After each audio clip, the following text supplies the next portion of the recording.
Tales and Stories *******. The cover image was created by the transcriber and is placed in the public domain. The Treasure House of Tales by great authors Mary Wollstonecraft Shelley. Of this volume, 55 copies have been printed on Dutch handmade paper, of which this is No. 41 Tales and Stories by Mary Wollstonecraft Shelley, now first collected with an introduction by Richard Garnett, LL.D. Keeper of the Printed Books, British Museum, London. William Paterson & Co. 1891. Introduction. It is customary to regard Mary Shelley's claims to literary distinction as so entirely rooted and grounded in her husband's as to constitute a merely parasitic growth upon his fame. It may be unreservedly admitted that her association with Shelley, and her care of his writings and memory after his death, are the strongest of her titles to remembrance. It is further undeniable that the most original of her works is also that which betrays the strongest traces of his influence. Frankenstein was written when her brain, magnetized by his companionship, was capable of an effort never to be repeated. But if the frame of mind which engendered and sustained the work was created by Shelley, the conception was not his, and the diction is dissimilar to his. Both derive from Godwin, but neither is Godwin's. The same observation, except for an occasional phrase caught from Shelley, applies to all her subsequent work. The frequent exaltation of spirit, the ideality and romance, may well have been Shelley's. The general style of execution neither repeats nor resembles him. Mary Shelley's voice, then, is not to die away as a mere echo of her illustrious husband's. She has the prima facie claim to a hearing due to every writer who can assert the possession of a distinctive individuality, and if originality be once conceded to Frankenstein, as in all equity it must, none will dispute the validity of a title to fame grounded on such a work. It has solved the question itself, it is famous.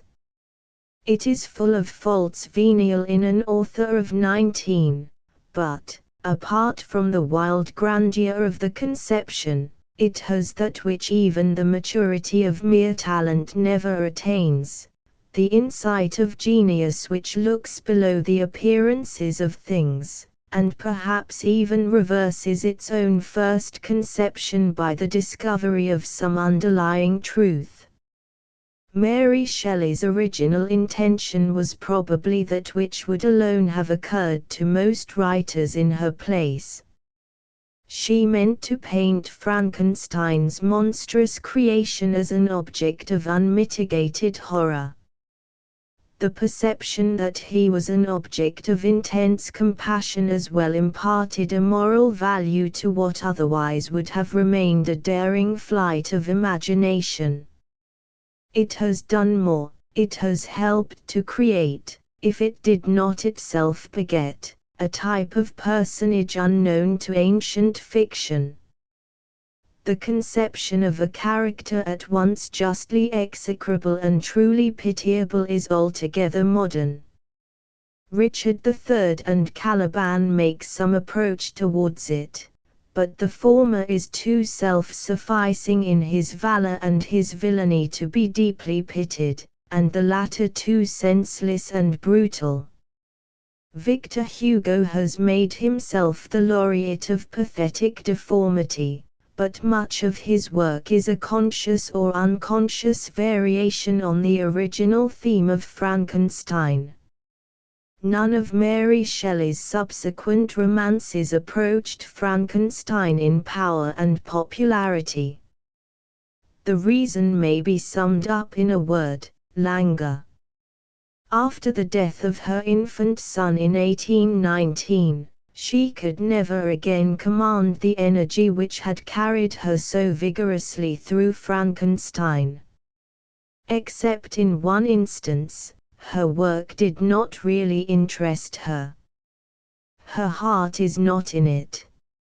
Valperga contains many passages of exquisite beauty, but it was, as the authoress herself says, a child of mighty slow growth, laboriously dug. Shelley adds, out of 100 old chronicles, and wants the fire of imagination which alone could have interpenetrated the mass and fused its diverse ingredients into a satisfying whole. Of the later novels, The Last Man excepted, it is needless to speak, save for the autobiographic interest with which Professor Dowden's fortunate discovery has informed the hitherto slighted pages of Lodore. But The Last Man demands great attention, for it is not only a work of far higher merit than commonly admitted, but of all her works the most characteristic of the authoress, the most representative of Mary Shelley in the character of pining widowhood which it was her destiny to support for the remainder of her life. It is an idealized version of her sorrows and sufferings, made to contribute a note to the strain which celebrates the final dissolution of the world. The languor which mars her other writings is a beauty here, harmonizing with the general tone of sublime melancholy. Most pictures of the end of the world, painted or penned, have an apocalyptic character. Men's imaginations are powerfully impressed by great convulsions of nature. Fire, tempest, and earthquake are summoned to effect the dissolution of the expiring earth. In The Last Man pestilence is the sole agent, and the tragedy is purely human. The tale consequently lacks the magnificence which the subject might have seemed to invite, but, on the other hand, gains in pathos, a pathos greatly increased when the authoress's identity is recollected, and it is observed how vividly actual experience traverses her web of fiction. None can have been affected by Mary Shelley's work so deeply as Mary Shelley herself, for the scenery is that of her familiar haunts, the personages are her intimates under thin disguises. The universal catastrophe is but the magnified image of the overthrow of her own fortunes, and there are pages on pages where every word must have come to her fraught with some unutterably sweet or bitter association. Yet, though her romance could never be to the public what it was to the author, it is surprising that criticism should have hitherto done so little justice either to its pervading nobility of thought or to the eloquence and beauty of very many inspired passages. When The Last Man is reprinted, it will come before the world as a new work. The same is the case with the short tales in this collection, the very existence of which is probably unknown to those most deeply interested in Mary Shelley. The entire class of literature to which they belong has long ago gone into Time's wallet as alms for oblivion. They are exclusively contributions to a form of publication utterly superseded in this hasty age, the annual, whose very name seemed to prophesy that it would not be perennial. For the creations of the intellect, however, there is a way back from Avernus. Every new generation convicts the last of undue precipitation in discarding the work of its own immediate predecessor. The special literary form may be incapable of revival, but the substance of that which has pleased or profited its age, be it Crashaw's verse, or Etherge's comedies, or Hoadley's pamphlets, or what it may, always repays a fresh examination, and is always found to contribute some element useful or acceptable to the literature of a later day. The day of the splendid annual was certainly not a vigorous or healthy one in the history of English belles lettres. It came in at the ebb of the great tide of poetry which followed on the French Revolution, and before the insetting of the great tide of Victorian prose. A pretentious feebleness characterizes the majority of its productions, half of which are hardly above the level of the album. Yet it had its good points, worthy to be taken into account. The necessary brevity of contributions to an annual operated as a powerful check on the loquacity so unfortunately encouraged by the 3-volume novel. There was no room for tiresome descriptions of minutiae, or interminable talk about uninteresting people. Being, moreover, largely intended for the perusal of high-born maidens in palace towers, the annuals frequently affected an exalted order of sentiment, which, if intolerable in insincere or merely mechanical hands, encouraged the emotion of a really passionate writer as much as the present taste for minute delineation represses it. This perfectly suited Mary Shelley. No writer felt less called to reproduce the society around her. It did not interest her in the smallest degree. The bent of her soul was entirely towards the ideal. This ideal was by no means buried in the grave of Shelley. She aspired passionately towards an imaginary perfection all her life, and solaced disappointment with what, in actual existence, too often proved the parent of fresh disillusion. In fiction it was otherwise. The fashionable style of publication, with all its faults, encouraged the enthusiasm, rapturous or melancholy, with which she adored the present or lamented the lost. She could fully indulge her taste for exalted sentiment in the annual, and the necessary limitations of space afforded less scope for that creeping languor which relaxed the nerve of her more ambitious productions. In these little tales she is her perfect self, and the reader will find not only the entertainment of interesting fiction, but a fair picture of the mind, repressed in its energies by circumstances, but naturally enthusiastic and aspiring, of a lonely, thwarted, misunderstood woman, who could seldom do herself justice, and whose precise place in the contemporary constellation of genius remains to be determined. The merit of a collection of stories, casually written at different periods and under different influences, must necessarily be various. As a rule, it may be said that Mary Shelley is best when most ideal, and excels in proportion to the exaltation of the sentiment embodied in her tale. Virtue, patriotism, disinterested affection, are very real things to her, and her heroes and heroines, if generally above the ordinary plane of humanity, never transgress the limits of humanity itself. Her fault is the other way, and arises from a positive incapacity for painting the ugly and the commonplace. She does her best, but her villains do not impress us. Minute delineation of character is never attempted, it lay entirely out of her sphere.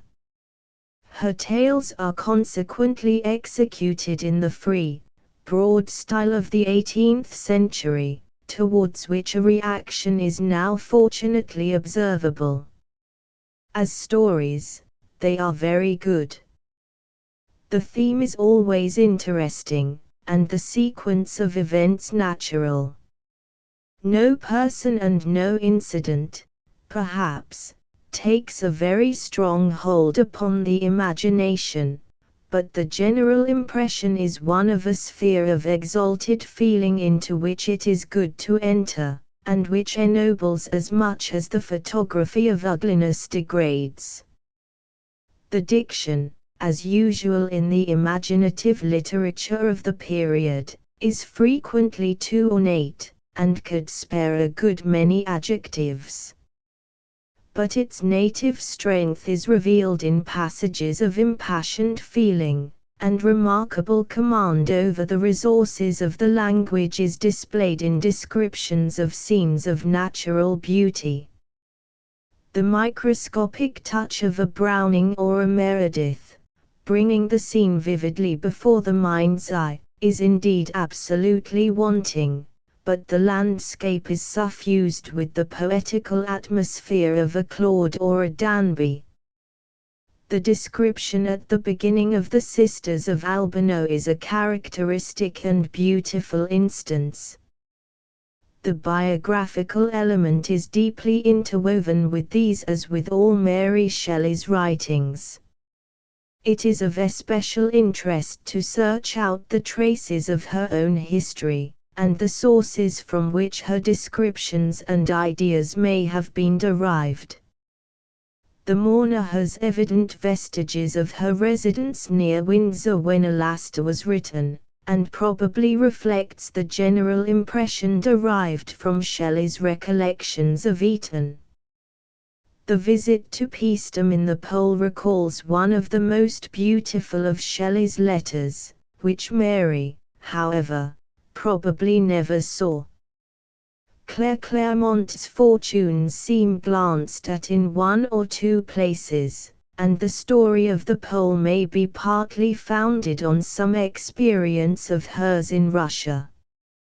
Trelawney probably suggested the subjects of the two Greek tales, The Evil Eye, and Euphrasia. The Mortal Immortal is a variation on the theme of Saint Leon, and transformation on that of Frankenstein. These are the only tales in the collection which betray the influence of Godwin, and neither is so fully worked out as it might have been. Mary Shelley was evidently more at home with a human than with a superhuman ideal. Her enthusiasm soars high, but does not transcend the possibilities of human nature. The artistic merit of her tales will be diversely estimated, but no reader will refuse the authoress' facility of invention, or command of language, or elevation of soul. Contents: I. The Sisters of Albano, 1-2. Ferdinando Eboli, 23. The Evil Eye, 42-4. The Dream, 66v. The Mourner, 83-6. The False Rhyme, 103-7. A Tale of the Passions, or The Death of Despina, 112-8. The Mortal Immortal, 148-9. Transformation, 165x. The Swiss Peasant, 186-11. The Invisible Girl, 210-12. The Brother and Sister, 227-13. The Parvenu, 262-14. The Pole, 274-15. Euphrasia, 311-16. The Elder Son, 328-17. The Pilgrims, 359. I the sisters of Albano. And near Albano's scarce divided waves shine from a sister valley, and afar the Tiber winds, and the broad ocean laves the Latian coast where sprang the epic war, arms and the man whose re-ascending star rose o'er an empire, but beneath thy right Tully reposed from Rome, and where yon bar of girdling mountains intercepts the sight the Sabine farm was Tilde, the weary bard's delight. It was to see this beautiful lake that I made my last excursion before quitting Rome. The spring had nearly grown into summer, the trees were all in full but fresh green foliage, the vine dresser was singing, perched among them, training his vines, the cicada had not yet begun her song, the heats therefore had not commenced, but at evening the fireflies gleamed among the hills, and the cooing azula assured us of what in that country needs no assurance, fine weather for the morrow. We set out early in the morning to avoid the heats, breakfasted at Albano, and till 10 o'clock passed our time in visiting the mosaic, the villa of Cicero, and other curiosities of the place. We reposed during the middle of the day in a tent elevated for us at the hilltop, whence we looked on the hill-embosomed lake, and the distant eminence crowned by a town with its church. Other villages and cottages were scattered among the foldings of mountains, and beyond we saw the deep blue sea of the southern poets, which received the swift and immortal Tiber, rocking it to repose among its devouring waves. The Colosseum falls and the Pantheon decays, the very hills of Rome are perishing, but the Tiber lives forever, flows forever, and forever feeds the land-encircled Mediterranean with fresh waters. Our summer and pleasure-seeking party consisted of many. To me the most interesting person was the Countess Atanasia D., who was as beautiful as an imagination of Raphael, and good as the ideal of a poet. 2 of her children accompanied her, with animated looks and gentle manners, quiet, yet enjoying. I sat near her, watching the changing shadows of the landscape before us. As the sun descended, it poured a tide of light into the valley of the lake, deluging the deep bank formed by the mountain with liquid gold. The domes and turrets of the far town flashed and gleamed, the trees were dyed in splendor, 2 or 3 slight clouds, which had drunk the radiance till it became their essence, floated golden islets in the lustrous empyrean. The waters, reflecting the brilliancy of the sky and the fire-tinted banks, beamed a second heaven, a second irradiated earth, at our feet. The Mediterranean, gazing on the sun, as the eyes of a mortal bride fail and are dimmed when reflecting her lover's glance, was lost, mixed in his light, till it had become one with him. Long, our souls, like the sea, the hills, and lake, drinking in the supreme loveliness, we gazed, till the too full cup overflowed, and we turned away with a sigh. At our feet there was a knoll of ground, that formed the foreground of our picture, 2 trees lay basking against the sky, glittering with the golden light, which like dew seemed to hang amid their branches. A rock closed the prospect on the other side, twined round by creepers, and redolent with blooming myrtle. A brook, crossed by huge stones, gushed through the turf, and on the fragments of rock that lay about, sat 2 or 3 persons, peasants, who attracted our attention. One was a hunter, as his gun, lying on a bank not far off, demonstrated. Yet he was a tiller of the soil, his rough straw hat, and his picturesque but coarse dress, belonged to that class. The other was some contadina, in the costume of her country, returning, her basket on her arm, from the village to her cottage home. They were regarding the stores of a peddler, who with doffed hat stood near. Some of these consisted of pictures and prints, views of the country, and portraits of the Madonna. Our peasants regarded these with pleased attention. One might easily make out a story for that pair, I said. His gun is a help to the imagination, and we may fancy him a bandit with his contadina love, the terror of all the neighborhood, except of her, the most defenseless being in it. You speak lightly of such a combination, said the lovely Countess at my side, as if it must not in its nature be the cause of dreadful tragedies. The mingling of love with crime is a dread conjunction, and lawless pursuits are never followed without bringing on the criminal, and all allied to him, ineffable misery.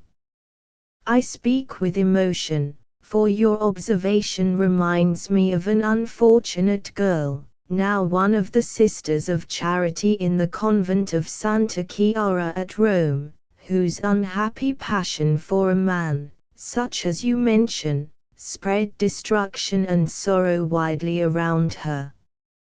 I entreated my lovely friend to relate the history of the nun.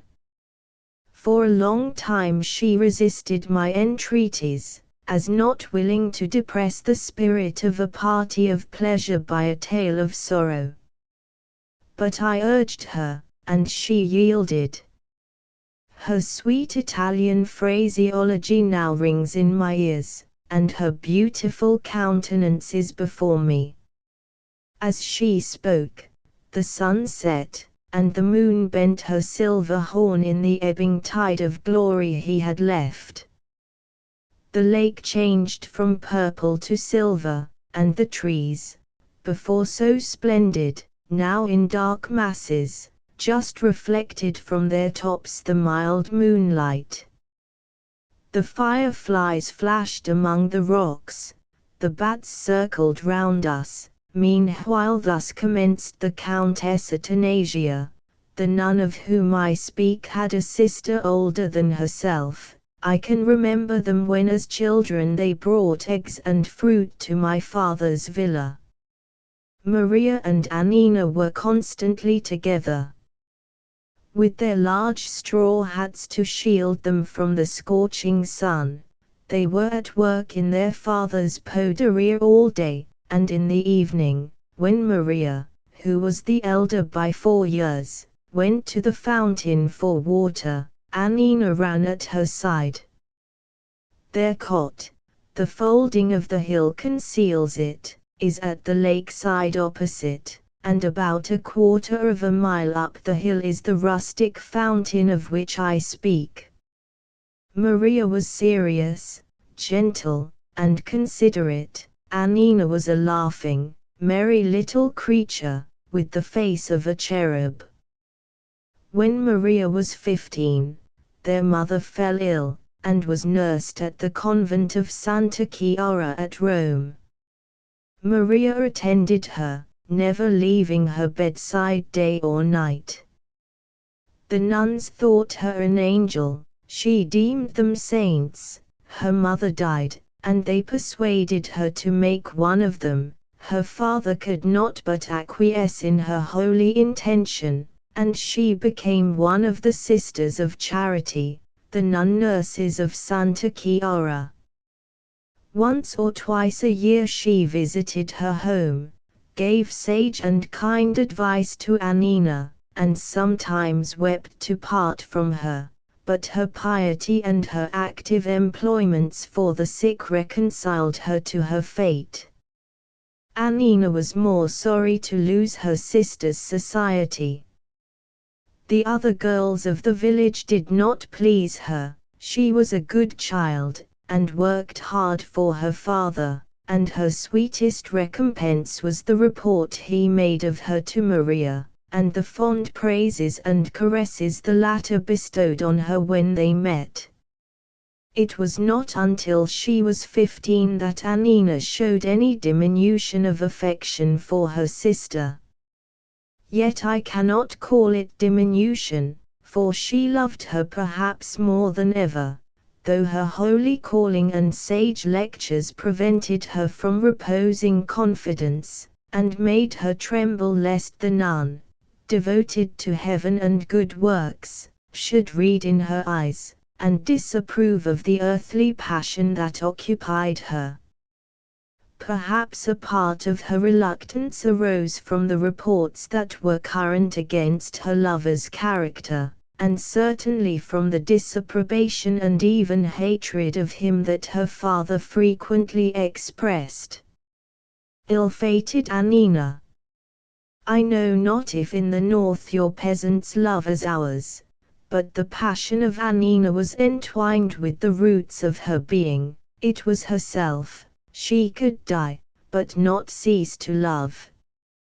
The dislike of her father for Domenico made their intercourse clandestine.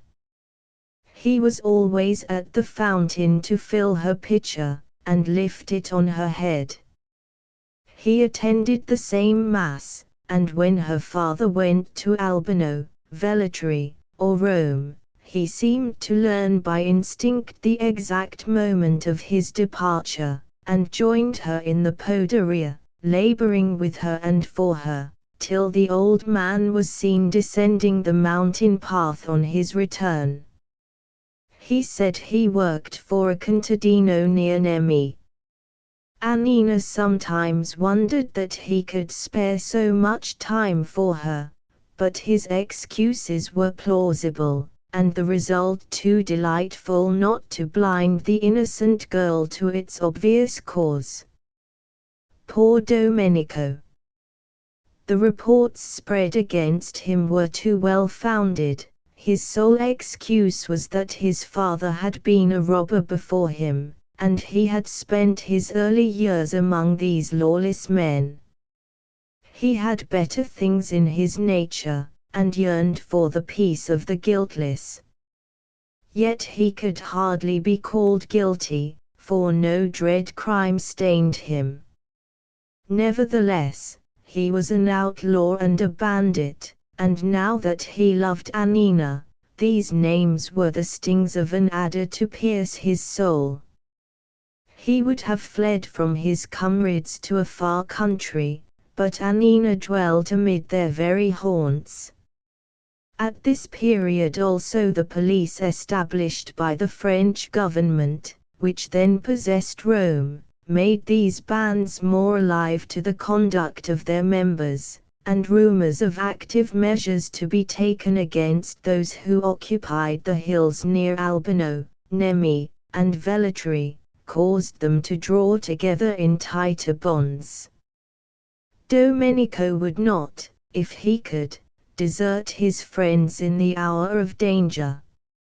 On a festa at this time, it was towards the end of October, Annina strolled with her father among the villagers, who all over Italy make holiday by congregating and walking in one place. Their talk was entirely of the ladri and the French, and many terrible stories were related of the extirpation of banditti in the kingdom of Naples, and the mode by which the French succeeded in their undertaking was minutely described.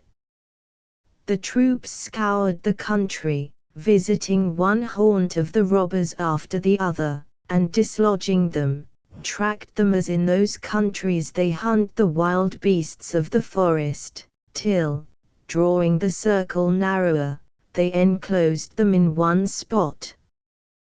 They then drew a cordon round the place, which they guarded with the utmost vigilance, forbidding any to enter it with provisions, on pain of instant death.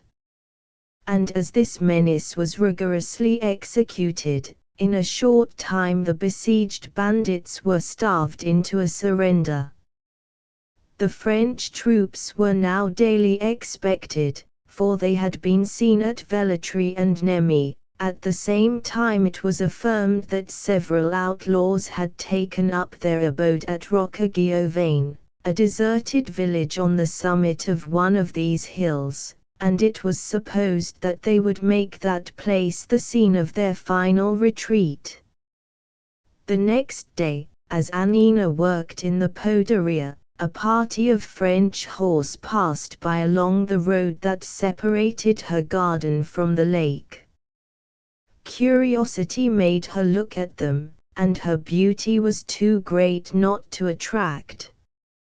Their observations and address soon drove her away, for a woman in love consecrates herself to her lover, and deems the admiration of others to be profanation. She spoke to her father of the impertinence of these men, and he answered by rejoicing at their arrival, and the destruction of the lawless bands that would ensue. When in the evening Annina went to the fountain, she looked timidly around, and hoped that Domenico would be at his accustomed post, for the arrival of the French destroyed her feeling of security. She went rather later than usual, and a cloudy evening made it seem already dark. The wind roared among the trees, bending hither and thither even the stately cypresses. The waters of the lake were agitated into high waves, and dark masses of thundercloud lowered over the hilltops, giving a lurid tinge to the landscape. Annina passed quickly up the mountain path. When she came in sight of the fountain, which was rudely hewn in the living rock, she saw Domenico leaning against a projection of the hill, his hat drawn over his eyes, his tabaro fallen from his shoulders, his arms folded in an attitude of dejection. He started when he saw her, his voice and phrases were broken and unconnected, yet he never gazed on her with such ardent love, nor solicited her to delay her departure with such impassioned tenderness. "How glad I am to find you here," she said. "I was fearful of meeting one of the French soldiers. I dread them even more than the banditti." Domenico cast a look of eager inquiry on her, and then turned away, saying, "Sorry am I that I shall not be here to protect you. I am obliged to go to Rome for a week or two." "You will be faithful, Annina mia, you will love me, though I never see you more." The interview, under these circumstances, was longer than usual. He led her down the path till they nearly came in sight of her cottage, still they lingered. A low whistle was heard among the myrtle underwood at the lakeside. He started, it was repeated, and he answered it by a similar note. Annina, terrified, was about to ask what this meant, when, for the first time, he pressed her to his heart, kissed her roseate lips, and, with a muttered carissima addio left her, springing down the bank, and as she gazed in wonder, she thought she saw a boat cross a line of light made by the opening of a cloud. She stood long absorbed in reverie, wondering and remembering with thrilling pleasure the quick embrace and impassioned farewell of her lover. She delayed so long that her father came to seek her. Each evening after this, Annina visited the fountain at the Ave Maria. He was not there. Each day seemed an age, and incomprehensible fears occupied her heart. About a fortnight after, letters arrived from Maria. They came to say that she had been ill of the malaria fever, that she was now convalescent, but that change of air was necessary for her recovery, and that she had obtained leave to spend a month at home at Albano. She asked her father to come the next day to fetch her. These were pleasant tidings for Annina. She resolved to disclose everything to her sister, and during her long visit she doubted not but that she would contrive her happiness. Old Andrea departed the following morning, and the whole day was spent by the sweet girl in dreams of future bliss. In the evening Maria arrived, weak and wan, with all the marks of that dread illness about her, yet, as she assured her sister, feeling quite well. As they sat at their frugal supper, several villagers came in to inquire for Maria, but all their talk was of the French soldiers and the robbers, of whom a band of at least 20 was collected in Rocca-Giovane, strictly watched by the military. "We may be grateful to the French," said Andrea, "for this good deed. The country will be rid of these ruffians." "True, friend," said another, "but it is horrible to think what these men suffer. They have, it appears, exhausted all the food they brought with them to the village, and are literally starving. They have not an ounce of macaroni among them, and a poor fellow who was taken and executed yesterday was a mere anatomy, you could tell every bone in his skin." "There was a sad story the other day," said another, "of an old man from Nemi, whose son, they say, is among them at Rocca-Giovane. He was found within the lines with some baccalà under his pastrano, and shot on the spot." "There is not a more desperate gang," observed the first speaker, "in the States and the Regno put together. They have sworn never to yield but upon good terms. To secure these, their plan is to waylay passengers and make prisoners, whom they keep as hostages for mild treatment from the government. But the French are merciless. They are better pleased that the bandits wreak their vengeance on these poor creatures than spare one of their lives." "They have captured 2 persons already," said another, "and there is old Betta Tossi half frantic, for she is sure her son is taken.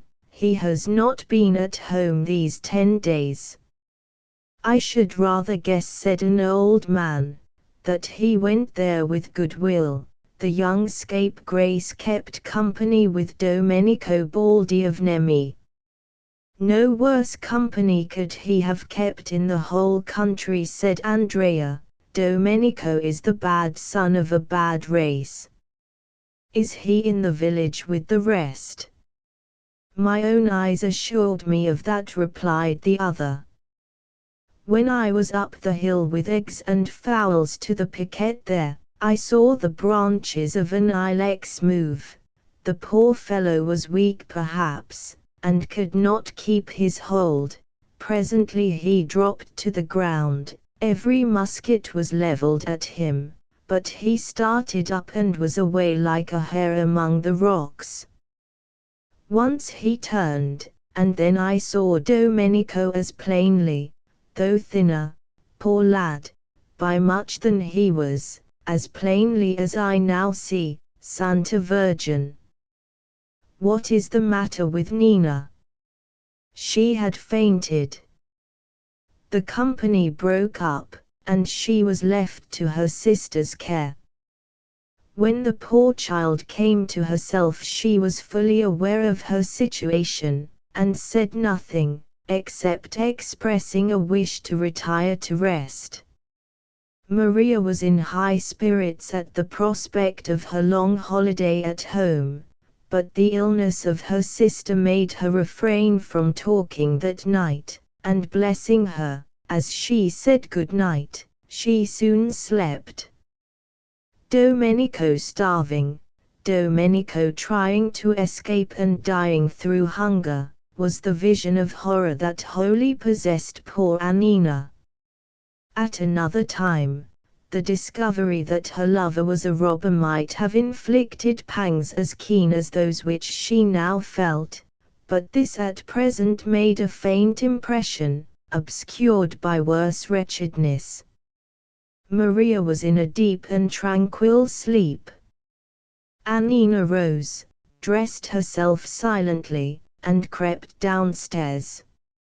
She stored her market basket with what food there was in the house, and, unlatching the cottage door, issued forth, resolved to reach Rocca-Giovane, and to administer to her lover's dreadful wants.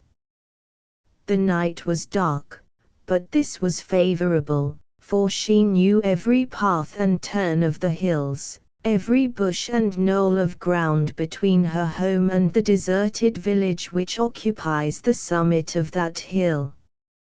You may see the dark outline of some of its houses about 2 hours' walk from her cottage. The night was dark, but still, the Libeccio brought the clouds below the mountain tops, and veiled the horizon in mist. Not a leaf stirred, her footsteps sounded loud in her ears, but resolution overcame fear.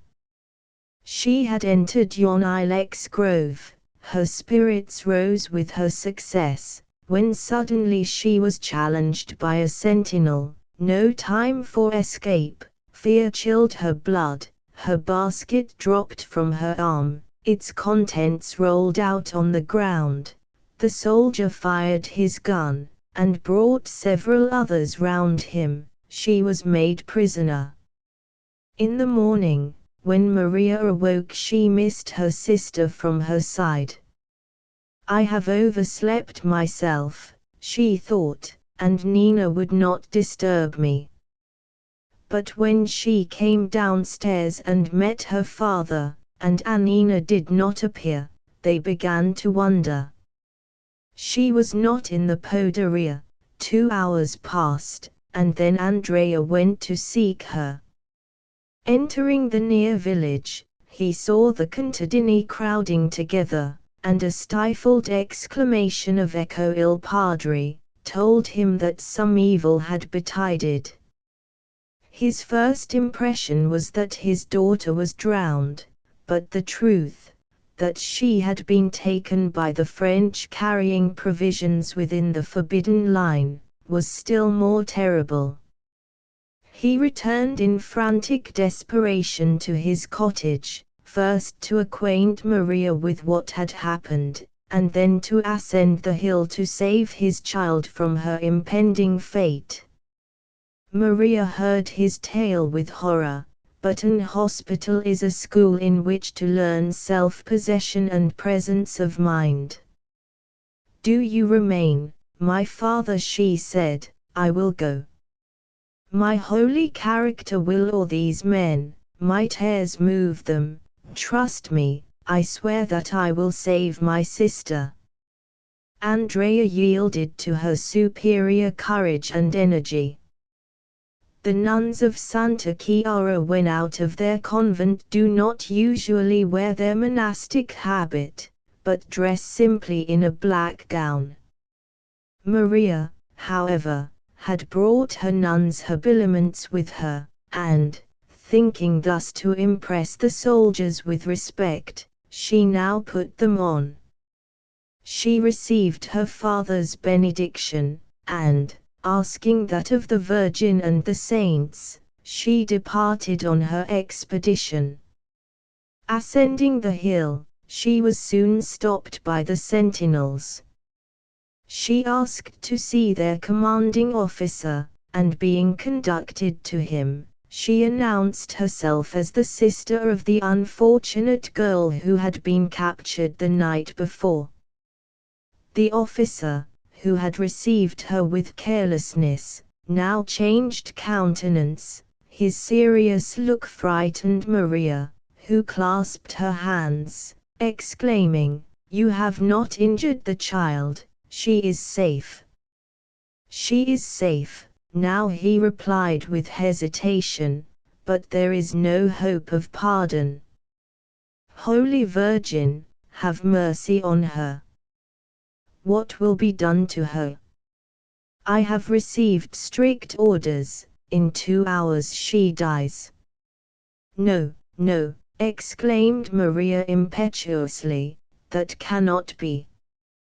You cannot be so wicked as to murder a child like her."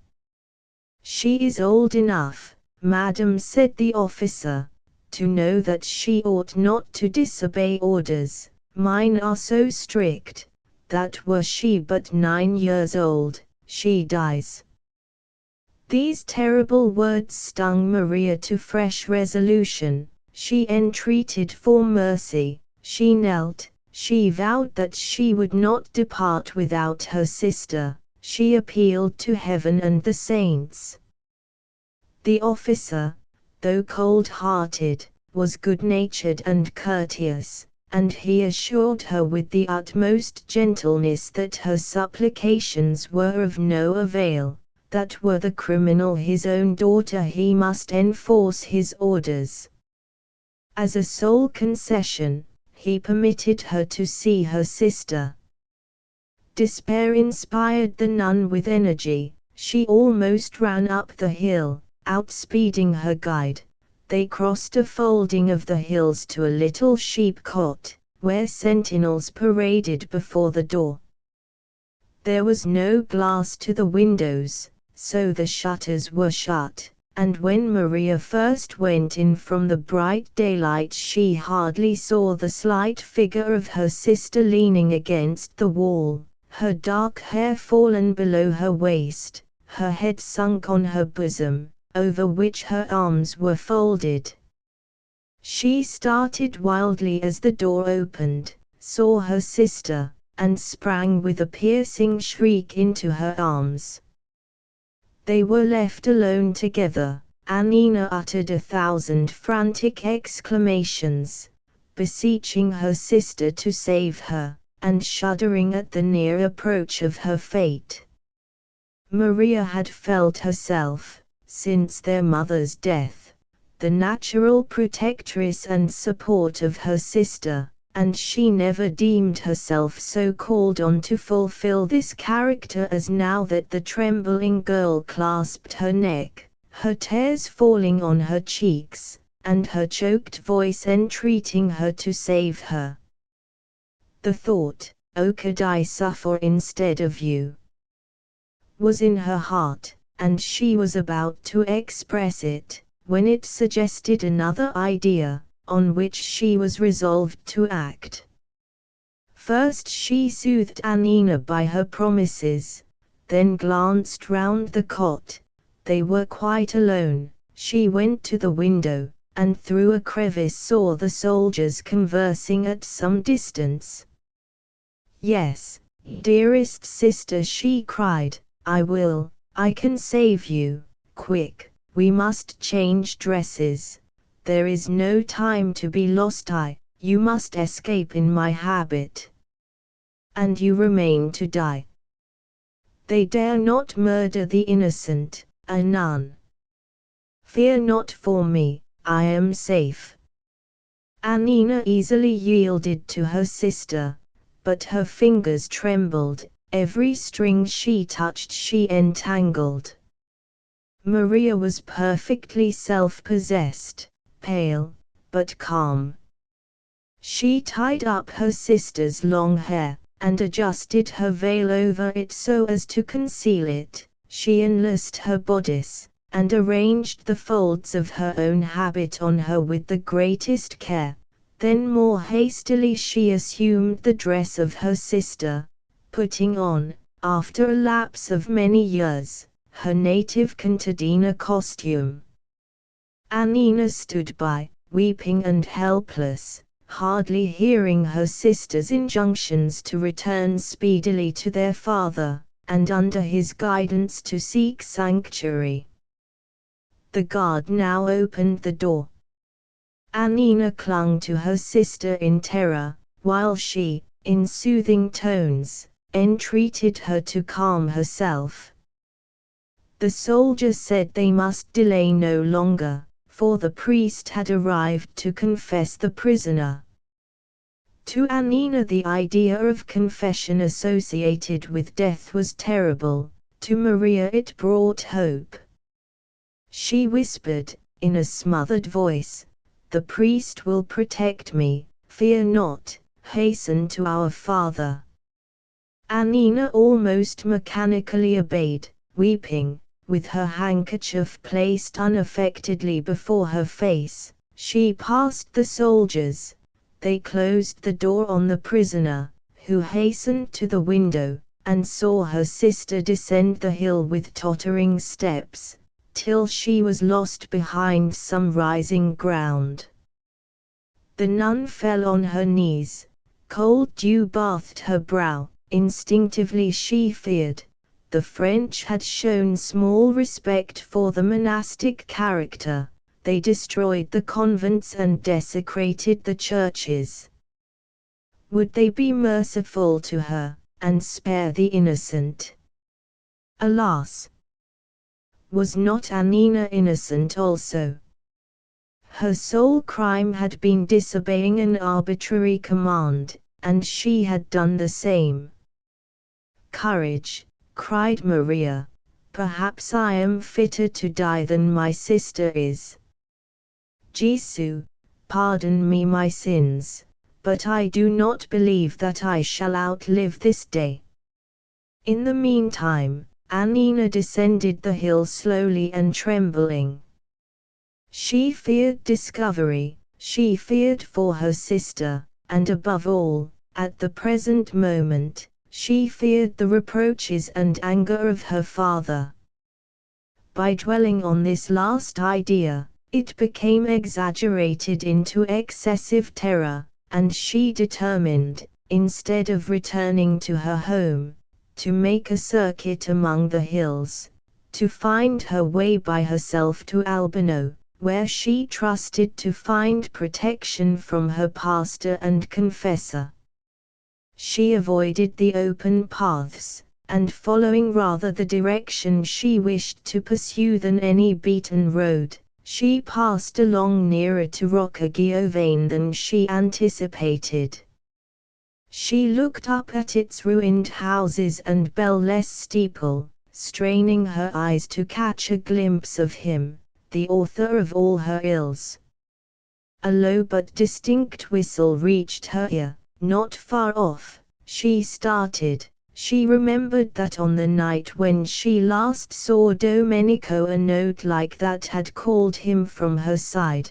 The sound was echoed and re-echoed from other quarters. She stood aghast, her bosom heaving, her hands clasped. First she saw a dark and ragged head of hair, shadowing two fiercely gleaming eyes, rise from beneath a bush. She screamed, but before she could repeat her scream 3 men leapt from behind a rock, secured her arms, threw a cloth over her face, and hurried her up the acclivity. Their talk, as she went along, informed her of the horror and danger of her situation. "Pity," they said, "that the Holy Father and some of his red stockings did not command the troops, with a nun in their hands. They might obtain any terms." Coarse jests passed as they dragged their victim towards their ruined village. The paving of the street told her when they arrived at Rocca-Giovane, and the change of atmosphere that they entered a house. They unbandaged her eyes. The scene was squalid and miserable, the walls ragged and black with smoke, the floor strewn with offals and dirt. A rude table and broken bench was all the furniture, and the leaves of Indian corn, heaped high in one corner, served, it seemed, for a bed, for a man lay on it, his head buried in his folded arms. Annina looked round on her savage hosts. Their countenances expressed every variety of brutal ferocity, now rendered more dreadful from gaunt famine and suffering. "Oh, there is none who will save me," she cried. The voice startled the man who was lying on the floor. He leapt up. It was Domenico. Domenico, so changed, with sunk cheeks and eyes, matted hair, and looks whose wildness and desperation differed little from the dark countenances around him. Could this be her lover? His recognition and surprise at her dress led to an explanation. When the robbers first heard that their prey was no prize, they were mortified and angry, but when she related the danger she had incurred by endeavoring to bring them food, they swore with horrid oaths that no harm should befall her, but that if she liked she might make one of them in all honor and equality. The innocent girl shuddered. "Let me go," she cried. "Let me only escape and hide myself in a convent forever." Domenico looked at her in agony. "Yes, poor child," he said, "go save yourself. God grant no evil befall you, the ruin is too wide already." Then turning eagerly to his comrades, he continued, "You hear her story. She was to have been shot for bringing food to us. Her sister has substituted herself in her place.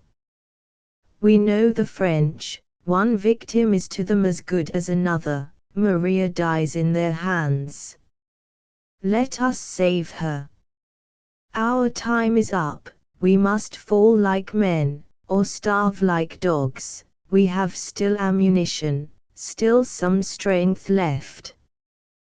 To arms!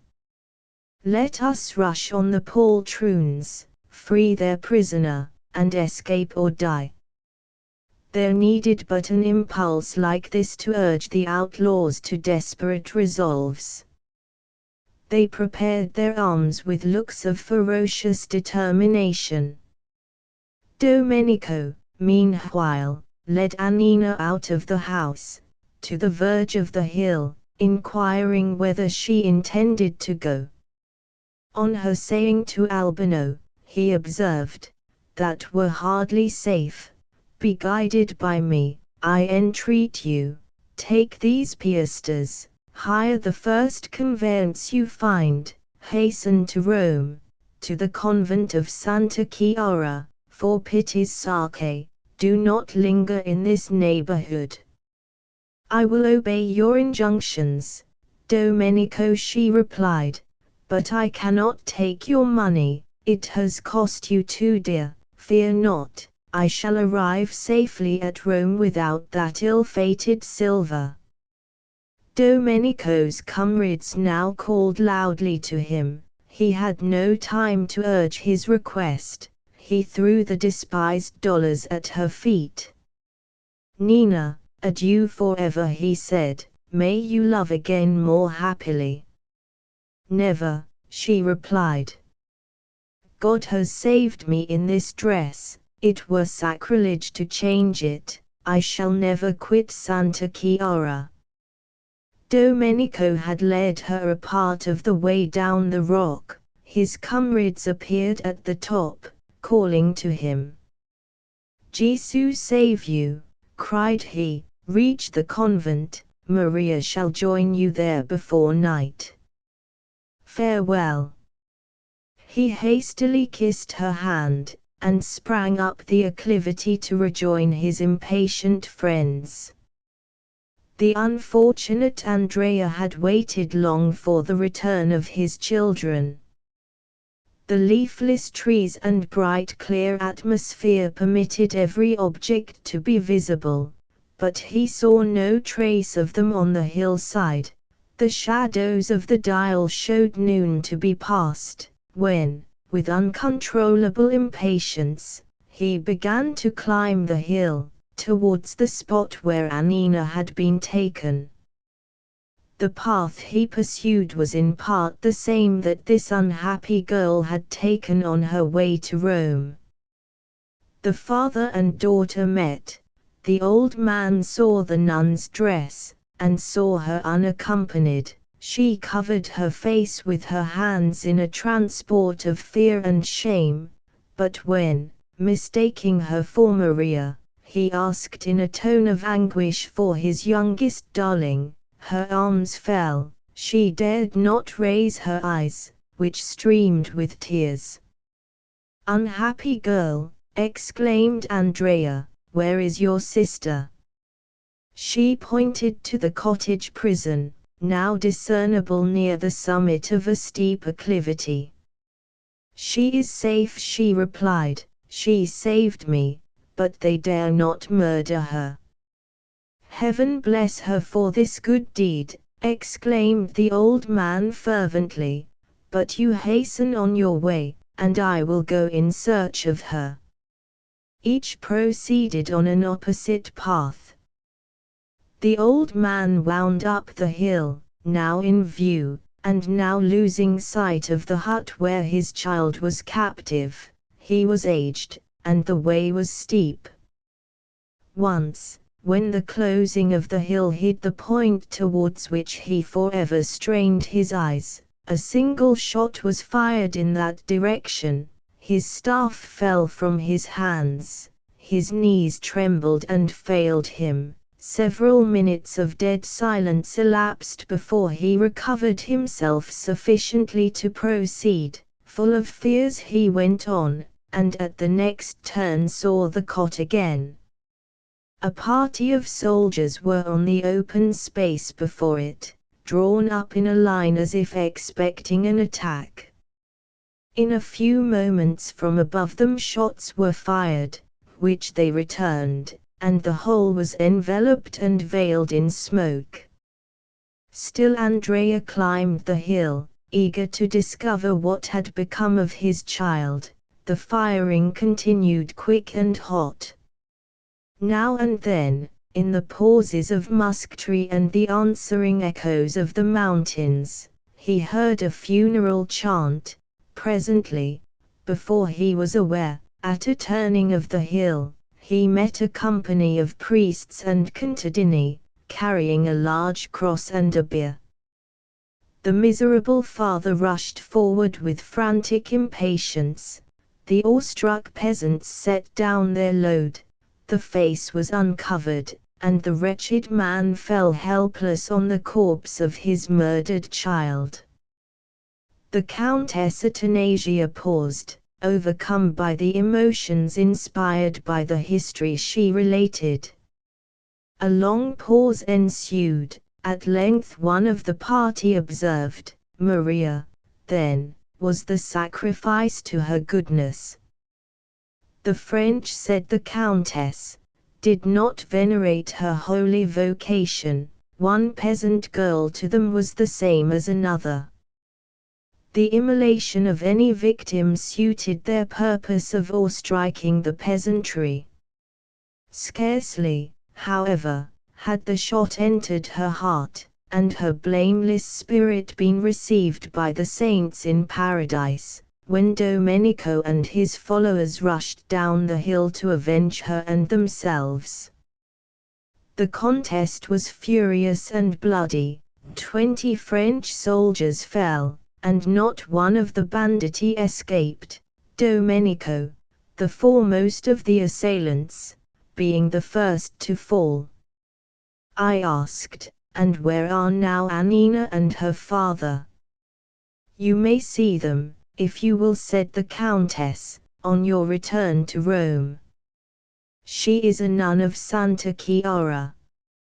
Constant acts of benevolence and piety have inspired her with calm and resignation.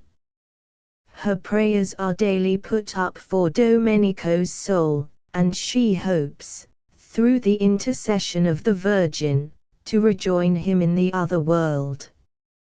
Andrea is very old, he has outlived the memory of his sufferings, but he derives comfort from the filial attentions of his surviving daughter.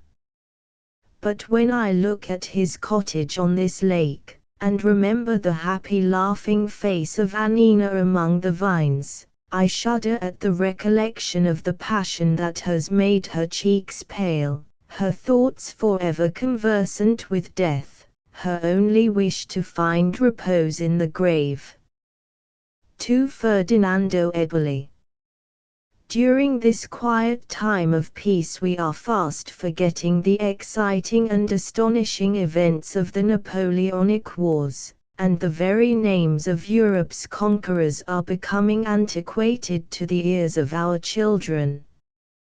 Those were more romantic days than these, for the revulsions occasioned by revolution or invasion were full of romance, and travelers in those countries in which these scenes had place hear strange and wonderful stories, whose truth so much resembles fiction, that, while interested in the narration, we never give implicit credence to the narrator. Of this kind is a tale I heard at Naples. The fortunes of war perhaps did not influence its actors, yet it appears improbable that any circumstances so out of the usual routine could have had place under the garish daylight that peace sheds upon the world. When Murat, then called Gioacchino, King of Naples, raised his Italian regiments, several young nobles, who had before been scarcely more than vine-dressers on the soil, were inspired with a love of arms, and presented themselves as candidates for military honors. Among these was the young Count Eboli. The father of this youthful noble had followed Ferdinand to Sicily, but his estates lay principally near Salerno, and he was naturally desirous of preserving them, while the hopes that the French government held out of glory and prosperity to his country made him often regret that he had followed his legitimate but imbecile king to exile. When he died, therefore, he recommended his son to return to Naples, to present himself to his old and tried friend, the Marchese Spina, who held a high office in Murat's government, and through his means to reconcile himself to the new king. All this was easily achieved. The young and gallant count was permitted to possess his patrimony, and, as a further pledge of good fortune, he was betrothed to the only child of the Marchese Spina. The nuptials were deferred till the end of the ensuing campaign. Meanwhile the army was put in motion, and Count Eboli only obtained such short leave of absence as permitted him to visit for a few hours the villa of his future father-in-law, there to take leave of him and his affianced bride. The villa was situated on one of the Apennines to the north of Salerno, and looked down, over the plain of Calabria, in which Paestum is situated, onto the blue Mediterranean. A precipice on one side, a brawling mountain torrent, and a thick grove of ilex, added beauty to the sublimity of its site. Count Eboli ascended the mountain path in all the joy of youth and hope. His stay was brief. An exhortation and a blessing from the Marchese, a tender farewell, graced by gentle tears, from the fair Adelinda, were the recollections he was to bear with him, to inspire him with courage and hope in danger and absence. The sun had just sunk behind the distant Isle of Istria, when, kissing his lady's hand, he said a last adieu and with slower steps, and more melancholy mien, rode down the mountain on his road to Naples. That same night Adelinda retired early to her apartment, dismissing her attendants, and then, restless from mingled fear and hope, She threw open the glass door that led to a balcony looking over the edge of the hill upon the torrent, whose loud rushing often lulled her to sleep, but whose waters were concealed from sight by the ilex trees, which lifted their topmost branches above the guarding parapet of the balcony. Leaning her cheek upon her hand, she thought of the dangers her lover would encounter, of her loneliness the while, of his letters, and of his return. A rustling sound now caught her ear. Was it the breeze among the ilex trees? Her own veil was unwaved by every wind, her tresses even, heavy in their own rich beauty only, were not lifted from her cheek. Again those sounds. Her blood retreated to her heart, and her limbs trembled. What could it mean? Suddenly the upper branches of the nearest tree were disturbed, they opened, and the faint starlight showed a man's figure among them. He prepared to spring from his hold onto the wall. It was a feat of peril. First the soft voice of her lover bade her fear not, and on the next instant he was at her side, calming her terrors, and recalling her spirits, that almost left her gentle frame, from mingled surprise, dread, and joy. He encircled her waist with his arm, and pouring forth 1,000 passionate expressions of love, she leant on his shoulder, and wept from agitation, while he covered her hands with kisses, and gazed on her with ardent adoration. Then in calmer mood they sat together, triumph and joy lighted up his eyes, and a modest blush glowed on her cheek, for never before had she sat alone with him, nor heard unrestrained his impassioned assurances of affection. It was, indeed, love's own hour. The stars trembled on the roof of his eternal temple, the dashing of the torrent, the mild summer atmosphere, and the mysterious aspect of the darkened scenery, were all in unison to inspire security and voluptuous hope. They talked of how their hearts, through the medium of divine nature, might hold commune during absence, of the joys of reunion, and of their prospect of perfect happiness. The moment at last arrived when he must depart. "One tress of this silken hair," said he, raising one of the many curls that clustered on her neck. "I will place it on my heart, a shield to protect me against the swords and balls of the enemy." He drew his keen-edged dagger from its sheath. "Ill weapon for so gentle a deed," he said, severing the lock, and at the same moment many drops of blood fell fast on the fair arm of the lady. He answered her fearful inquiries by showing a gash he had awkwardly inflicted on his left hand. First he insisted on securing his prize, and then he permitted her to bind his wound, which she did half laughing, half in sorrow, winding round his hand a riband loosened from her own arm. "Now, farewell," he cried, "I must ride 20 miles ere dawn, and the descending bear shows that midnight is past." His descent was difficult, but he achieved it happily, and the stave of a song, whose soft sounds rose like the smoke of incense from an altar, from the dell below, to her impatient ear, assured her of his safety. As is always the case when an account is gathered from eyewitnesses, I never could ascertain the exact date of these events. They occurred, however, while Murat was king of Naples, and when he raised his Italian regiments, Count Eboli, as aforesaid, became a junior officer in them, and served with much distinction, though I cannot name either the country or the battle in which he acted so conspicuous a part that he was on the spot promoted to a troop.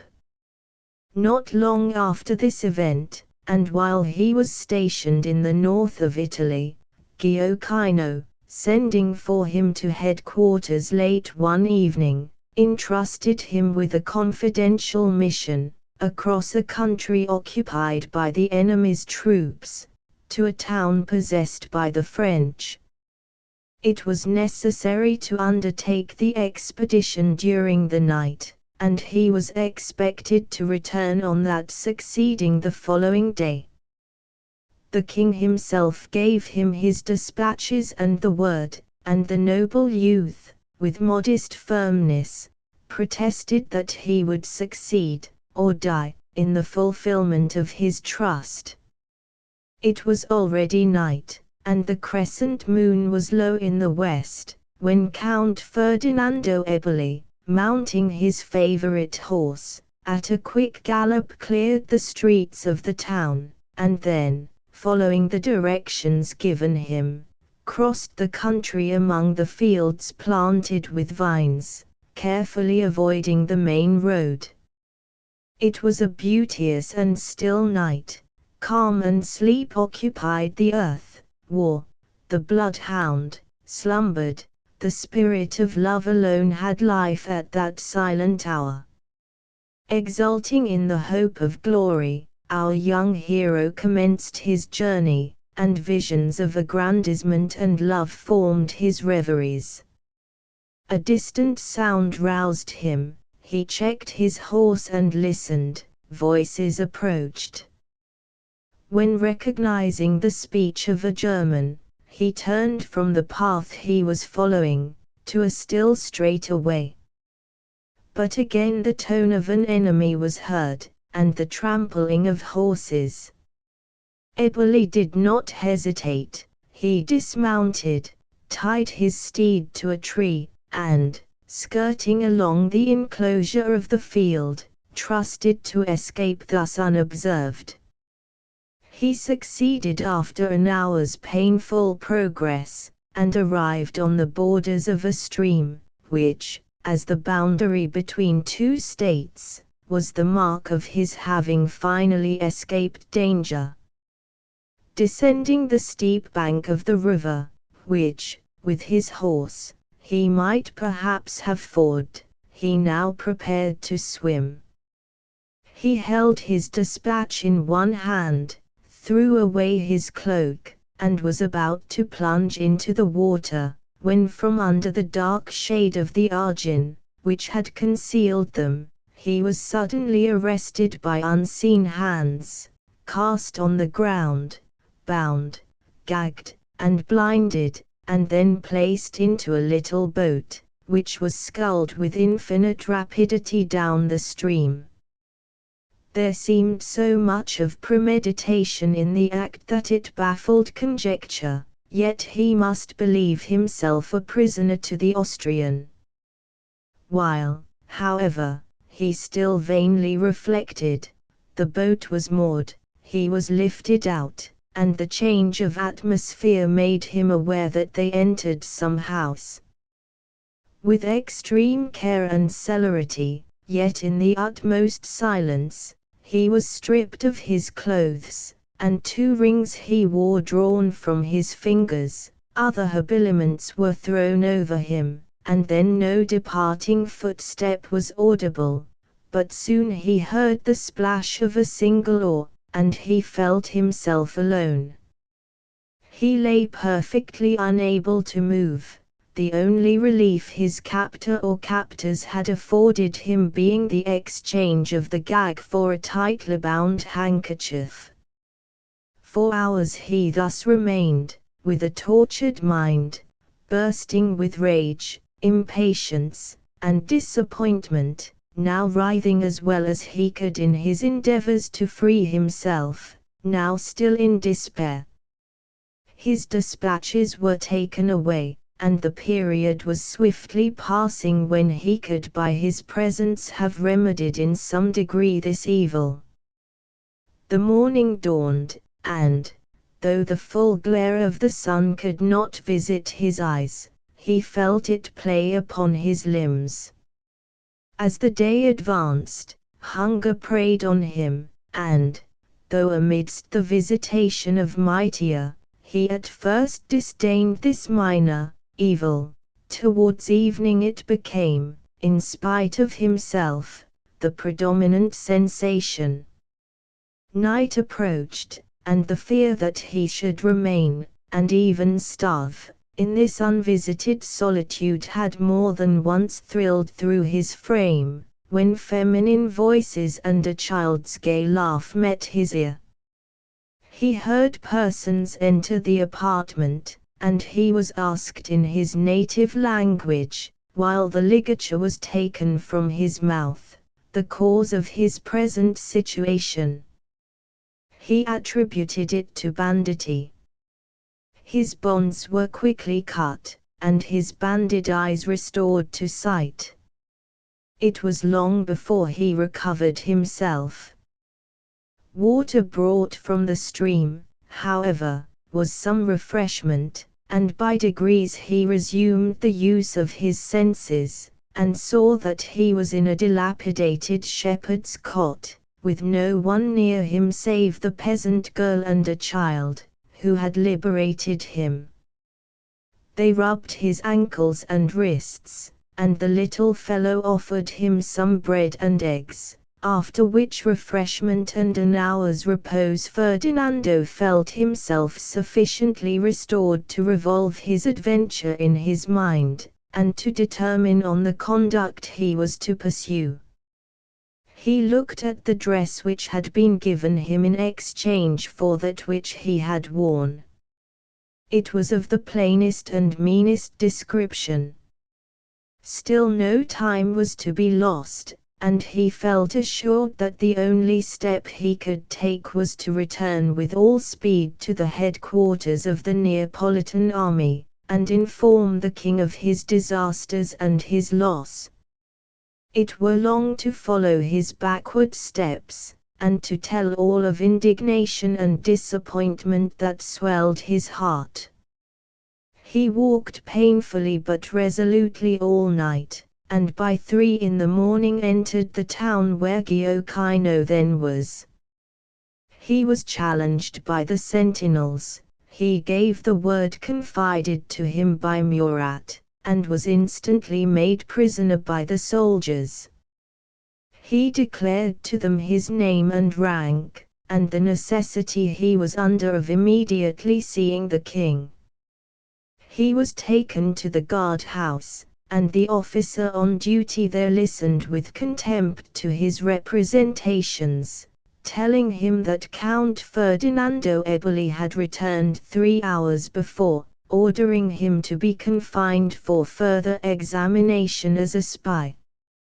Eboli loudly insisted that some impostor had taken his name, and while he related the story of his capture, another officer came in, who recognized his person. Other individuals acquainted with him joined the party, and as the impostor had been seen by none but the officer of the night, his tale gained ground.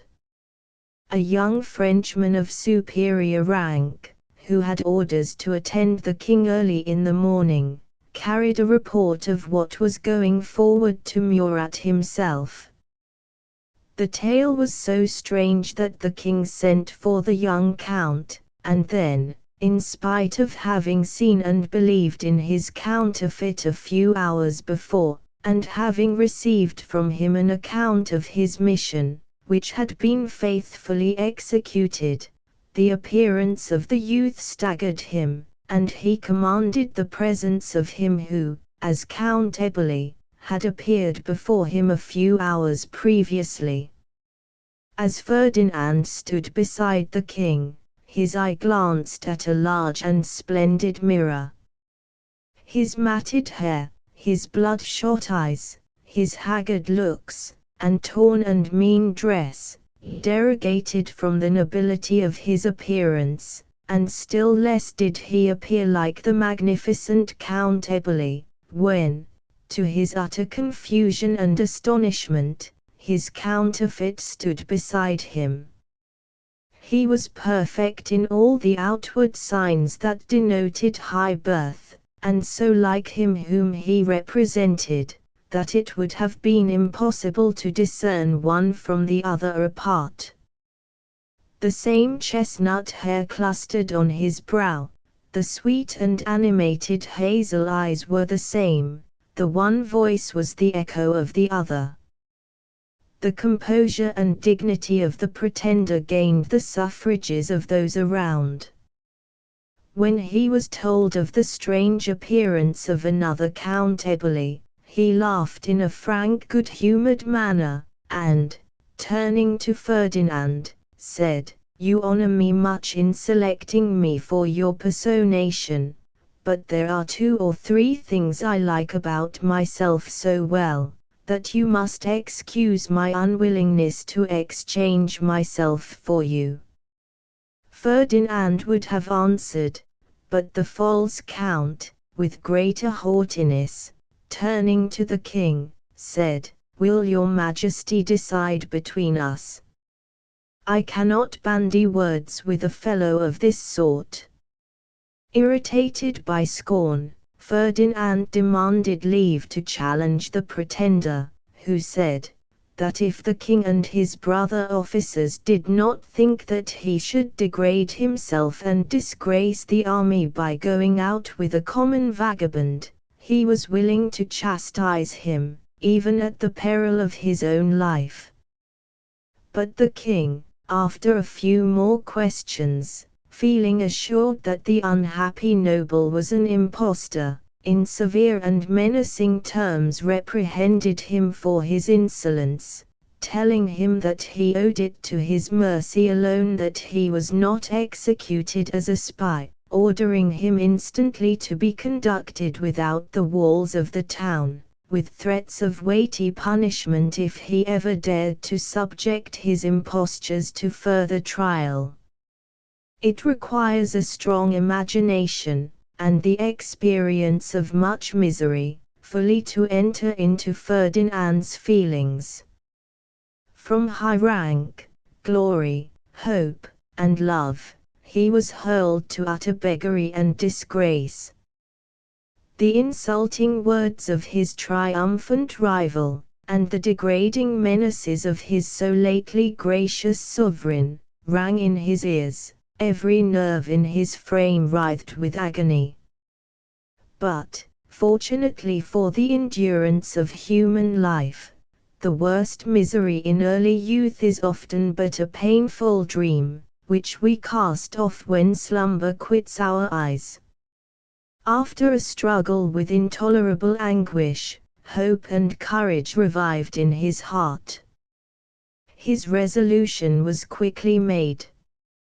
He would return to Naples, relate his story to the Marchese Spina, and through his influence obtain at least an impartial hearing from the king. It was not, however, in his peculiar situation, an easy task to put his determination into effect. He was penniless, his dress bespoke poverty, he had neither friend nor kinsman near, but such as would behold in him the most impudent of swindlers. Still his courage did not fail him. The kind Italian soil, in the autumnal season now advanced, furnished him with chestnuts, arbutus berries, and grapes.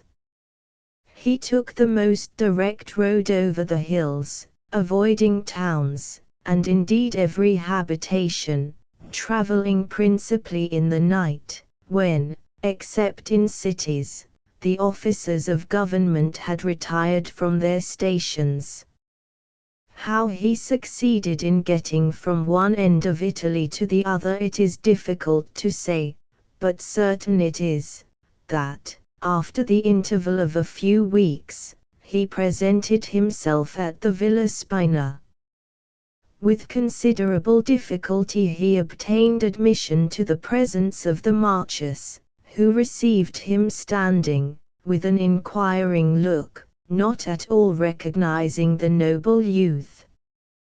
Ferdinand requested a private interview, for there were several visitors present. His voice startled the Marquess, who complied, taking him into another apartment. Here Ferdinand disclosed himself, and, with rapid and agitated utterance, was relating the history of his misfortunes, when the tramp of horses was heard, the great bell rang, and a domestic announced Count Ferdinando Eboli. "It is himself," cried the youth, turning pale. The words were strange, and they appeared still more so when the person announced entered, the perfect semblance of the young noble, whose name he assumed, as he had appeared when last at his departure. He trod the pavement of the hall. He inclined his head gracefully to the Baron, turning with a glance of some surprise, but more disdain, towards Ferdinand, exclaiming, "Thou here!" Ferdinand drew himself up to his full height. In spite of fatigue, ill fare, and coarse garments, his manner was full of dignity. The Marquess looked at him fixedly, and started as he marked his proud mien, and saw in his expressive features the very face of Eboli. But again he was perplexed when he turned and discerned, as in a mirror, the same countenance reflected by the newcomer, who underwent this scrutiny somewhat impatiently. In brief and scornful words he told the Marquess that this was a second attempt in the intruder to impose himself as Count Eboli, that the trick had failed before, and would again, adding, laughing, that it was hard to be brought to prove himself to be himself, against the assertion of a Braccone, whose likeness to him, and matchless impudence, were his whole stock in trade. "Why, my good fellow," continued he, sneeringly, "you put me out of conceit with myself, to think that one, apparently so like me, should get on no better in the world." The blood mounted into Ferdinand's cheeks on his enemy's bitter taunts. With difficulty he restrained himself from closing with his foe, while the words "traitorous impostor" burst from his lips. The Baron commanded the fierce youth to be silent, and, moved by a look that he remembered to be Ferdinand's, he said gently, "By your respect for me, I adjure you to be patient, fear not but that I will deal impartially." Then turning to the pretended Eboli, he added that he could not doubt but that he was the true Count, and asked excuse for his previous indecision. At first the latter appeared angry, but at length he burst into a laugh, and then, apologizing for his ill-breeding, continued laughing heartily at the perplexity of the Marquess. It is certain his gaiety gained more credit with his auditor than the indignant glances of poor Ferdinand. The false Count then said that, after the king's menaces, he had entertained no expectation that the farce was to be played over again. He had obtained leave of absence, of which he profited to visit his future father-in-law, after having spent a few days in his own palazzo at Naples. Until now Ferdinand had listened silently, with a feeling of curiosity, anxious to learn all he could of the actions and motives of his rival, but at these last words he could no longer contain himself. "What," cried he, "hast thou usurped my place in my own father's house, and dared assume my power in my ancestral halls?" A gush of tears overpowered the youth. he hid his face in his hands. Fierceness and pride lit up the countenance of the pretender. "By the eternal God and the sacred cross, I swear," he exclaimed, "that palace is my father's palace, those holes the holes of my ancestors." Ferdinand looked up with surprise. "And the earth opens not," he said, "to swallow the perjured man." He then, at the call of the Marchese, related his adventures, while scorn mantled on the features of his rival. The Marchese, looking at both, could not free himself from doubt. He turned from one to the other, in spite of the wild and disordered appearance of poor Ferdinand. There was something in him that forbade his friend to condemn him as the impostor, but then it was utterly impossible to pronounce such the gallant and noble-looking youth, who could only be acknowledged as the real Count by the disbelief of the other's tale. The Marchese, calling an attendant, sent for his fair daughter. "This decision," said he, "shall be made over to the subtle judgment of a woman, and the keen penetration of one who loves." Both the youths now smiled, the same smile, the same expression, that of anticipated triumph. The Baron was more perplexed than ever. Adelinda had heard of the arrival of Count Eboli, and entered, resplendent in youth and happiness. She turned quickly towards him who resembled most the person she expected to see, when a well-known voice pronounced her name, and she gazed aghast on the double appearance of the lover.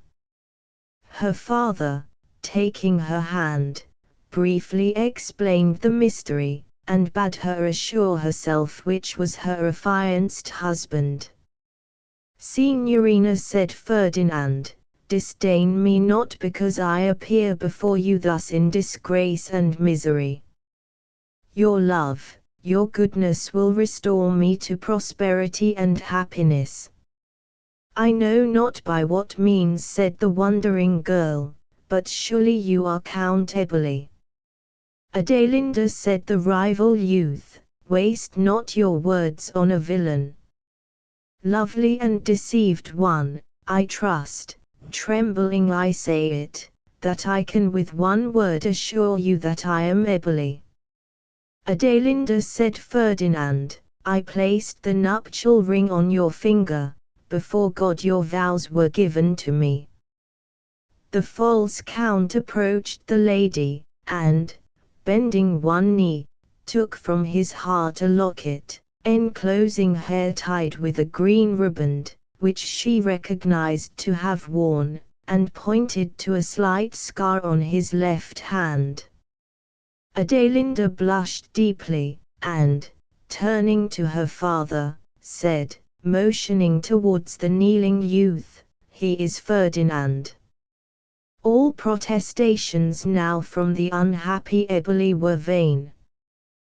The Marchese would have cast him into a dungeon, but at the earnest request of his rival, he was not detained, but thrust ignominiously from the villa. The rage of a wild beast newly chained was less than the tempest of indignation that now filled the heart of Ferdinand.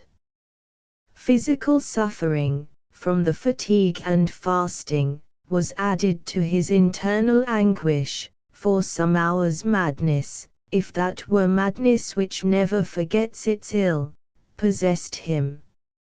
In a tumult of feelings there was one predominant idea. It was to take possession of his father's house, and to try, by ameliorating the fortuitous circumstances of his lot, to gain the upper hand of his adversary. He expended his remaining strength in reaching Naples, entered his family palace, and was received and acknowledged by his astonished domestics. One of his first acts was to take from a cabinet a miniature of his father encircled with jewels, and to invoke the aid of the paternal spirit.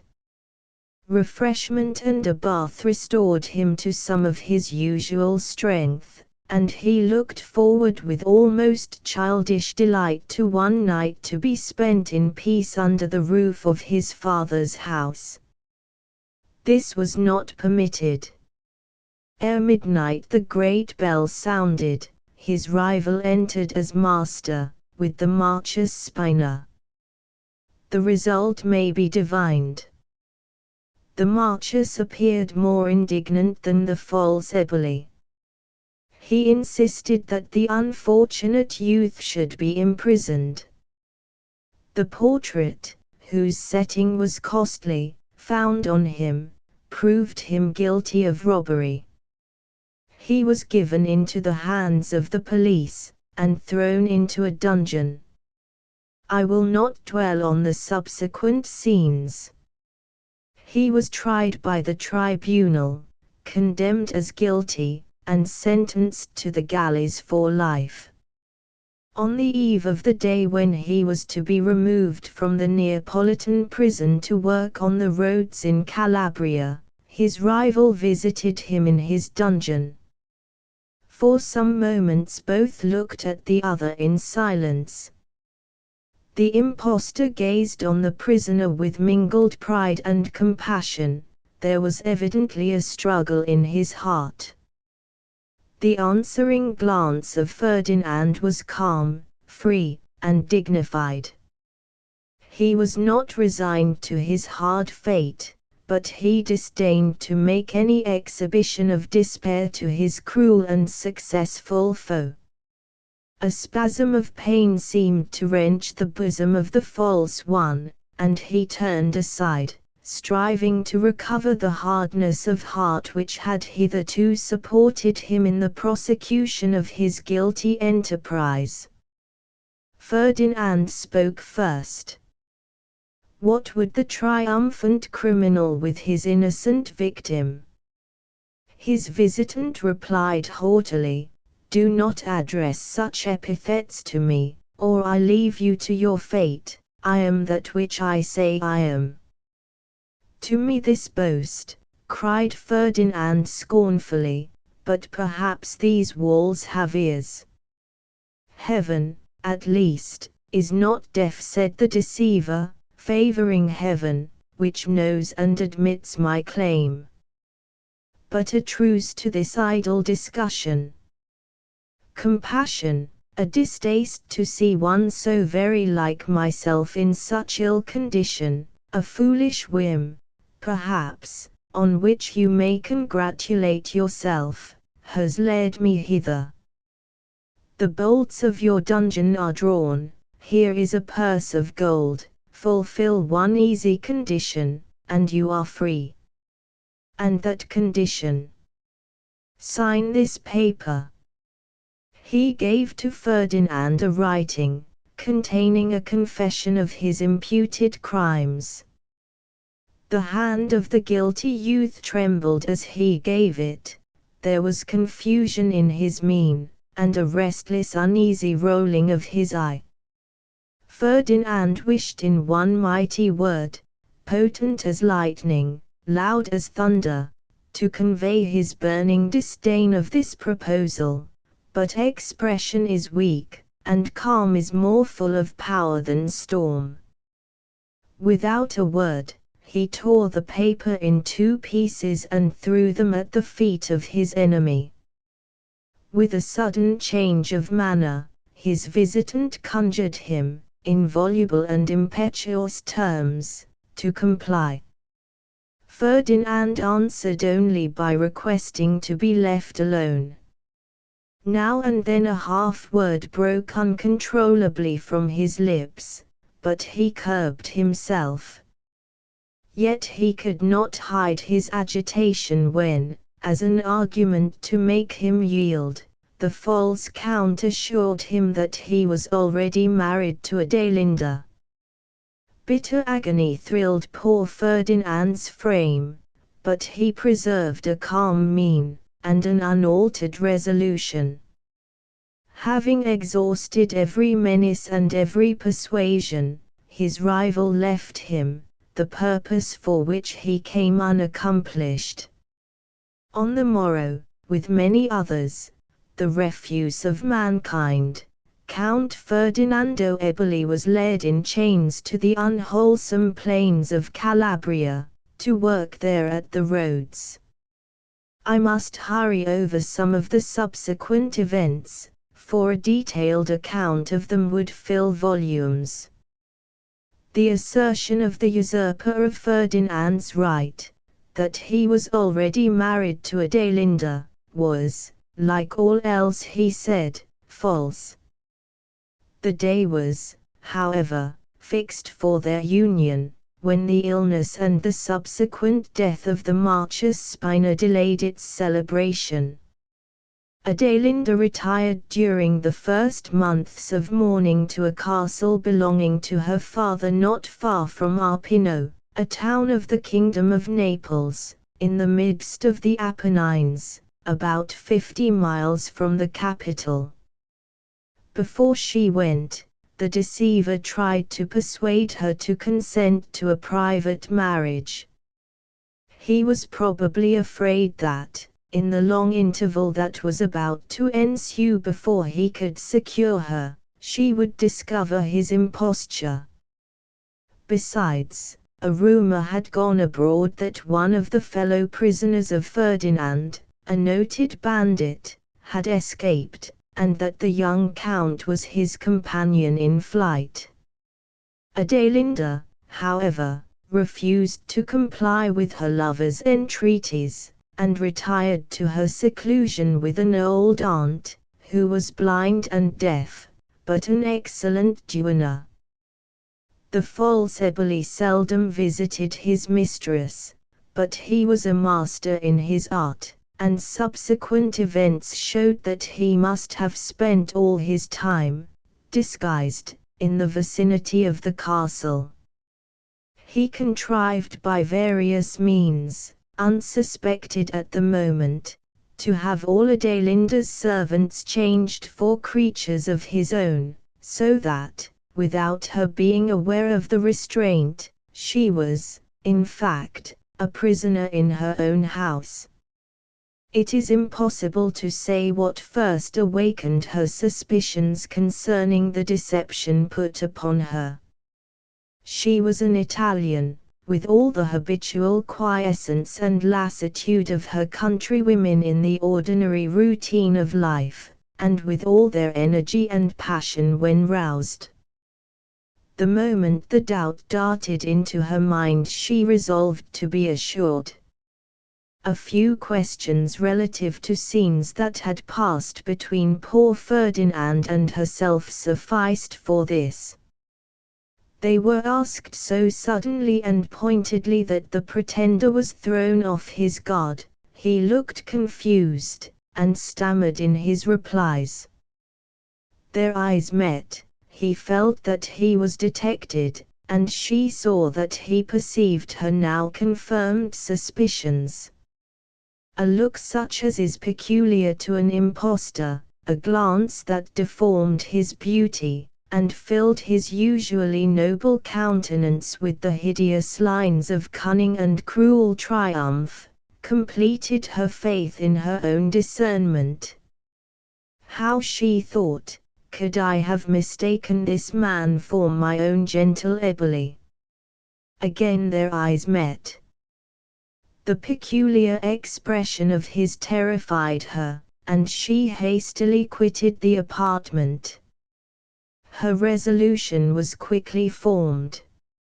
It was of no use to attempt to explain her situation to her old aunt. She determined to depart immediately for Naples, throw herself at the feet of Gioacchino, and to relate and obtain credit for her strange history. But the time was already lost when she could have executed this design. The contrivances of the deceiver were complete, she found herself a prisoner. Excess of fear gave her boldness, if not courage. She sought her jailer. A few minutes before she had been a young and thoughtless girl, docile as a child, and as unsuspecting. Now she felt as if she had suddenly grown old in wisdom, and that the experience of years had been gained in that of a few seconds. During their interview she was wary and firm, while the instinctive power of innocence over guilt gave majesty to her demeanor. The contriver of her ills for a moment cowered beneath her eye. At first he would by no means allow that he was not the person he pretended to be, but the energy and eloquence of truth bore down his artifice, so that, at length driven into a corner, he turned, a stag at bay. Then it was her turn to quail, for the superior energy of a man gave him the mastery. He declared the truth. He was the elder brother of Ferdinand, a natural son of the old Count Eboli. His mother, who had been wronged, never forgave her injurer, and bred her son in deadly hate for his parent, and a belief that the advantages enjoyed by his more fortunate brother were rightfully his own. His education was rude, but he had an Italian's subtle talents, swiftness of perception, and guileful arts. "It would blanch your cheek," he said to his trembling auditress, "could I describe all that I have suffered to achieve my purpose. I would trust to none, I executed all myself. It was a glorious triumph, but due to my perseverance and my fortitude. When I and my usurping brother stood, I, the noble, he, the degraded outcast, before our sovereign." Having rapidly detailed his history, he now sought to win the favorable ear of Adelinda, who stood with averted and angry looks. He tried by the varied shows of passion and tenderness to move her heart. Was he not, in truth, the object of her love? Was it not he who scaled her balcony at Villa Spina? He recalled scenes of mutual overflow of feeling to her mind, thus urging arguments the most potent with a delicate woman. Pure blushes tinged her cheek, but horror of the deceiver predominated over every other sentiment. He swore that as soon as they should be united he would free Ferdinand, and bestow competency, nay, if so she willed it, half his possessions on him. She coldly replied, that she would rather share the chains of the innocent, and misery, than link herself with imposture and crime. She demanded her liberty, but the untamed and even ferocious nature that had borne the deceiver through his career of crime now broke forth, and he invoked fearful imprecations on his head if she ever quitted the castle except as his wife. His look of conscious power and unbridled wickedness terrified her, her flashing eyes spoke abhorrence. It would have been far easier for her to have died than have yielded the smallest point to a man who had made her feel for one moment his irresistible power, arising from her being an unprotected woman, wholly in his hands. She left him, feeling as if she had just escaped from the impending sword of an assassin. 1 hour's deliberation suggested to her a method of escape from her terrible situation. In a wardrobe at the castle lay, in their pristine gloss, the habiliments of a page of her mother, who had died suddenly, leaving these unworn relics of his station. Dressing herself in these, she tied up her dark shining hair, and even, with a somewhat bitter feeling, girded on the slight sword that appertained to the costume. Then, through a private passage leading from her own apartment to the chapel of the castle, she glided with noiseless steps, long after the Ave Maria, sounded at 4 o'clock, had, on a November night, given token that half an hour had passed since the setting of the sun. She possessed the key of the chapel door, it opened at her touch, she closed it behind her, and she was free. The pathless hills were around her, the starry heavens above, and a cold wintry breeze murmured around the castle walls, but fear of her enemy conquered every other fear, and she tripped lightly on in a kind of ecstasy for many a long hour over the stony mountain path, she, who had never before walked more than a mile or two from home at any time in her life, till her feet were blistered, her slight shoes cut through, her way utterly lost. At morning's dawn she found herself in the midst of the wild ilex-covered Apennines, and neither habitation nor human being apparent. She was hungry and weary.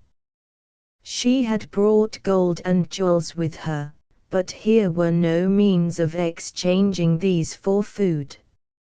She remembered stories of banditti, but none could be so ruffian-like and cruel as him from whom she fled. This thought, a little rest, and a draught of water from a pure mountain spring, restored her to some portion of courage, and she continued her journey.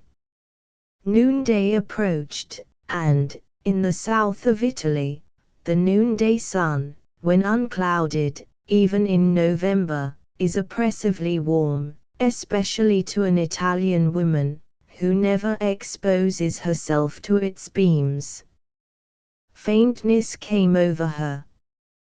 There appeared recesses in the mountain sides along which she was traveling, grown over with bay and arbutus. She entered one of these, there to repose. It was deep, and led to another that opened into a spacious cavern lighted from above. There were cates, grapes, and a flagon of wine on a rough-hewn table. She looked fearfully around, but no inhabitant appeared. She placed herself at the table, and, half in dread, ate of the food presented to her, and then sat, her elbow on the table, her head resting on her little snow-white hand, her dark hair shading her brow and clustering round her throat. An appearance of languor and fatigue was diffused through her attitude, while her soft black eyes filled at intervals with large tears as, pitying herself, she recurred to the cruel circumstances of her lot.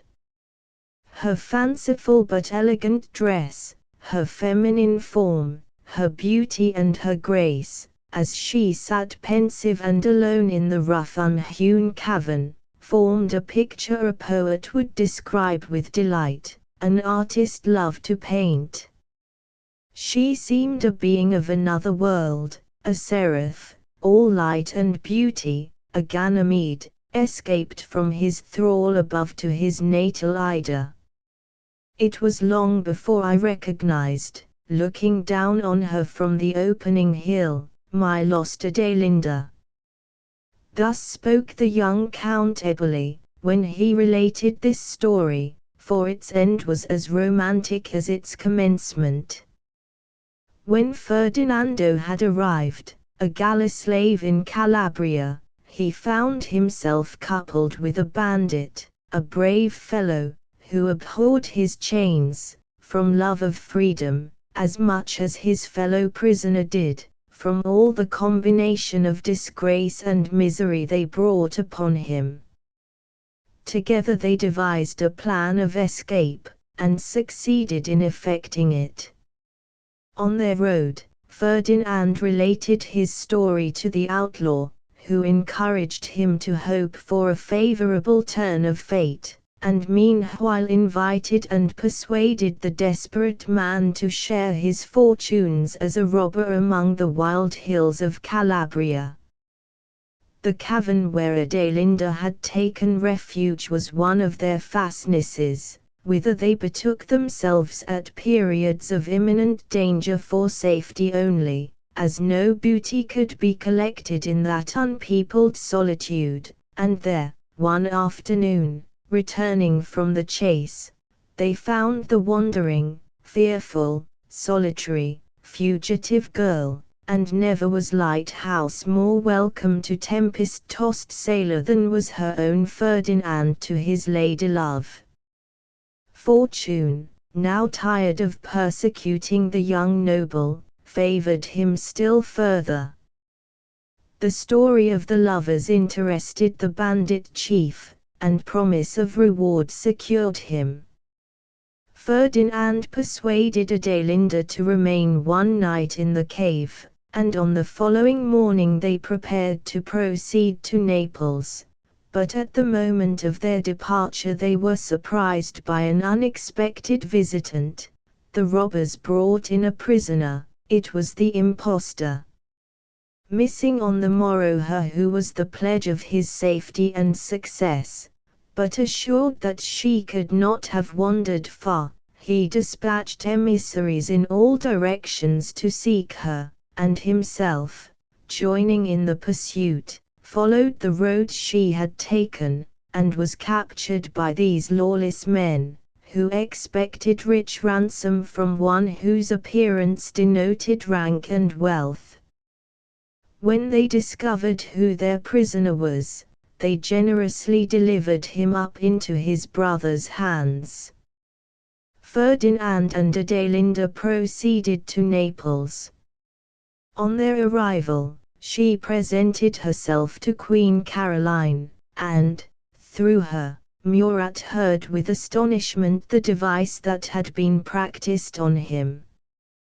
The young count was restored to his honors and possessions, and within a few months afterwards was united to his betrothed bride. The compassionate nature of the Count and Countess led them to interest themselves warmly in the fate of Ludovico, whose subsequent career was more honorable but less fortunate. At the intercession of his relative, Gioacchino permitted him to enter the army, where he distinguished himself, and obtained promotion. The brothers were at Moscow together, and mutually assisted each other during the horrors of the retreat.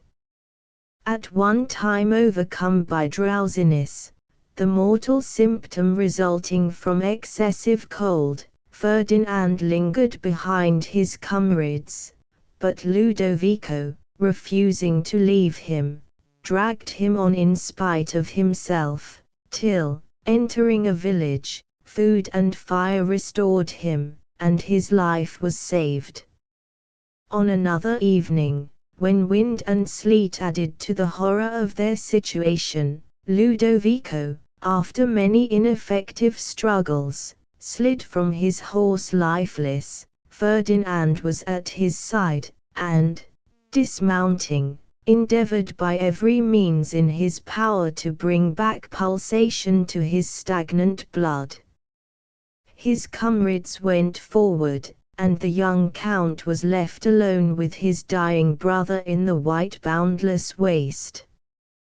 Once Ludovico opened his eyes and recognized him, he pressed his hand, and his lips moved to utter a blessing as he died.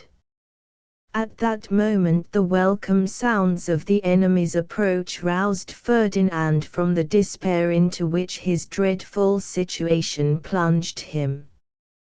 He was taken prisoner, and his life was thus saved. When Napoleon went to Elba, he, with many others of his countrymen, was liberated, and returned to Naples. 3. The Evil Eye. The wild Albanian, kirtled to his knee, with shawl-girt head, and ornamented gun, and gold-embroidered garments, fair to see, the crimson-scarfed man of Macedon.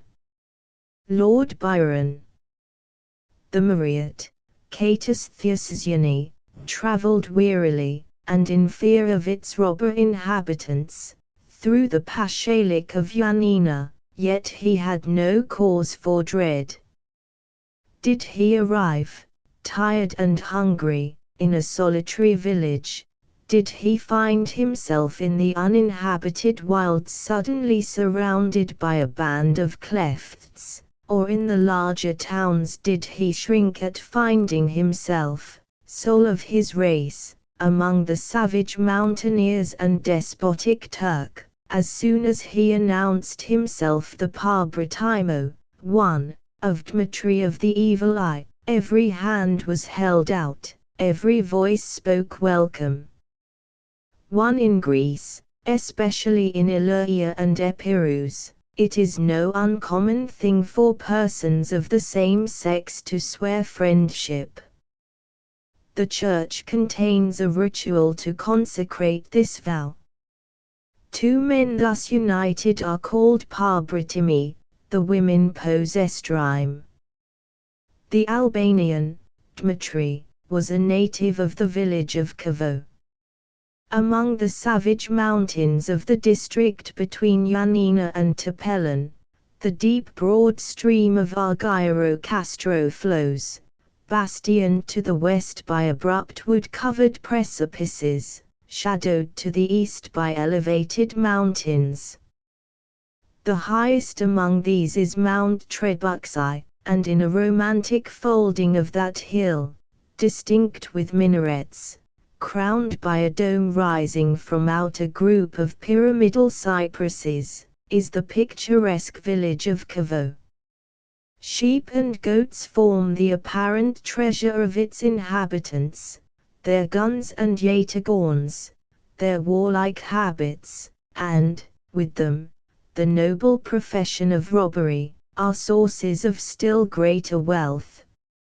Among a race renowned for dauntless courage and sanguinary enterprise, Dmitri was distinguished.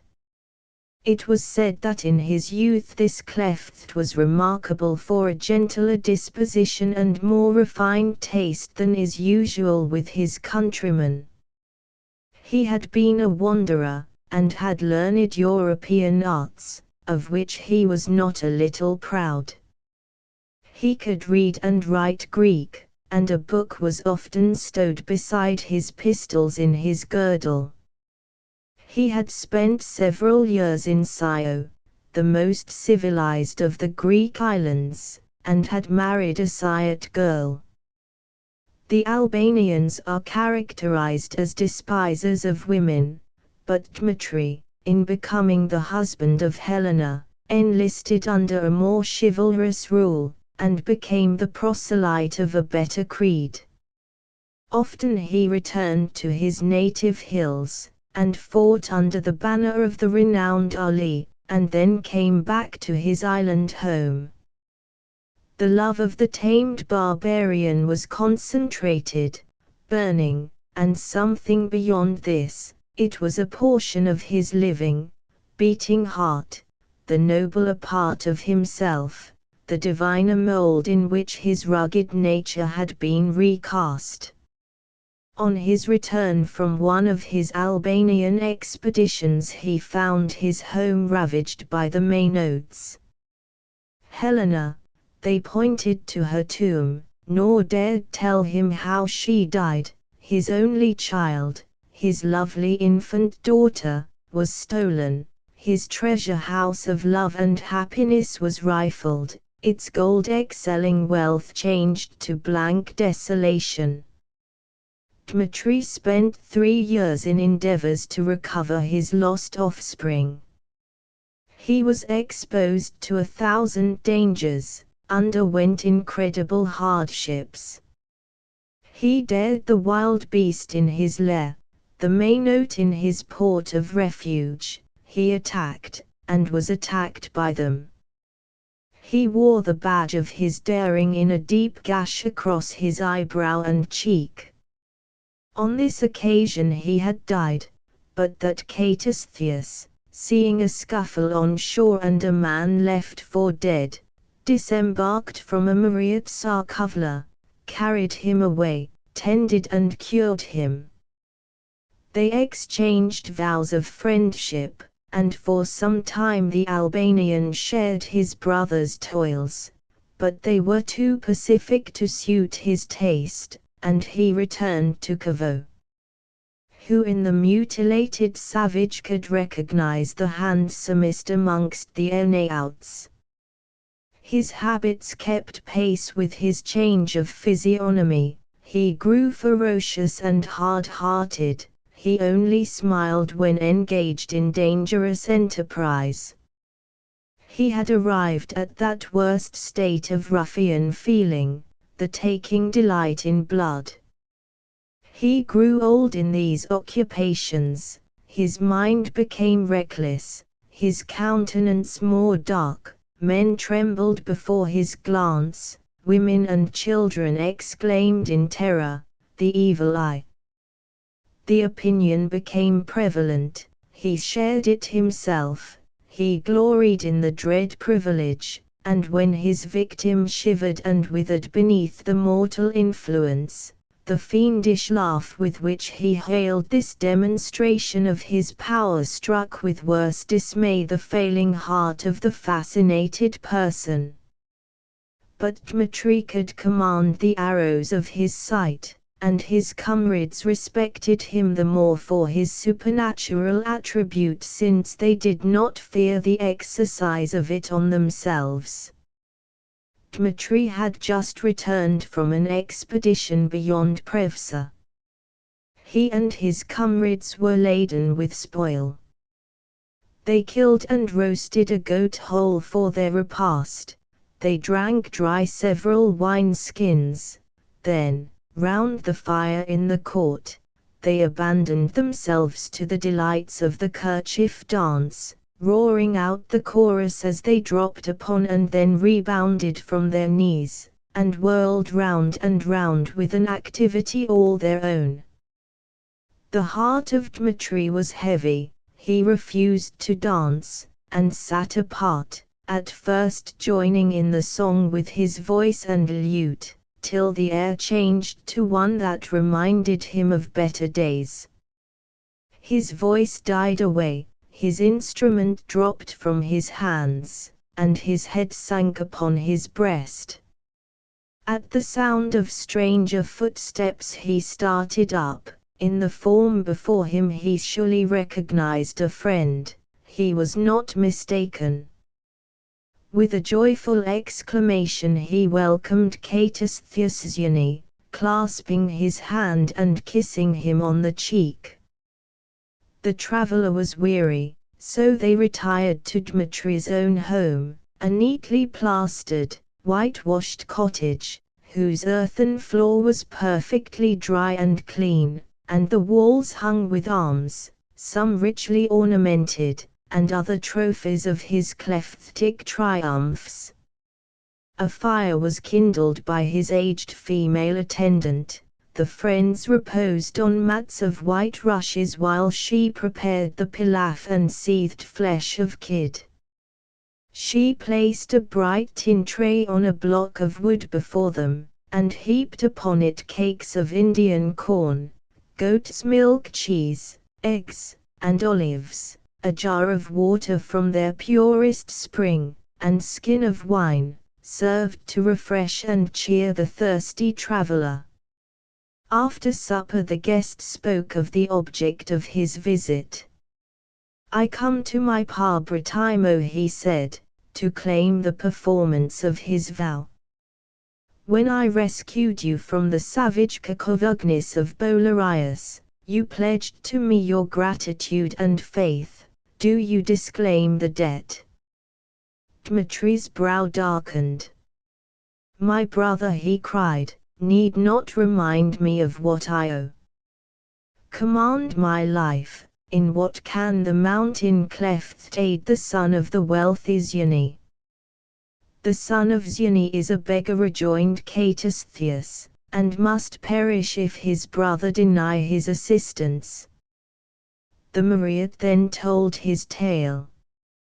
He had been brought up as the only son of a rich merchant of Corinth. He had often sailed as caravocii, too, of his father's vessels to Stamba, and even to Calabria.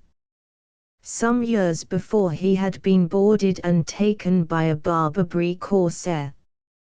His life since then had been adventurous, he said. In truth, it had been a guilty one. He had become a renegade, and won regard from his new allies, not by his superior courage, for he was cowardly, but by the frauds that make men wealthy.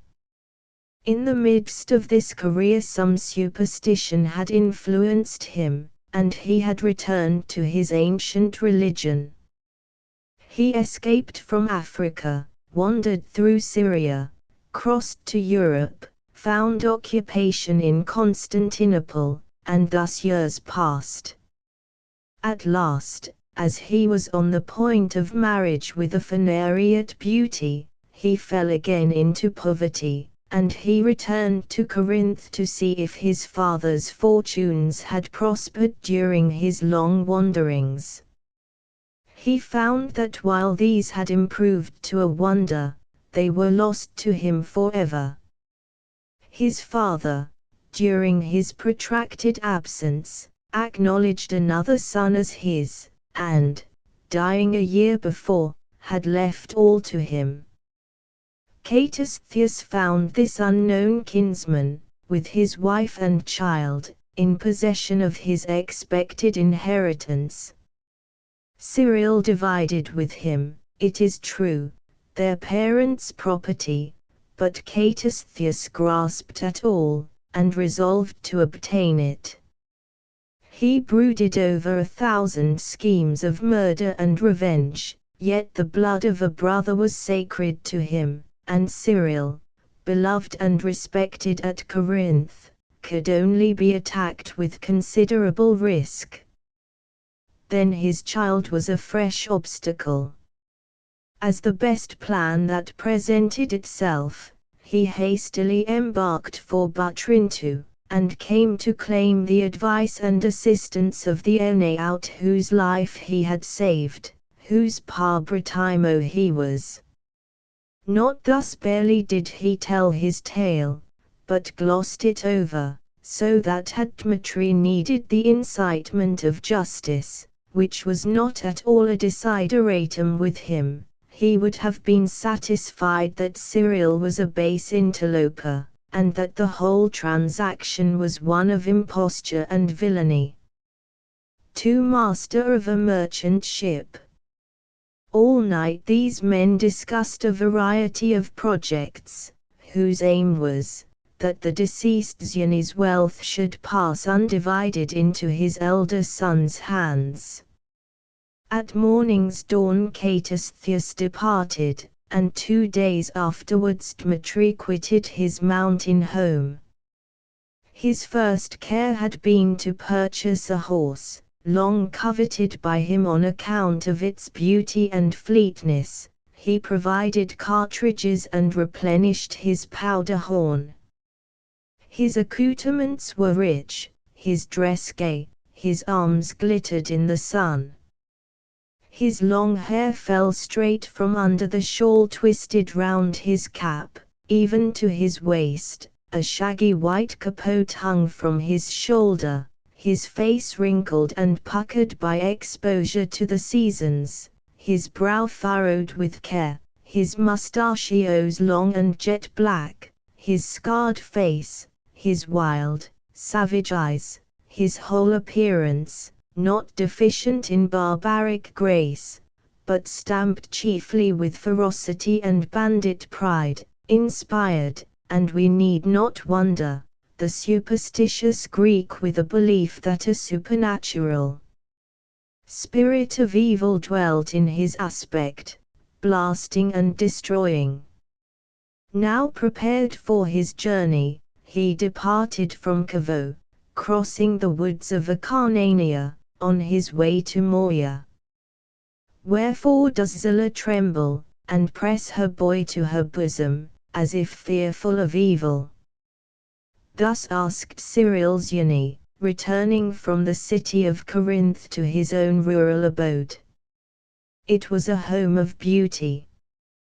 The abruptly broken hills covered with olives, or brighter plantations of orange trees, overlooked the blue waves of the Gulf of Aegina. A myrtle underwood spread sweet scent around, and dipped its dark shining leaves into the sea itself. The low-roofed house was shaded by two enormous fig trees, while vineyards and cornland stretched along the gentle upland to the north. When Zillah saw her husband she smiled, though her cheek was still pale and her lips quivering. "Now you are near to guard us," she said. "I dismiss fear, but danger threatens our Constans, and I shudder to remember that an evil eye has been upon him." Cyril caught up his child. "By my head," he cried, "thou speakest of an ill thing. The Franks call this superstition, but let us beware. His cheek is still rosy, his tresses flowing gold. Speak, Constans, hail thy father, my brave fellow." It was but a short-lived fear, no ill ensued, and they soon forgot an incident which had causelessly made their hearts to quail. A week afterwards Cyril returned, as he was wont, from shipping a cargo of currants, to his retreat on the coast. It was a beautiful summer evening.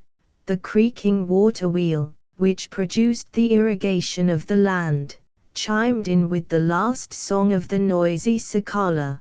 The rippling waves spent themselves almost silently among the shingles. This was his home, but where its lovely flower? Zillah did not come forth to welcome him. A domestic pointed to a chapel on a neighboring acclivity, and there he found her. His child, nearly 3 years of age, was in his nurse's arms. His wife was praying fervently, while the tears streamed down her cheeks.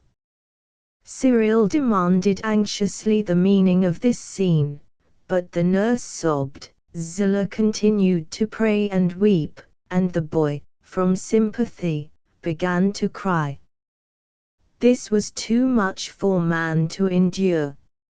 Cyril left the chapel. He leant against a walnut tree. His first exclamation was a customary Greek one: "Welcome this misfortune, so that it come single." But what was the ill that had occurred? Unapparent was it yet, but the spirit of evil is most fatal when unseen. He was happy, a lovely wife, a blooming child, a peaceful home, competence, and the prospect of wealth. These blessings were his, yet how often does fortune use such as her decoys? He was a slave in an enslaved land, a mortal subject to the high destinies, and 10,000 were the envenomed darts which might be hurled at his devoted head. Now, timid and trembling, Zillah came from the chapel. Her explanation did not calm his fears. Again the evil eye had been on his child, and deep malignity lurked surely under this second visitation. The same man, an Earneout, with glittering arms, gay attire, mounted on a black steed, came from the neighboring ilex grove, and, riding furiously up to the door, suddenly checked and reined in his horse at the very threshold. The child ran towards him. The Earneout bent his sinister eyes upon him. "Lovely art thou, bright infant," he cried. Thy blue eyes are beaming, thy golden tresses fair to see, but thou art a vision fleeting as beautiful, look at me. The innocent looked up, uttered a shriek, and fell gasping on the ground. The women rushed forward to seize him. The Albanian put spurs to his horse, and, galloping swiftly across the little plain, up the wooded hillside, he was soon lost to sight. Zillah and the nurse bore the child to the chapel. They sprinkled him with holy water, and, as he revived, besought the Panagia with earnest prayers to save him from the menace still. Several months elapsed, little Constance grew in intelligence and beauty, no blight had visited the flower of love, and its parents dismissed fear. Sometimes Cyril indulged in a joke at the expense of the evil eye, but Zillah thought it unlucky to laugh, and crossed herself whenever the event was alluded to. At this time Catastheus visited their abode. He was on his way, he said, to Stambour, and he came to know whether he could serve his brother in any of his transactions in the capital. Cyril and Zillah received him with cordial affection. They rejoiced to perceive that fraternal love was beginning to warm his heart. He seemed full of ambition and hope. The brothers discussed his prospects, the politics of Europe, and the intrigues of the Fana. The petty affairs of Corinth even were made subjects of discourse, and the probability that in a short time, young as he was, Cyril would be named Cojabashi of the province. On the morrow, Catastheus prepared to depart. One favor does the voluntary exile ask. Will my brother and sister accompany me some hours on my way to Napoli, whence I embark? Zillah was unwilling to quit her home, even for a short interval, but she suffered herself to be persuaded, and they proceeded all together for several miles towards the capital of the Morea. At noontide they made a repast under the shadow of a grove of oaks, and then separated. Returning homeward, the wedded pair congratulated themselves on their tranquil life and peaceful happiness, contrasted with the wanderer's lonely and homeless pleasures. These feelings increased in intensity as they drew nearer their dwelling, and anticipated the lisped welcome of their idolized child. From an eminence they looked upon the fertile vale which was their home. It was situated on the southern side of the isthmus, and looked upon the Gulf of Aegina. All was verdant, tranquil, and beautiful. They descended into the plain. Their singular appearance attracted their attention. A plough with its yoke of oxen had been deserted midway in the furrow. The animals had dragged it to the side of the field, and endeavored to repose as well as their conjunction permitted. The sun already touched its western bourne, and the summits of the trees were gilded by its parting beams. All was silent, even the eternal water wheel was still. No menials appeared at their usual rustic labors. From the house the voice of wailing was too plainly heard. "My child!" Zillah exclaimed. Cyril began to reassure her, but another lament arose, and he hurried on. She dismounted, and would have followed him, but sank on the roadside. Her husband returned. "Courage, my beloved," he cried. "I will not repose night nor day until Constance is restored to us.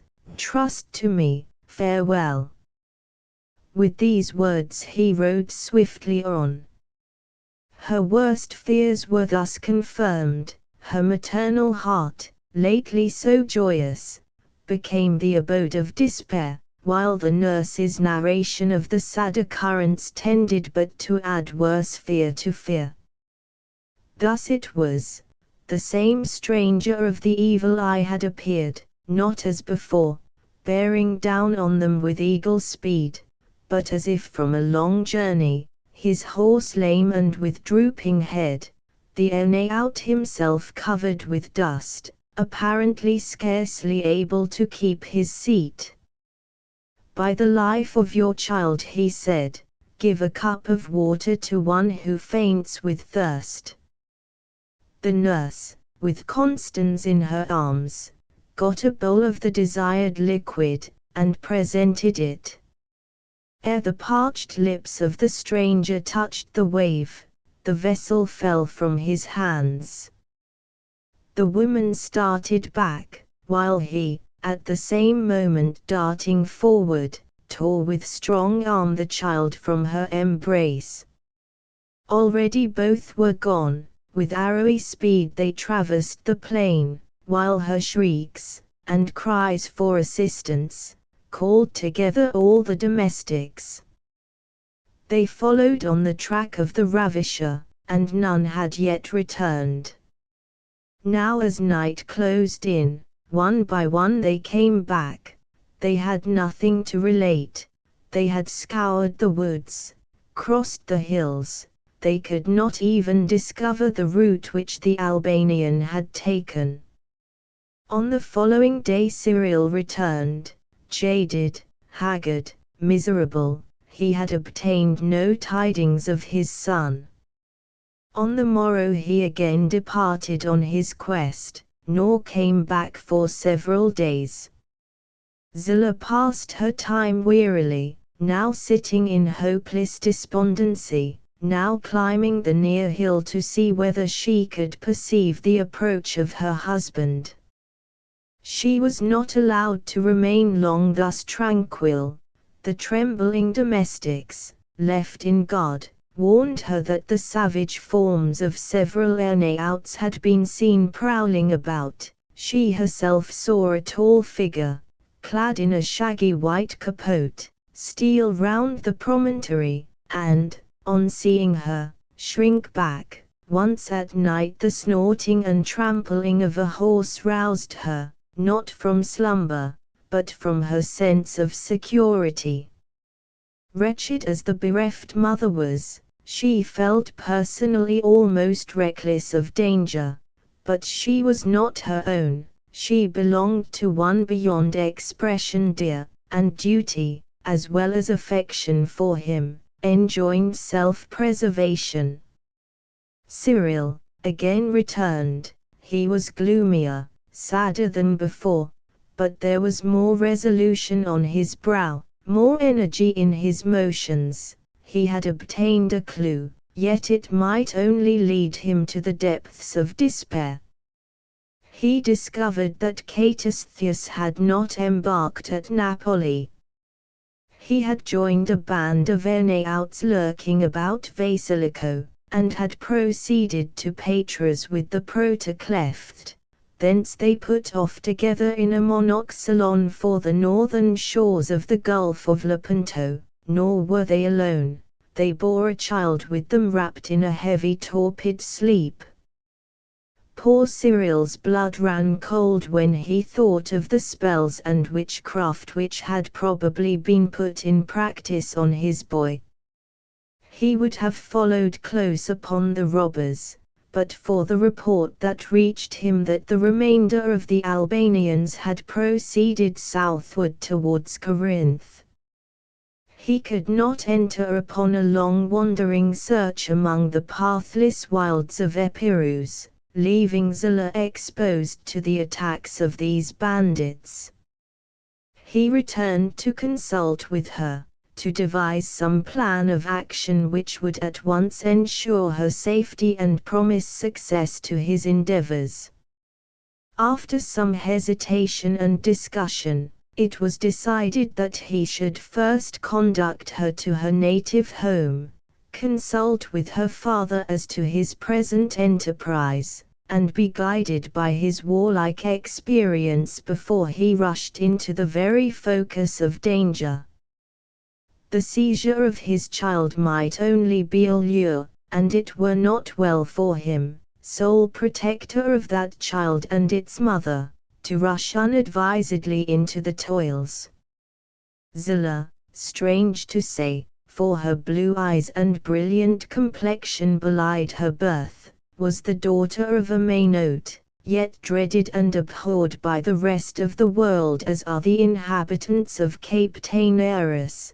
They are celebrated for their domestic virtues and the strength of their private attachments.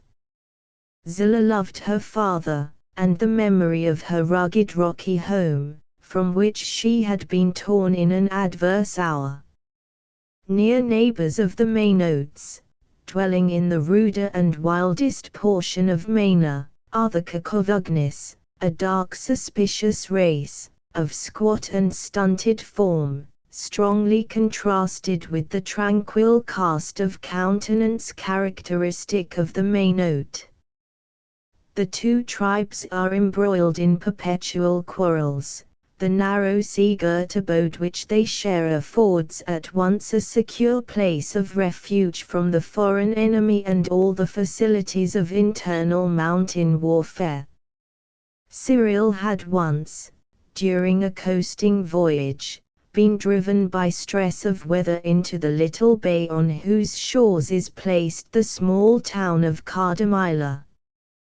The crew at first dreaded to be captured by the pirates, but they were reassured on finding them fully occupied by their domestic dissensions.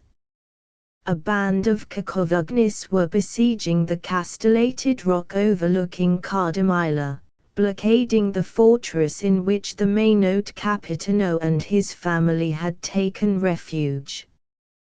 2 days passed thus, while furious contrary winds detained Cyril in the bay. On the third evening the western gale subsided, and a land breeze promised to emancipate them from their perilous condition, when in the night, as they were about to put off in a boat from shore, they were hailed by a party of Mainotes, and one, an old man of commanding figure, demanded a parley. He was the Capitano of Cardamila, the chief of the fortress, now attacked by his implacable enemies. He saw no escape, he must fall, and his chief desire was to save his treasure and his family from the hands of his enemies. Cyril consented to receive them on board. The latter consisted of an old mother, a paramana, and a young and beautiful girl, his daughter. Cyril conducted them in safety to Napoli. Soon after the Capitano's mother and paramana returned to their native town, while, with her father's consent, fair Zillah became the wife of her preserver. The fortunes of the Mainote had prospered since then, and he stood first in rank, the chief of a large tribe, the Capitano of Cardamila. Thither then the hapless parents repaired. They embarked on board a small sarcovela, which dropped down the Gulf of Aegina, weathered the islands of Scylo and Surigo, and the extreme point of Tainaris. Favored by prosperous gales, they made the desired port, and arrived at the hospitable mansion of old Camaraz. He heard their tale with indignation, swore by his beard to dip his poniard in the best blood of Catastheus, and insisted upon accompanying his son-in-law on his expedition to Albania. No time was lost. The grey-headed mariner, still full of energy, hastened every preparation. Cyril and Zillah parted. 1,000 fears, 1,000 hours of misery rose between the pair, late sharers in perfect happiness. The boisterous sea and distant lands were the smallest of the obstacles that divided them. They would not fear the worst, Yet hope, a sickly plant, faded in their hearts as they tore themselves asunder after a last embrace. Zillah returned from the fertile district of Corinth to her barren native rocks. She felt all joy expire as she viewed from the rugged shore the lessening sails of the Sarkavla.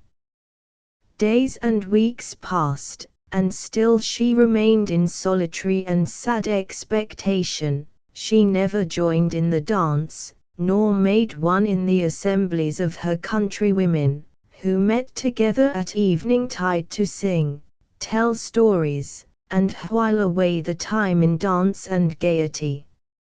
She secluded herself in the most lonely part of her father's house, and gazed unceasingly from the lattice upon the sea beneath, or wandered on the rocky beach, and when tempest darkened the sky, and each precipitous promontory grew purple under the shadows of the wide-winged clouds, when the roar of the surges was on the shore, and the white crests of the waves, seen afar upon the ocean plain, showed like flocks of new-shorn sheep scattered along wide-extended downs, she felt neither gale nor inclement cold, nor returned home till recalled by her attendants. In obedience to them she sought the shelter of her abode, not to remain long, for the wild winds spoke to her, and the stormy ocean reproached her tranquillity. Unable to control the impulse, she would rush from her habitation on the cliff, nor remember, till she reached the shore, that her papooses were left midway on the mountain path, and that her forgotten veil and disordered dress were unmeet for such a scene. Often the unnumbered hours sped on, while this orphaned child of happiness leant on a cold dark rock. The low-browed crags beetled over her, the surges broke at her feet, her fair limbs were stained by spray, her tresses dishevelled by the gale. Hopelessly she wept until a sail appeared on the horizon, and then she dried her fast-flowing tears, fixing her large eyes upon the nearing hull or fading topsail. Meanwhile the storm tossed the clouds into 1,000 gigantic shapes, and the tumultuous sea grew blacker and more wild. Her natural gloom was heightened by superstitious horror.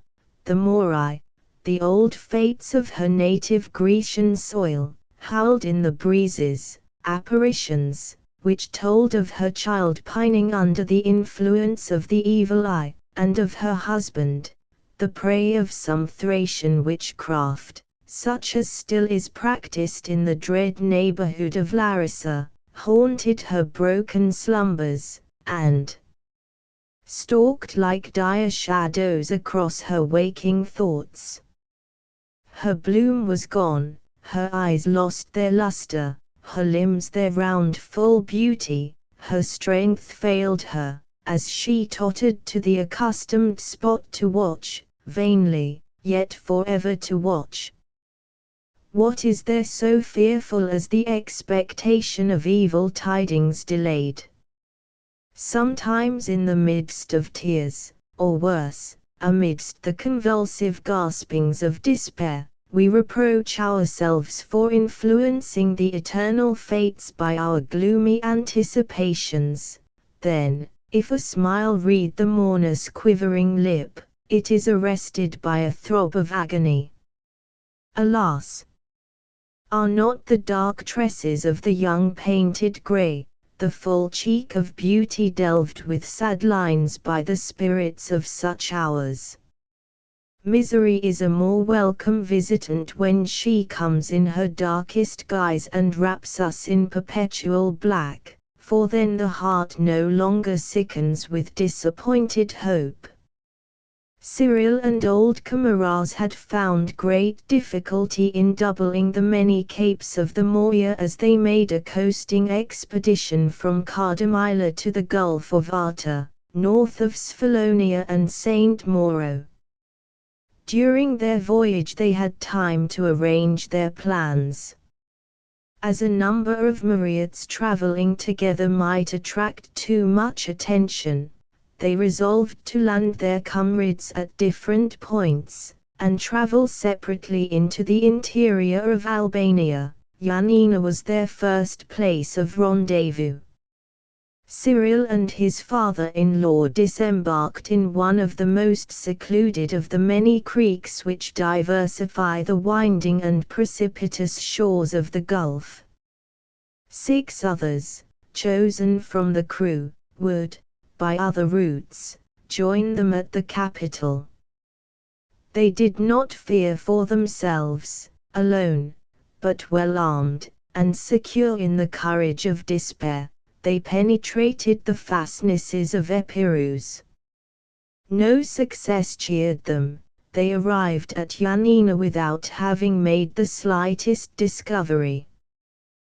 They were joined by their comrades, whom they directed to remain 3 days in the town, and then separately to proceed to Topelon, whither they immediately directed their steps.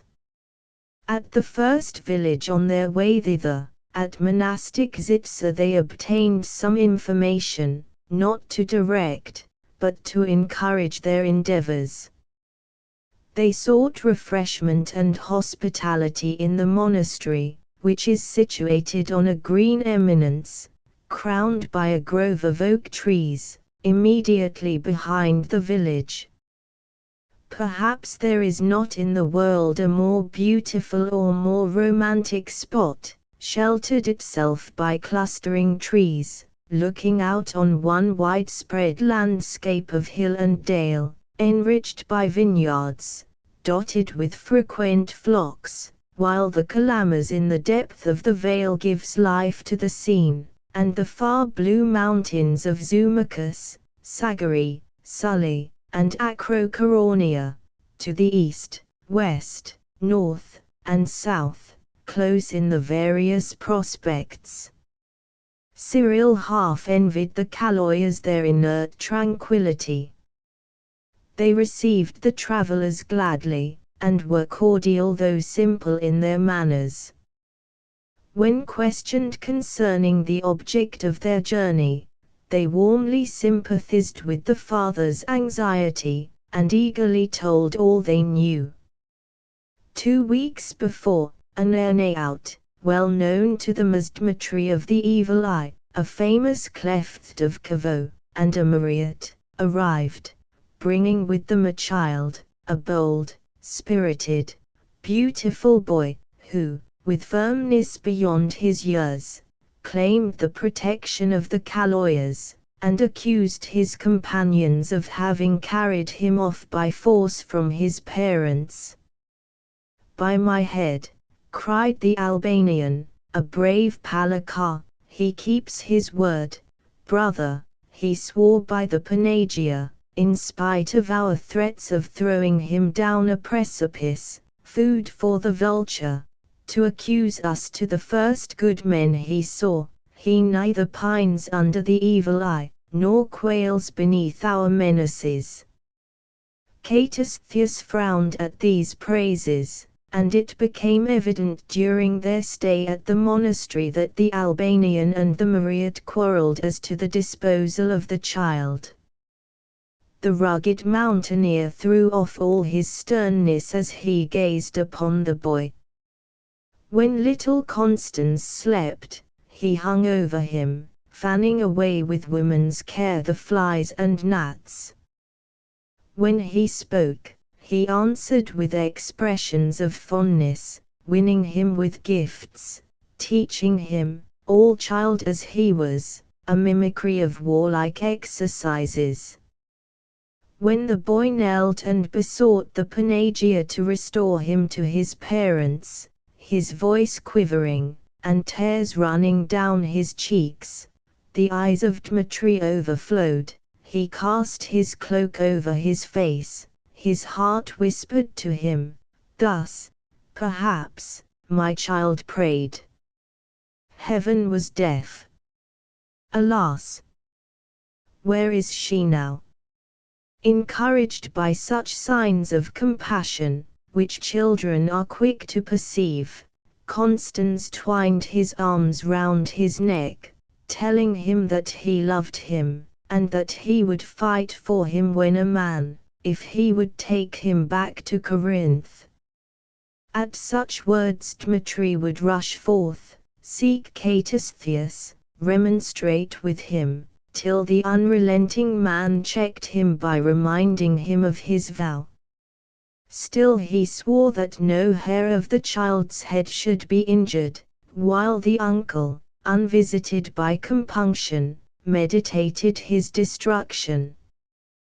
The quarrels which thence arose were frequent and violent, till Caitasthius, weary of opposition, had recourse to craft to obtain his purpose.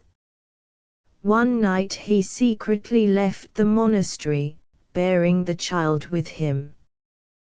When Dmitri heard of his evasion, it was a fearful thing to the good Kaloyas only to look upon him.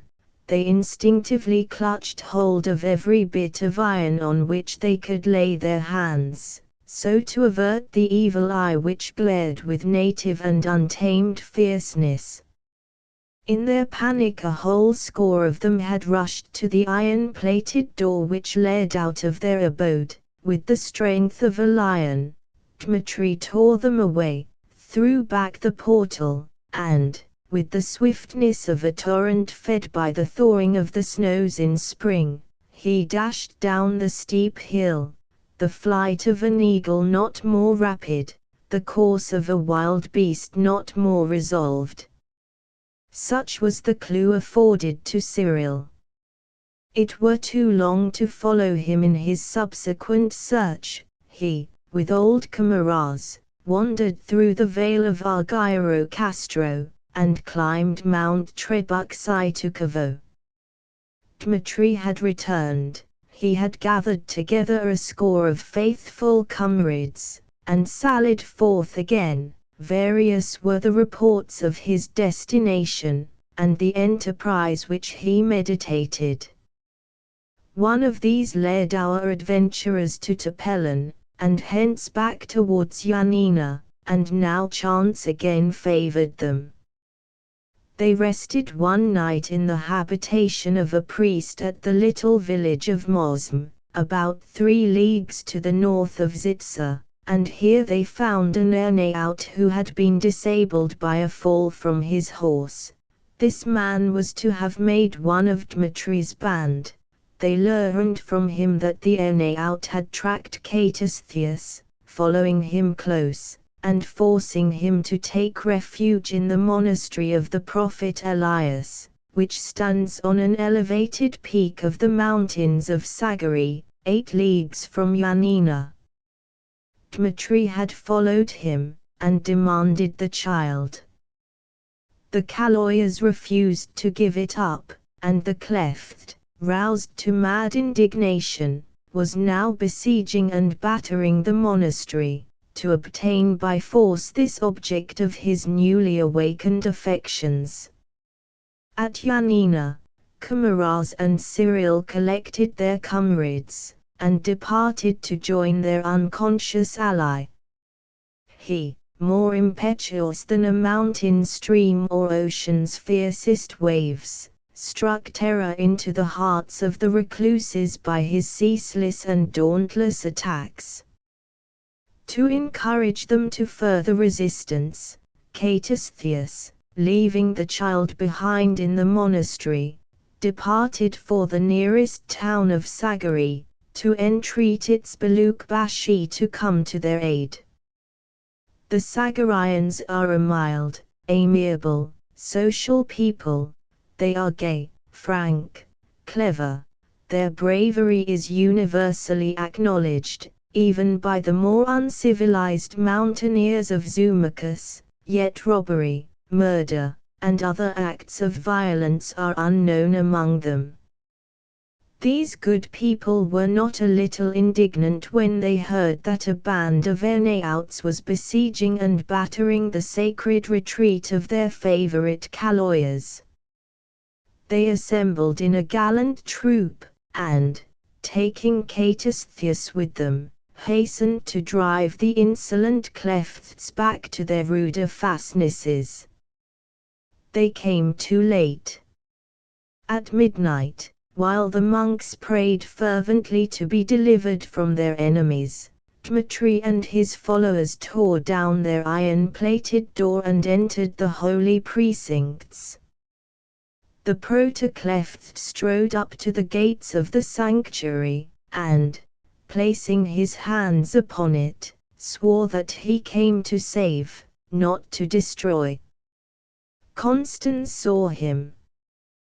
With a cry of delight he disengaged himself from the caloyer who held him, and rushed into his arms. This was sufficient triumph.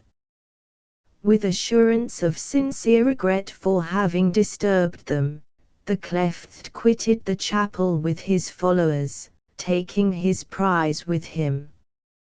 Catastheus returned some hours after, and so well did the traitor plead his cause with the kind Sagarians, bewailing the fate of his little nephew among those evil men, that they offered to follow, and, superior as their numbers were, to rescue the boy from their destructive hands. Catastheus, delighted with the proposition, urged their immediate departure. At dawn they began to climb the mountain summits, already trodden by the Zumakians. Delighted with repossessing his little favorite, Dmitri placed him before him on his horse, and, followed by his comrades, made his way over the mountains, clothed with old Dodona's oaks, or, in higher summits, by dark gigantic pines. They proceeded for some hours, and at length dismounted to repose. The spot they chose was the depth of a dark ravine, whose gloom was increased by the broad shadows of dark ilexes, an entangled underwood, and a sprinkling of craggy isolated rocks, made it difficult for the horses to keep their footing. They dismounted, and sat by the little stream. Their simple fare was spread, and Dmitri enticed the boy to eat by 1,000 caresses. Suddenly one of his men, set as a god, brought intelligence that a troop of Sagarians, with Catastheus as their guide, was advancing from the monastery of Saint Elias, while another man gave the alarm of the approach of 6 or 8 well-armed Mareots, who were advancing on the road from Yanina. In a moment every sign of encampment had disappeared. The Enaouts began to climb the hills, getting under cover of the rocks, and behind the large trunks of the forest trees, keeping concealed till their invaders should be in the very midst of them. Soon the Mareots appeared, turning round the defile, in a path that only allowed them to proceed 2 by 2. They were unaware of danger, and walked carelessly, until a shot that whizzed over the head of one, striking the bough of a tree, recalled them from their security. The Greeks, accustomed to the same mode of warfare, betook themselves also to the safeguards of the rocks, firing from behind them, striving with their adversaries which should get to the most elevated station, jumping from crag to crag, and dropping down and firing as quickly as they could load. One old man alone remained on the pathway. The mariner, Kamaraz, had often encountered the enemy on the deck of his kayak, and would still have rushed foremost at a boarding, but this warfare required too much activity. Cyril called on him to shelter himself beneath a low, broad stone. The Mainote waved his hand. "Fear not for me," he cried, "I know how to die. The brave love the brave." Dmitri saw the old man stand, unflinching, a mark for all the balls, and he started from behind his rocky screen, calling on his men to cease. Then addressing his enemy, he cried, "Who art thou? Wherefore art thou here? If ye come in peace, proceed on your way. Answer, and fear not." The old man drew himself up, saying, "I am a Mainote, and cannot fear. All Hellas trembles before the pirates of Cape Matapan, and I am one of these. I do not come in peace. Behold, you have in your arms the cause of our dissension. I am the grandson of that child, give him to me." Dmitri, had he held a snake which he felt awakening in his bosom, could not so suddenly have changed his cheer, the offspring of a Mainote. He relaxed his grasp. Constans would have fallen had he not clung to his neck.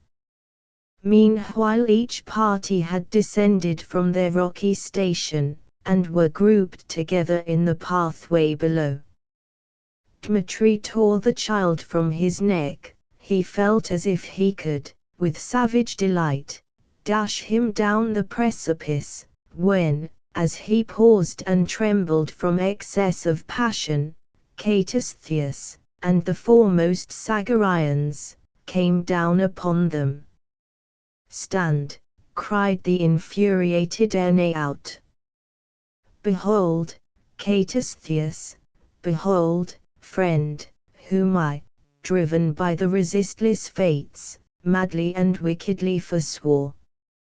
I now perform thy wish, the Mainote child dies. The son of the accursed race shall be the victim of my just revenge." Cyril, in a transport of fear, rushed up the rock. He leveled his musket, but he feared to sacrifice his child.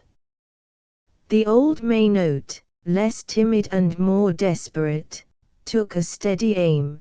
Dmitri saw the act, and hurled the dagger, already raised against the child, at him. It entered his side, while Constans, feeling his late protector's grasp relax, sprang from it into his father's arms.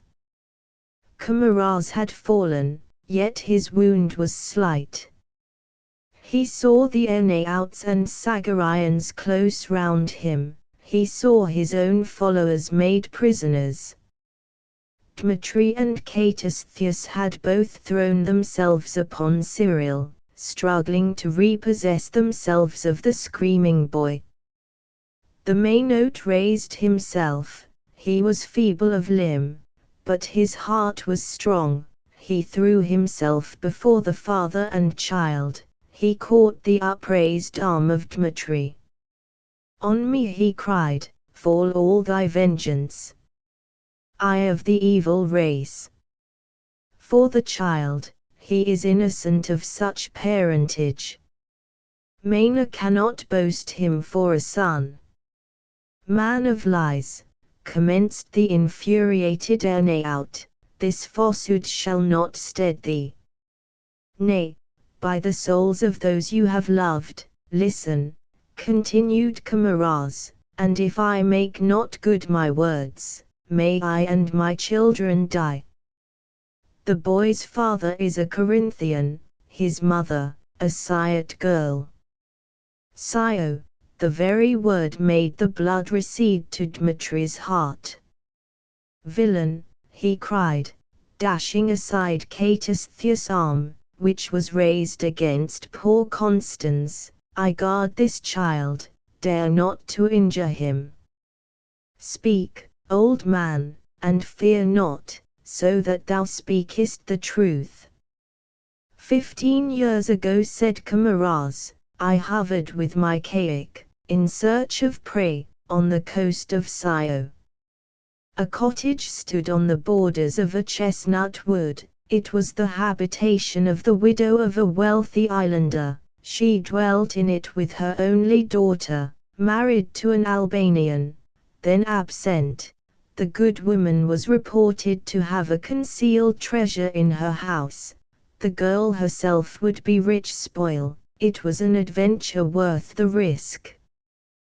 We ran our vessel up a shady creek, and, on the going down of the moon, landed, stealing under the covert of night towards the lonely abode of these women.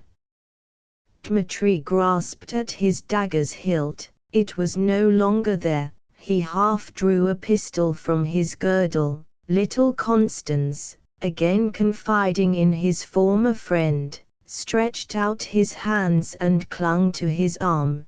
The cleft looked on him, half yielded to his desire to embrace him, half feared to be deceived, so he turned away, throwing his capote over his face, veiling his anguish, controlling his emotions, till all should be told.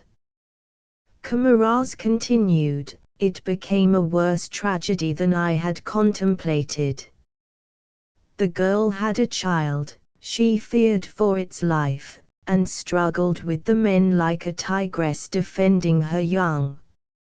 I was in another room seeking for the hidden store, when a piercing shriek rent the air. I never knew what compassion was before. This cry went to my heart, but it was too late. The poor girl had sunk to the ground, the life tide oozing from her bosom. I know not why, but I turned woman in my regret for the slain beauty.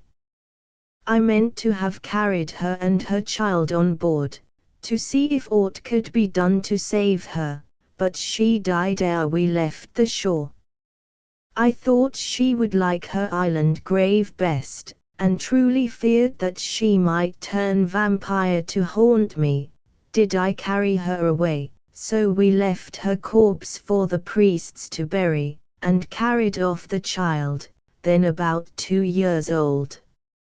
She could say few words except her own name, that was Zilla, and she is the mother of this boy. A succession of arrivals in the Bay of Cardamila had kept poor Zilla watching for many nights. Her attendant had, in despair of ever seeing her sleep again, drugged with opium the few cakes she persuaded her to eat, but the poor woman did not calculate on the power of mind over body, of love over every enemy, physical or moral, arrayed against it. Zilla lay on her couch, her spirit somewhat subdued, but her heart alive, her eyes unclosed. In the night, led by some unexplained impulse, she crawled to her lattice, and saw a little sarcovler enter the bay. It ran in swiftly, under favor of the wind, and was lost to her sight under a jutting crag. Lightly she trod the marble floor of her chamber, she drew a large shawl close round her, she descended the rocky pathway, and reached, with swift steps, the beach. Still the vessel was invisible, and she was half inclined to think that it was the offspring of her excited imagination, yet she lingered. She felt a sickness at her very heart whenever she attempted to move, and her eyelids weighed down in spite of herself. The desire of sleep at last became irresistible. She lay down on the shingles, reposed her head on the cold, hard pillow, folded her shawl still closer, and gave herself up to forgetfulness.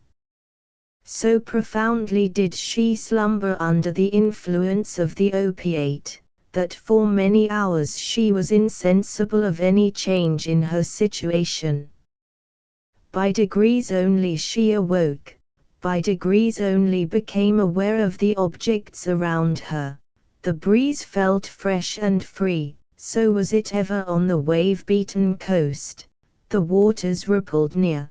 Their dash had been in her ears as she yielded to repose, but this was not her stony couch, that canopy, not the dark overhanging cliff. Suddenly she lifted up her head. She was on the deck of a small vessel, which was skimming swiftly over the ocean waves. A cloak of sables pillowed her head. The shores of Cape Matapan were to her left, and they steered right towards the noonday sun.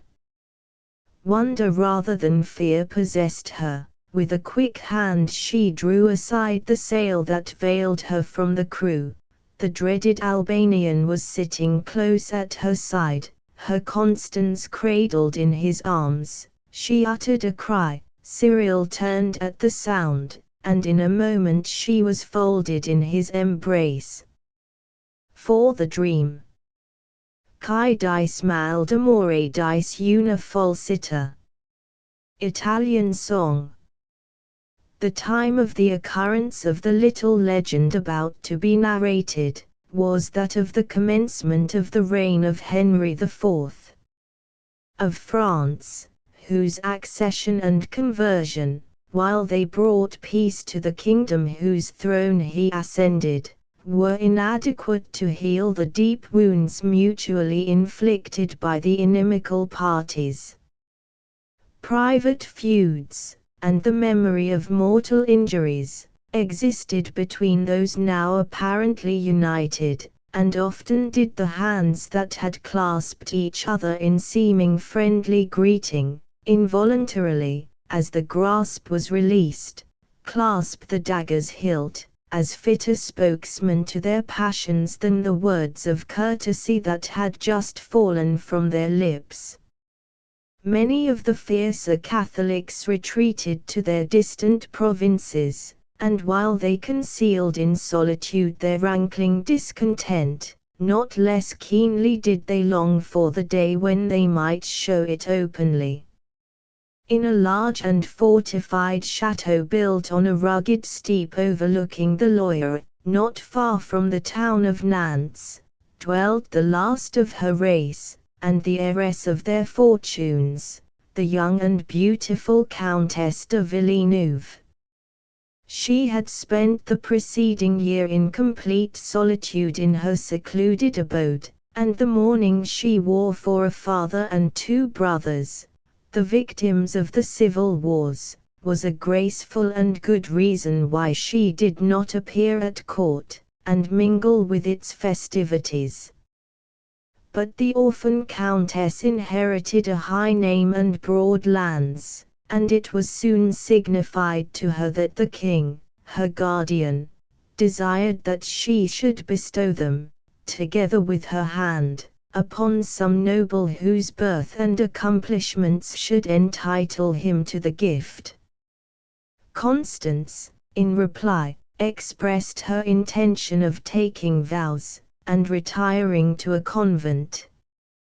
The king earnestly and resolutely forbade this act, believing such an idea to be the result of sensibility overwrought by sorrow, and relying on the hope that, after a time, the genial spirit of youth would break through this cloud.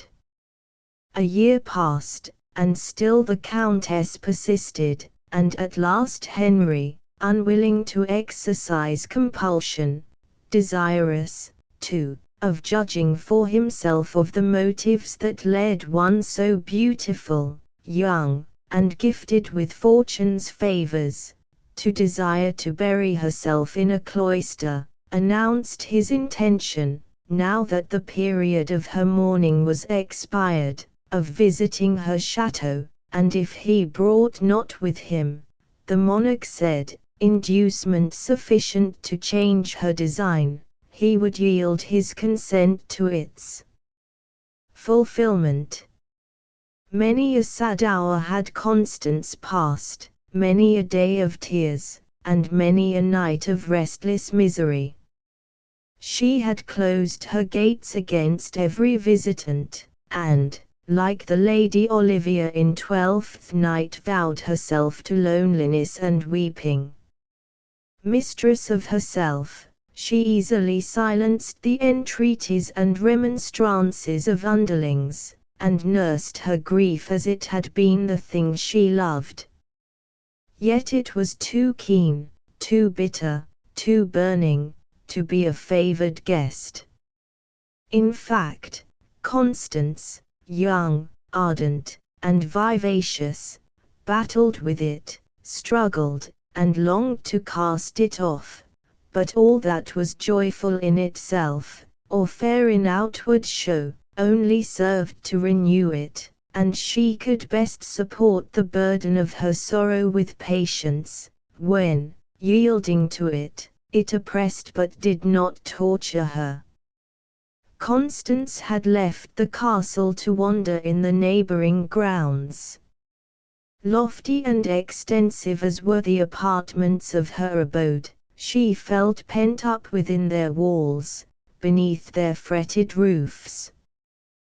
The spreading uplands and the antique wood, associated to her with every dear recollection of her past life, enticed her to spend hours and days beneath their leafy coverts. The motion and change eternally working, as the wind stirred among the boughs, or the journeying sun rained its beams through them, soothed and called her out of that dull sorrow which clutched her heart with so unrelenting a pang beneath her castle roof. There was one spot on the verge of the well-wooded park, one nook of ground, whence she could discern the country extended beyond, yet which was in itself thick set with tall umbrageous trees, a spot which she had forsworn, yet whither unconsciously her steps forever tended, and where now again, for the 20th time that day, she had unaware found herself. She sat upon a grassy mound, and looked wistfully on the flowers she had herself planted to adorn the verdurous recess, to her the temple of memory and love. She held the letter from the king which was the parent to her of so much despair. Dejection sat upon her features, and her gentle heart asked fate why, so young, unprotected, and forsaken, she should have to struggle with this new form of wretchedness. I but ask, she thought, to live in my father's halls, in the spot familiar to my infancy, to water with my frequent tears the graves of those I loved, and here in these woods, where such a mad dream of happiness was mine, to celebrate forever the obsequies of hope. A rustling among the boughs now met her ear, her heart beat quick, all again was still. Foolish girl, she half muttered, dupe of thine own passionate fancy, because here we met, because seated here I have expected, and sounds like these have announced, his dear approach, so now every coney as it stirs, and every bird as it awakens silence, speaks of him. O Gasper, mine once, never again will this beloved spot be made glad by thee, never more. Again the bushes were stirred, and footsteps were heard in the brake. She rose, her heart beat high, it must be that silly Manon, with her impertinent entreaties for her to return. But the steps were firmer and slower than would be those of her waiting women, and now emerging from the shade, she too plainly discerned the intruder. Her first impulse was to fly, but once again to see him, to hear his voice, once again before she placed eternal vows between them, to stand together, and find the wide chasm filled which absence had made, could not injure the dead, and would soften the fatal sorrow that made her cheek so pale. And now he was before her, the same beloved one with whom she had exchanged vows of constancy.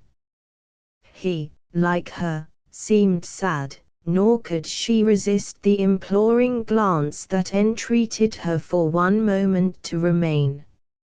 I come, lady, said the young knight, without a hope to bend your inflexible will. I come but once again to see you, and to bid you farewell before I depart for the Holy Land.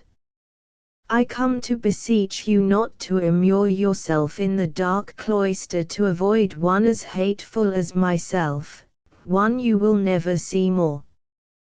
Whether I die or live, France and I are parted forever. That were fearful, were it true, said Constance, but King Henry will never so lose his favourite cavalier. The throne you helped to build, you still will guard. Nay, as I ever had power over thought of thine, go not to Palestine.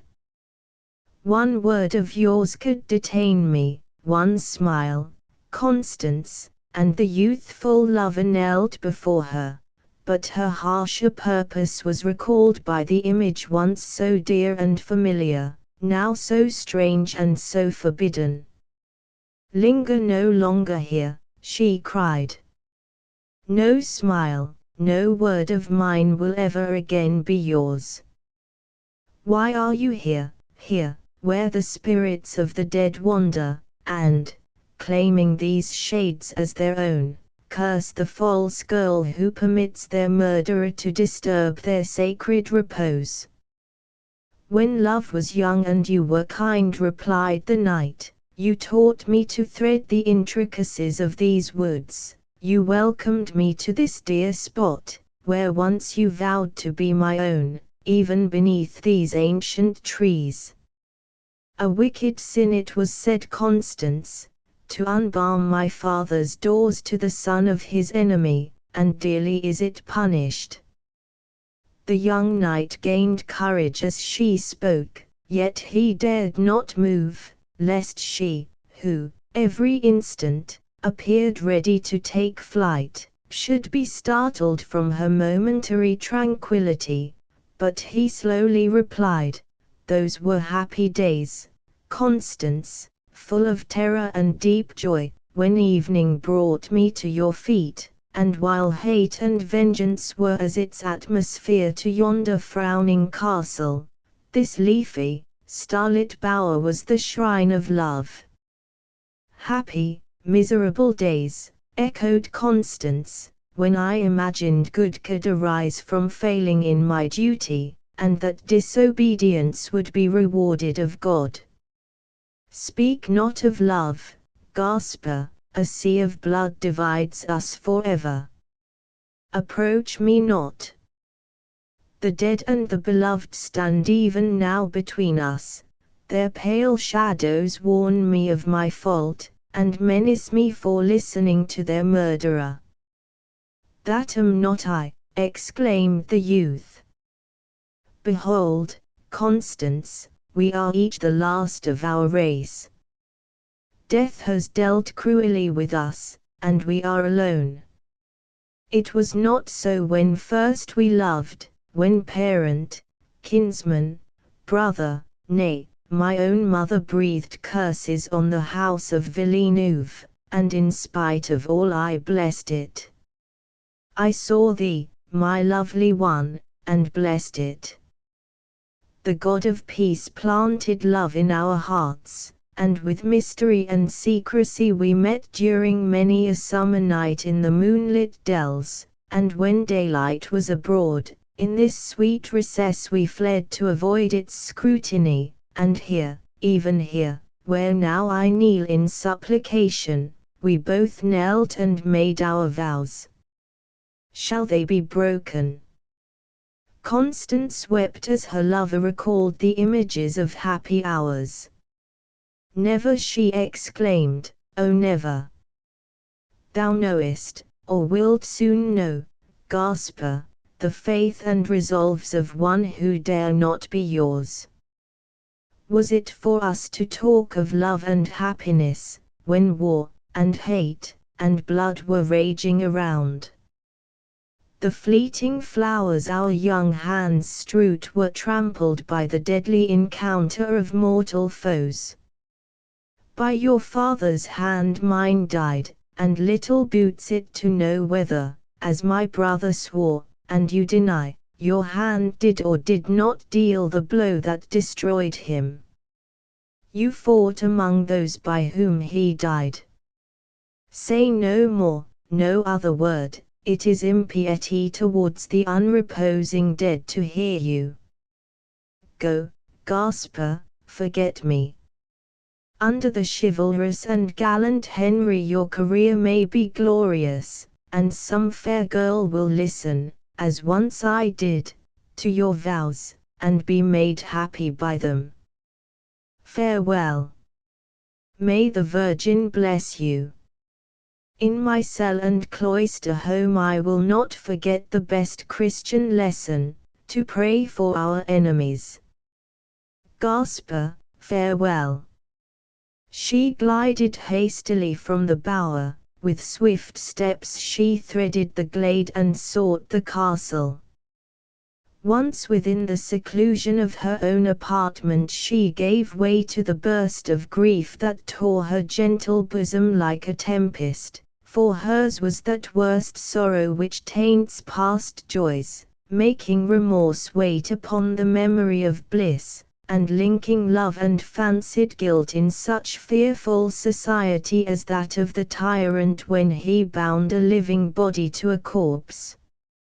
Suddenly a thought darted into her mind. At first she rejected it as puerile and superstitious, but it would not be driven away. She called hastily for her attendant. "Manon," she said, "didst thou ever sleep on Saint Catherine's couch?" Manon crossed herself. Heaven forfend.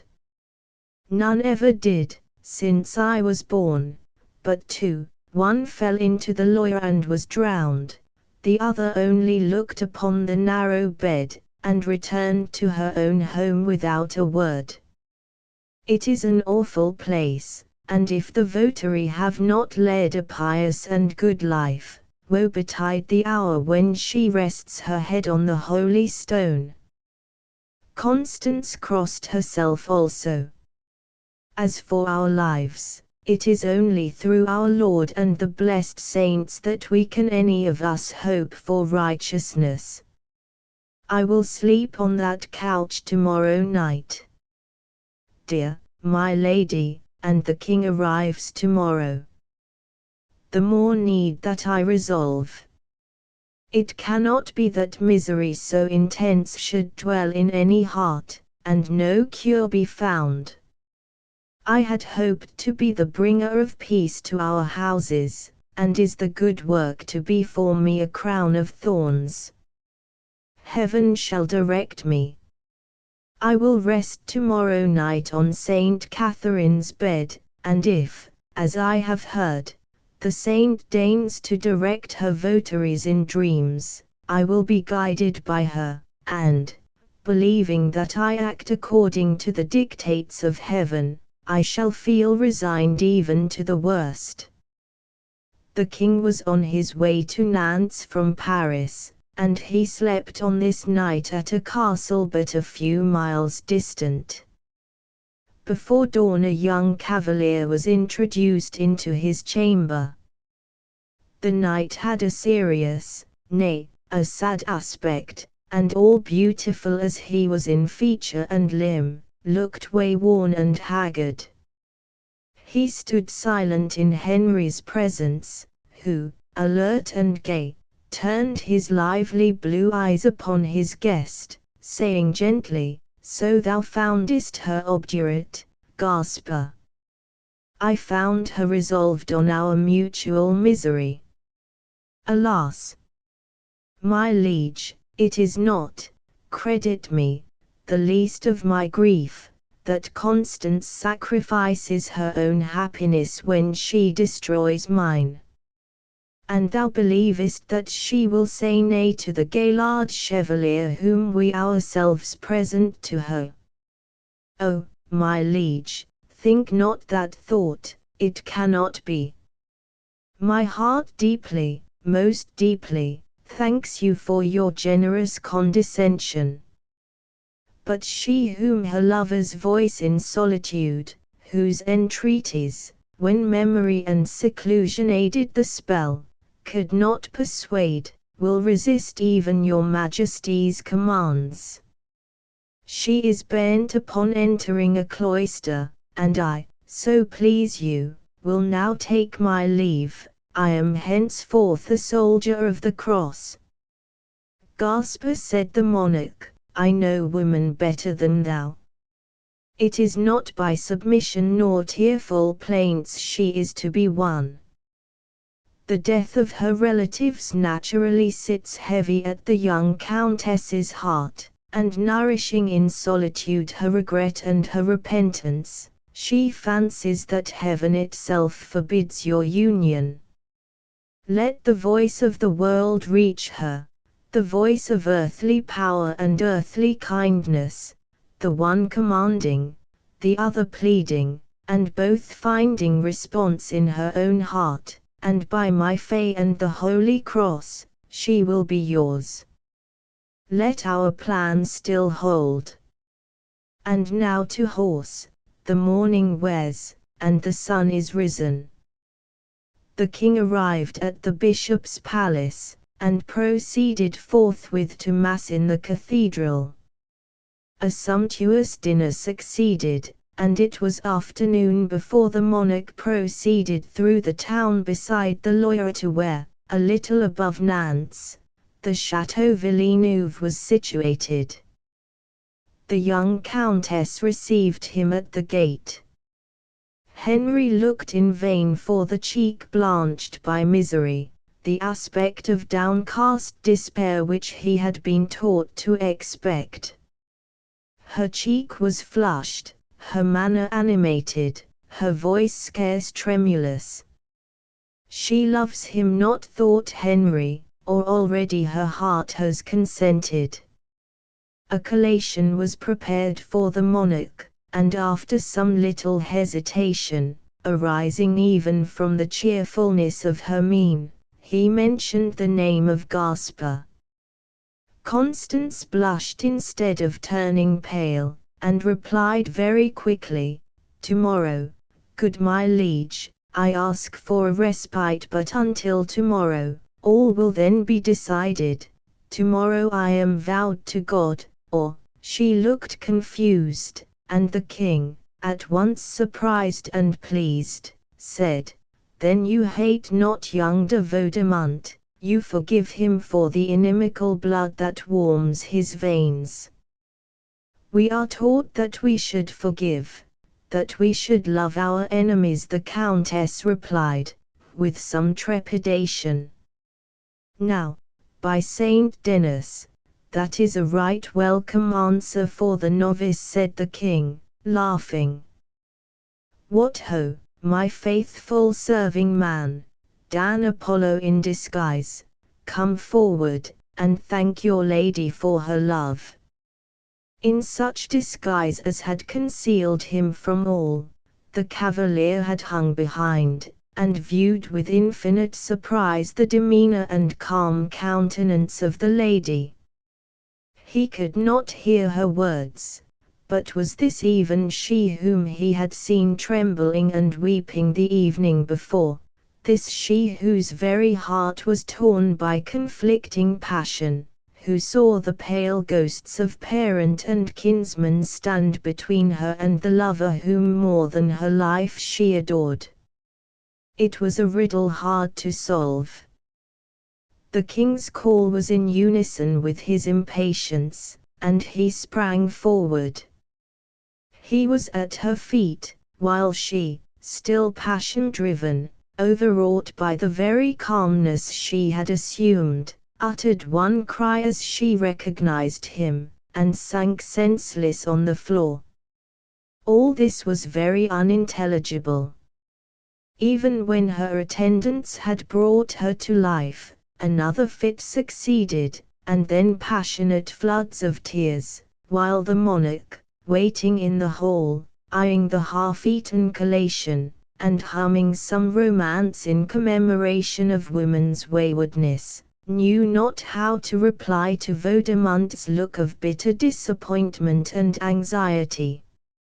At length the Countess' chief attendant came with an apology. Her lady was ill, very ill. The next day she would throw herself at the king's feet, at once to solicit his excuse, and to disclose her purpose. Tomorrow, again tomorrow, does tomorrow bear some charm, maiden? Said the king. Can you read us the riddle, pretty one? What strange tale belongs to tomorrow, that all rests on its advent? Manon colored, looked down, and hesitated. But Henry was notio in the art of enticing ladies' attendants to disclose their ladies' counsel. Manon was besides frightened by the Countess' scheme, on which she was still obstinately bent, so she was the more readily induced to betray it. To sleep in St. Catherine's bed, to rest on a narrow ledge overhanging the deep rapid Loire, and if, as was most probable, the luckless dreamer escaped from falling into it, to take the disturbed visions that such uneasy slumber might produce for the dictate of heaven, was a madness of which even Henry himself could scarcely deem any woman capable. But could Constance, her whose beauty was so highly intellectual, and whom he had heard perpetually praised for her strength of mind and talents, could she be so strangely infatuated? And can passion play such freaks with us, like death, leveling even the aristocracy of the soul, and bringing noble and peasant, the wise and foolish, under one thraldom? It was strange, yet she must have her way. That she hesitated in her decision was much, and it was to be hoped that Saint Catherine would play no ill-natured part.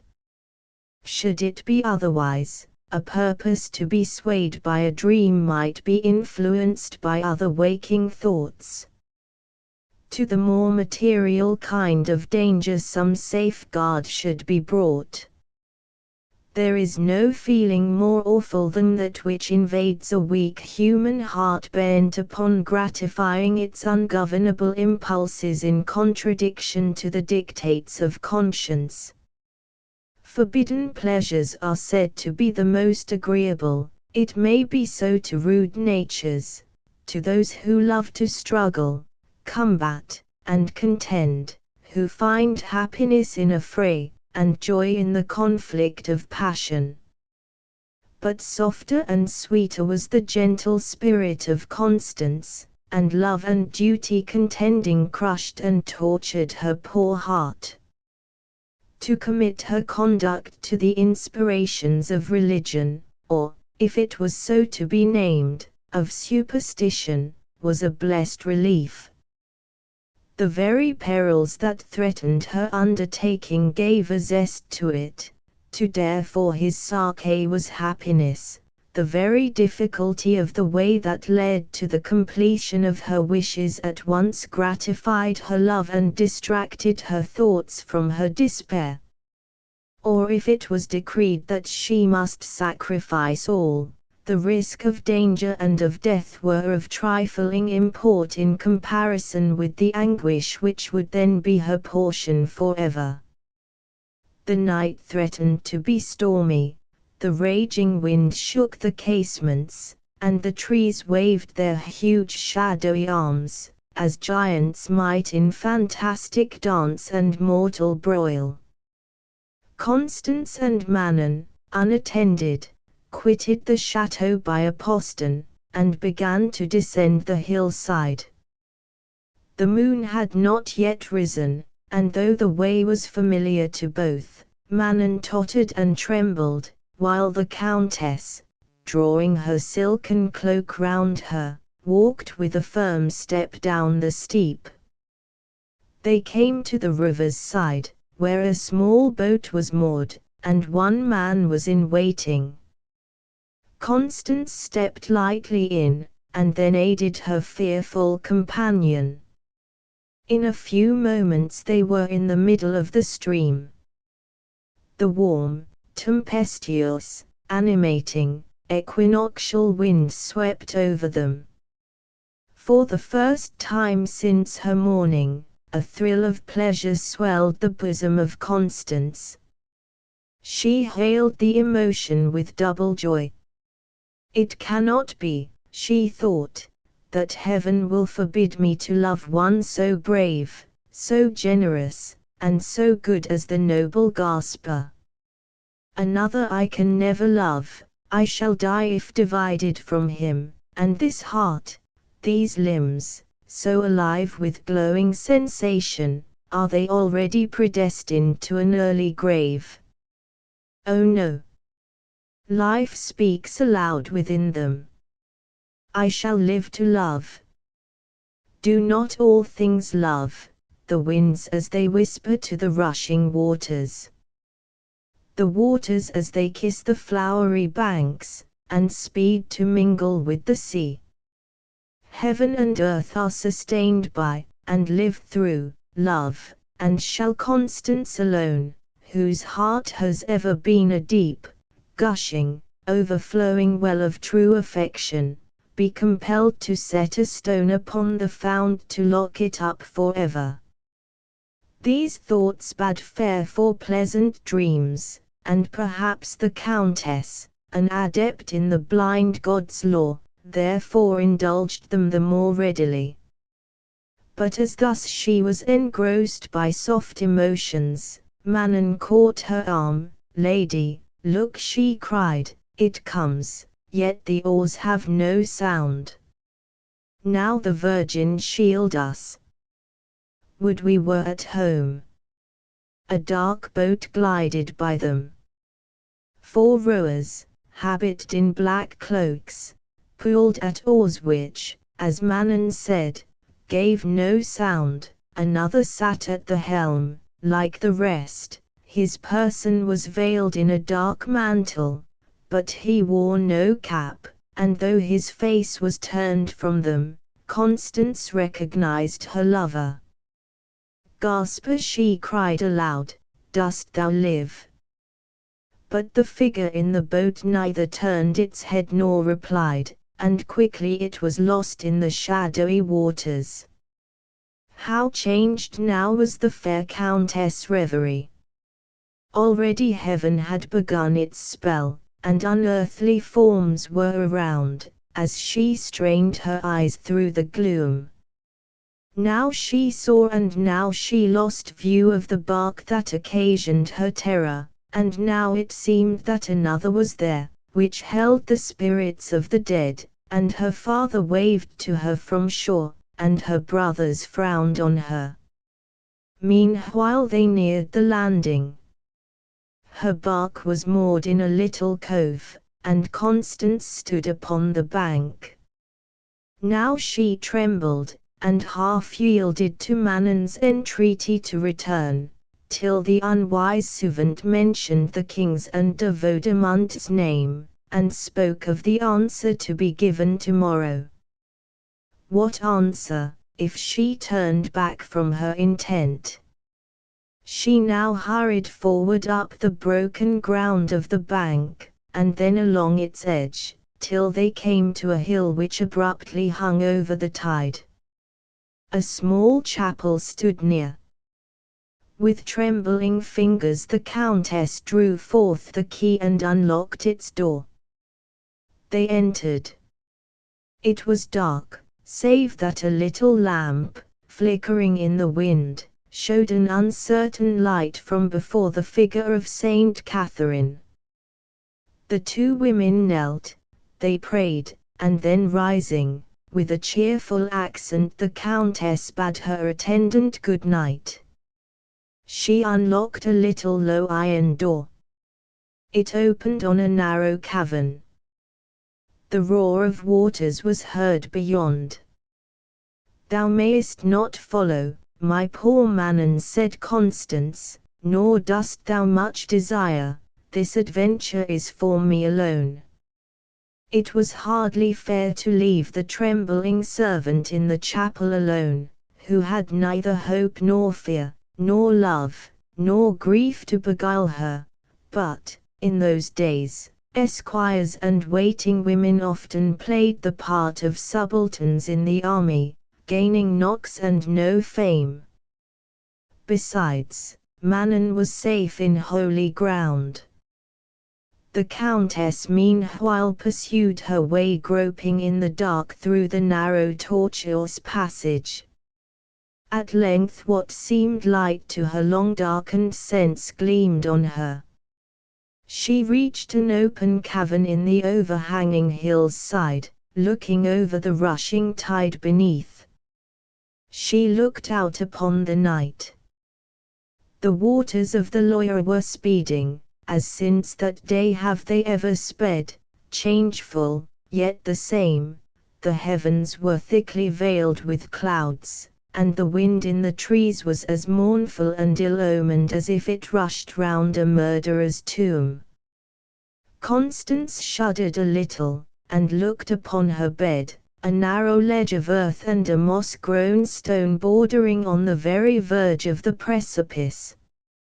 She doffed her mantle, such was one of the conditions of the spell. She bowed her head, and loosened the tresses of her dark hair. She bared her feet, and thus, fully prepared for suffering to the utmost the chill influence of the cold night, she stretched herself on the narrow couch that scarce afforded room for her repose, and whence, if she moved in sleep, she must be precipitated into the cold waters below. At first it seemed to her as if she never should sleep again. No great wonder that exposure to the blast and her perilous position should forbid her eyelids to close. At length she fell into a reverie so soft and soothing that she wished even to watch, and then by degrees her senses became confused, and now she was on St. Catherine's bed, the Loire rushing beneath, and the wild wind sweeping by, and now, oh whither, and what dreams did the saint send, to drive her to despair, or to bid her be blessed forever?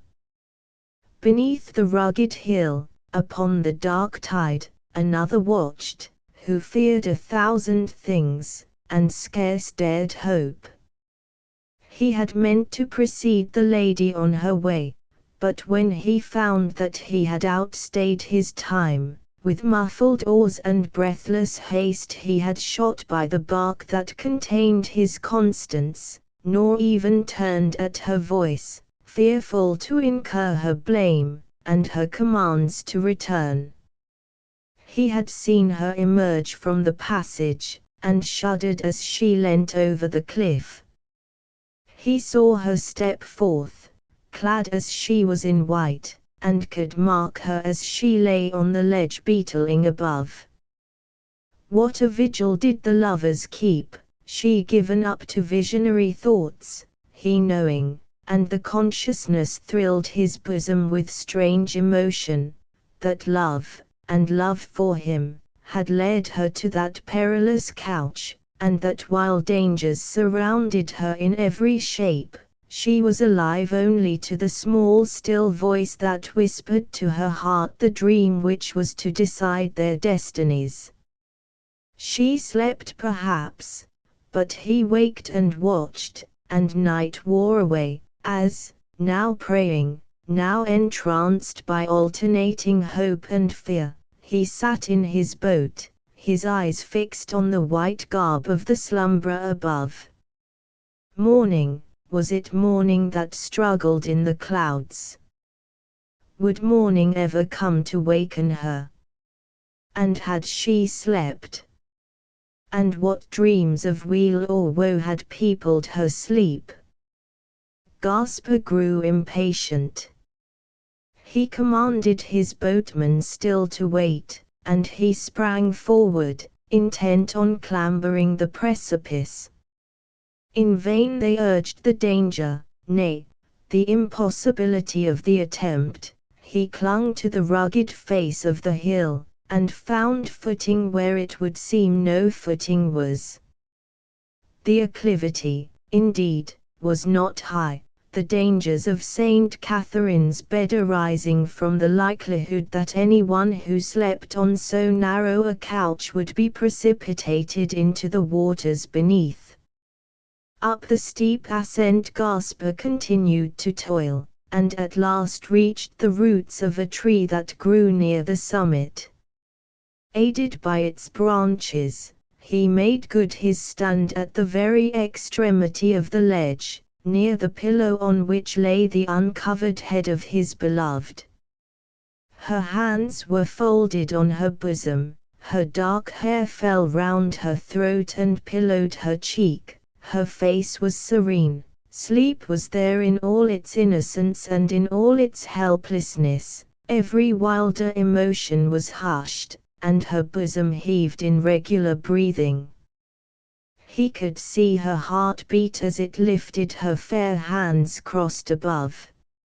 No statue hewn of marble in monumental effigy was ever half so fair, and within that surpassing form dwelt a soul true, tender, self-devoted, and affectionate as ever warmed a human breast.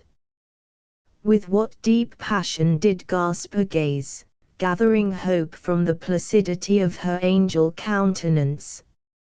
A smile wreathed her lips, and he too involuntarily smiled, as he hailed the happy omen, when suddenly her cheek was flushed, her bosom heaved, a tear stole from her dark lashes, and then a whole shower fell, as starting up she cried, "No, he shall not die, I will unloose his chains, I will save him."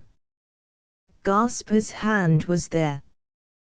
He caught her light form ready to fall from the perilous couch.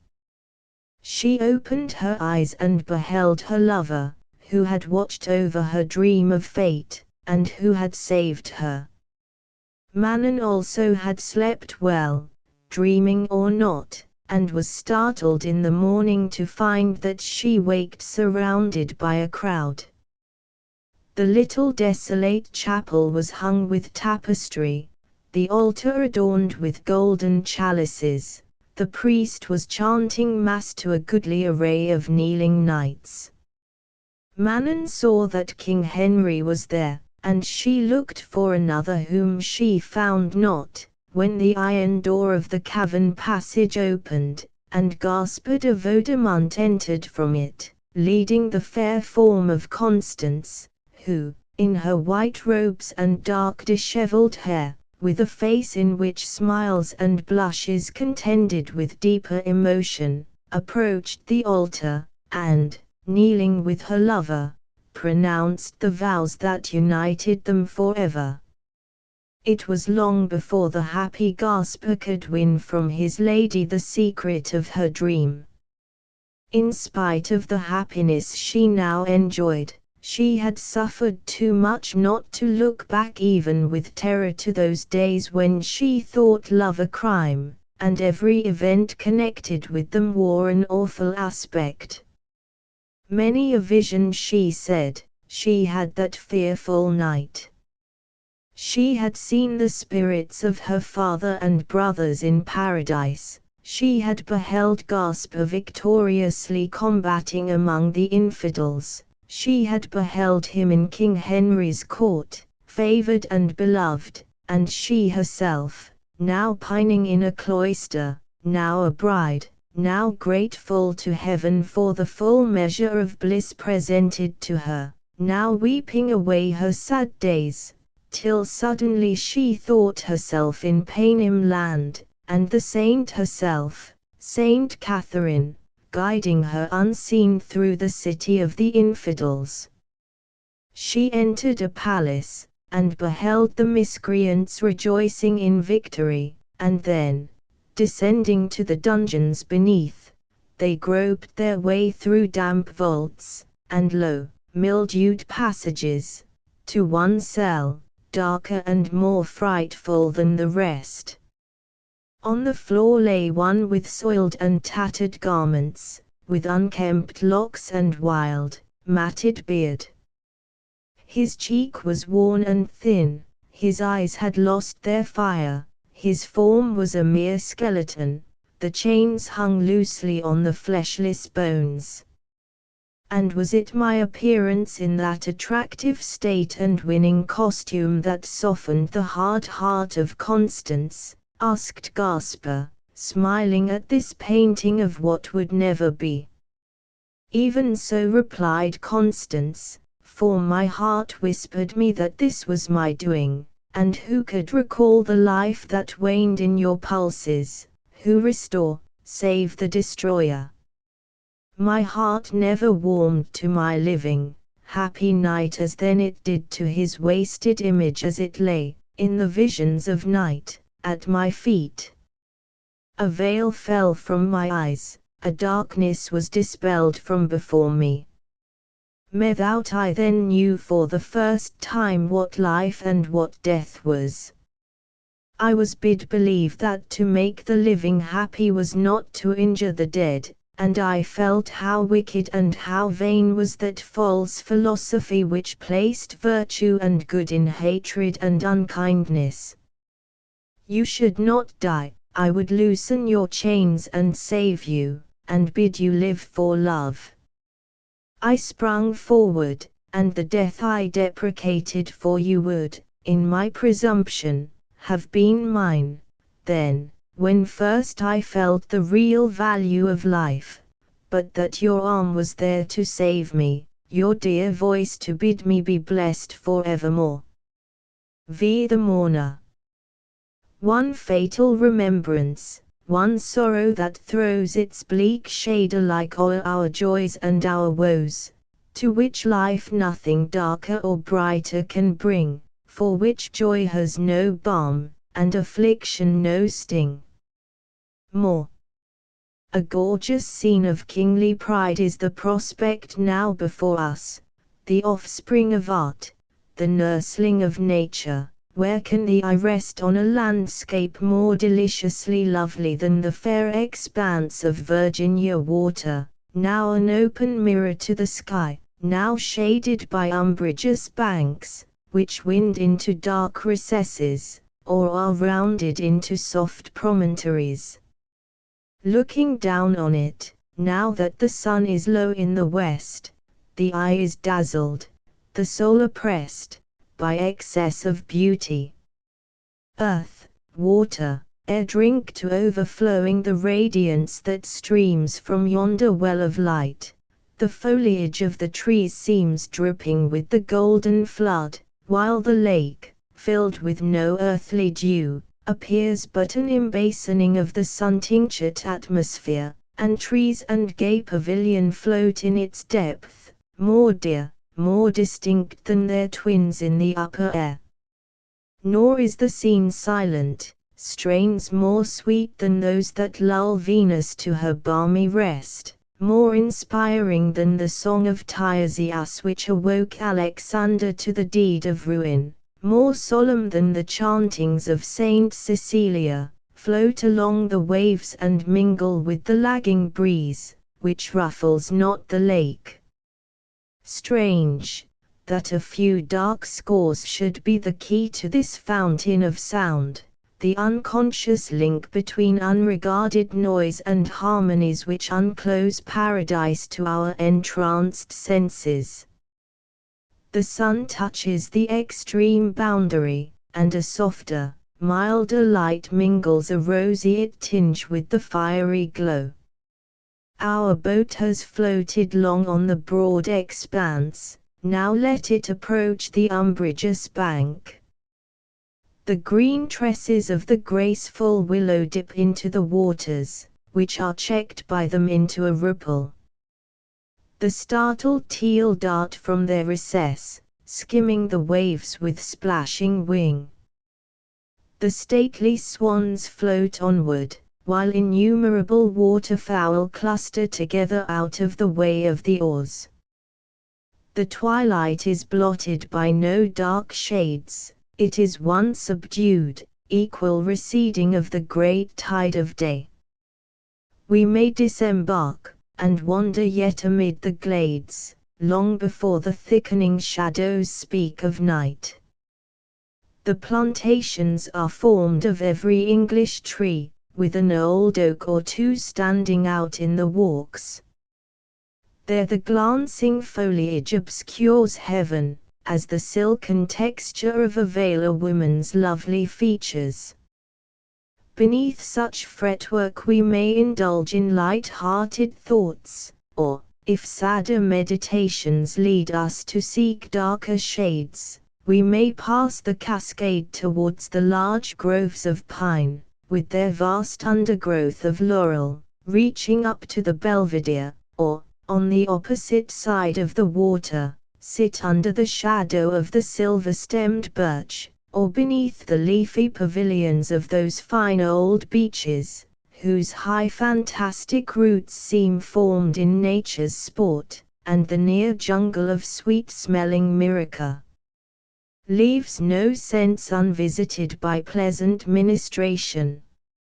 Now this splendid scene is reserved for the royal possessor, but in past years, while the lodge was called the Regent's Cottage, or before, when the underranger inhabited it, the mazy paths of Chapel Wood were open, and the iron gates enclosing the plantations and Virginia water were guarded by no Cerberus untamable by sops.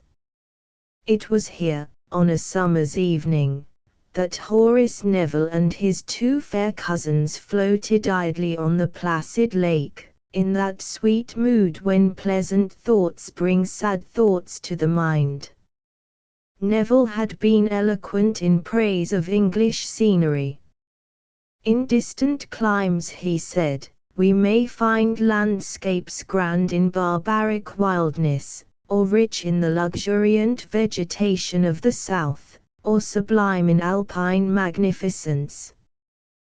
We may lament, though it is ungrateful to say so on such a night as this, the want of a more genial sky, but where fine scenery to be compared to the verdant, well-wooded, well-watered groves of our native land, the clustering cottages, shadowed by fine old elms, each garden blooming with early flowers, each lattice gay with geraniums and roses, the blue-eyed child devouring his white bread, while he drives a cow to graze, the hedge redolent with summer blooms, the enclosed cornfields, seas of golden grain, weltering in the breeze, the stile, the track across the meadow, leading through the copse, under which the path winds, and the meeting branches overhead, which give, by their dimming tracery, a cathedral-like solemnity to the scene, the river, winding with sweet inland murmur, and, as additional graces, spots like these, oases of taste, gardens of Eden, the works of wealth, which evince at once the greatest power and the greatest will to create beauty. And yet, continued Neville, it was with difficulty that I persuaded myself to reap the best fruits of my uncle's will, and to inhabit this spot, familiar to my boyhood, associated with unavailing regrets and recollected pain. Horace Neville was a man of birth, of wealth, but he could hardly be termed a man of the world. There was in his nature a gentleness, a sweetness, a winning sensibility, allied to talent and personal distinction, that gave weight to his simplest expressions, and excited sympathy for all his emotions.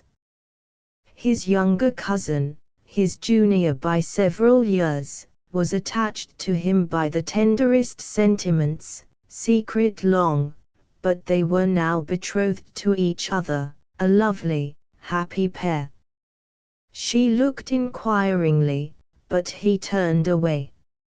No more of this, he said, and, giving a swifter impulse to their boat, they speedily reached the shore, landed, and walked through the long extent of Chapel Wood. It was dark night before they met their carriage at Bishopsgate. A week or two after, Horace received letters to call him to a distant part of the country. A few days before his departure, he requested his cousin to walk with him.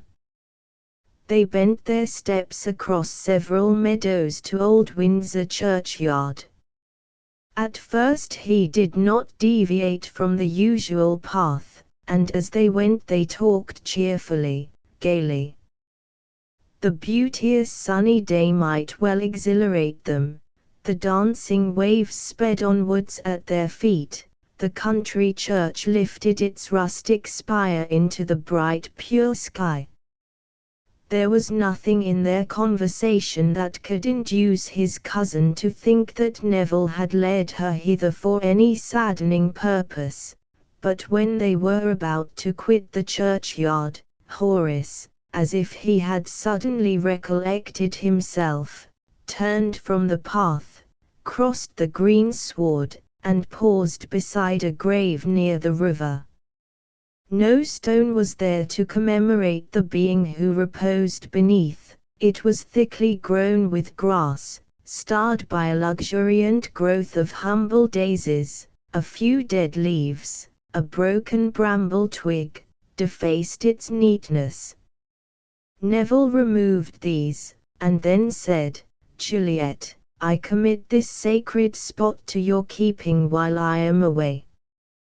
"There is no monument," he continued, for her commands were implicitly obeyed by the two beings to whom she addressed them. "One day another may lie near, and his name will be her epitaph." "I do not mean myself," he said, half smiling at the terror his cousin's countenance expressed, "but promise me, Juliet, to preserve this grave from every violation. I do not wish to sadden you by the story, yet, if I have excited your interest, I will satisfy it, but not now, not here."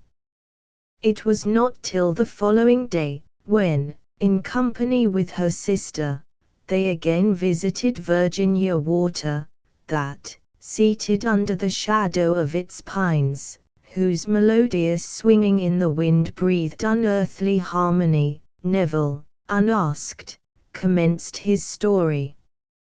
"I was sent to Eton at 11 years of age. I will not dwell upon my sufferings there, I would hardly refer to them, did they not make a part of my present narration.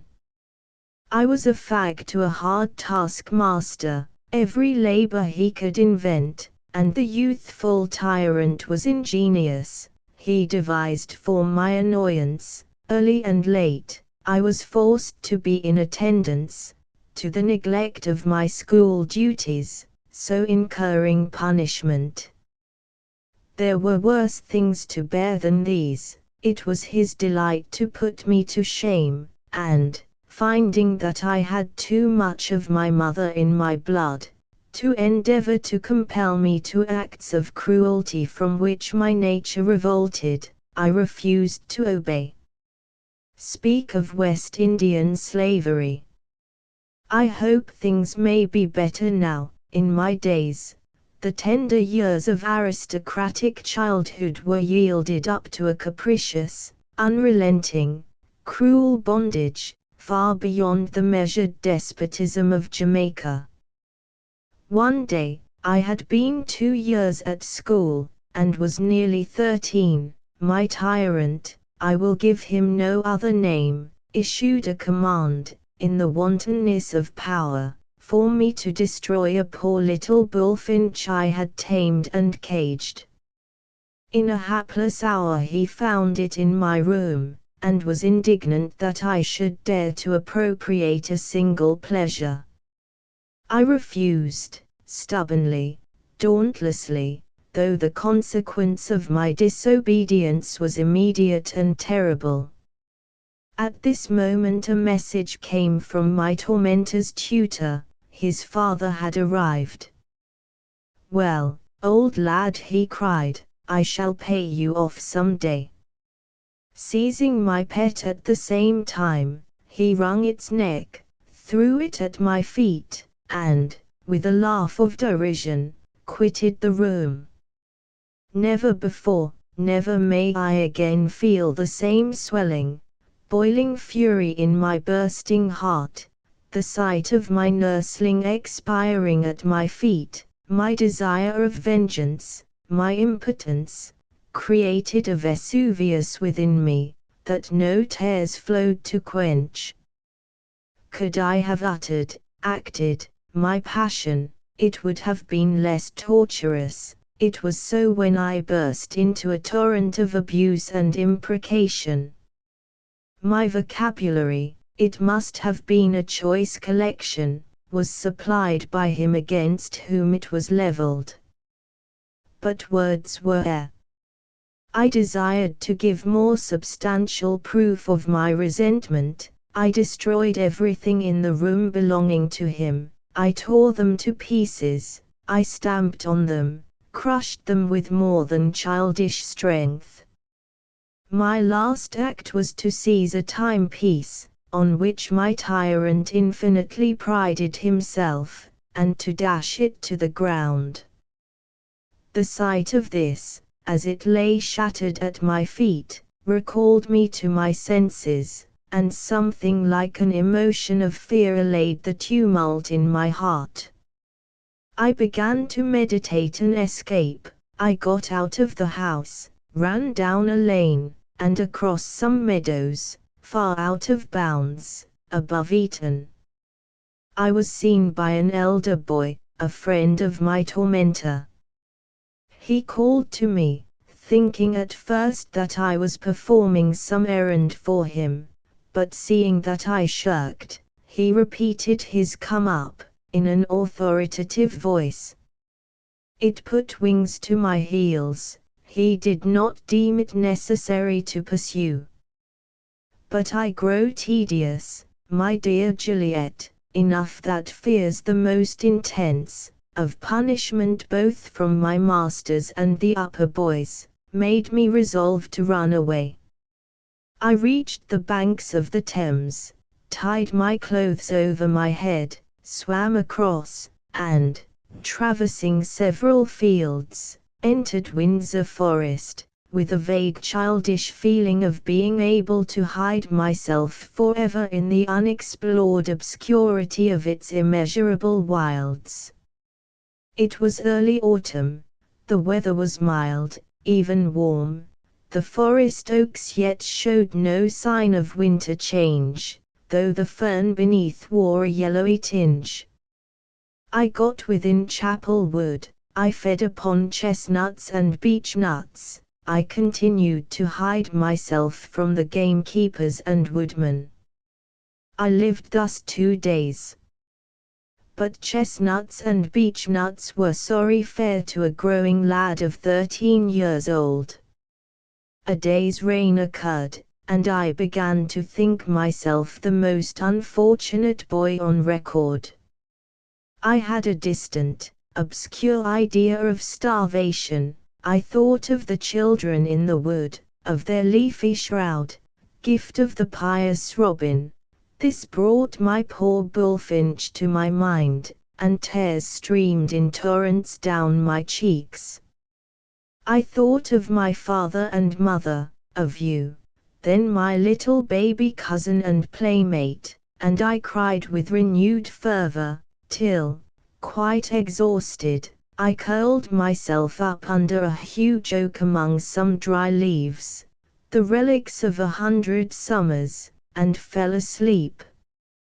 I ramble on in my narration as if I had a story to tell, yet I have little except a portrait, a sketch, to present, for your amusement or interest. When I awoke, the first object that met my opening eyes was a little foot, delicately clad in silk and soft kid. I looked up in dismay, expecting to behold some gaily dressed appendage to this indication of high-bred elegance, but I saw a girl, perhaps 17, simply clad in a dark cotton dress, her face shaded by a large, very coarse straw hat. She was pale even to marmoreal whiteness. Her chestnut-colored hair was parted in plain tresses across a brow which wore traces of extreme suffering. Her eyes were blue, full, large, melancholy, often even suffused with tears, but her mouth had an infantine sweetness and innocence in its expression, that softened the otherwise sad expression of her countenance. She spoke to me. I was too hungry, too exhausted, too unhappy, to resist her kindness, and gladly permitted her to lead me to her home. We passed out of the wood by some broken palings onto Bishopsgate Heath, and after no long walk arrived at her habitation. It was a solitary, dreary-looking cottage. The palings were in disrepair, the garden waste, the lattices unadorned by flowers or creepers. Within, all was neat, but sombre, and even mean. The diminutiveness of a cottage requires an appearance of cheerfulness and elegance to make it pleasing.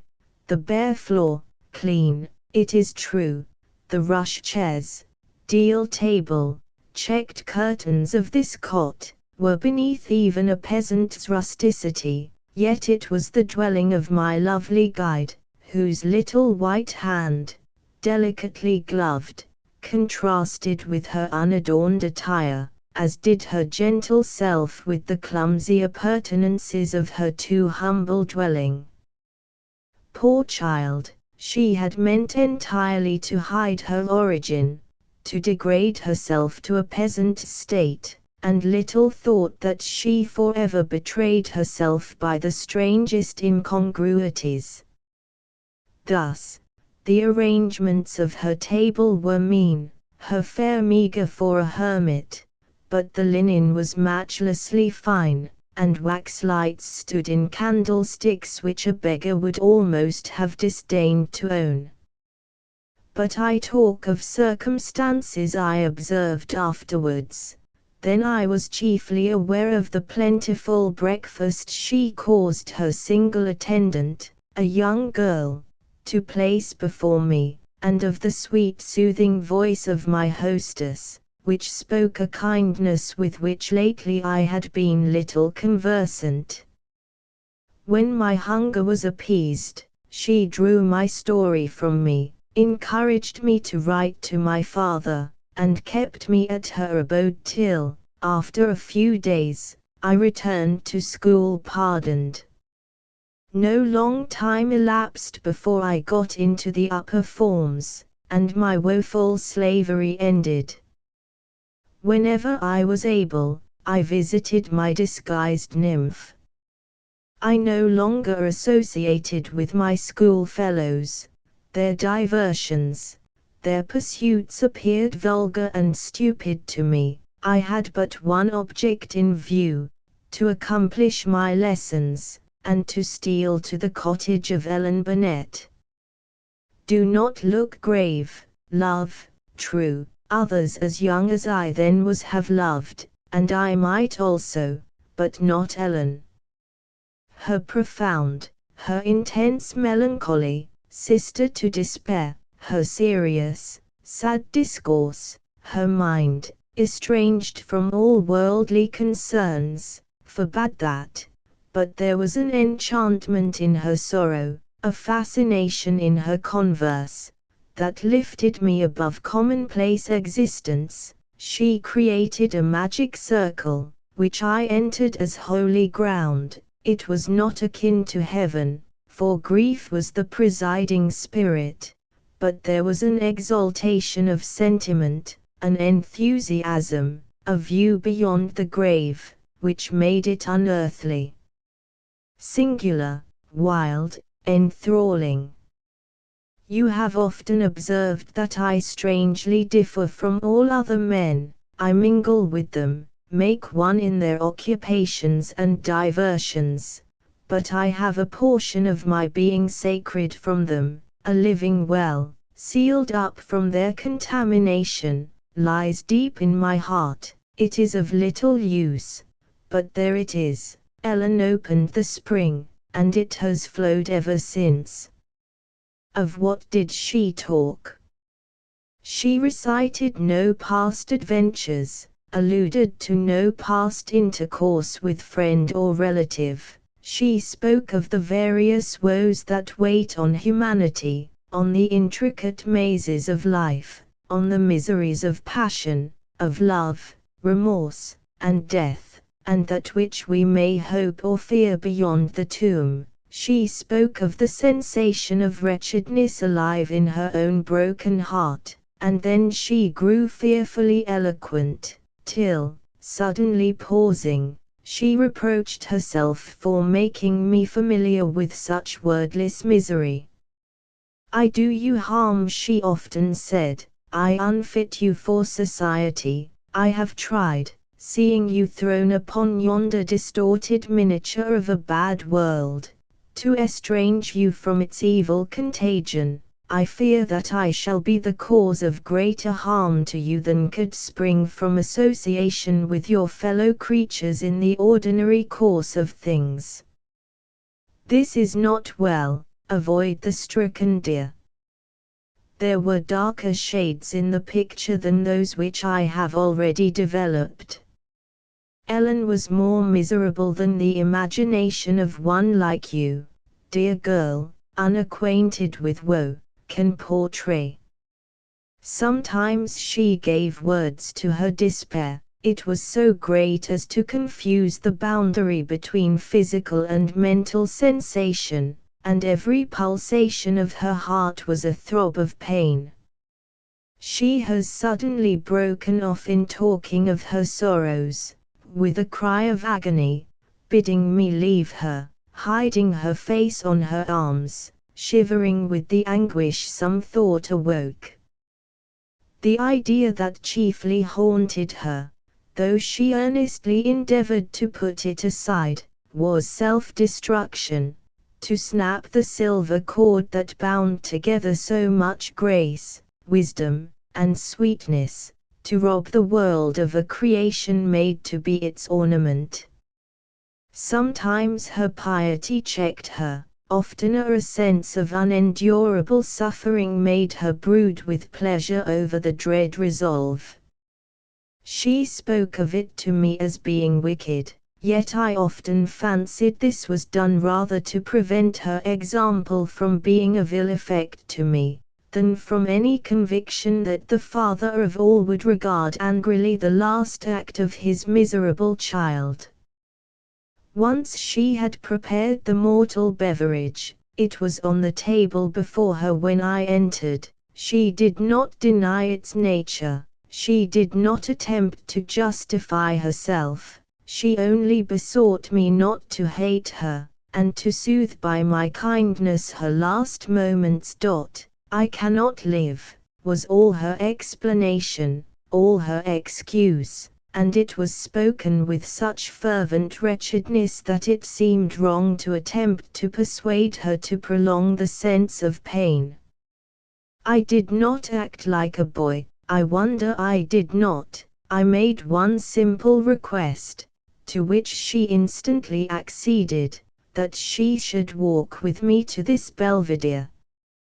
It was a glorious sunset. Beauty and the spirit of love breathed in the wind, and hovered over the softened hues of the landscape. "Look, Ellen," I cried, "if only such loveliness of nature existed, it were worth living for." True, if a latent feeling did not blot this glorious scene with murky shadows. Beauty is as we see it. My eyes view all things deformed and evil. She closed them as she said this, but, young and sensitive, the visitings of the soft breeze already began to minister consolation. "Dearest Ellen," I continued, "what do I not owe to you? I am your boy, your pupil. I might have gone on blindly as others do, but you opened my eyes, You have given me a sense of the just, the good, the beautiful, and have you done this merely for my misfortune? If you leave me, what can become of me? The last words came from my heart, and tears gushed from my eyes. Do not leave me, Ellen, I said. I cannot live without you, and I cannot die, for I have a mother, a father. She turned quickly round, saying, You are blessed sufficiently. Her voice struck me as unnatural. She grew deadly pale as she spoke, and was obliged to sit down. Still I clung to her, prayed, cried, till she, I had never seen her shed a tear before, burst into passionate weeping. After this she seemed to forget her resolve. We returned by moonlight, and our talk was even more calm and cheerful than usual. When in her cottage, I poured away the fatal draught. Her good night bore with it no traces of her late agitation, and the next day she said, I have thoughtlessly, even wickedly, created a new duty to myself, even at a time when I had forsworn all, but I will be true to it. Pardon me for making you familiar with emotions and scenes so dire. I will behave better, I will preserve myself if I can, till the link between us is loosened, or broken, and I am free again. One little incident alone occurred during our intercourse that appeared at all to connect her with the world. Sometimes I brought her a newspaper, for those were stirring times, and though, before I knew her, she had forgotten all except the world her own heart enclosed, yet, to please me, she would talk of Napoleon, Russia, from whence the emperor now returned overthrown, and the prospect of his final defeat. The paper lay one day on her table, some words caught her eye, she bent eagerly down to read them, and her bosom heaved with violent palpitation, but she subdued herself, and after a few moments told me to take the paper away. Then, indeed, I did feel an emotion of even impertinent inquisitiveness. I found nothing to satisfy it, though afterwards I became aware that it contained a singular advertisement, saying, if these lines meet the eye of any one of the passengers who were on board the St. Mary, bound for Liverpool from Barbados, which sailed on the 3rd of May last, and was destroyed by fire in the high seas, a part of the crew only having been saved by His Majesty's frigate the Bellerophon, they are entreated to communicate with the advertiser, and if any one be acquainted with the particulars of the Honourable Miss Eversham's fate and present abode, they are earnestly requested to disclose them, directing to L.E., Stratton Street, Park Lane. It was after this event, as winter came on, that symptoms of decided ill health declared themselves in the delicate frame of my poor Ellen. I have often suspected that, without positively attempting her life, she did many things that tended to abridge it and to produce mortal disease. Now, when really ill, she refused all medical attendance, but she got better again, and I thought her nearly well when I saw her for the last time, before going home for the Christmas holidays.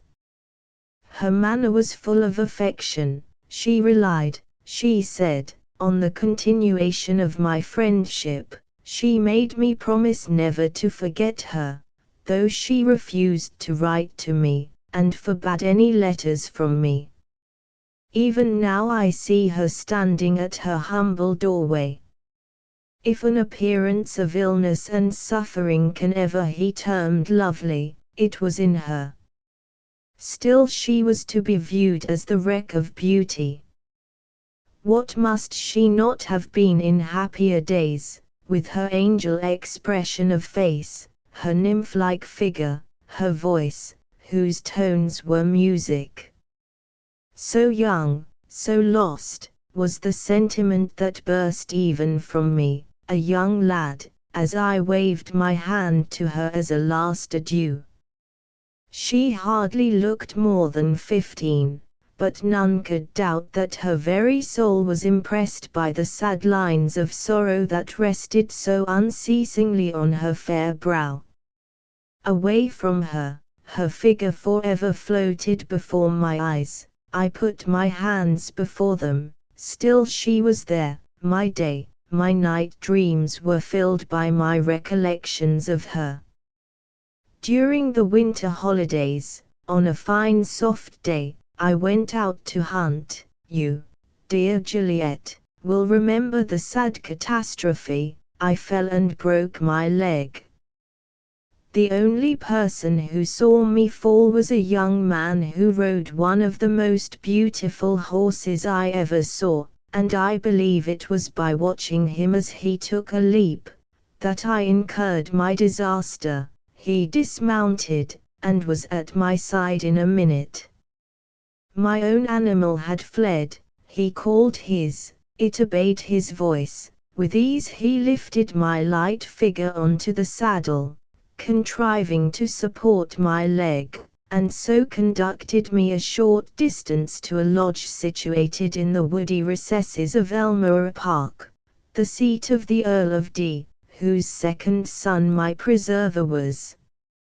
He was my sole nurse for a day or two, and during the whole of my illness passed many hours of each day by my bedside.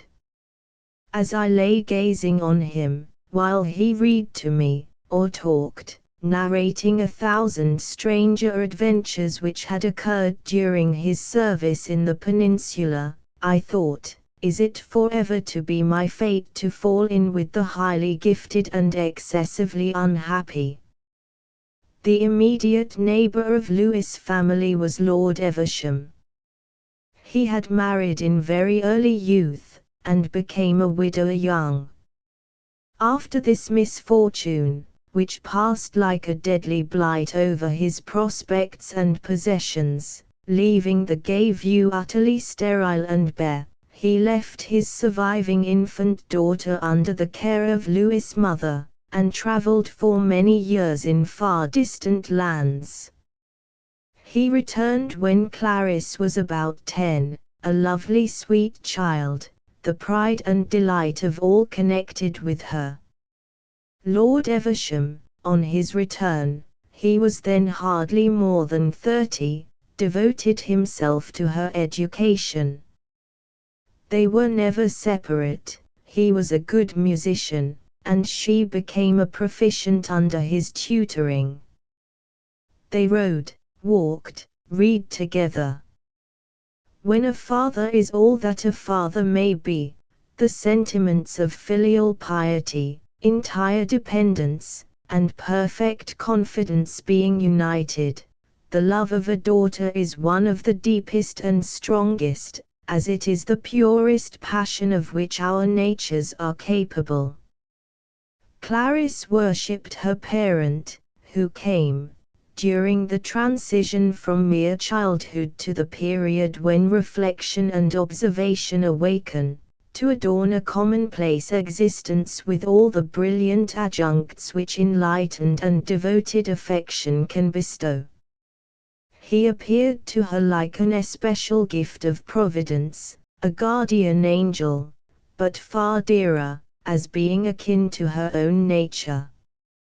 She grew, under his eye, in loveliness and refinement both of intellect and heart. These feelings were not divided, almost strengthened, by the engagement that had taken place between her and Lewis. Lewis was destined for the army, and, after a few years' service, they were to be united. It is hard, when all is fair and tranquil, when the world, opening before the ardent gaze of youth, looks like a well-kept domain, unencumbered by let or hindrance for the annoyance of the young traveller, that we should voluntarily stray into desert wilds and tempest-visited districts. Lewis Elmer was ordered to Spain, and, at the same time, Lord Evesham found it necessary to visit some estates he possessed in Barbados. He was not sorry to revisit a scene, which had dwelt in his memory as an earthly paradise, nor to show to his daughter a new and strange world, so to form her understanding and enlarge her mind. They were to return in 3 months, and departed as on a summer tour. Clarice was glad that, while her lover gathered experience and knowledge in a distant land, she should not remain in idleness. She was glad that there would be some diversion for her anxiety during his perilous absence, and in every way she enjoyed the idea of traveling with her beloved father, who would fill every hour, and adorn every new scene, with pleasure and delight. They sailed. Clarice wrote home, with enthusiastic expressions of rapture and delight, from Madeira, yet, without her father, she said, the fair scene had been blank to her. More than half her letter was filled by the expressions of her gratitude and affection for her adored and revered parent. While he, in his, with fewer words, perhaps, but with no less energy, spoke of his satisfaction in her improvement, his pride in her beauty, and his grateful sense of her love and kindness. Such were they, a matchless example of happiness in the dearest connection in life, as resulting from the exercise of their reciprocal duties and affections. A father and daughter, the one all care, gentleness, and sympathy, consecrating his life for her happiness, the other fond, duteous, grateful, such had they been, and where were they now, the noble, kind, respected parent, and the beloved and loving child? They had departed from England as on a pleasure voyage down an inland stream, but the ruthless car of destiny had overtaken them on their unsuspecting way, crushing them under its heavy wheels, scattering love, hope, and joy as the bellowing avalanche overwhelms and grinds to mere spray the streamlet of the valley. They were gone, but whither? Mystery hung over the fate of the most helpless victim, and my friend's anxiety was, to penetrate the clouds that hid poor Clarice from his sight. After an absence of a few months, they had written, fixing their departure in the Saint Mary, to sail from Barbados in a few days. Lewis, at the same time, returned from Spain. He was invalided, in his very first action, by a bad wound in his side. He arrived, and each day expected to hear of the landing of his friends, when that common messenger, the newspaper, brought him tidings to fill him with more than anxiety, with fear and agonizing doubt. The Saint Mary had caught fire, and had burned in the open sea. A frigate, the Bellerophon, had saved a part of the crew.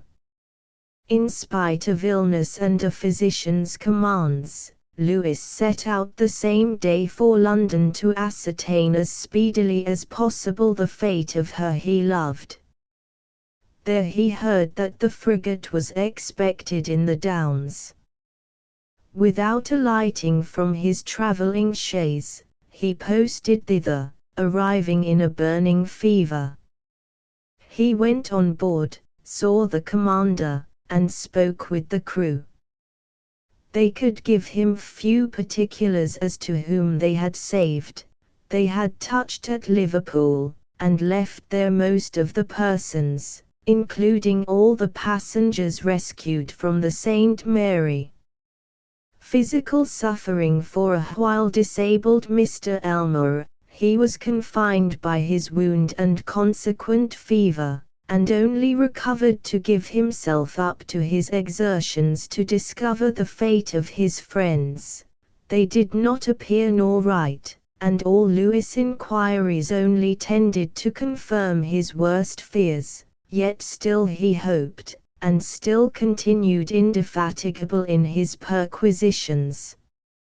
He visited Liverpool and Ireland, whither some of the passengers had gone, and learnt only scattered, incongruous details of the fearful tragedy, that told nothing of Miss Eversham's present abode, though much that confirmed his suspicion that she still lived.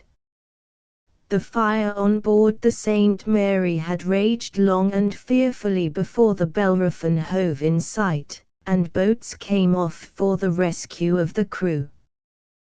The women were to be first embarked, but Clarice clung to her father, and refused to go till he should accompany her.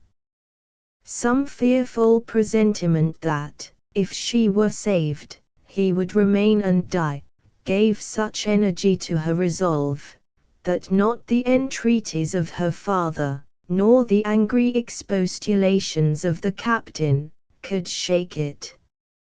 Lewis saw this man, after the lapse of 2 or 3 months, and he threw most light on the dark scene.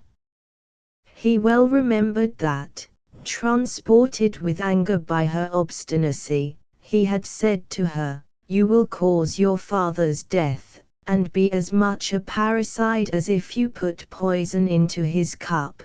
You are not the first girl who has murdered her father in her wilful mood." Still Clarice passionately refused to go. There was no time for long parley. The point was yielded, and she remained pale, but firm, near her parent, whose arm was around her, supporting her during the awful interval. It was no period for regular action and calm order. A tempest was rising. The scorching waves blew this way and that, making a fearful day of the night which veiled all except the burning ship. The boats returned with difficulty, and one only could contrive to approach. It was nearly full. Lord Eversham and his daughter advanced to the deck's edge to get in. "We can only take one of you," vociferated the sailors. "Keep back on your life. Throw the girl to us. We will come back for you if we can." Lord Eversham cast with a strong arm his daughter, who had now entirely lost her self-possession, into the boat. She was alive again in a minute. She called to her father, held out her arms to him, and would have thrown herself into the sea, but was held back by the sailors. Meanwhile Lord Eversham, feeling that no boat could again approach the lost vessel, contrived to heave a spar overboard, and threw himself into the sea, clinging to it. The boat, tossed by the huge waves, with difficulty made its way to the frigate, and as it rose from the trough of the sea, Clarice saw her father struggling with his fate, battling with the death that at last became the victor. The spar floated by, his arms had fallen from it. Were those his pallid features? She neither wept nor fainted, but her limbs grew rigid, her face colorless, and she was lifted as a log on to the deck of the frigate. The captain allowed that on her homeward voyage the people had rather a horror of her, as having caused her father's death. Her own servants had perished. Few people remembered who she was, but they talked together with no careful voices as they passed her, and 100 times she must have heard herself accused of having destroyed her parent. She spoke to no one, or only in brief reply when addressed. To avoid the rough remonstrances of those around, she appeared at table, ate as well as she could, but there was a settled wretchedness in her face that never changed. When they landed at Liverpool, the captain conducted her to an hotel. He left her, meaning to return, but an opportunity of sailing that night for the Downs occurred, of which he availed himself, without again visiting her. He knew, he said, and truly, that she was in her native country, where she had but to write a letter to gather crowds of friends about her, and where can greater civility be found than at an English hotel, if it is known that you are perfectly able to pay your bill. This was all that Mr. Elmer could learn, and it took many months to gather together these few particulars. He went to the hotel at Liverpool.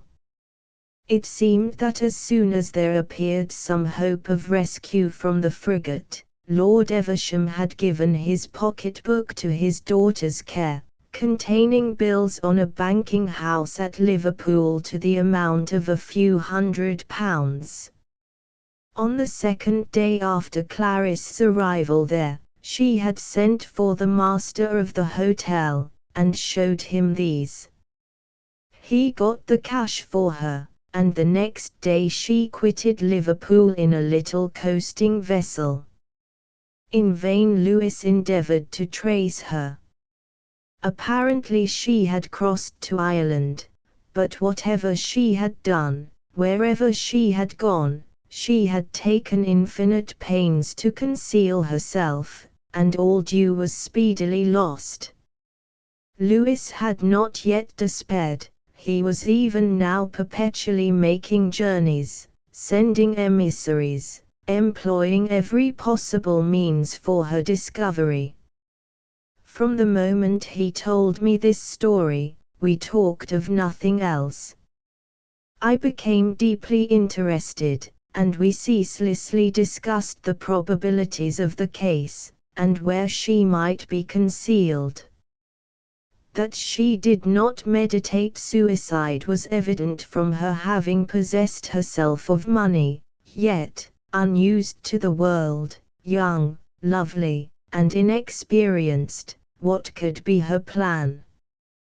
What might not have been her fate? Meanwhile I continued for nearly 3 months confined by the fracture of my limb. Before the lapse of that time, I had begun to crawl about the ground, and now I considered myself as nearly recovered. It had been settled that I should not return to Eton, but be entered at Oxford, and this leap from boyhood to man's estate elated me considerably. Yet still I thought of my poor Ellen, and was angry at her obstinate silence. Once or twice I had, disobeying her command, written to her, mentioning my accident, and the kind attentions of Mr. Elmer. Still she wrote not, and I began to fear that her illness might have had a fatal termination. She had made me vow so solemnly never to mention her name, never to inquire about her during my absence, that, considering obedience the first duty of a young inexperienced boy to one older than himself, I resisted each suggestion of my affection or my fears to transgress her orders. And now spring came, with its gift of opening buds, odoriferous flowers, and sunny genial days. I returned home, and found my family on the eve of their departure for London. My long confinement had weakened me. It was deemed inadvisable for me to encounter the bad air and fatigues of the metropolis, and I remained to rusticate. I rode and hunted, and thought of Ellen, missing the excitement of her conversation, and feeling a vacancy in my heart which she had filled. I began to think of riding across the country from Shropshire to Berks for the purpose of seeing her. The whole landscape haunted my imagination, the fields round Eton, the silver Thames, the majestic forest, this lovely scene of Virginia water, the heath and her desolate cottage, she herself pale, slightly bending from weakness of health, awakening from dark abstraction to bestow on me a kind smile of welcome. It grew into a passionate desire of my heart to behold her, to cheer her as I might by my affectionate attentions, to hear her, and to hang upon her accents of inconsolable despair as if it had been celestial harmony. As I meditated on these things, a voice seemed forever to repeat, "Now go, or it will be too late," while another yet more mournful tone responded, "You can never see her more." I was occupied by these thoughts, as, on a summer moonlight night, I loitered in the shrubbery, unable to quit a scene of entrancing beauty, when I was startled at hearing myself called by Mr. Elmore. He came on his way to the coast. He had received a letter from Ireland, which made him think that Miss Evesham was residing near Enniscorthy, a strange place for her to select, but as concealment was evidently her object, not an improbable one. Yet his hopes were not high. On the contrary, he performed this journey more from the resolve to leave nothing undone, than in expectation of a happy result. He asked me if I would accompany him. I was delighted with the offer, and we departed together on the following morning. We arrived at Milford Haven, where we were to take our passage. The packet was to sail early in the morning. We walked on the beach, and beguiled the time by talk. I had never mentioned Ellen to Lewis. I felt now strongly inclined to break my vow, and to relate my whole adventure with her, but restrained myself, and we spoke only of the unhappy Clarice, of the despair that must have been hers, of her remorse and unavailing regret. We retired to rest, and early in the morning I was called to prepare for going on board. I got ready, and then knocked at Lewis' door. He admitted me, for he was dressed, though a few of his things were still unpacked, and scattered about the room. The morocco case of a miniature was on his table. I took it up. "Did I never show you that?" said Elmore. "Poor dear Clarice, she was very happy when that was painted." I opened it. Rich, luxuriant curls clustered on her brow and the snow-white throat. There was a light zephyr appearance in the figure, an expression of unalloyed exuberant happiness in the countenance, but those large dove's eyes, the innocence that dwelt on her mouth, could not be mistaken, and the name of Ellen Bennet burst from my lips. There was no doubt. Why had I ever doubted? The thing was so plain. Who but the survivor of such a parent, and she the apparent cause of his death, could be so miserable as Ellen? A torrent of explanation followed, and 1,000-minute circumstances, forgotten before, now assured us that my sad Hermitis was the beloved of Elmore. No more sea voyage, not a second of delay. Our chaise, the horses' heads tamed to the east, rolled on with lightning rapidity, yet far too slowly to satisfy our impatience. It was not until we arrived at Worcester that the tide of expectation, flowing all one way, ebbed. Suddenly, even while I was telling Elmore some anecdote to prove that, in spite of all, she would be accessible to consolation, I remembered her ill health and my fears. Lewis saw the change my countenance underwent. For some time I could not command my voice, and when at last I spoke, my gloomy anticipations passed like an electric shock into my friend's soul. When we arrived at Oxford we halted for an hour or two, unable to proceed, yet we did not converse on the subject so near our hearts, nor until we arrived in sight of Windsor did a word pass between us.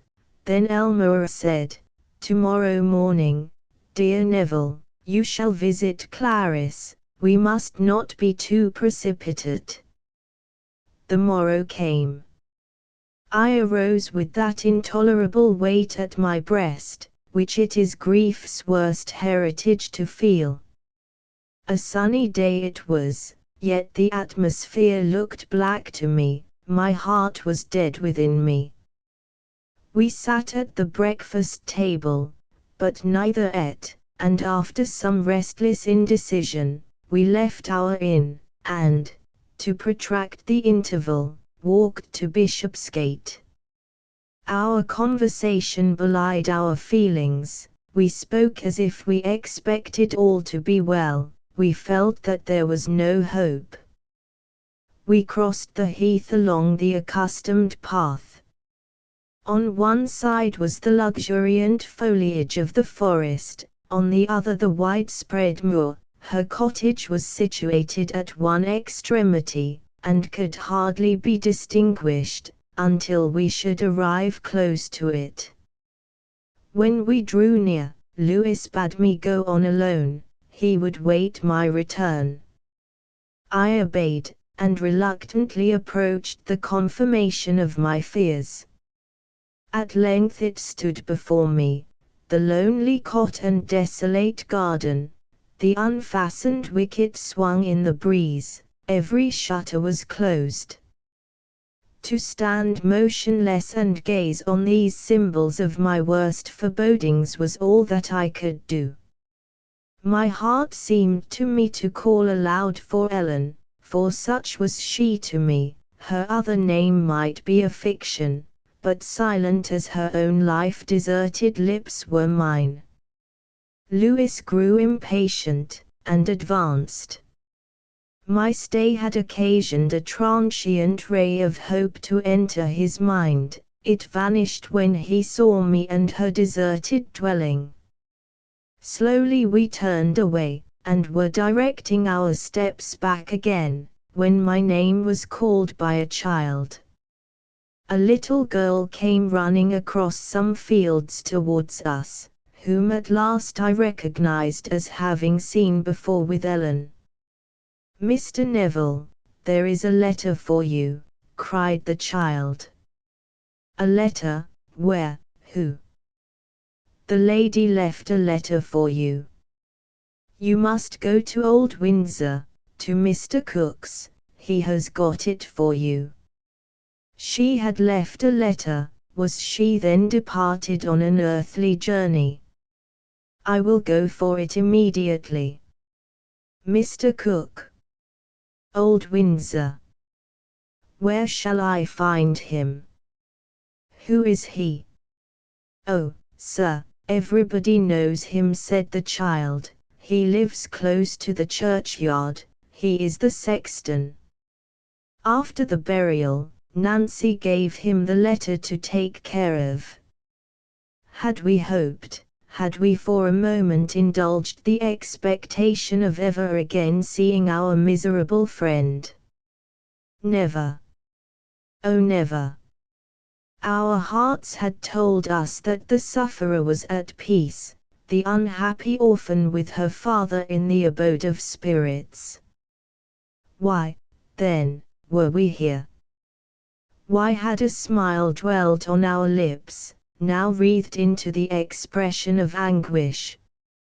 Our full hearts demanded one consolation, to weep upon her grave, her soul link now with us, her mourners. There at last my boy's grief found vent in tears, in lamentation. You saw the spot, the grassy mound rests lightly on the bosom of fair Clarice, of my own poor Ellen.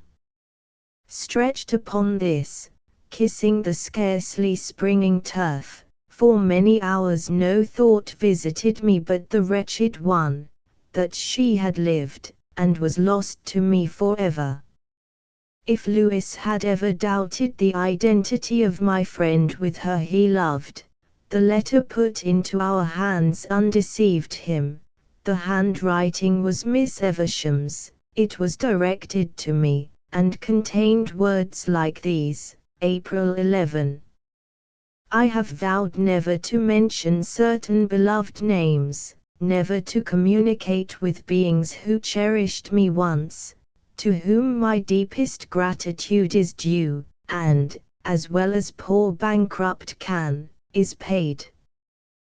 Perhaps it is a mere prevarication to write to you, dear Horace, concerning them, but heaven pardon me.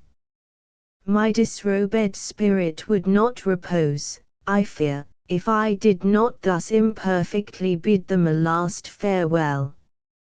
You know him, Neville, and know that he forever laments her whom he has lost. Describe your poor Ellen to him, and he will speedily see that she died on the waves of the murderous Atlantic. Ellen had nothing in common with her, save love for, and interest in him. Tell him it had been well for him, perhaps, to have united himself to the child of prosperity, the nursling of deep love, but it had been destruction, even could he have meditated such an act, to wed the parasite. I will not write that word. Sickness and near death have taken the sting from my despair. The agony of woe which you witnessed is melted into tender affliction and pious hope. I am not miserable now. Now, when you read these words, the hand that writes, the eye that sees, will be a little dust, becoming one with the earth around it. You, perhaps he, will visit my quiet retreat, bestow a few tears on my fate, but let them be secret. They may make green my grave, but do not let a misplaced feeling adorn it with any other tribute. It is my last request, let no stone, no name, mark that spot. Farewell, dear Horace. Farewell to one other whom I may not name. May the God to whom I am about to resign my spirit in confidence and hope, bless your earthly career. Blindly, perhaps, you will regret me for your own sakes, but for mine, you will be grateful to the Providence which has snapped the heavy chain binding me to unutterable sorrow, and which permits me from my lowly grass-grown tomb to say to you, I am at peace. Ellen. 6. The false rhyme. Come, tell me where the maid is found whose heart can love without deceit, and I will range the world around to sigh one moment at her feet. More. On a fine July day, the fair Margaret, Queen of Navarre, then on a visit to her royal brother, had arranged a rural feast for the morning following, which Francis declined attending. He was melancholy, and the cause was said to be some lover's quarrel with a favourite dame. The morrow came, and dark rain and murky clouds destroyed at once the schemes of the courtly throng. Margaret was angry, and she grew weary. Her only hope for amusement was in Francis, and he had shut himself up, an excellent reason why she should the more desire to see him. She entered his apartment. He was standing at the casement, against which the noisy shower beat, writing with a diamond on the glass. 2 beautiful dogs were his sole companions. As Queen Margaret entered, he hastily let down the silken curtain before the window, and looked a little confused. "What treason is this, my liege?" said the Queen, "which crimsons your cheek? I must see the same." "It is treason," replied the King, "and therefore, sweet sister, thou mayest not see it." This the more excited Margaret's curiosity, and a playful contest ensued. Francis at last yielded. He threw himself on a huge high-backed settee, and as the lady drew back the curtain with an arch smile, he grew grave and sentimental, as he reflected on the cause which had inspired his libel against all womankind. "What have we here?" cried Margaret. "Nay, this is less majest, souvent femme very, bien fou qui sy fi. Very little change would greatly amend your couplet. Would it not run better thus, souvent homme very, bien folle qui sy fi? I could tell you 20 stories of man's inconstancy. I will be content with one true tale of woman's fidelity," said Francis dryly, "but do not provoke me. I would fain be at peace with the soft mutabilities, for thy dear sake." "I defy your grace," replied Margaret rashly, "to instance the falsehood of one noble and well-reputed dame." "Not even Emily de Lagny?" asked the King. This was a sore subject for the Queen. Emily had been brought up in her own household, the most beautiful and the most virtuous of her maids of honor. She had long loved the Sire de Lagny, and their nuptials were celebrated with rejoicings but little ominous of the result. De Lagny was accused but a year after of traitorously yielding to the Emperor a fortress under his command, and he was condemned to perpetual imprisonment. For some time Emily seemed inconsolable, often visiting the miserable dungeon of her husband, and suffering on her return, from witnessing his wretchedness, such paroxysms of grief as threatened her life. Suddenly, in the midst of her sorrow, she disappeared, and inquiry only divulged the disgraceful fact that she had escaped from France, bearing her jewels with her, and accompanied by her page, Robinet Leras. It was whispered that, during their journey, the lady and the stripling often occupied one chamber, and Margaret, enraged at these discoveries, commanded that no further quest should be made for her lost favorite. Taunted now by her brother, she defended Emily, declaring that she believed her to be guiltless, even going so far as to boast that within a month she would bring proof of her innocence. "Robinet was a pretty boy," said Francis, laughing. "Let us make a bet," cried Margaret. "If I lose, I will bear this vile rhyme of thine as a motto to my shame to my grave. If I win, I will break my window, and grant thee whatever boon thou askest." The result of this bet was long sung by troubadour and minstrel. The Queen employed 100 emissaries, published rewards for any intelligence of Emily, all in vain.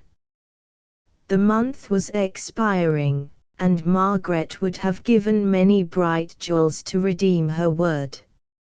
On the eve of the fatal day, The jailer of the prison in which the Sire de Lagny was confined sought an audience of the Queen. He brought her a message from the knight to say, that if the Lady Margaret would ask his pardon as her boon, and obtain from her royal brother that he might be brought before him, her bet was won. Fair Margaret was very joyful, and readily made the desired promise. Francis was unwilling to see his false servant, but he was in high good humour, for a cavalier had that morning brought intelligence of a victory over the Imperialists.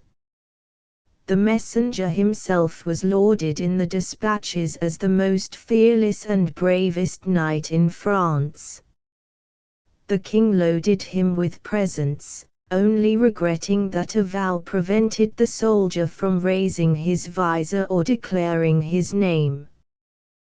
That same evening, as the setting sun shone on the lattice on which the ungallant rhyme was traced, Francis reposed on the same settee, and the beautiful Queen of Navarre, with triumph in her bright eyes, sat beside him.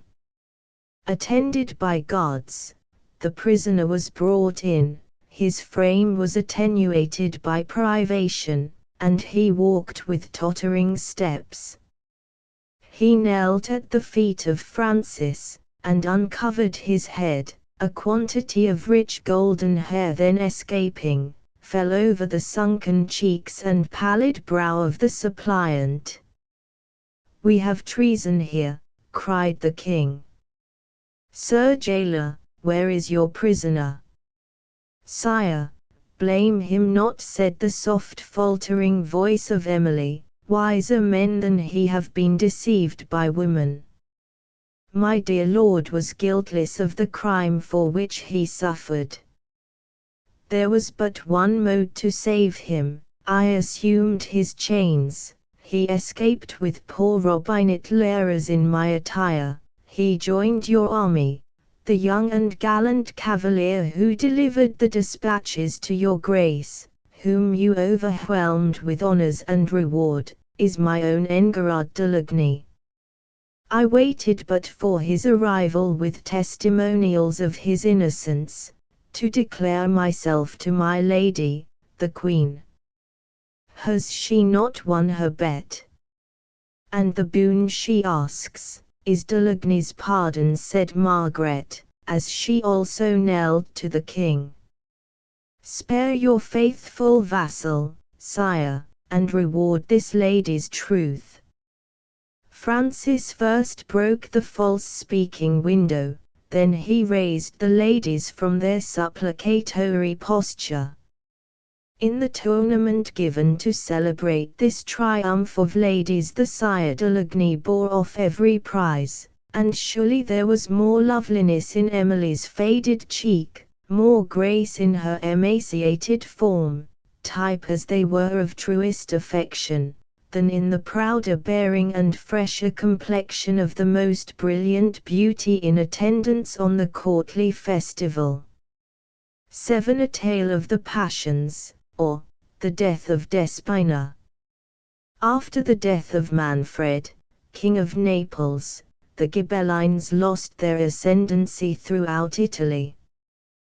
The exiled Guelphs returned to their native cities, and, not contented with resuming the reins of government, they prosecuted their triumph until the Ghibellines in their turn were obliged to fly, and to mourn in banishment over the violent party spirit which had before occasioned their bloody victories, and now their irretrievable defeat.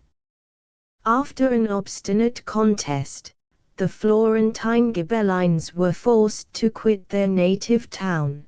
Their estates were confiscated, their attempts to reinstate themselves frustrated, and receding from castle to castle, they at length took refuge in Lucca, and awaited with impatience the arrival of Corradino from Germany, through whose influence they hoped again to establish the imperial supremacy. The 1st of May was ever a day of rejoicing and festivity at Florence. The youth of both sexes, and of all ranks, paraded the streets, crowned with flowers, and singing the canzones of the day. In the evening they assembled in the Piazza del Duomo, and spent the hours in dancing.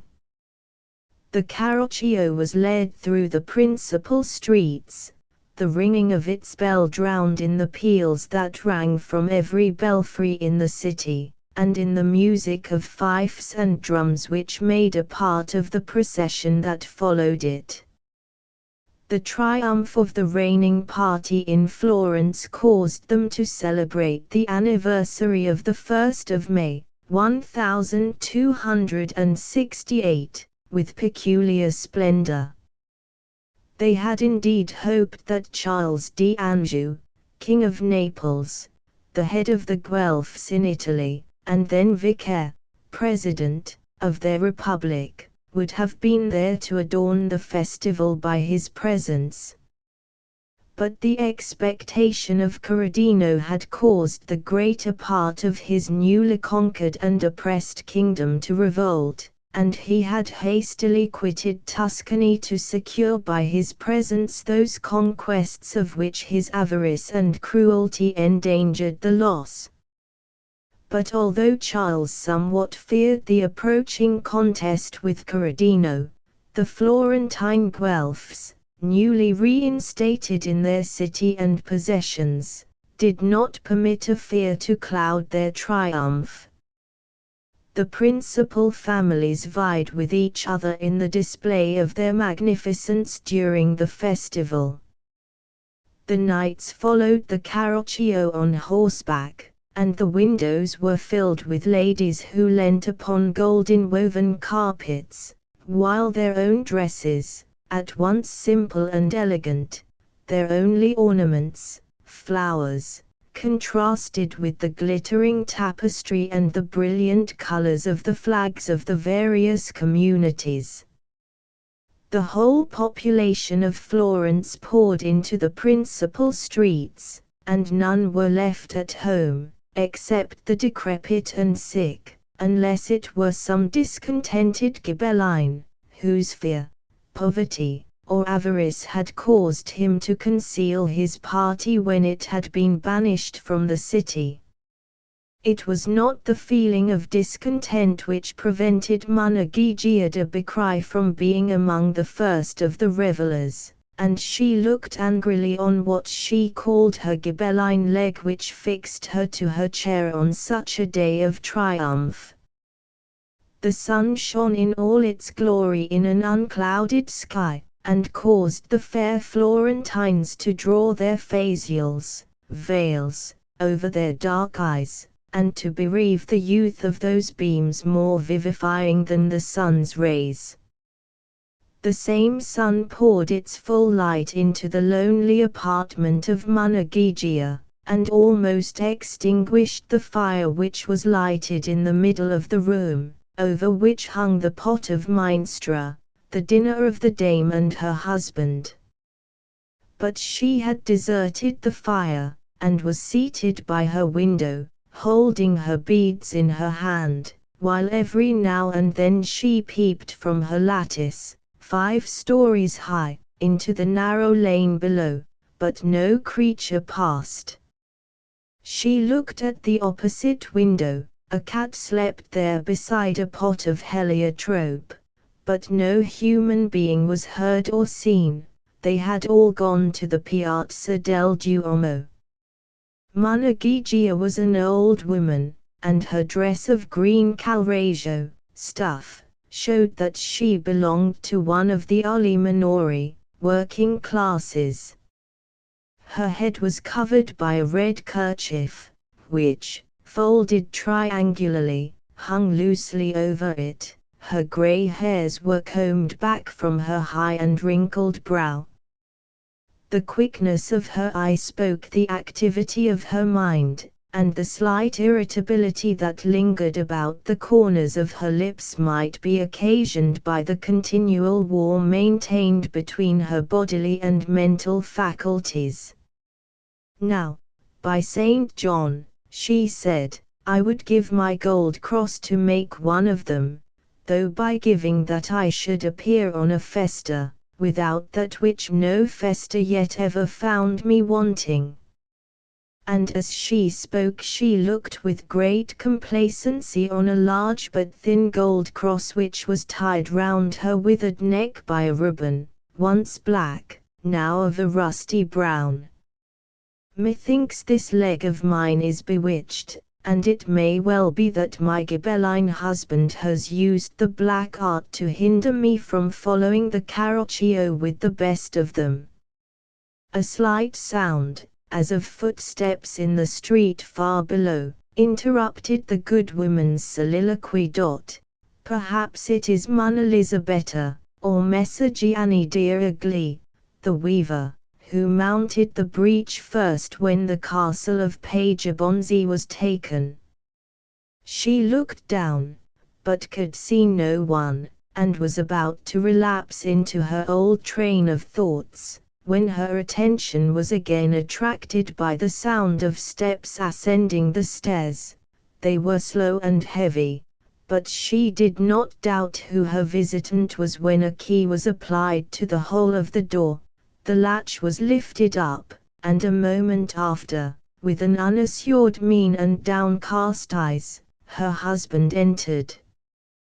He was a short, stunted man, more than 60 years of age. His shoulders were broad and high, his lank hair was still coal black, his brows were overhanging and bushy, his eyes black and quick, his lips as it were contradicted the sternness of the upper part of his face, for their gentle curve betokened even delicacy of sentiment, and his smile was inexpressibly sweet.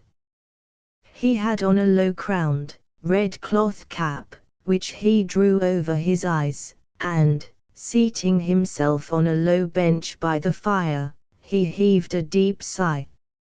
He appeared disinclined to enter into any conversation, but Monna Gigia was resolved that he should not enjoy his melancholy mood uninterrupted. "Have you been to Mass, Cincolo?" she asked, beginning by a question sufficiently removed from the point she longed to approach. He shrugged his shoulders uneasily, but did not reply. "You are too early for your dinner," continued Gigia. "Do you not go out again?" Cincolo answered no, in an accent that denoted his disinclination to further questioning. But this very impatience only served to feed the spirit of contention that was fermenting in the bosom of Gigia. "You are not used," she said, "to pass your May days under your chimney." "No answer. Well," she continued, "if you will not speak, I have done." Meaning that she intended to begin. "But by that lengthened face of thine I see that some good news is stirring abroad, and I bless the Virgin for it, whatever it may be. Come, tell me what happy tidings make thee so woebegone." Cincolo remained silent for a while, then turning half round, but not looking at his wife, he replied, "What if old Mario the lion be dead?" Gigia turned pale at the idea, but a smile that lurked in the good-natured mouth of her husband reassured her. "Nay, St. John defend us," she began, "but that is not true. Old Mario's death would not drive you within these four walls, except it were to triumph over your old wife. By the blessing of St. John, not one of our lions have died since the eve of the Battle of Monte Apertu, and I doubt not that they were poisoned, for Marie, who fed them that night, was more than half a Ghibelline in his heart. Besides, the bells are still ringing, and the drums still beating, and all would be silent enough if old Mario were to die. On the 1st of May too. Santa Reparator is too good to us to allow such ill luck, and she has more favor, I trust, in the 7th heaven than all the Ghibelline saints in your calendar. No, good Cincolo, Mario is not dead, nor the Holy Father, nor Messer Carlo of Naples, but I would bet my gold cross against the wealth of your banished men, that Pisa is taken, or Corradino, or, and I hear. No, Gigia, old as I am, and much as you need my help, and that last is why I am here at all, Pisa would not be taken while this old body could stand in the breach, or Corradino die, till this lazy blood were colder on the ground than it is in my body. Ask no more questions, and do not rouse me. There is no news, no good or ill luck, that I know. But when I saw the Neri, the Pulci, the Bndalmonti, and the rest of them, ride like kings through the streets, whose very hands are hardly dry from the blood of my kindred, when I saw their daughter crowned with flowers, and thought how the daughter of Arrigo dear Alicia was mourning for her murdered father, with ashes on her head, by the hearth of a stranger, my spirit must be more dead than it is if such a sight did not make me wish to drive among them, and methought I could scatter their pomp with my all for a sword. But I remembered thee, and am here unstained with blood. That thou wilt never be, cried Monna Gigia, the colour rising in her wrinkled cheeks. Since the battle of Monte Apatu thou hast never been well washed of that shed by thee and thy confederates, and how could ye, for the Arno has never since run clear of the blood then spilt. And if the sea were red with that blood, still, while there is any of the Guelphs to spill, I am ready to spill it, were it not for thee. Thou dost well to mention Monte Apatu, and thou wouldst do better to remember over whom its grass now grows. Peace, Cincolo, a mother's heart has more memory in it than thou thinkest, and I well recollect who spurned me as I knelt, and dragged my only child, but 16 years of age, to die in the cause of that misbeliever Manfred. Let us indeed speak no more. Woe was the day when I married thee. But those were happy times when there was neither Guelph nor Ghibelline, they will never return. Never, until, as thou sayest, the Arno run clear of the blood shed on its banks, never while I can pierce the heart of a Guelph, never till both parties are cold under one bier.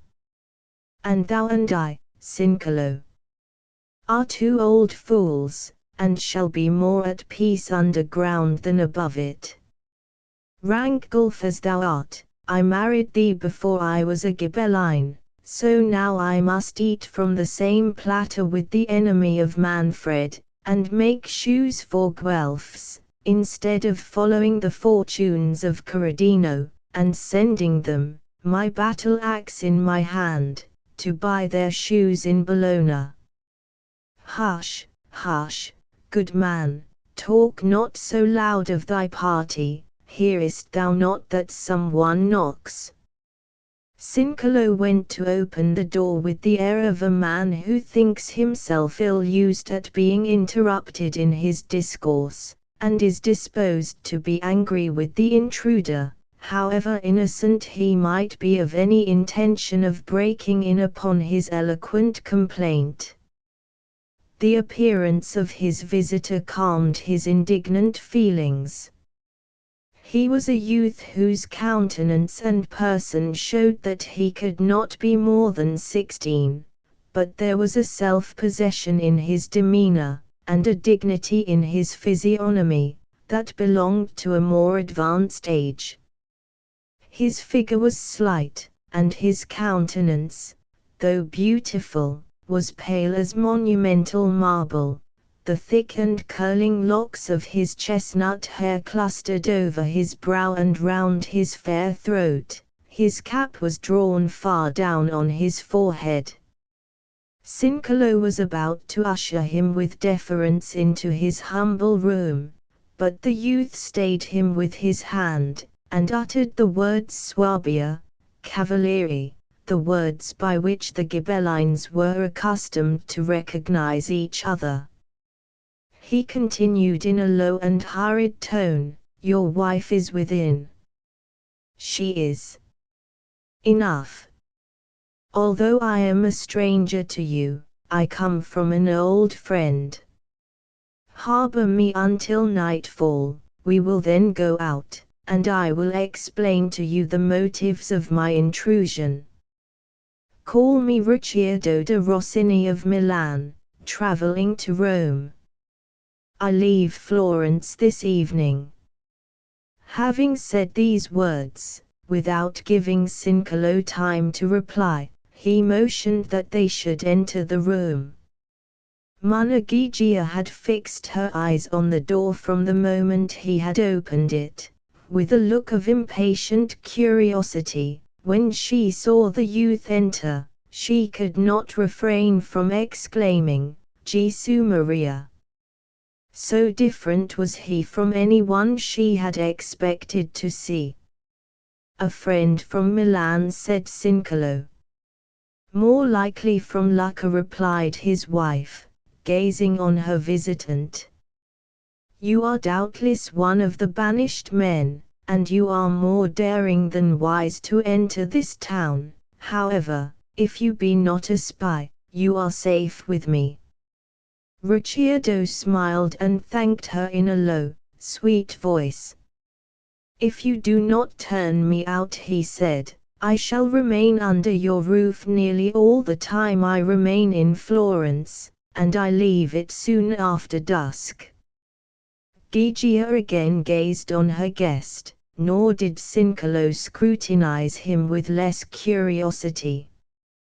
His black cloth tunic reached below his knees, and was confined by a black leather girdle at the waist. He had on trousers of coarse scarlet stuff, over which were drawn short boots. A cloak of common fox's fur, unlined, hung from his shoulder. But, although his dress was thus simple, it was such as was then worn by the young Florentine nobility. At that time the Italians were simple in their private habits. The French army led by Charles d'Anjou into Italy, first introduced luxury into the palaces of the Cisalpines.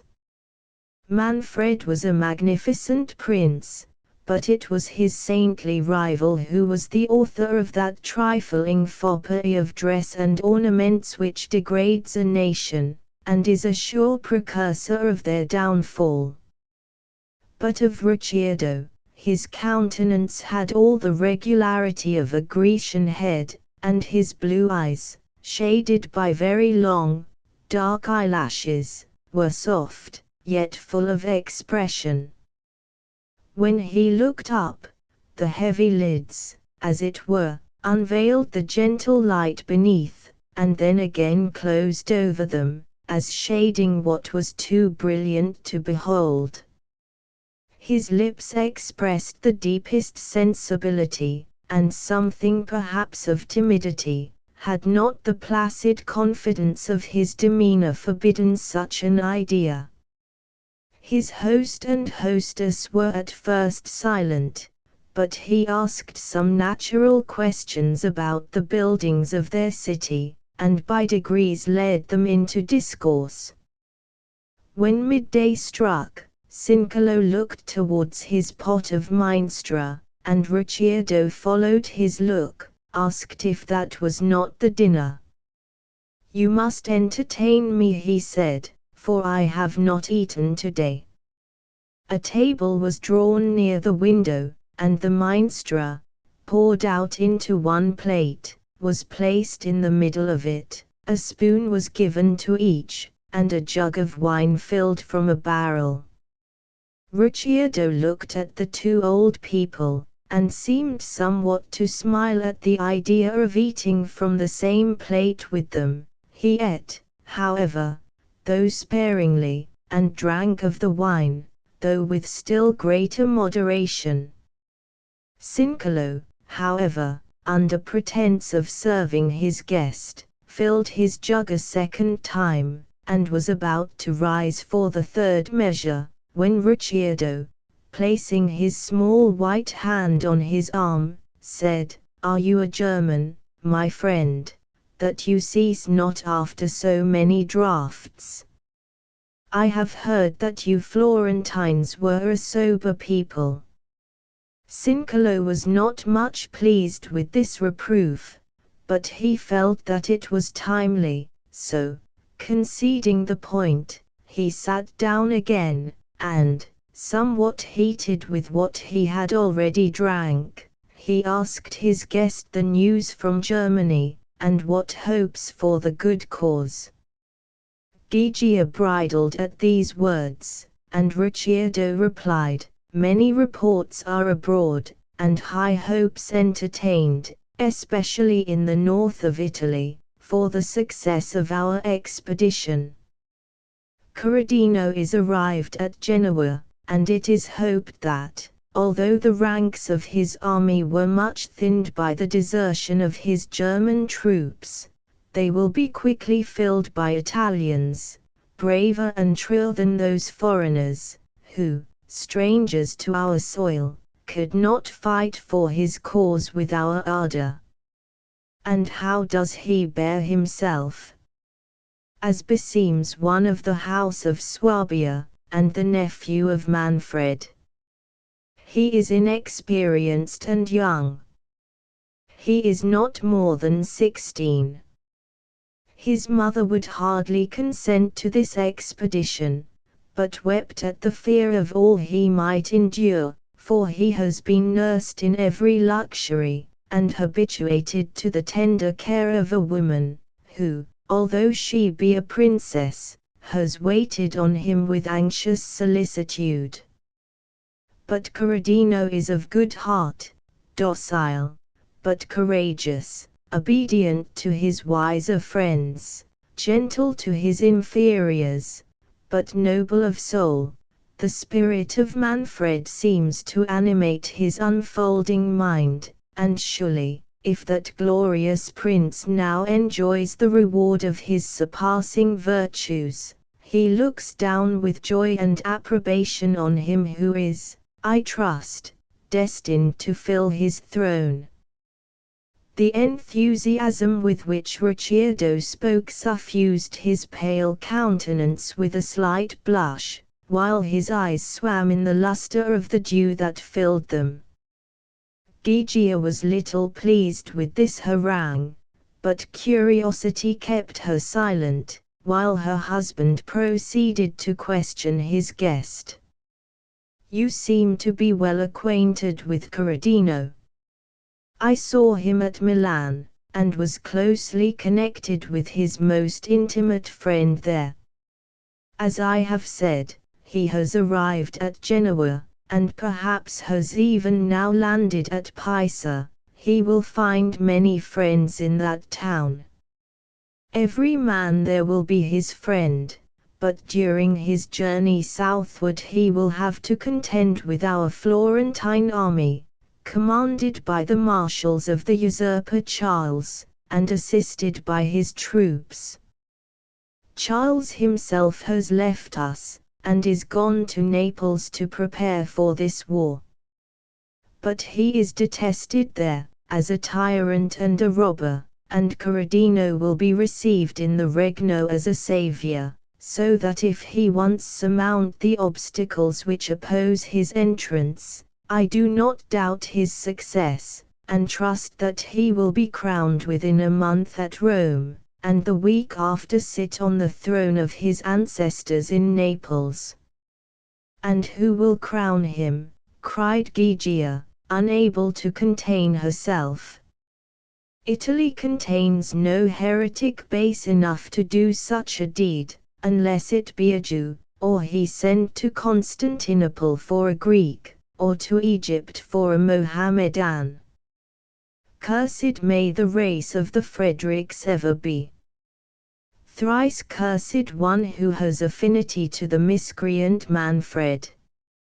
And little do you please me, young man, by holding such discourse in my house."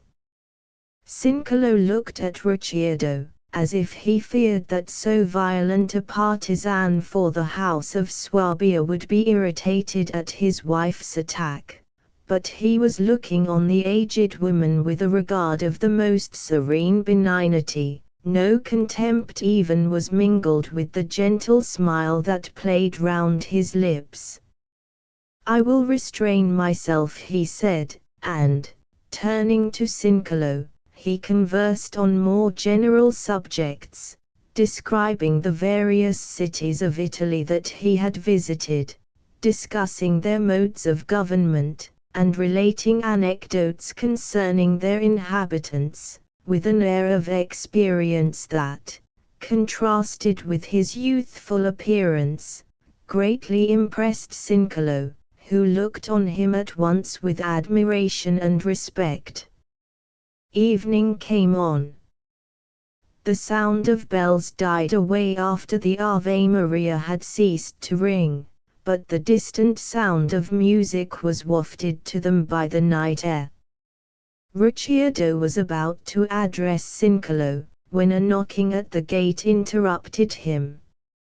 It was Giuseppe, the Saracen, a famous chess player, who was used to parade about under the colonnades of the Duomo, and challenge the young nobles to play, and sometimes much stress was laid on these games, and the gain and loss became the talk of Florence.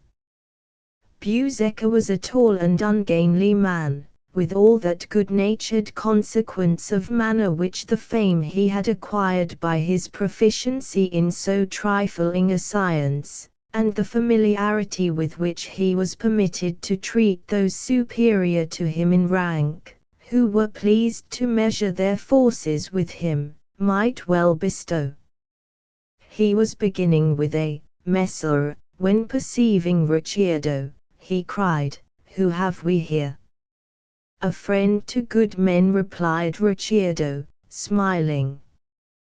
"Then, by Mahomet, thou art my friend, my stripling." "Thou shouldst be a Saracen, by thy speech," said Ricciardo. "And through the help of the Prophet, so am I. One who in Manfred's time, but no more of that." "We won't talk of Manfred, Monna Gygia. I am Giuseppe, the chess player, at your service, Messer lo Forestiere." The introduction thus made, they began to talk of the procession of the day.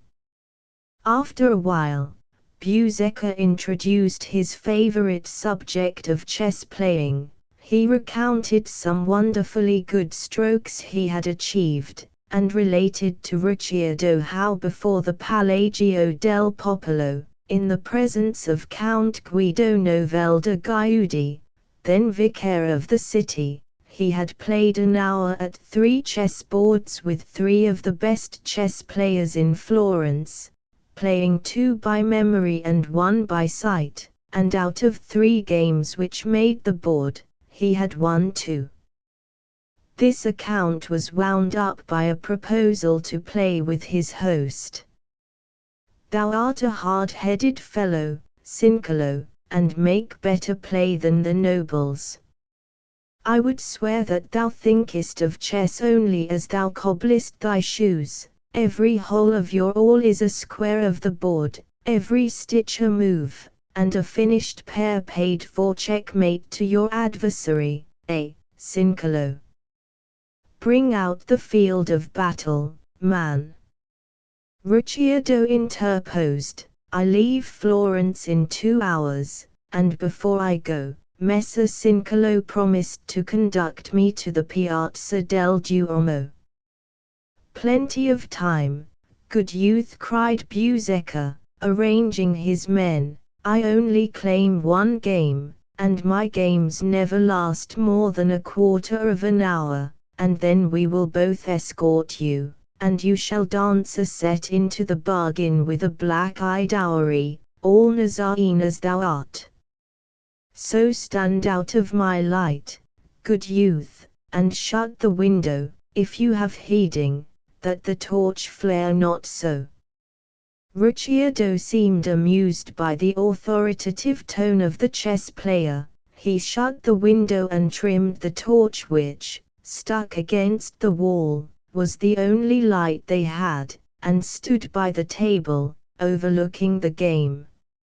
Munagigia had replaced the pot for supper, and sat somewhat uneasily, as if she were displeased that her guest did not talk with her. Cincolo and Buseca were deeply intent on their game, when a knock was heard at the door. Cincolo was about to rise and open it, but Ricciardo, saying, "Do not disturb yourself," opened it himself, with the manner of one who does humble offices as if ennobling them, so that no one action can be more humble to them than another. The visitant was welcomed by Gigia alone, with a "Messer Bep, this is kind, on May Day night." Ricciardo glanced slightly on him, and then resumed his stand by the players. There was little in Messer Bep to attract a favorable regard. He was short, thin, and dry, his face long drawn and liny, his eyes deep set and scowling, his lips straight, his nose hooked, and his head covered by a close skull cap, his hair cut close all round. He sat down near Gigia, and began to discourse in a whining, servile voice, complimenting her on her good looks, launching forth into praise of the magnificence of certain Gulf Florentines, and concluded by declaring that he was hungry and tired. "Hungry, Bep," said Gigia, "that should have been your first word, friend. Cincolo, wilt thou give thy guest to eat? Cincolo, art thou deaf? Art thou blind? Dost thou not hear? Wilt thou not see? Here is Messer Giuseppe de Bostocchi." Cincolo slowly, his eyes still fixed on the board, was about to rise. But the name of the visitant seemed to have the effect of magic on Ricciardo. "Bostocchi," he cried, "Giuseppe Bostocchi. I did not expect to find that man beneath thy roof, Cincolo, all Gulf as thy wife is, for she also has eaten of the bread of Elysia. Farewell. Thou wilt find me in the street below, follow me quickly." He was about to go, but Bostocchi placed himself before the door, saying in a tone whose whine expressed mingled rage and servility, "In what have I offended this young gentleman? Will he not tell me my offense?" "Dare not to stop my way," cried Ricciardo, passing his hand before his eyes, "nor force me again to look on thee. Begone!" Cincolo stopped him. "Thou art too hasty, and far too passionate, my noble guest," said he. "However this man may have offended thee, thou art too violent." "Violent!" cried Ricciardo, almost suffocated by passionate emotion. "Draw thy knife, and show the blood of Arrigo dear Elysia, with which it is still stained. A dead silence followed. Bostocchi slunk out of the room. Ricciardo hid his face in his hands and wept. But soon he calmed his passion, and said, "This is indeed childish. Pardon me, that man is gone, excuse and forget my violence. Resume thy game, Cincolo, but conclude it quickly, for time gains on us. Hark! An hour of night sounds from the campanile."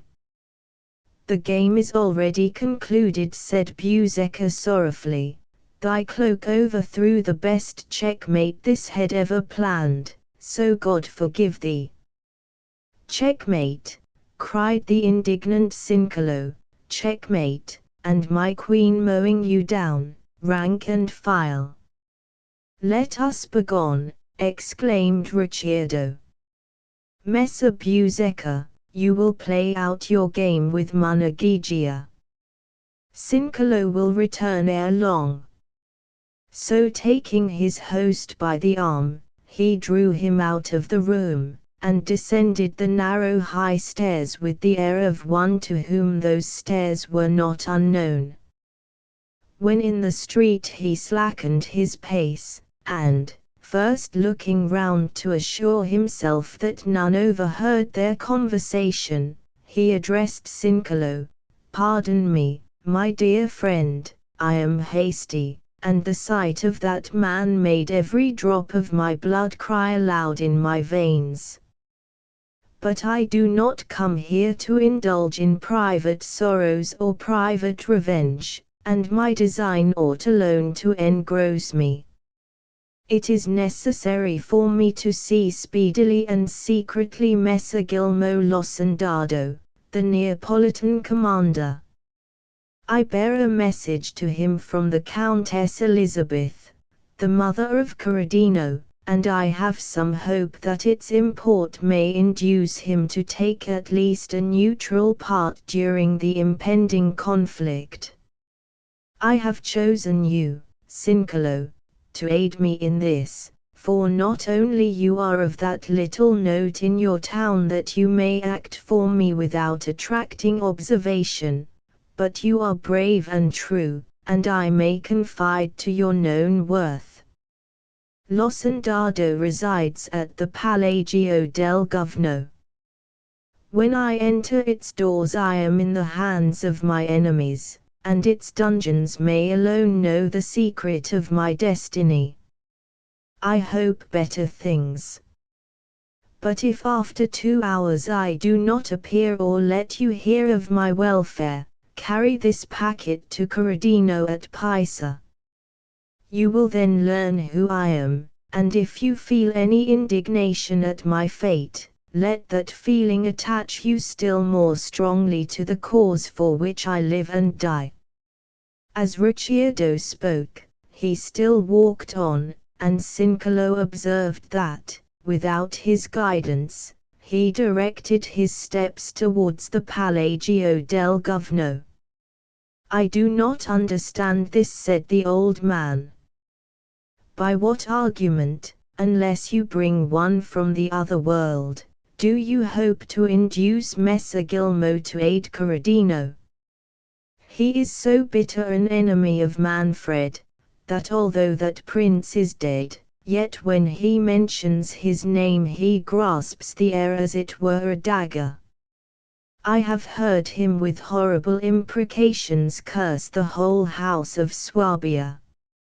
A tremor shook the frame of Ricciardo, but he replied, "Losandado was once the firmest support of that house, and the friend of Manfred.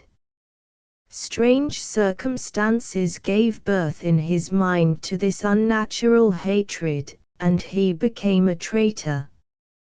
But, perhaps, now that Manfred is in paradise, the youth, the virtues, and the inexperience of Corradino may inspire him with more generous feelings, and reawaken his ancient faith." At least I must make this last trial.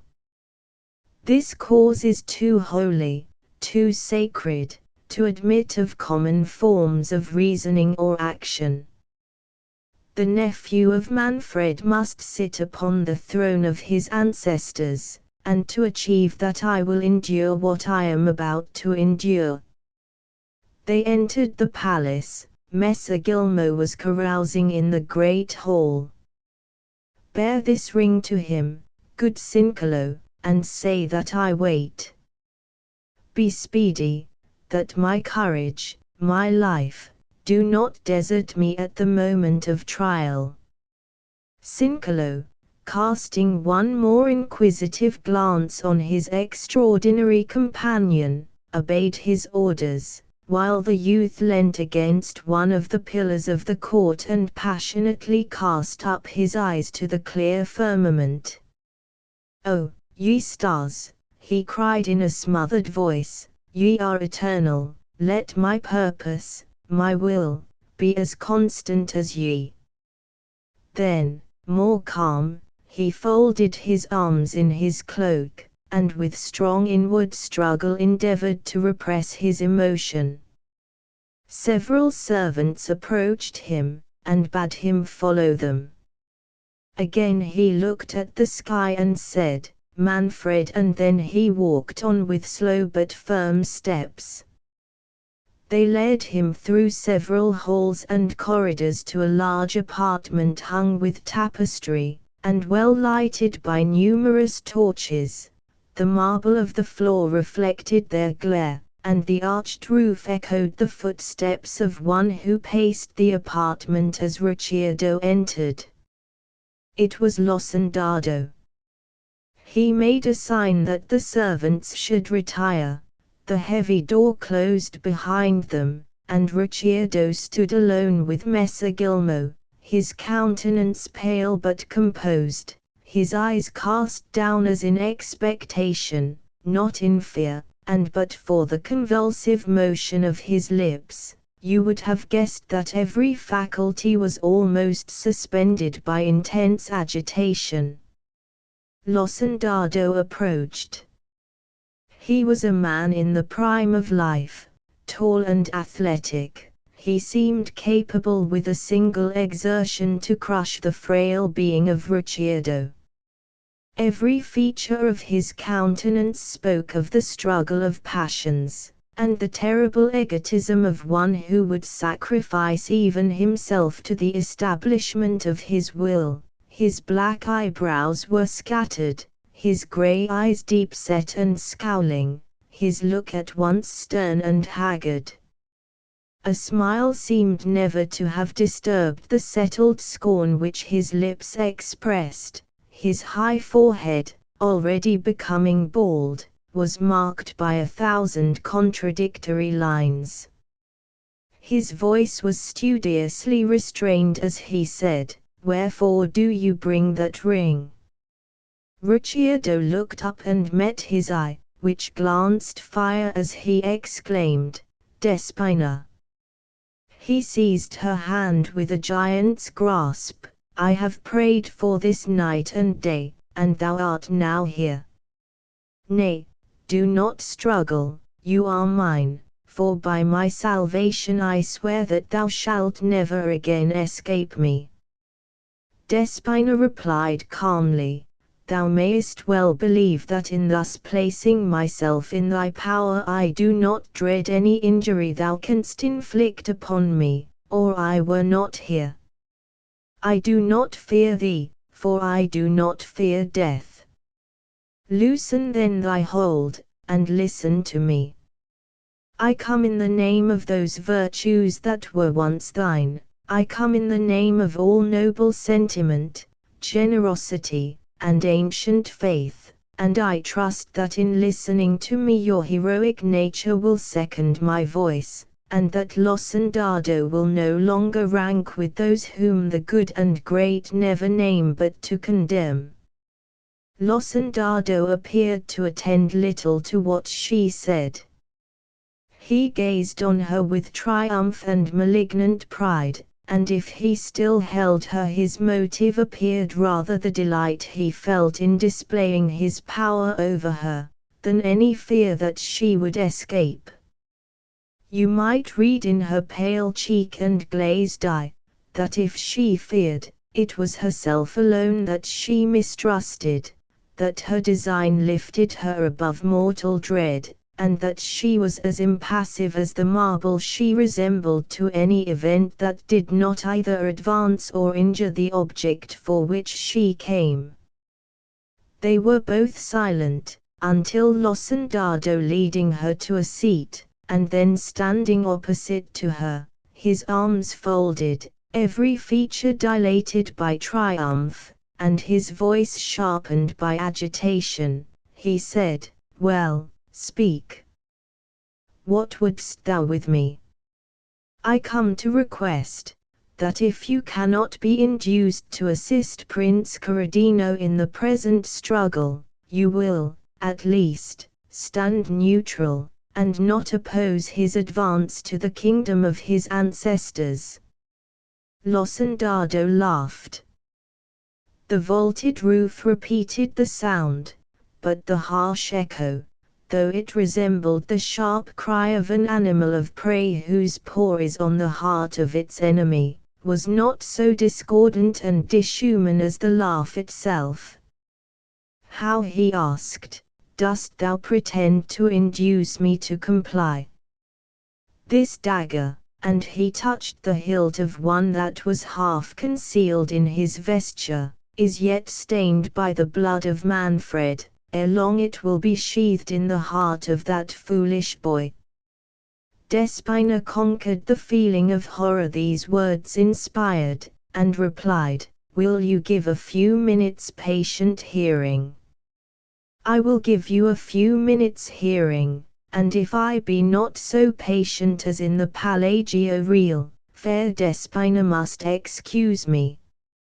Forbearance is not a virtue to which I aspire." "Yes, it was in the Palagio Real at Naples, the palace of Manfred, that you first saw me. You were then the bosom friend of Manfred, selected by him as his confidant and counselor. Why did you become a traitor?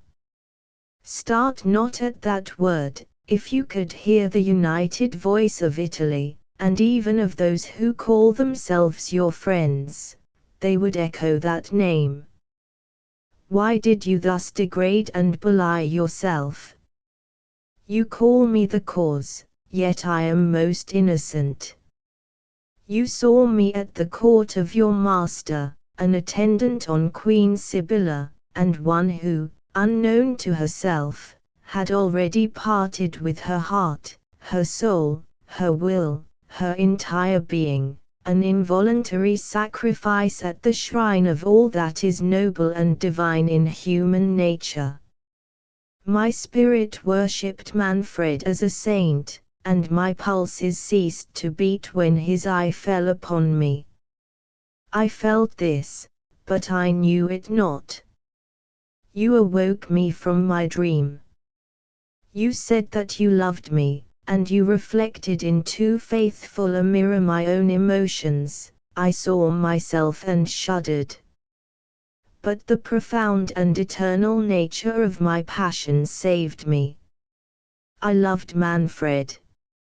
I loved the sun because it enlightened him. I loved the air that fed him. I deified myself, for that my heart was the temple in which he resided.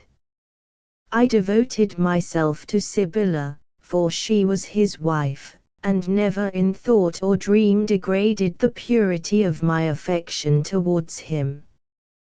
For this you hated him. He was ignorant of my passion. My heart contained it as a treasure, which you, having discovered, came to rifle. You could more easily deprive me of life than my devotion for your king, and therefore you were a traitor. Manfred died, and you thought that I had then forgotten him.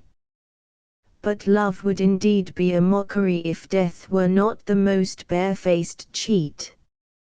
How can he die who is immortalized in my thoughts, that comprehend the universe, and contain eternity in their graspings?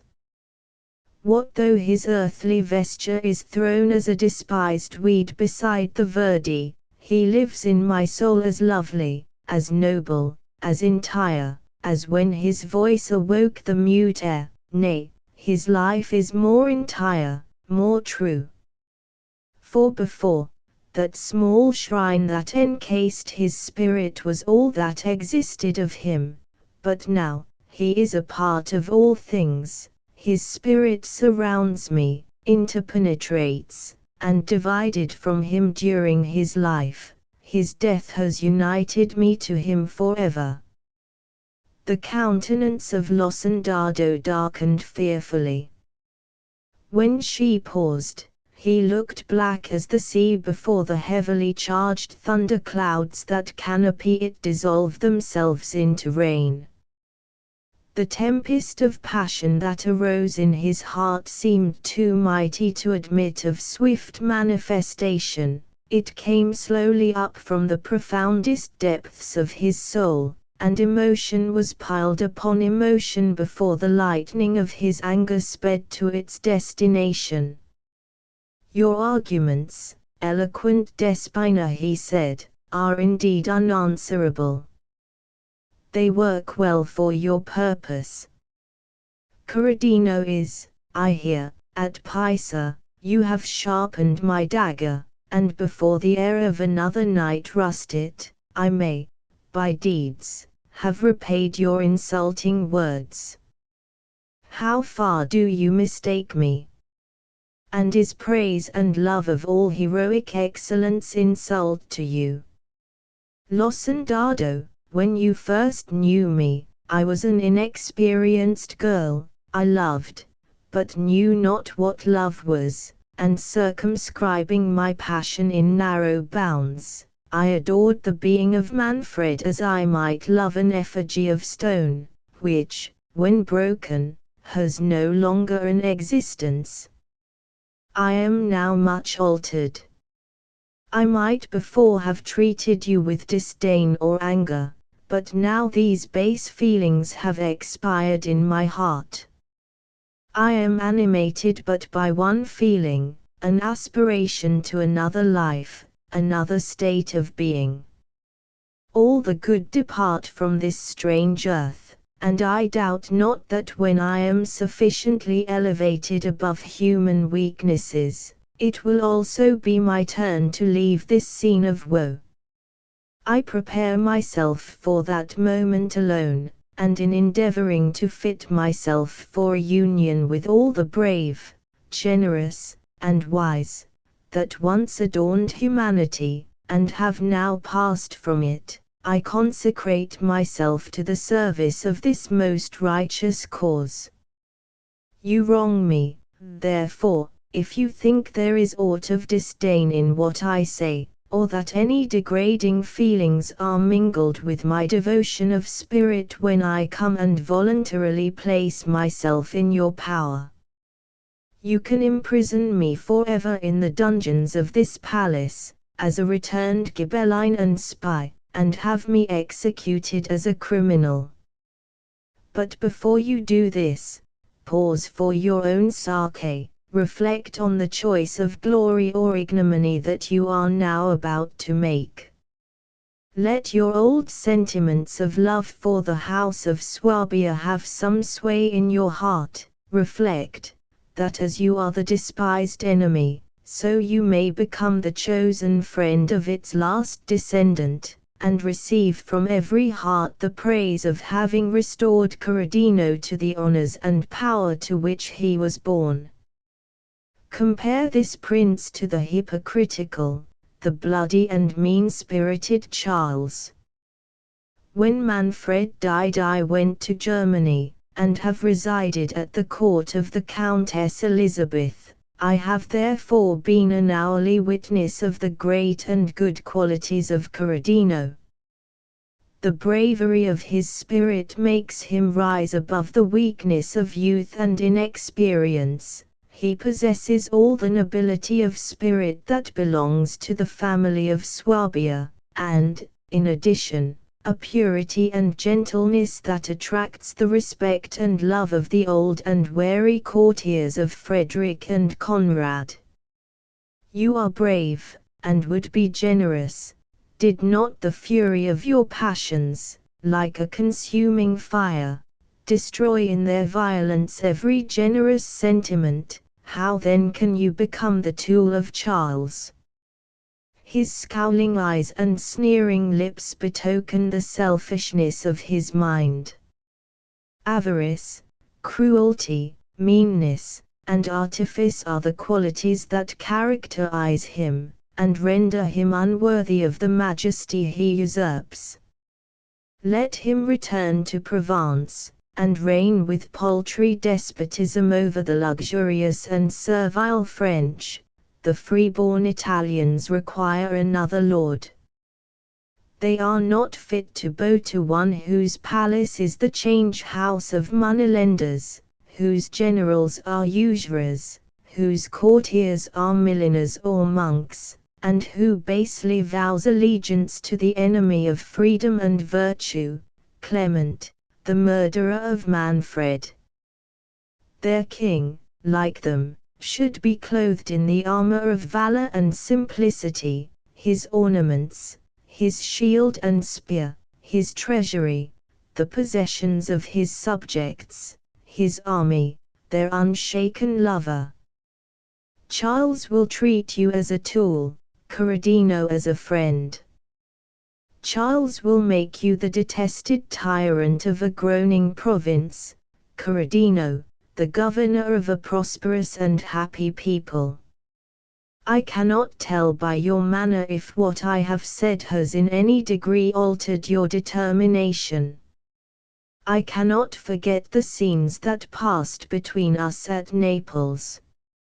I might then have been disdainful, I am not so now.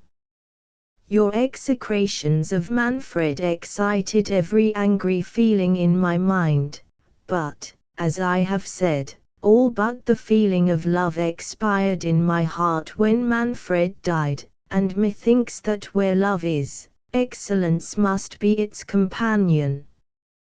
You said you loved me, and though, in other times, that love was twin brother to hate, though then, poor prisoner in your heart, jealousy, rage, contempt, and cruelty, were its handmaids, yet if it were love, methinks that its divinity must have purified your heart from baser feelings, and now that I, the bride of death, am removed from your sphere, gentler feelings may awaken in your bosom, and you may incline mildly to my voice. If indeed you loved me, will you not now be my friend? Shall we not hand in hand pursue the same career?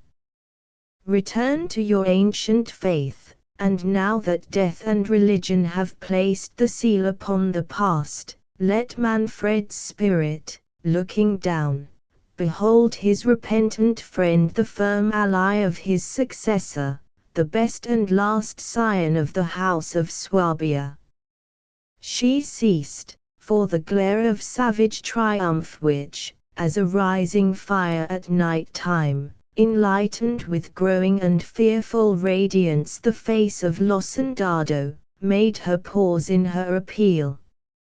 He did not reply, but when she was silent he quitted the attitude in which he had stood immovably opposite to her, and pacing the hall with measured steps, his head declined, he seemed to ruminate on some project.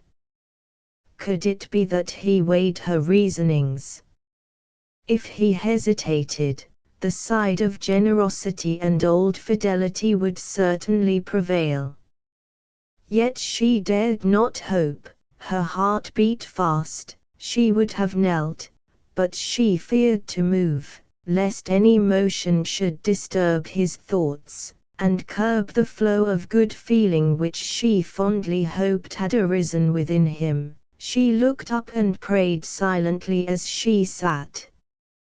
Notwithstanding the glare of the torches, the beams of one small star struggled through the dark window pane. Her eye resting on it, her thoughts were at once elevated to the eternity and space which that star symbolized. It seemed to her the spirit of Manfred, and she inwardly worshipped it, as she prayed that it would shed its benign influence on the soul of Losendado.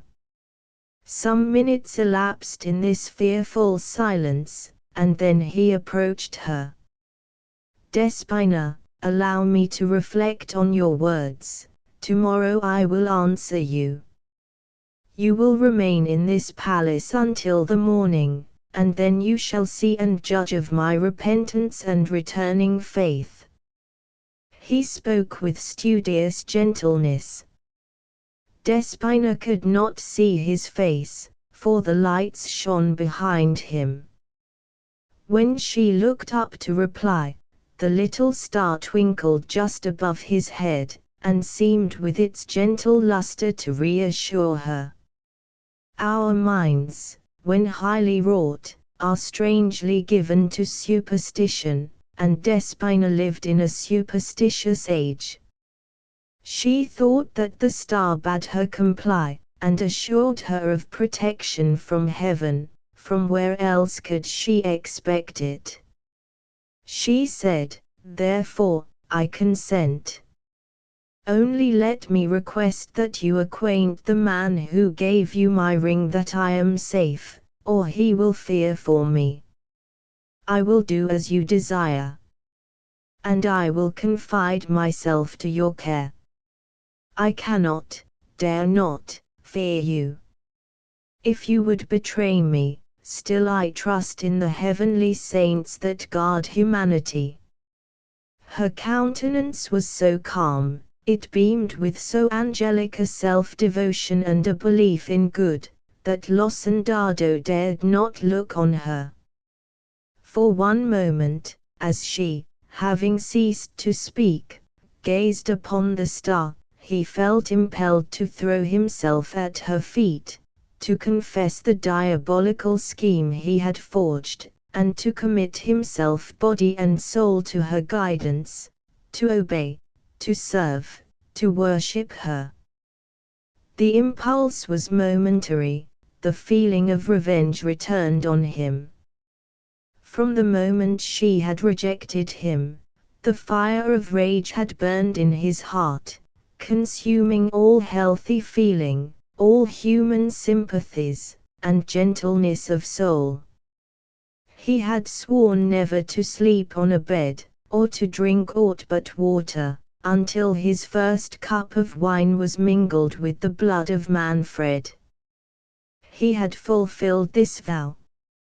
A strange alteration had worked within him from the moment he had drained that unholy cup.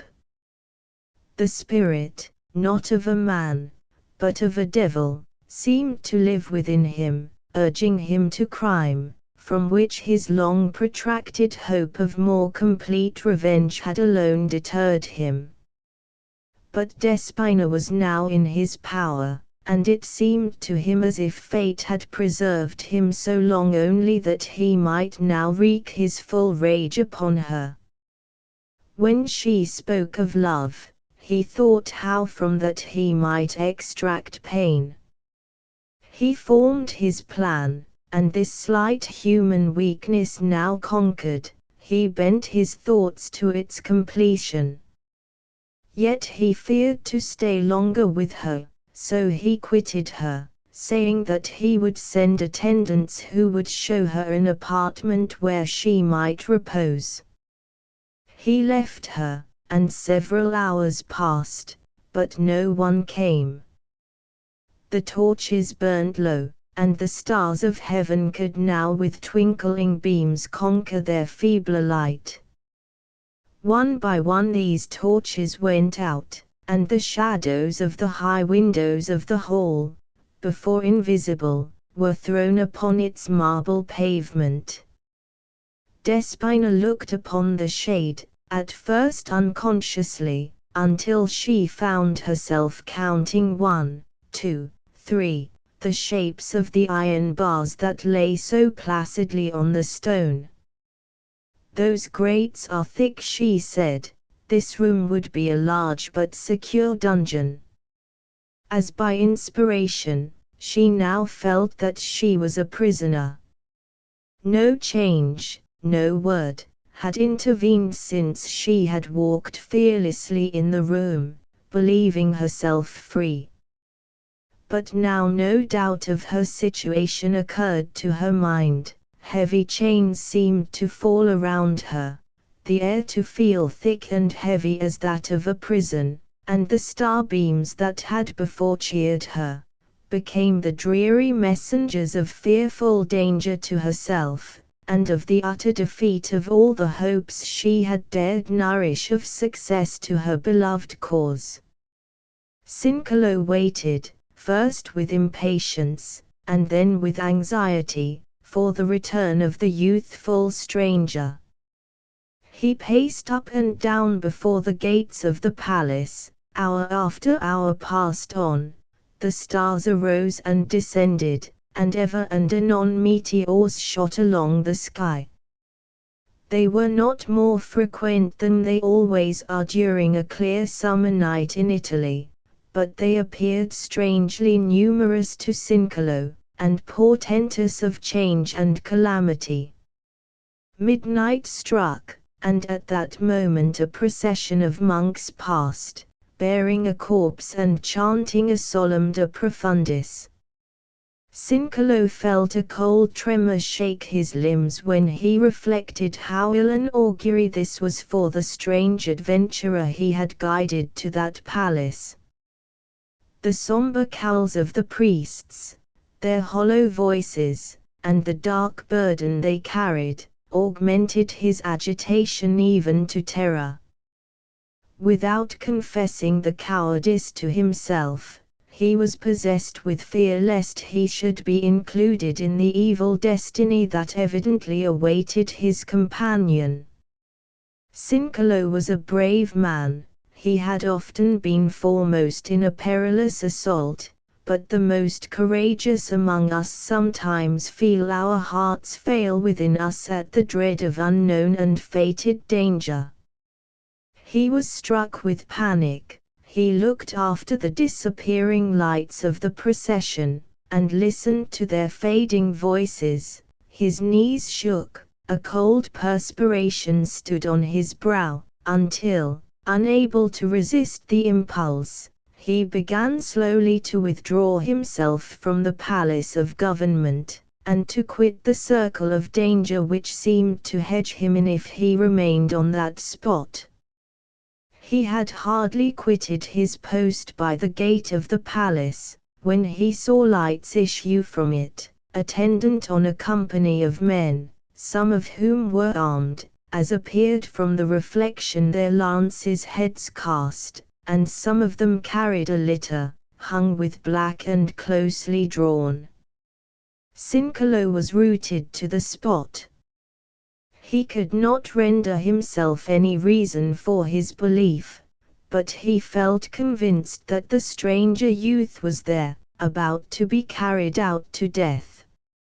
Impelled by curiosity and anxiety, he followed the party as they went towards the Porta Romana. They were challenged by the sentinels at the gate.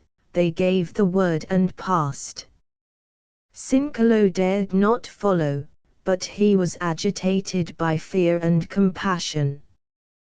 He remembered the packet confided to his care. He dared not draw it from his bosom, lest any gulf should be near to overlook and discover that it was addressed to Corradino. He could not read, but he wished to look at the arms of the seal, to see whether they bore the imperial ensigns.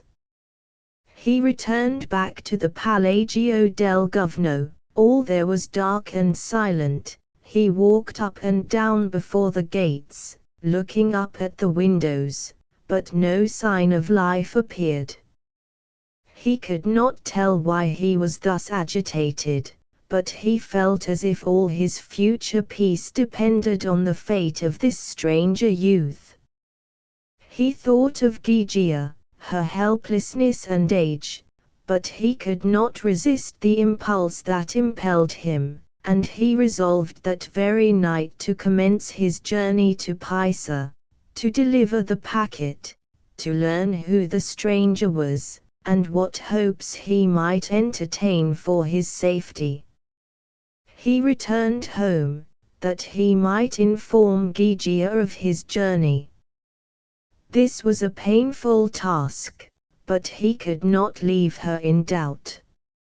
He ascended his narrow stairs with trepidation. At the head of them a lamp twinkled before a picture of the Virgin. Evening after evening it burnt there, guarding through its influence his little household from all earthly or supernatural dangers. The sight of it inspired him with courage. He said an Ave Maria before it, and then looking around him to assure himself that no spy stood on the narrow landing place, he drew the packet from his bosom and examined the seal. All Italians in those days were conversant in heraldry, since from ensigns of the shields of the knights they learned, better than from their faces or persons, to what family and party they belonged. But it required no great knowledge for Cincolo to decipher these arms. He had known them from his childhood. They were those of the Alesia, the family to whom he had been attached as a partisan during all these civil contests.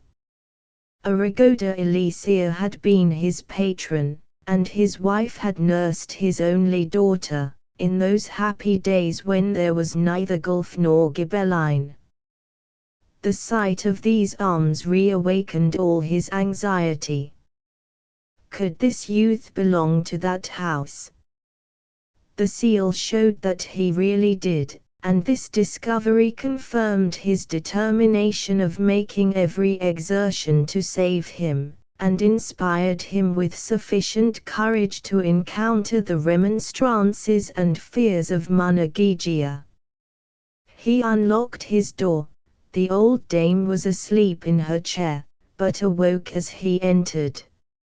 She had slept only to refresh her curiosity, and she asked 1,000 questions in a breath, to which Cincolo did not reply. He stood with his arms folded looking at the fire, irresolute how to break the subject of his departure. Monna Gygia continued to talk. After you went, we held a consultation concerning this hot-brained youth of this morning, Buzecca, Bepta Bostocchi who returned, and Monna Lisa from the Mercato Nuovo. We all agreed that he must be one of two persons, and be it one or the other, if he have not quitted Florence, the Stinchi, 3, will be his habitation by sunrise. Cincolo, man. You do not speak. Where did you part with your prince? 3. The name of the common prison at Florence. Prince, Gygia. Are you mad? What prince? Nay, he is either a prince or a baker, either Corradino himself, or Ricciardo, the son of Messer Tommaso de Mainelli, he that lived at Tieciano, and baked for all that Sisto, when Count Guido de Giudi was vicario. By this token, that Messer Tommaso went to Milan with Ubaldo de Gargalandi, and Ricciardo, who went with his father, must now be 16. He had the fame of needing with as light a hand as his father, but he liked better to follow arms with the Gargalandi. He was a fair, likely youth, they said, and so, to say the truth, was our youngster of this morning. But Monna Lisa will have it that it must be Corradino himself. Cincolo listened as if the gossip of two old women could unravel his riddle. He even began to doubt whether the last conjecture, extravagant as it was, had not hit the truth. Every circumstance forbade such an idea, but he thought of the youth and exceeding beauty of the stranger, and he began to doubt. There was none among the Elysia who answered to his appearance. The flower of their youth had fallen at Monte Apatu. The eldest of the new generation was but 10, the other males of that house were of a mature age. Gygia continued to talk of the anger that Bepta Bostaki evinced at being accused of the murder of Arrigo de Elysia. If he had done that deed, she cried, never more should he have stood on my hearth, but he swore his innocence, and truly, poor man, it would be a sin not to believe him. Why, if the stranger were not an Elysia, should he have shown such horror on viewing the supposed murderer of the head of that family? Cincolo turned from the fire, he examined whether his knife hung safely in his girdle, and he exchanged his sandal-like shoes for stronger boots of common undressed fur. This last act attracted the attentions of Gygia. "What are you about, good man?" she cried. "This is no hour to change your dress, but to come to bed. Tonight you will not speak, but tomorrow I hope to get it all out from you. What are you about?" "I am about to leave you, my dear Gygia, and heaven bless and take care of you. I am going to Pisa." Gygia uttered a shriek, and was about to remonstrate with great volubility, while the tears rolled down her aged cheeks. Tears also filled the eyes of Cincolo, as he said, "I do not go for the cause you suspect. I do not go into the army of Corradino, though my heart will be with it. I go but to carry a letter, and will return without delay." "You will never return," cried the old woman.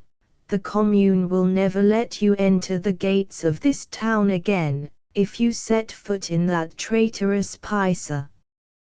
But you shall not go, I will raise the neighbors, I will declare you mad. Gygia, no more of this. Here is all the money I have. Before I go, I will send your cousin Nunziata to you. I must go. It is not the Ghibelline cause, or Corradino, that obliges me to risk your ease and comforts, but the life of one of the Elysia is at stake, and if I can save him, would you have me rest here, and afterwards curse you and the hour when I was born? What, is he? But no, there is none among the Elysia so young as he, and none so lovely, except her whom these arms carried when an infant, but she is a female. No, no, this is a tale trumped up to deceive me and gain my consent, but you shall never have it. Mind that. You will never have it. And I prophesy that if you do go, your journey will be the death of both of us." She wept bitterly. Cincolo kissed her aged cheek, and mingled his tears with hers, and then recommending her to the care of the Virgin and the saints, he quitted her, while grief choked her utterance. The name of the Elysia had deprived her of all energy to resist his purpose. It was 4 in the morning before the gates of Florence were opened and Cincolo could leave the city. At first he availed himself of the carts of the contadini to advance on his journey, but as he drew near Pisa, all modes of conveyance ceased, and he was obliged to take by roads, and act cautiously, not to fall into the hands of the Florentine outposts, or of some fierce Ghibelline, who might suspect him, and have him carried before the podesta of the village, for if once suspected and searched, the packet addressed to Corradino would convict him, and he would pay for his temerity with his life. Having arrived at Vico Pisano, he found a troop of Pisan horse there on guard. He was known to many of the soldiers, and he obtained a conveyance for Pisa, but it was night before he arrived. He gave the Ghibelline watchword, and was admitted within the gates. He asked for Prince Corradino. He was in the city, at the palace of the Lanfranchi. He crossed the Arno, and was admitted into the palace by the soldiers who guarded the door. Corradino had just returned from a successful skirmish in the Lucchese states, and was reposing, but when Count Gerardo Donoratico, his principal attendant, saw the seal of the packet, he immediately ushered the bearer into a small room, where the prince lay on a fox's skin thrown upon the pavement. The mind of Cincolo had been so bewildered by the rapidity of the events of the preceding night, by fatigue and want of sleep, that he had overwrought himself to believe that the stranger youth was indeed Corradino, and when he had heard that that prince was in Pisa, by a strange disorder of ideas he still imagined that he and Ricciardo were the same, that the black litter was a phantom, and his fears ungrounded.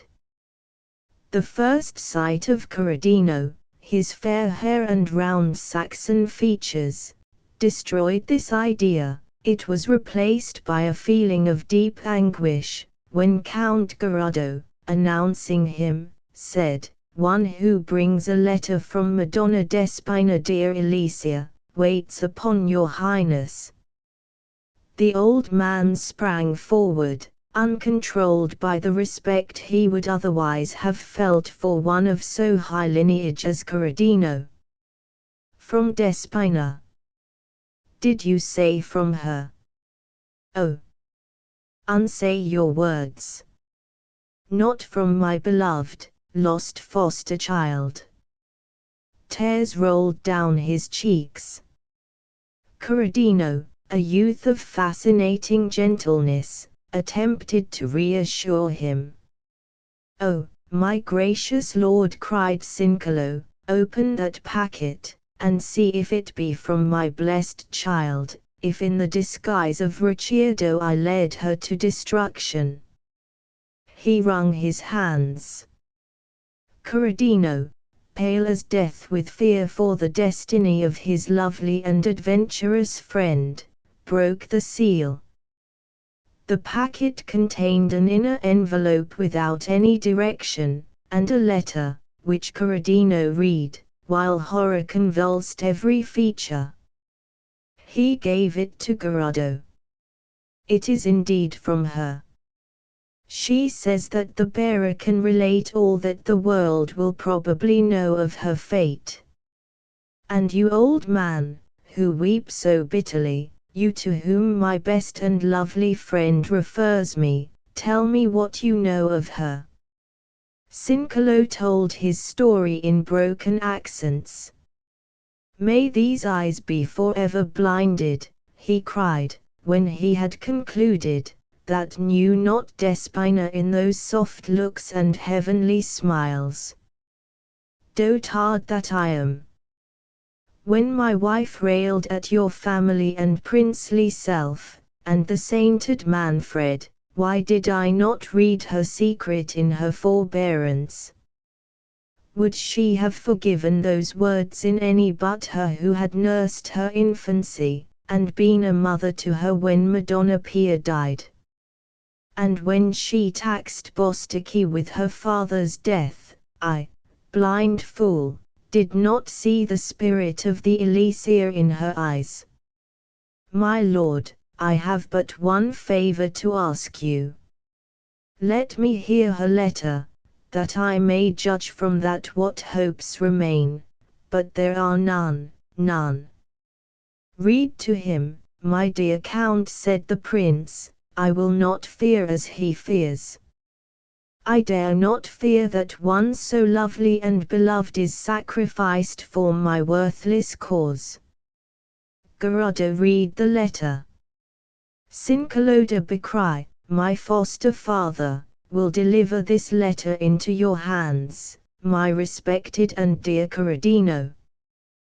The Countess Elizabeth has urged me to my present undertaking. I hope nothing from it, except to labor for your cause, and perhaps, through its event, to quit somewhat earlier a life which is but a grievous trial to my weak mind. I go to endeavor to arouse the feelings of fidelity and generosity in the soul of the traitor Losendado. I go to place myself in his hands, and I do not hope to escape from them again. Corradino, my last prayer will be for your success. Mourn not for one who goes home after a long and weary exile. Burn the enclosed packet without opening it. The Mother of God protect thee. Despina. Corradino had wept as this epistle was reading, but then, starting up, he said, to revenge or death, we may yet save her. A blight had fallen on the house of Swabia, and all their enterprises were blasted. Beloved by their subjects, noble, and with every advantage of right on their side, except those the Church bestowed, they were defeated in every attempt to defend themselves against a foreigner and a tyrant, who ruled by force of arms, and those in the hands of a few only, over an extensive and warlike territory. The young and daring Corradino was also fated to perish in this contest. Having overcome the troops of his adversary in Tuscany, he advanced towards his kingdom with the highest hopes. His archenemy, Pope Clement IV, had shut himself up in Viterbo, and was guarded by a numerous garrison. Corradino passed in triumph and hope before the town, and proudly drew out his troops before it, to display to the Holy Father his forces, and humiliate him by this show of success. The cardinals, who beheld the lengthened line and good order of the army, hastened to the papal palace. Clement was in his oratory praying. The frightened monks, with pale looks, related how the excommunicated heretic dared to menace the town where the Holy Father himself resided, adding, that if the insult were carried to the pitch of an assault, it might prove dangerous warfare. The Pope smiled contemptuously. Do not fear, he said, the projects of these men will dissipate in smoke. He then went on the ramparts, and saw Corradino and Frederick of Austria, who defiled the line of knights in the plain below. He watched them for a time, then turning to his cardinals, he said, they are victims, who permit themselves to be led to sacrifice. His words were a prophecy. Notwithstanding the first successes of Corradino, and the superior numbers of his army, he was defeated by the artifice of Charles in a pitched battle. He escaped from the field, and, with a few friends, arrived at a tower called Asturi, which belonged to the family of Frangipani, of Rome. Here he hired a vessel, embarked, and put out to sea, directing his course for Sicily, which, having rebelled against Charles, would, he hoped, receive him with joy.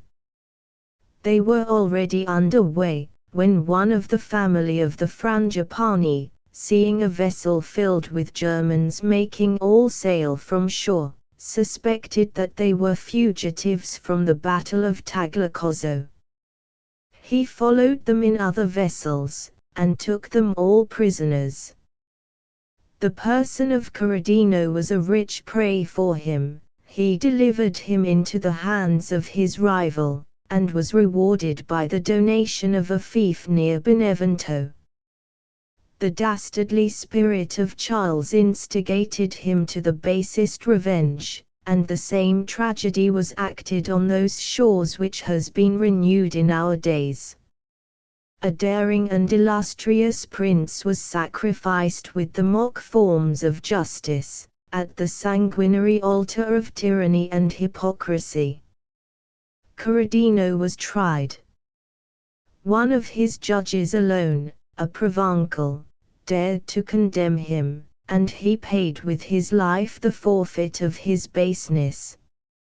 For scarcely had he, solitary among his fellows, pronounced the sentence of death against this prince, than Robert of Flanders, the brother-in-law of Charles himself, struck him on the breast with a staff, crying, "It behoves not thee, wretch, to condemn to death so noble and worthy a knight."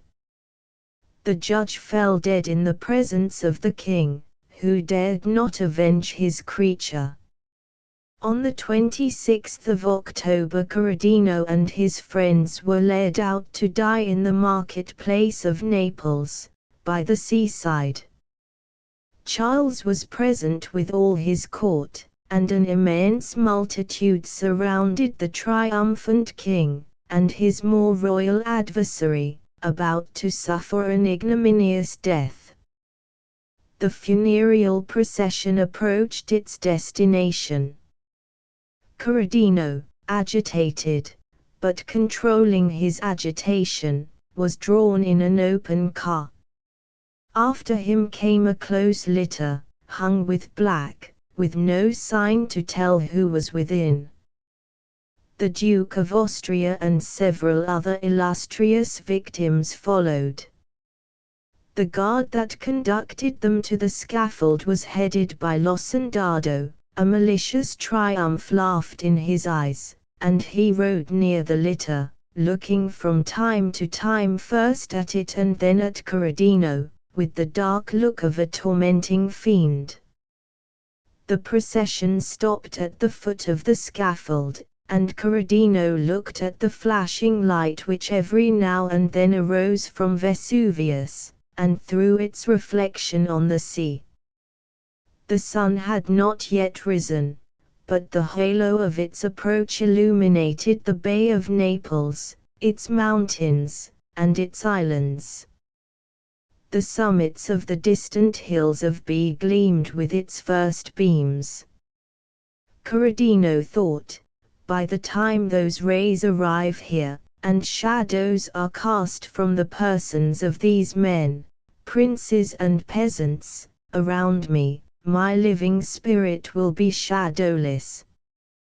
Then he turned his eyes on the companions of his fate, and for the first time he saw the silent and dark litter that accompanied them. At first he thought, "It is my coffin." But then he recollected the disappearance of Despina, and would have sprang towards it. His guards stopped him. He looked up, and his glance met that of Losendado, who smiled, a smile of dread, but the feeling of religion which had before calmed him again descended on him. He thought that her sufferings, as well as his, would soon be over. They were already over, and the silence of the grave is upon those events which had occurred since Cincolo beheld her carried out of Florence, until now that she was led by her fierce enemy to behold the death of the nephew of Manfred. She must have endured much, for when, as Corradino advanced to the front of the scaffold, the litter being placed opposite to it, Losendado ordered the curtains to be withdrawn.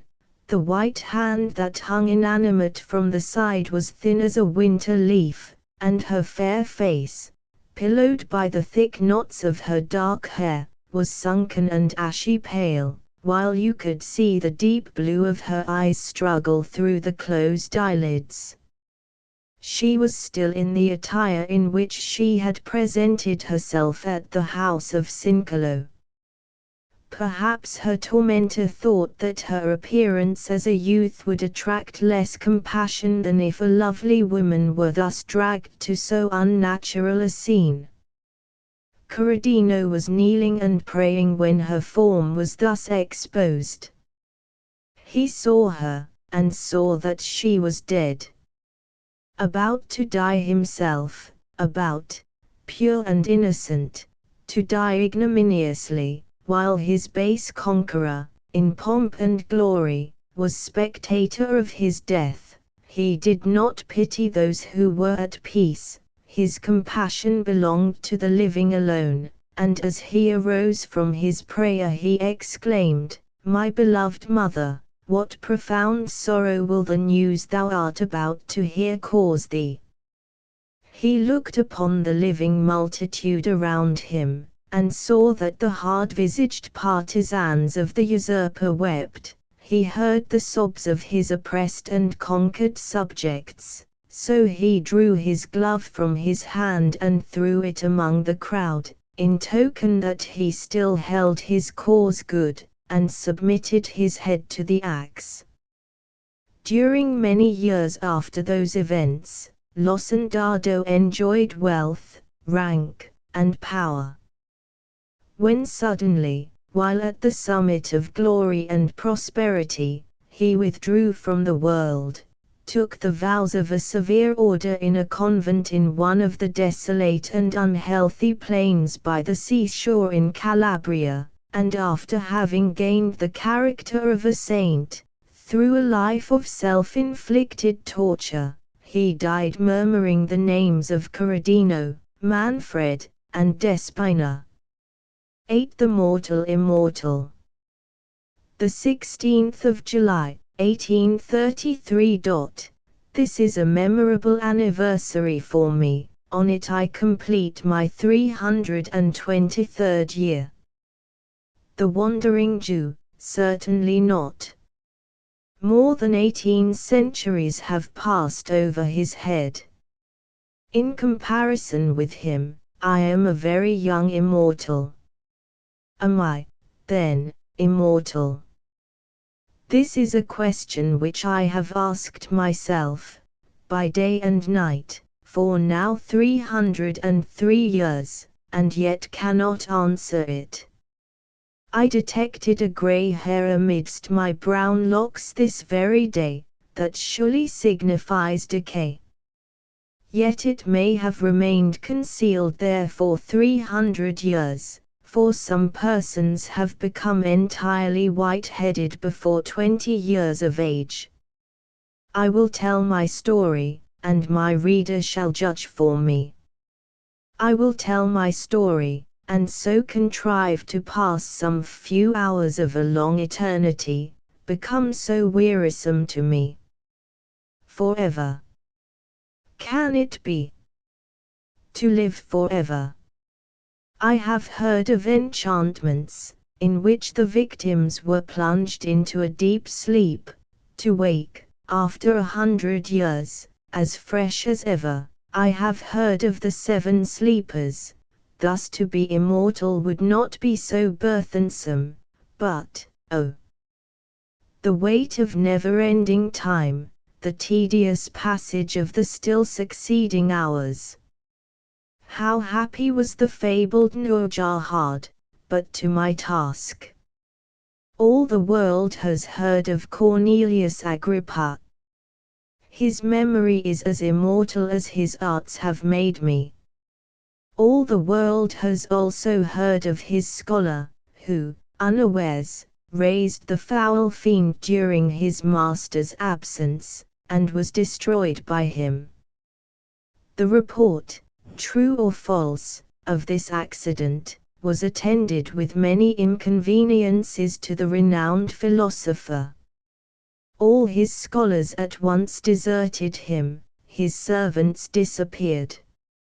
He had no one near him to put coals on his ever-burning fires while he slept, or to attend to the changeful colors of his medicines while he studied.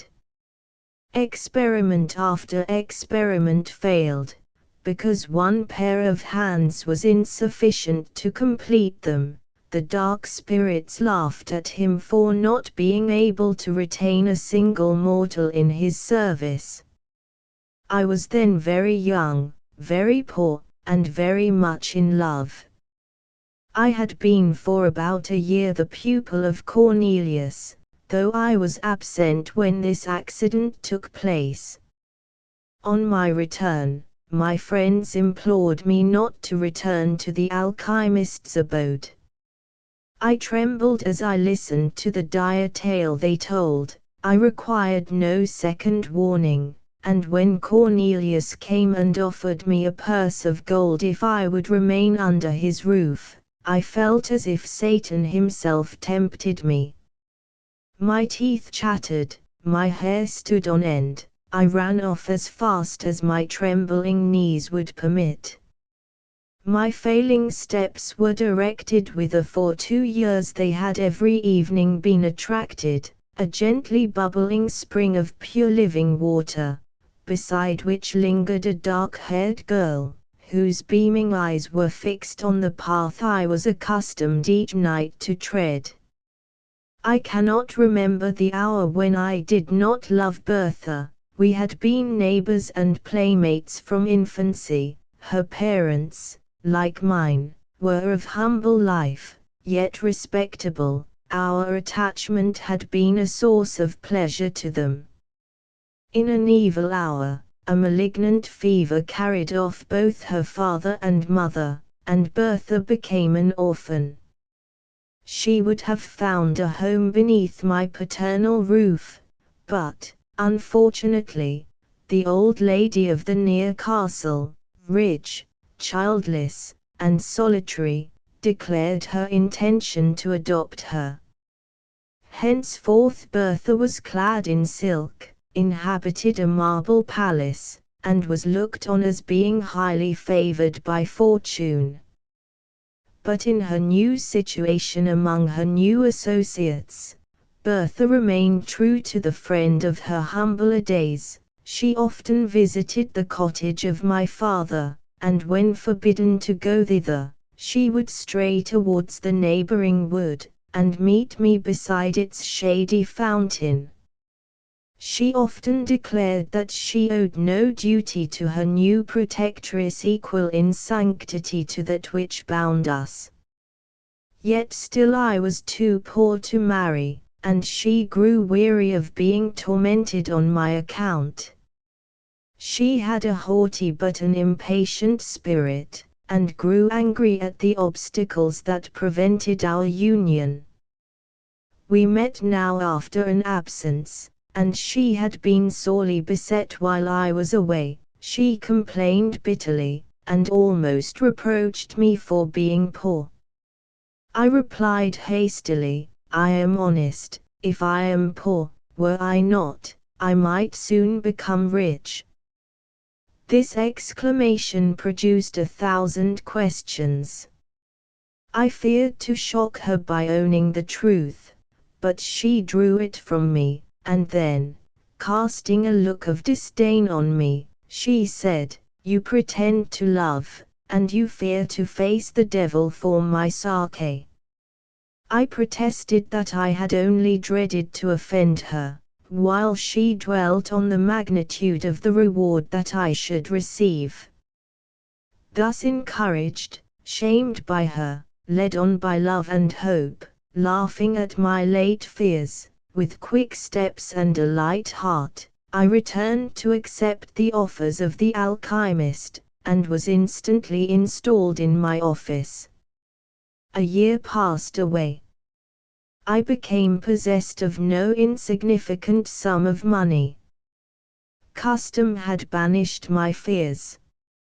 In spite of the most painful vigilance, I had never detected the trace of a cloven foot, nor was the studious silence of our abode ever disturbed by demoniac howls. I still continued my stolen interviews with Bertha, and hope dawned on me, hope, but not perfect joy, for Bertha fancied that love and security were enemies, and her pleasure was to divide them in my bosom. Though true of heart, she was somewhat of a coquette in manner, and I was jealous as a Turk. She slighted me in 1,000 ways, yet would never acknowledge herself to be in the wrong. She would drive me mad with anger, and then force me to beg her pardon. Sometimes she fancied that I was not sufficiently submissive, and then she had some story of a rival, favored by her protectress. She was surrounded by silk-clad youths, the rich and gay. What chance had the sad-robed scholar of Cornelius compared with these? On one occasion, the philosopher made such large demands upon my time, that I was unable to meet her as I was wont. He was engaged in some mighty work, and I was forced to remain, day and night, feeding his furnaces and watching his chemical preparations. Bertha waited for me in vain at the fountain. Her haughty spirit fired at this neglect, and when at last I stole out during the few short minutes allotted to me for slumber, and hoped to be consoled by her, she received me with disdain, dismissed me in scorn, and vowed that any man should possess her hand rather than he who could not be in two places at once for her sake. She would be revenged. And truly she was. In my dingy retreat I heard that she had been hunting, attended by Albert Hofer. Albert Hofer was favored by her protectress, and the three passed in cavalcade before my smoky window. Without that they mentioned my name, it was followed by a laugh of derision, as her dark eyes glanced contemptuously towards my abode.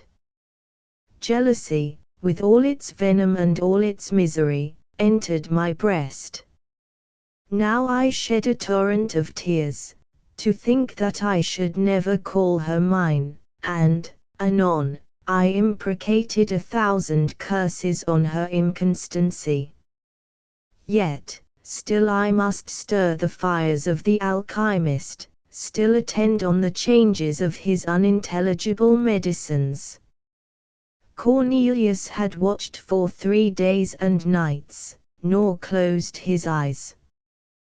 The progress of his alembics was slower than he expected. In spite of his anxiety, sleep weighed upon his eyelids. Again and again he threw off drowsiness with more than human energy, again and again it stole away his senses. He eyed his crucibles wistfully. Not ready yet, he murmured, will another night pass before the work is accomplished? Winzy, you are vigilant. You are faithful, you have slept, my boy, you slept last night. Look at that glass vessel. The liquid it contains is of a soft rose color. The moment it begins to change its hue, awaken me, till then I may close my eyes. First, it will turn white, and then emit golden flashes, but wait not till then. When the rose color fades, rouse me. I scarcely heard the last words, muttered, as they were, in sleep. Even then he did not quite yield to nature. Winzy, my boy, he again said, do not touch the vessel, do not put it to your lips, it is a filter to cure love. You would not cease to love your Bertha, beware to drink. And he slept. His venerable head sunk on his breast, and I scarce heard his regular breathing. For a few minutes I watched the vessel. The rosy hue of the liquid remained unchanged. Then my thoughts wandered. They visited the fountain, and dwelt on 1,000 charming scenes never to be renewed, never. Serpents and adders were in my heart as the word never half formed itself on my lips. False girl, false and cruel.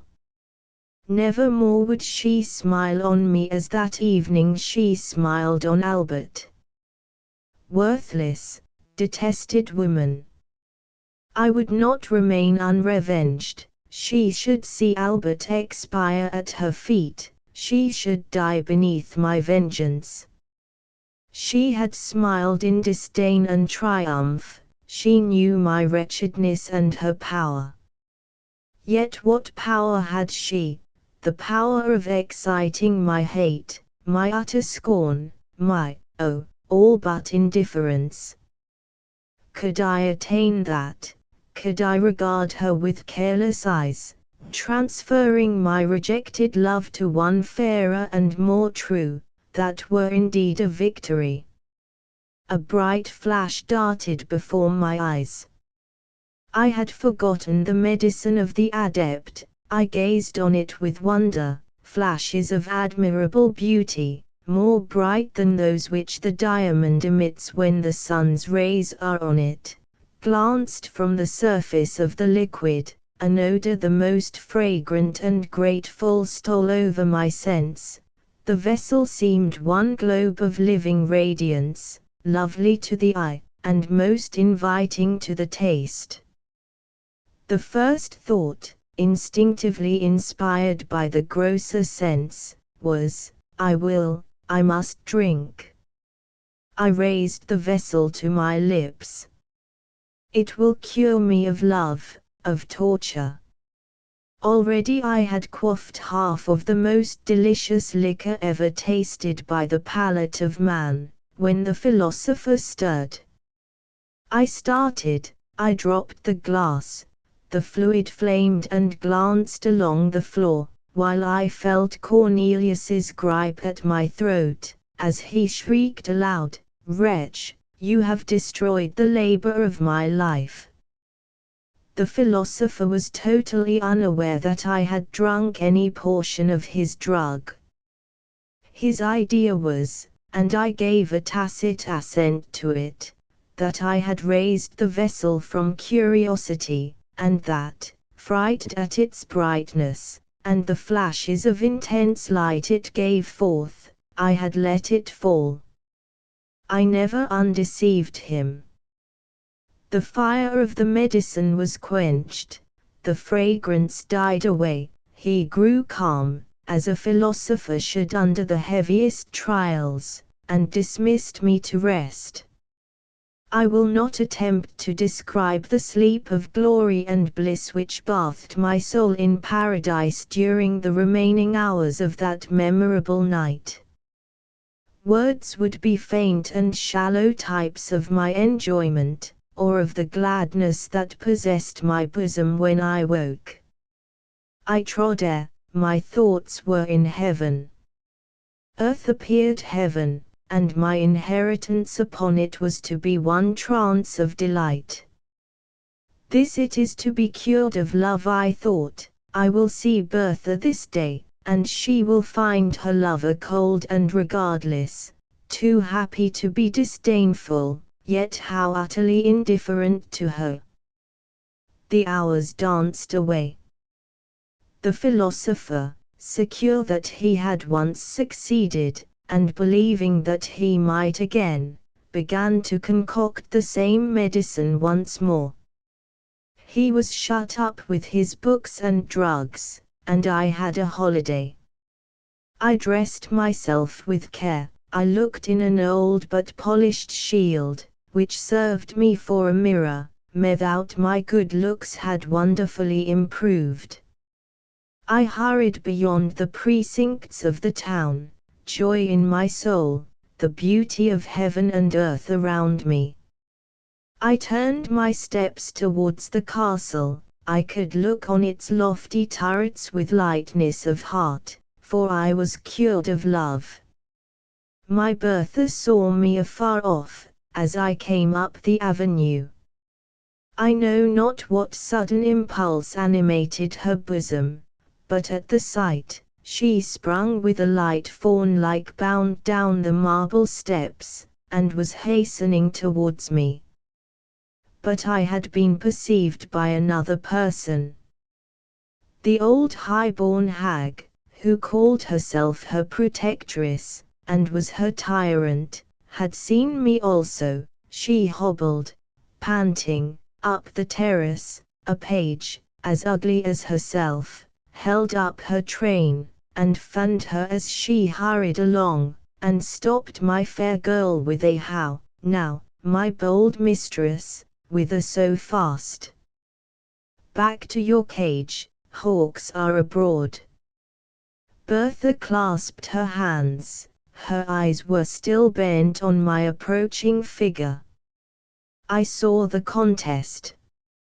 How I abhorred the old crone who checked the kind impulses of my Bertha's softening heart. Hitherto, respect for her rank had caused me to avoid the lady of the castle. Now I disdained such trivial considerations.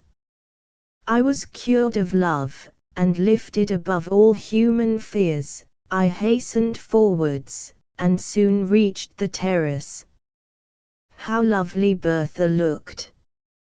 Her eyes flashing fire, her cheeks glowing with impatience and anger, she was 1,000 times more graceful and charming than ever. I no longer loved, oh no. I adored, worshipped, idolized her. She had that morning been persecuted, with more than usual vehemence, to consent to an immediate marriage with my rival. She was reproached with the encouragement that she had shown him. She was threatened with being turned out of doors with disgrace and shame. Her proud spirit rose in arms at the threat, but when she remembered the scorn that she had heaped upon me, and how, perhaps, she had thus lost one whom she now regarded as her only friend, she wept with remorse and rage. At that moment I appeared. "Oh, Winzy," she exclaimed, "take me to your mother's cot. Swiftly let me leave the detested luxuries and wretchedness of this noble dwelling. Take me to poverty and happiness." I clasped her in my arms with transport. The old dame was speechless with fury, and broke forth into invective only when we were far on our road to my natal cottage. My mother received the fair fugitive, escaped from a gilt cage to nature and liberty, with tenderness and joy. My father, who loved her, welcomed her heartily. It was a day of rejoicing, which did not need the addition of the celestial potion of the alchemist to steep me in delight. Soon after this eventful day, I became the husband of Bertha. I ceased to be the scholar of Cornelius, but I continued his friend. I always felt grateful to him for having, unawares, procured me that delicious draught of a divine elixir, which, instead of curing me of love, sad cure, solitary and joyless remedy for evils which seem blessings to the memory, had inspired me with courage and resolution, thus winning for me an inestimable treasure in my Bertha. I often called to mind that period of trance-like inebriation with wonder. The drink of Cornelius had not fulfilled the task for which he affirmed that it had been prepared, but its effects were more potent and blissful than words can express. They had faded by degrees, yet they lingered long, and painted life in hues of splendor. Bertha often wondered at my lightness of heart and unaccustomed gaiety, for, before, I had been rather serious, or even sad, in my disposition. She loved me the better for my cheerful temper, and our days were winged by joy. 5 years afterwards I was suddenly summoned to the bedside of the dying Cornelius.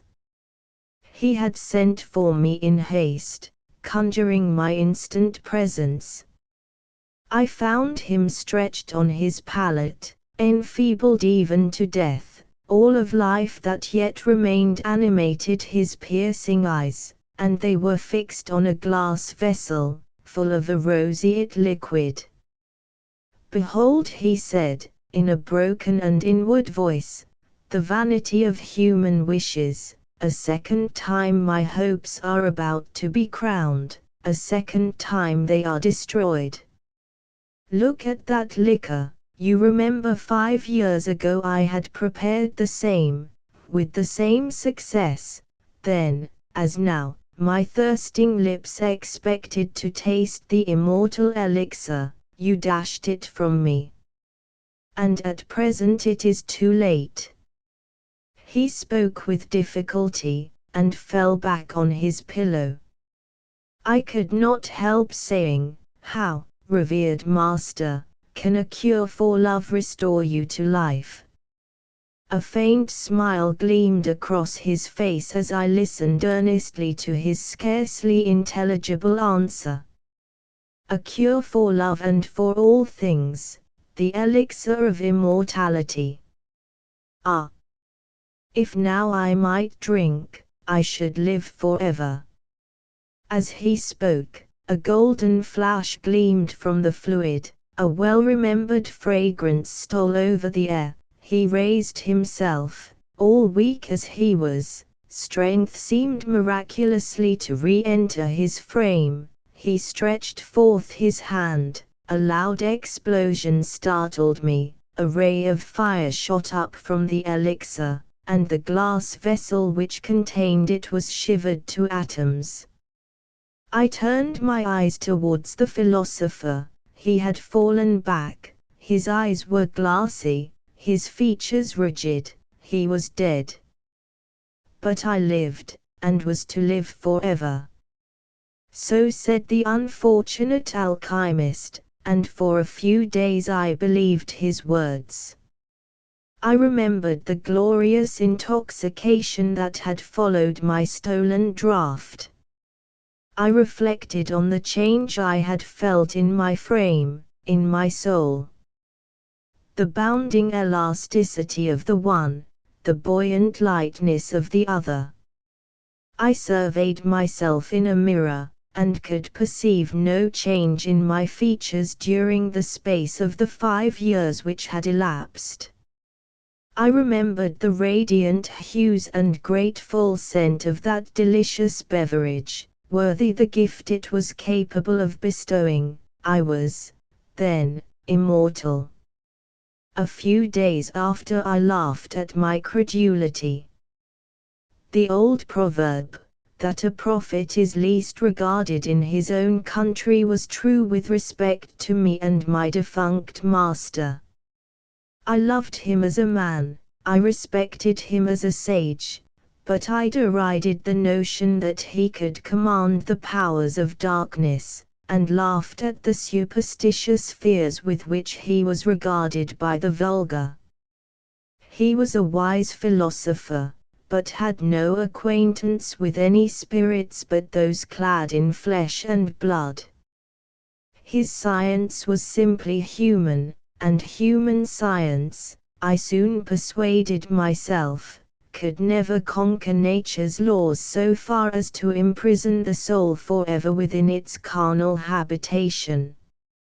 Cornelius had brewed a soul-refreshing drink, more inebriating than wine, sweeter and more fragrant than any fruit. It possessed probably strong medicinal powers. imparting gladness to the heart and vigor to the limbs, but its effects would wear out, already were they diminished in my frame. I was a lucky fellow to have quaffed health and joyous spirits, and perhaps long life, at my master's hands, but my good fortune ended there. Longevity was far different from immortality. I continued to entertain this belief for many years. Sometimes a thought stole across me, was the alchemist indeed deceived? But my habitual credence was, that I should meet the fate of all the children of Adam at my appointed time, a little late, but still at a natural age. Yet it was certain that I retained a wonderfully youthful look. I was laughed at for my vanity in consulting the mirror so often, but I consulted it in vain. My brow was untrenched, my cheeks, my eyes, my whole person continued as untarnished as in my 20th year. I was troubled.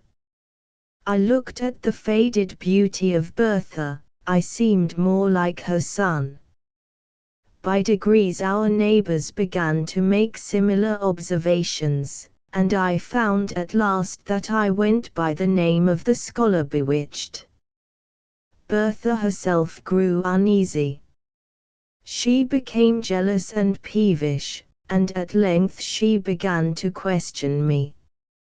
We had no children, we were all in all to each other. And though, as she grew older, her vivacious spirit became a little allied to ill temper, and her beauty sadly diminished, I cherished her in my heart as the mistress I had idolized, the wife I had sought and won with such perfect love. At last our situation became intolerable. Bertha was 50, I 20 years of age. I had, in very shame, in some measure adopted the habits of a more advanced age. I no longer mingled in the dance among the young and gay, but my heart bounded along with them while I restrained my feet, and a sorry figure I cut among the nesters of our village.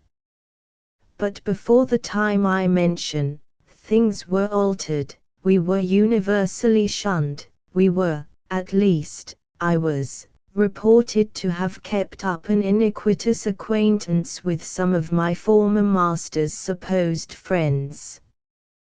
Poor Bertha was pitied, but deserted. I was regarded with horror and detestation. What was to be done? We sat by our winter fire. Poverty had made itself felt, for none would buy the produce of my farm, and often I had been forced to journey 20 miles, to some place where I was not known, to dispose of our property.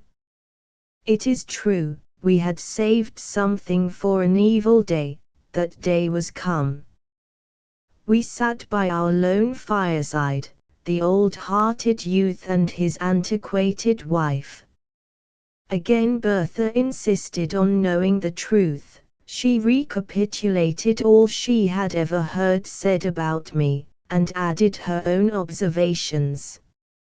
She conjured me to cast off the spell. She described how much more comely grey hairs were than my chestnut locks. She descanted on the reverence and respect due to age, how preferable to the slight regard paid to mere children. Could I imagine that the despicable gifts of youth and good looks outweighed disgrace, hatred, and scorn? Nay, in the end I should be burnt as a dealer in the black art, while she, to whom I had not deigned to communicate any portion of my good fortune, might be stoned as my accomplice.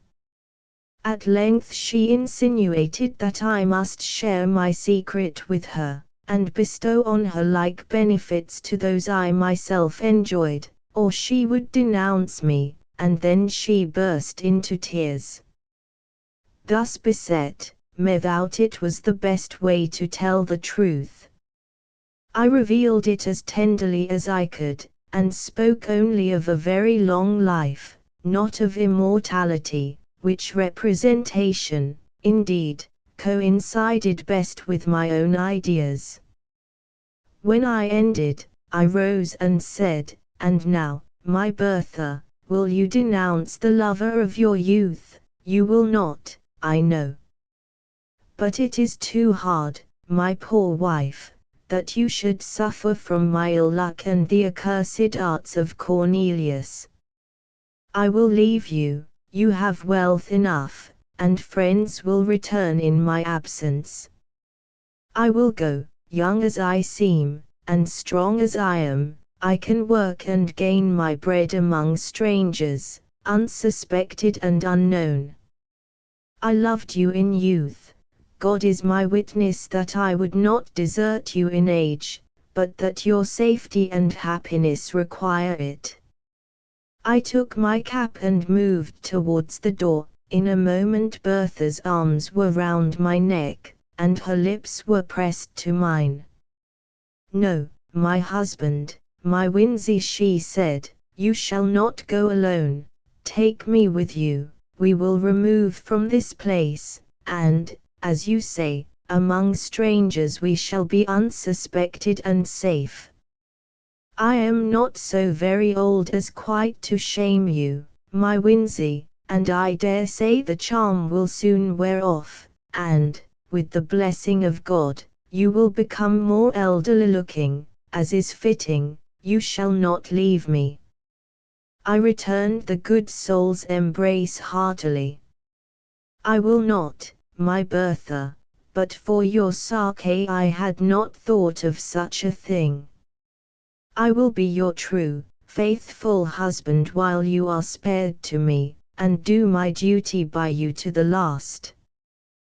The next day we prepared secretly for our emigration. We were obliged to make great pecuniary sacrifices. It could not be helped. We realized a sum sufficient, at least, to maintain us while Bertha lived, and, without saying adieu to anyone, quitted our native country to take refuge in a remote part of western France. It was a cruel thing to transport poor Bertha from her native village, and the friends of her youth, to a new country, new language, new customs. The strange secret of my destiny rendered this removal immaterial to me, but I compassionated her deeply, and was glad to perceive that she found compensation for her misfortunes in a variety of little ridiculous circumstances. Away from all telltale chroniclers, she sought to decrease the apparent disparity of our ages by 1,000 feminine arts, rouge, youthful dress, and assumed juvenility of manner. I could not be angry. Did not I myself wear a mask? Why quarrel with hers, because it was less successful? I grieved deeply when I remembered that this was my Bertha, whom I had loved so fondly, and won with such transport, the dark-eyed, dark-haired girl, with smiles of enchanting archness and a step like a fawn, this mincing, simpering, jealous old woman. I should have revered her grey locks and withered cheeks, but thus, it was my work, I knew, but I did not the less deplore this type of human weakness. Her jealousy never slept. Her chief occupation was to discover that, in spite of outward appearances, I was myself growing old. I verily believe that the poor soul loved me truly in her heart, but never had woman so tormenting a mode of displaying fondness. She would discern wrinkles in my face and decrepitude in my walk, while I bounded along in youthful vigor, the youngest looking of 20 youths. I never dared address another woman. On one occasion, fancying that the belle of the village regarded me with favoring eyes, she brought me a grey wig. Her constant discourse among her acquaintances was, that though I looked so young, there was ruin at work within my frame, and she affirmed that the worst symptom about me was my apparent health. My youth was a disease, she said, and I ought at all times to prepare, if not for a sudden and awful death, at least to awake some morning white-headed and bowed down with all the marks of advanced years. I let her talk, I often joined in her conjectures. Her warnings chimed in with my never-ceasing speculations concerning my state, and I took an earnest, though painful, interest in listening to all that her quick wit and excited imagination could say on the subject. Why dwell on these minute circumstances? We lived on for many long years. Bertha became bedrid and paralytic. I nursed her as a mother might a child. She grew peevish, and still harped upon one string, of how long I should survive her.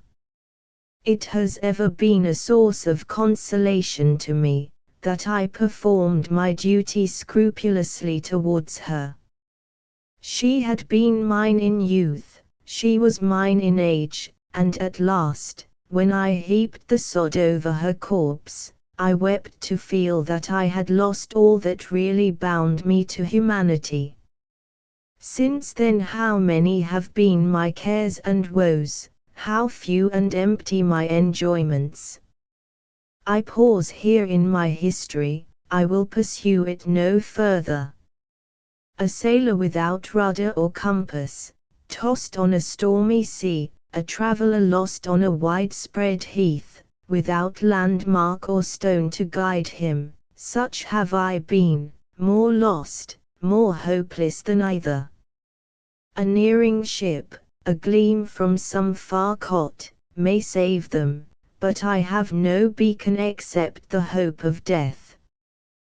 Death. Mysterious, ill-visaged friend of weak humanity.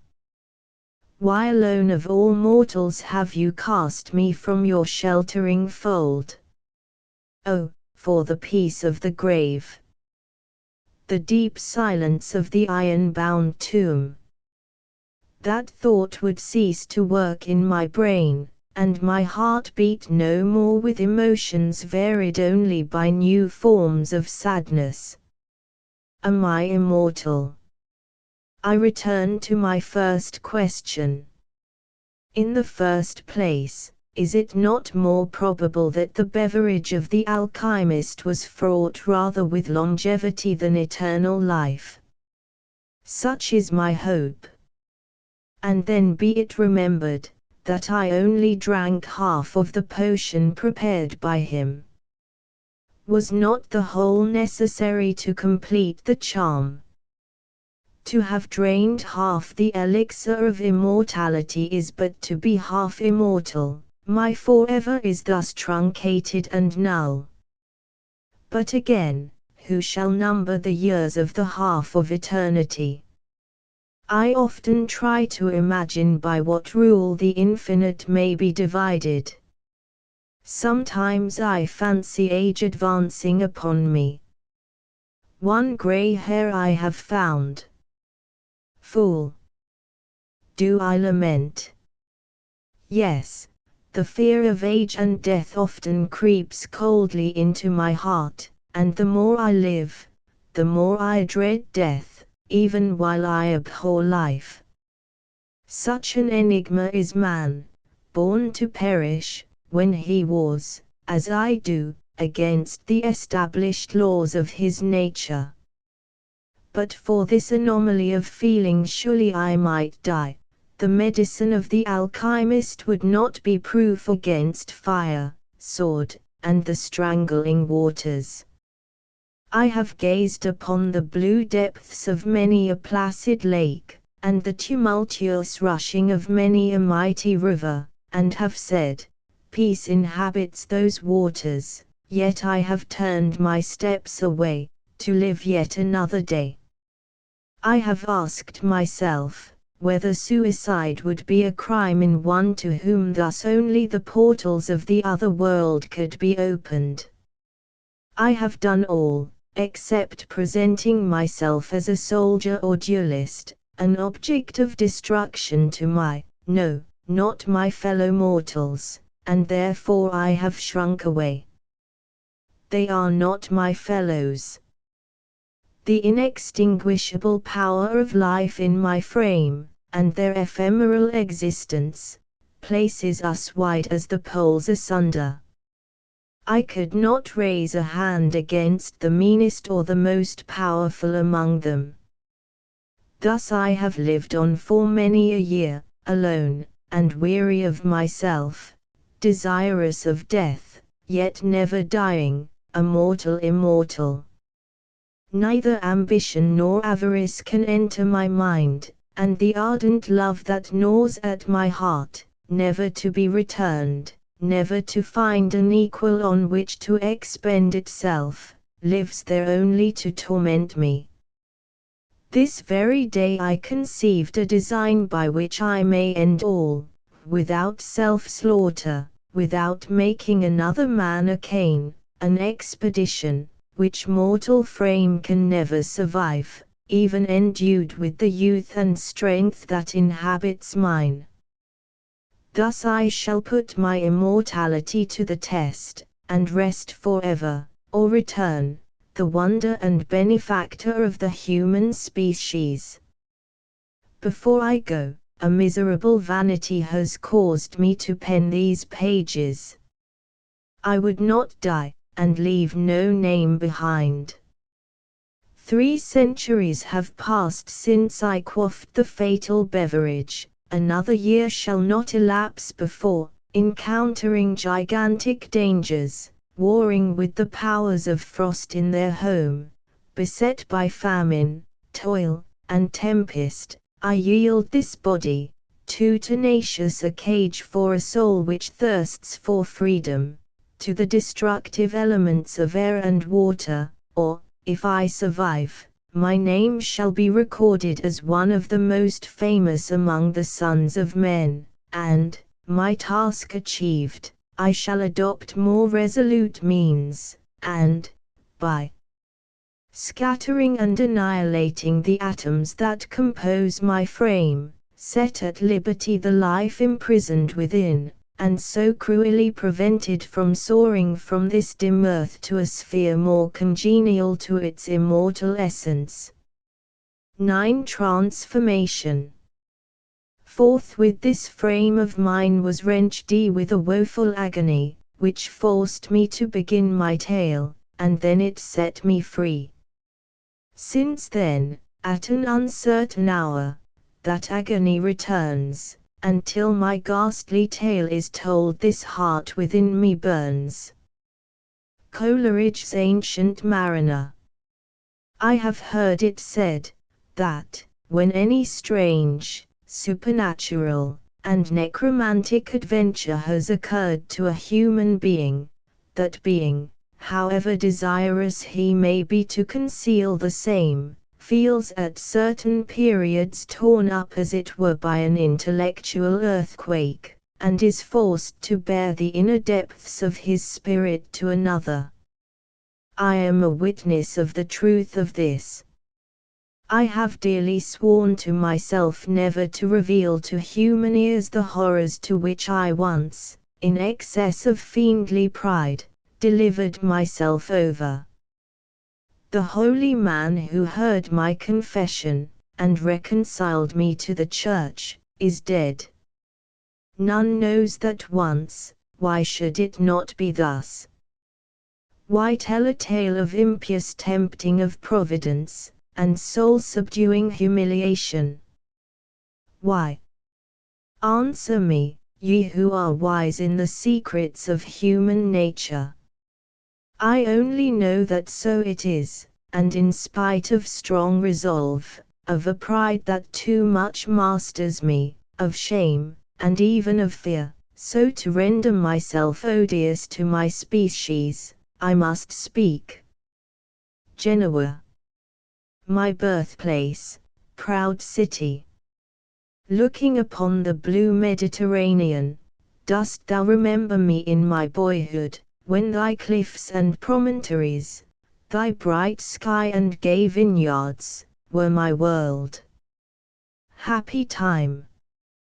When to the young heart the narrow-bounded universe, which leaves, by its very limitation, free scope to the imagination, enchains our physical energies, and, sole period in our lives, innocence and enjoyment are united. Yet, who can look back to childhood, and not remember its sorrows and its harrowing fears? I was born with the most imperious, haughty, tameless spirit.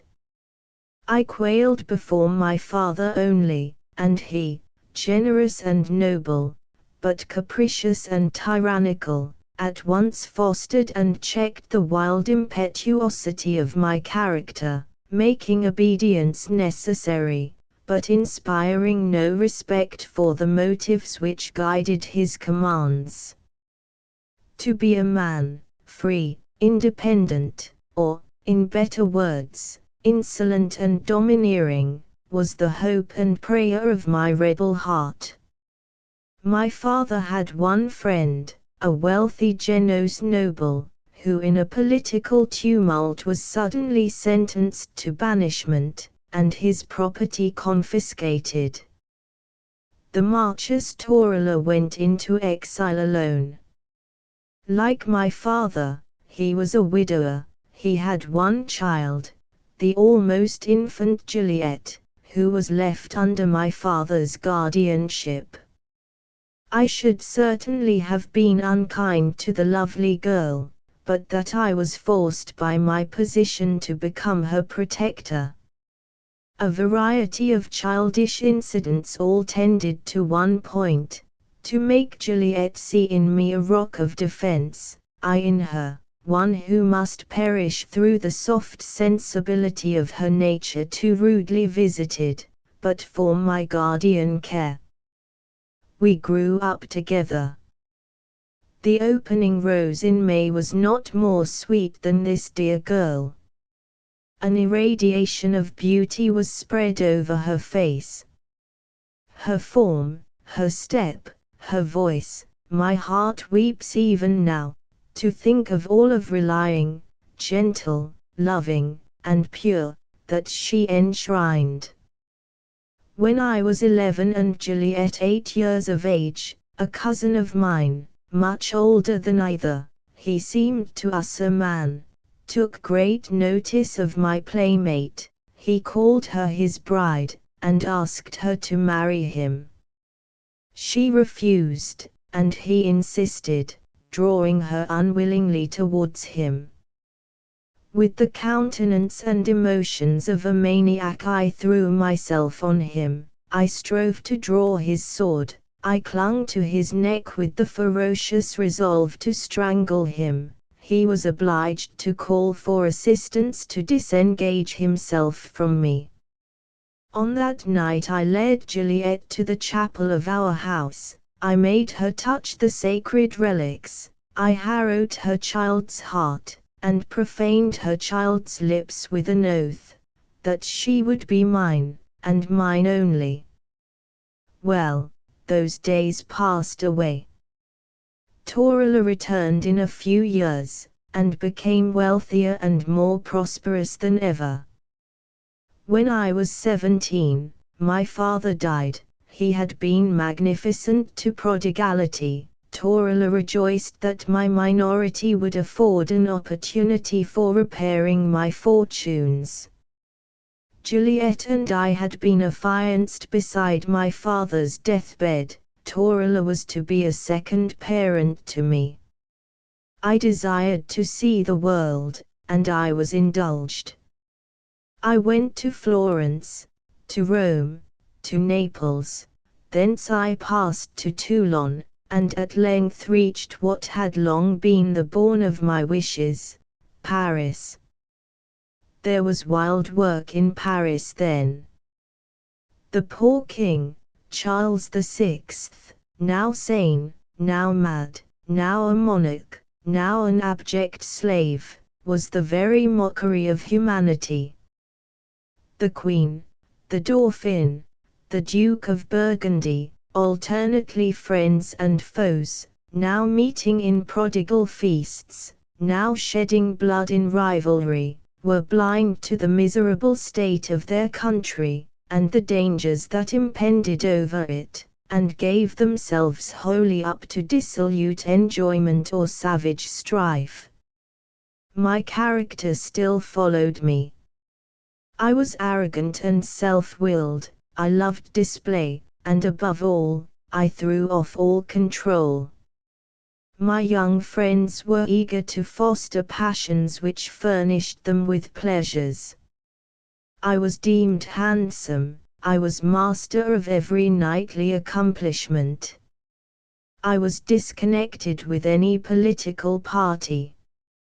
I grew a favorite with all. My presumption and arrogance was pardoned in one so young. I became a spoiled child. Who could control me? Not the letters and advice of Torella, only strong necessity visiting me in the abhorred shape of an empty purse. But there were means to refill this void. Acre after acre, estate after estate, I sold. My dress, my jewels, my horses and their caparisons, were almost unrivaled in gorgeous Paris, while the lands of my inheritance passed into possession of others. The Duke of Orleans was waylaid and murdered by the Duke of Burgundy. Fear and terror possessed all Paris. The Dauphin and the Queen shut themselves up. Every pleasure was suspended. I grew weary of this state of things, and my heart yearned for my boyhood's haunts. I was nearly a beggar, yet still I would go there, claim my bride, and rebuild my fortunes. A few happy ventures as a merchant would make me rich again.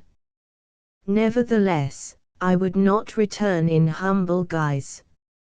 My last act was to dispose of my remaining estate near Alborough for half its worth, for ready money.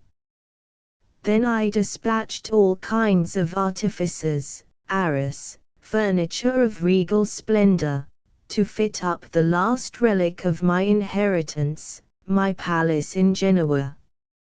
I lingered a little longer yet, ashamed at the part of the prodigal returned, which I feared I should play. I sent my horses. One matchless Spanish jennet I dispatched to my promised bride, its caparisons flamed with jewels and cloth of gold.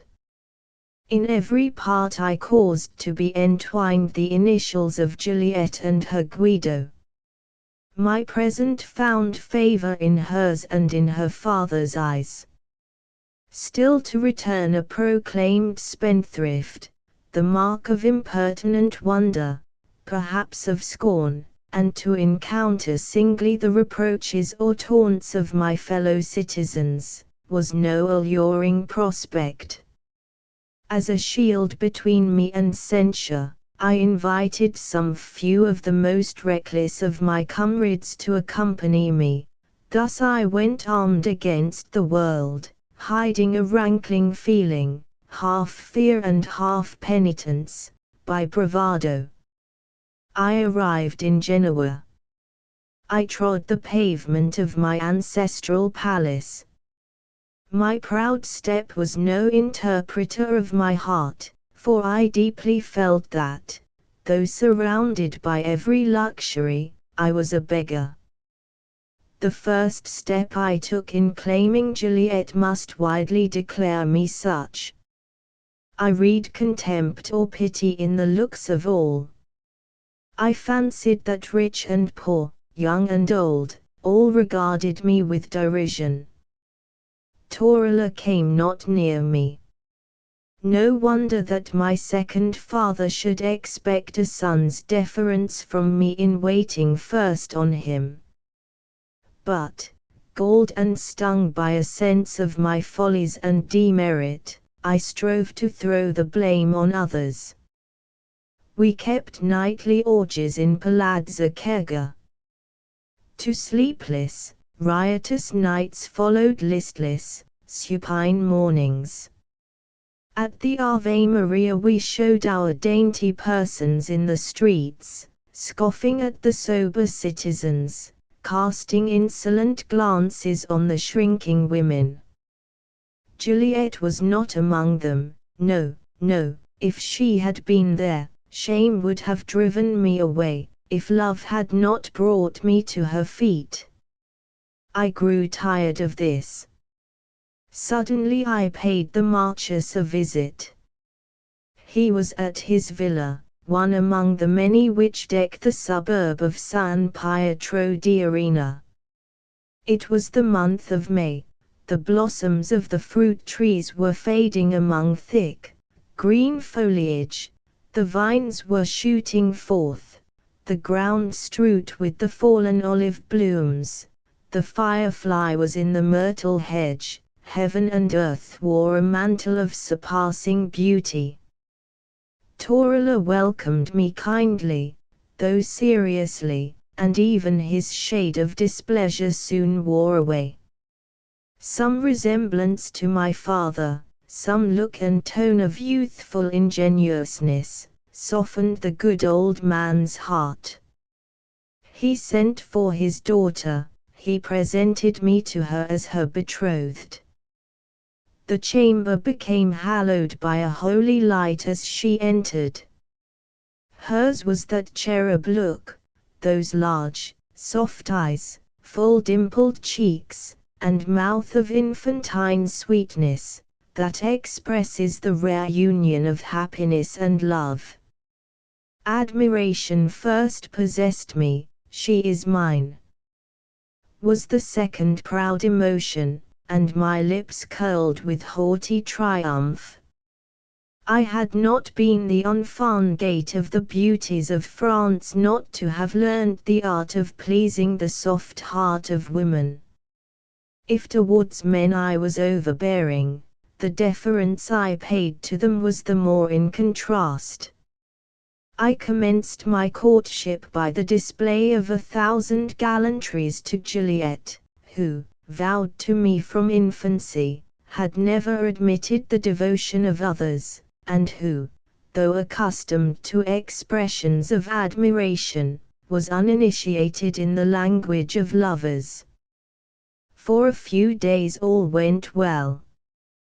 Torella never alluded to my extravagance, he treated me as a favorite son. But the time came, as we discussed the preliminaries to my union with his daughter, when this fair face of things should be overcast. A contract had been drawn up in my father's lifetime. I had rendered this, in fact, void by having squandered the whole of the wealth which was to have been shared by Juliet and myself. Torella, in consequence, chose to consider this bond as cancelled, and proposed another, in which, though the wealth he bestowed was immeasurably increased, there were so many restrictions as to the mode of spending it, that I, who saw independence only in free career being given to my own imperious will, taunted him as taking advantage of my situation, and refused utterly to subscribe to his conditions. The old man mildly strove to recall me to reason. Roused pride became the tyrant of my thought, I listened with indignation, I repelled him with disdain. Juliet, thou art mine. Did we not interchange vows in our innocent childhood? Are we not one in the sight of God? And shall thy cold-hearted, cold-blooded father divide us?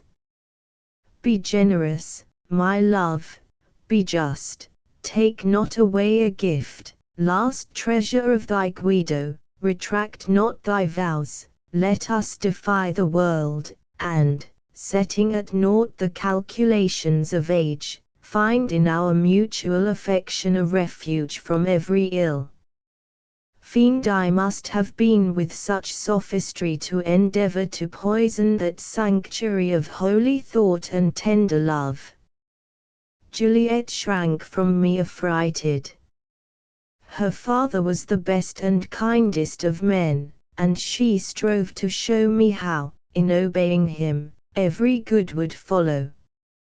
He would receive my tardy submission with warm affection, and generous pardon would follow my repentance, profitless words for a young and gentle daughter to use to a man accustomed to make his will law, and to feel in his own heart a despot so terrible and stern that he could yield obedience to naught save his own imperious desires.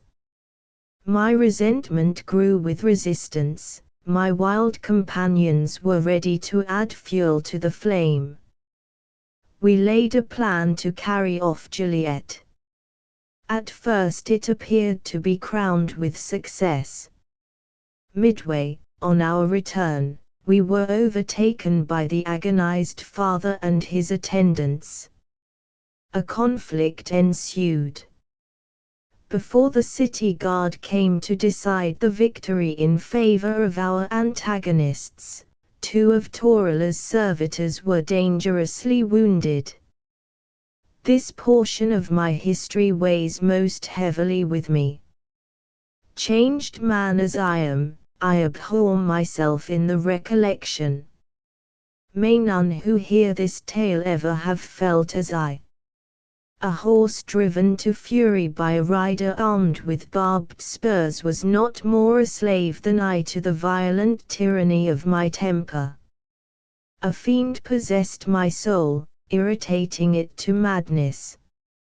I felt the voice of conscience within me, but if I yielded to it for a brief interval, it was only to be a moment after torn, as by a whirlwind, away, borne along on the stream of desperate rage, the plaything of the storms engendered by pride. I was imprisoned, and, at the instance of Torula, set free. Again I returned to carry off both him and his child to France, which hapless country, then preyed on by freebooters and gangs of lawless soldiery, offered a grateful refuge to a criminal like me. Our plots were discovered. I was sentenced to banishment, and, as my debts were already enormous, my remaining property was put in the hands of commissioners for their payment. Torula again offered his mediation, requiring only my promise not to renew my abortive attempts on himself and his daughter. I spurned his offers, and fancied that I triumphed when I was thrust out from Genoa, a solitary and penniless exile. My companions were gone, they had been dismissed the city some weeks before, and were already in France. I was alone, friendless, with neither sword at my side, nor ducat in my purse. I wandered along the seashore, a whirlwind of passion possessing and tearing my soul. It was as if a live coal had been set burning in my breast. At first I meditated on what I should do. I would join a band of freebooters. Revenge, the word seemed balm to me. I hugged it, caressed it, till, like a serpent, it stung me. Then again I would abjure and despise Genoa, that little corner of the world. I would return to Paris, where so many of my friends swarmed, where my services would be eagerly accepted, where I would carve out fortune with my sword, and make my paltry birthplace and the false Torellaroo the day when they drove me, a new Coriolanus, from her walls. I would return to Paris, thus on foot, a beggar, and present myself in my poverty to those I had formerly entertained sumptuously. There was gall in the mere thought of it. The reality of things began to dawn upon my mind, bringing despair in its train. For several months I had been a prisoner. The evils of my dungeon had whipped my soul to madness, but they had subdued my corporeal frame. I was weak and wan. Torellar had used 1,000 artifices to administer to my comfort. I had detected and scorned them all, and I reaped the harvest of my obduracy. What was to be done? Should I crouch before my foe, and sue for forgiveness, die rather 10,000 deaths, never should they obtain that victory. Hate, I swore eternal hate. Hate from whom, to whom, from a wandering outcast, to a mighty noble. I and my feelings were nothing to them, already had they forgotten one so unworthy. And Juliet, her angel face and Sylph-like form gleamed among the clouds of my despair with vain beauty, for I had lost her, the glory and flower of the world. Another will call her his, that smile of paradise will bless another. Even now my heart fails within me when I recur to this rout of grim-visaged ideas. Now subdued almost to tears, now raving in my agony, still I wandered along the rocky shore, which grew at each step wilder and more desolate. Hanging rocks and hoar precipices overlooked the tideless ocean, black caverns yawned, and forever, among the sea-worn recesses, murmured and dashed the unfruitful waters.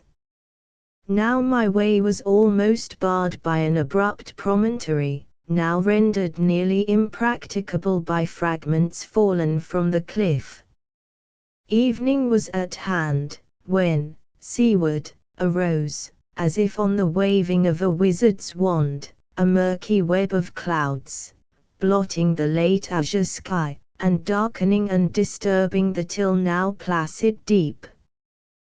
The clouds had strange, fantastic shapes, and they changed and mingled and seemed to be driven about by a mighty spell. The waves raised their white crests, the thunder first muttered, then roared from across the waste of waters, which took a deep purple dye, flecked with foam. The spot where I stood looked, on one side, to the widespread ocean, on the other, it was barred by a rugged promontory. Round this cape suddenly came, driven by the wind, a vessel. In vain the mariners tried to force a path for her to the open sea, the gale drove her on the rocks. It will perish, all on board will perish. Would I were among them. And to my young heart the idea of death came for the first time blended with that of joy. It was an awful sight to behold that vessel struggling with her fate. Hardly could I discern the sailors, but I heard them. It was soon all over. A rock, just covered by the tossing waves, and so unperceived, lay in wait for its prey. A crash of thunder broke over my head at the moment that, with a frightful shock, the vessel dashed upon her unseen enemy. In a brief space of time she went to pieces. There I stood in safety, and there were my fellow creatures battling, how hopelessly, with annihilation. Methought I saw them struggling, too truly did I hear their shrieks, conquering the barking surges in their shrill agony. The dark breakers threw hither and thither the fragments of the wreck, soon it disappeared. I had been fascinated to gaze till the end. At last I sank on my knees, I covered my face with my hands.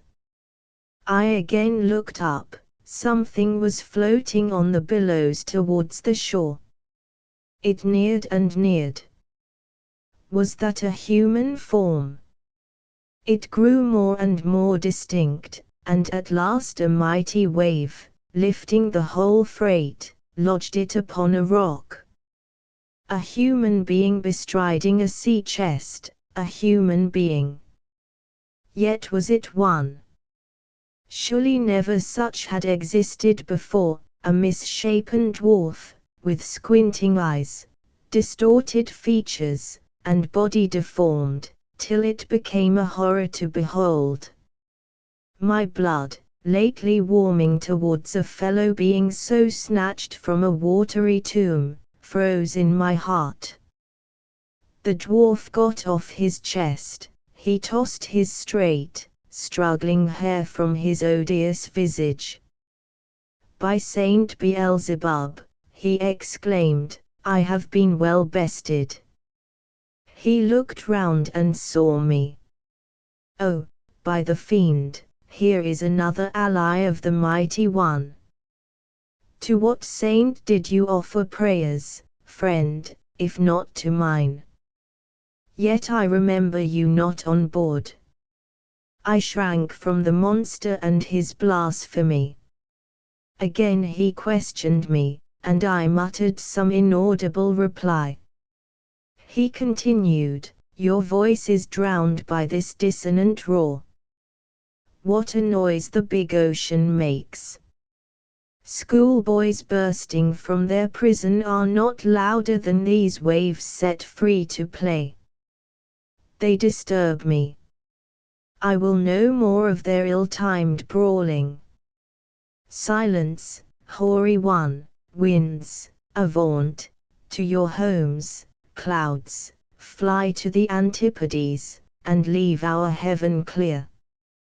As he spoke, he stretched out his two long, lank arms, that looked like spiders' claws, and seemed to embrace with them the expanse before him. Was it a miracle? The clouds became broken and fled, the azure sky first peeped out, and then was spread a calm field of blue above us. The stormy gale was exchanged to the softly breathing west, the sea grew calm, the waves dwindled to riplets. I like obedience even in these stupid elements, said the dwarf. How much more in the tameless mind of man? It was a well got up storm, you must allow, and all of my own making. It was tempting Providence to interchange talk with this magician. But power, in all its shapes, is respected by man. Or, curiosity, a clinging fascination, drew me towards him. Come, don't be frightened, friend, said the wretch, I am good-humored when pleased, and something does please me in your well-proportioned body and handsome face, though you look a little woebegone. You have suffered a a sea wreck. Perhaps I can allay the tempest of your fortunes as I did my own. Shall we be friends? And he held out his hand, I could not touch it. Well, then, companions, that will do as well. And now, while I rest after the buffeting I underwent just now, tell me why, young and gallant as you seem, you wander thus alone and downcast on this wild seashore. The voice of the wretch was screeching and horrid, and his contortions as he spoke were frightful to behold. Yet he did gain a kind of influence over me, which I could not master, and I told him my tale. When it was ended, he laughed long and loud, the rocks echoed back the sound, hell seemed yelling around me. "Oh, thou cousin of Lucifer," said he, "so thou too hast fallen through thy pride, and, though bright as the sun of morning, thou art ready to give up thy good looks, thy bride, and thy well-being, rather than submit thee to the tyranny of good. I honor thy choice, by my soul, so thou hast fled, and yield the day, and mean to starve on these rocks, and to let the birds peck out thy dead eyes, while thy enemy and thy betrothed rejoice in thy ruin. Thy pride is strangely akin to humility, methinks." As he spoke, 1,000-fanged thoughts stung me to the heart. "What would you that I should do?" I cried. "Oh, nothing, but lie down and say your prayers before you die. But, were I you, I know the deed that should be done." I drew near him. His supernatural powers made him an oracle in my eyes, yet a strange unearthly thrill quivered through my frame as I said, "Speak, teach me, what act do you advise?" "Revenge thyself, man, humble thy enemies, set thy foot on the old man's neck, and possess thyself of his daughter." To the east and west I turn, cried I, and see no means. Had I gold, much could I achieve, but, poor and single, I am powerless. The dwarf had been seated on his chest as he listened to my story. Now he got off, he touched a spring, it flew open. What a mine of wealth, of blazing jewels, beaming gold, and pale silver, was displayed therein. A mad desire to possess this treasure was born within me. "Doubtless," I said, "one so powerful as you could do all things." "Nay," said the monster humbly, "I am less omnipotent than I seem. Some things I possess which you may covet, but I would give them all for a small share, or even for a loan of what is yours." "My possessions are at your service," I replied bitterly, "my poverty, my exile, my disgrace, I make a free gift of them all." "Good. I thank you. Add one other thing to your gift, and my treasure is yours. As nothing is my sole inheritance, what besides nothing would you have?" "Your comely face and well-made limbs." I shivered. Would this all-powerful monster murder me? I had no dagger. I forgot to pray, but I grew pale. "I ask for a loan, not a gift," said the frightful thing. "Lend me your body for 3 days, you shall have mine to cage your soul the while, and, in payment, my chest. What say you to the bargain? 3 short days. We are told that it is dangerous to hold unlawful talk, and well do I prove the same." Tamely written down, it may seem incredible that I should lend any ear to this proposition, but, in spite of his unnatural ugliness, there was something fascinating in a being whose voice could govern earth, air, and sea. I felt a keen desire to comply, for with that chest I could command the worlds. My only hesitation resulted from a fear that he would not be true to his bargain. Then, I thought, I shall soon die here on these lonely sands, and the limbs he covets will be mine no more. It is worth the chance. And, besides, I knew that, by all the rules of art magic, there were formula and oaths which none of its practices dared break. I hesitated to reply, and he went on, now displaying his wealth, now speaking of the petty price he demanded, till it seemed madness to refuse. Thus is it: place our bark in the current of the stream, and down, over fall and cataract it is hurried. Give up our conduct to the wild torrent of passion, and we are away, we know not whither. He swore many an oath, and I adjured him by many a sacred name, till I saw this wonder of power, this ruler of the elements, shiver like an autumn leaf before my words, and as if the spirit spake unwillingly and perforce within him, at last, he, with broken voice, revealed the spell whereby he might be obliged, did he wish to play me false, to render up the unlawful spoil. Our warm life blood must mingle to make and to mar the charm. Enough of this unholy theme. I was persuaded, the thing was done. The morrow dawned upon me as I lay upon the shingles, and I knew not my own shadow as it fell from me.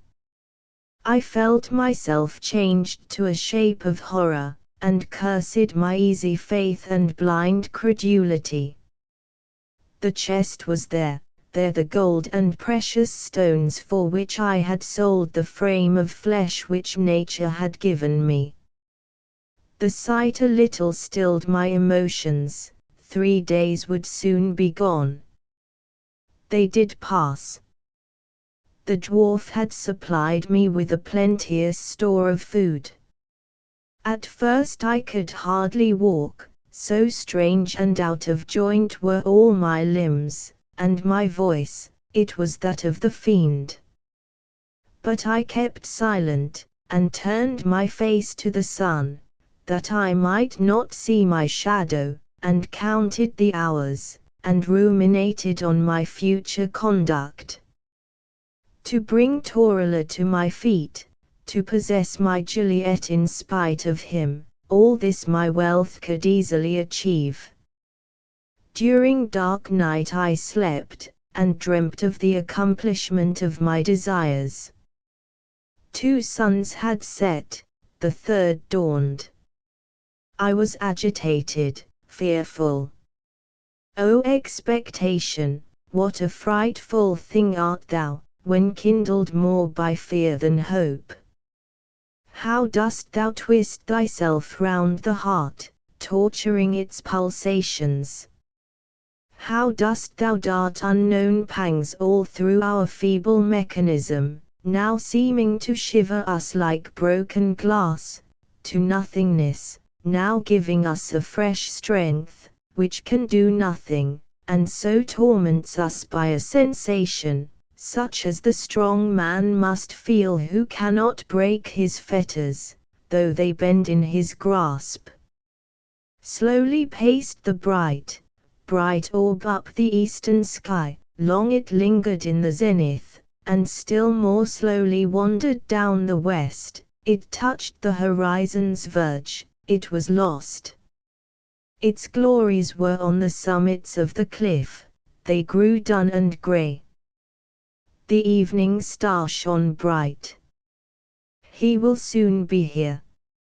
He came not, by the living heavens, he came not, and night dragged out its weary length, and, in its decaying age, day began to grizzle its dark hair, and the sun rose again on the most miserable wretch that ever upbraided its light.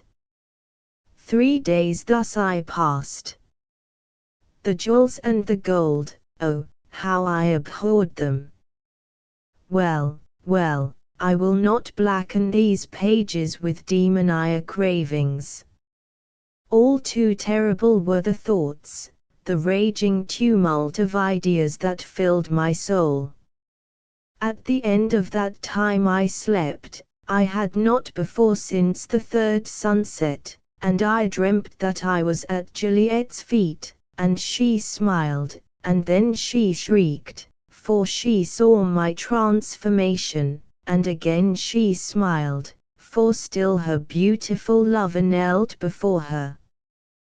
But it was not I, it was he, the fiend, arrayed in my limbs, speaking with my voice, winning her with my looks of love. I strove to warn her, but my tongue refused its office. I strove to tear him from her, but I was rooted to the ground. I awoke with the agony. There were the solitary hoar precipices, there the plashing sea, the quiet strand, and the blue sky over all.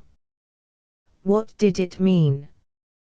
Was my dream but a mirror of the truth?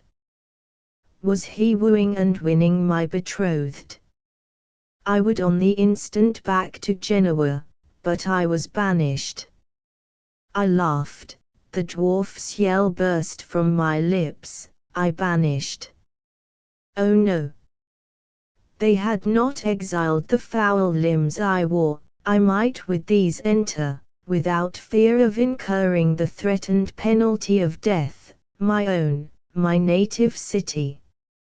I began to walk towards Genoa. I was somewhat accustomed to my distorted limbs, none were ever so ill adapted for a straightforward movement. It was with infinite difficulty that I proceeded. Then, too, I desired to avoid all the hamlets strewed here and there on the sea beach, for I was unwilling to make a display of my hideousness. I was not quite sure that, if seen, the mere boys would not stone me to death as I passed, for a monster. Some ungentle salutations I did receive from the few peasants or fishermen I chanced to meet. But it was dark night before I approached Genoa. The weather was so balmy and sweet that it struck me that the Marquess and his daughter would very probably have quitted the city for their country retreat.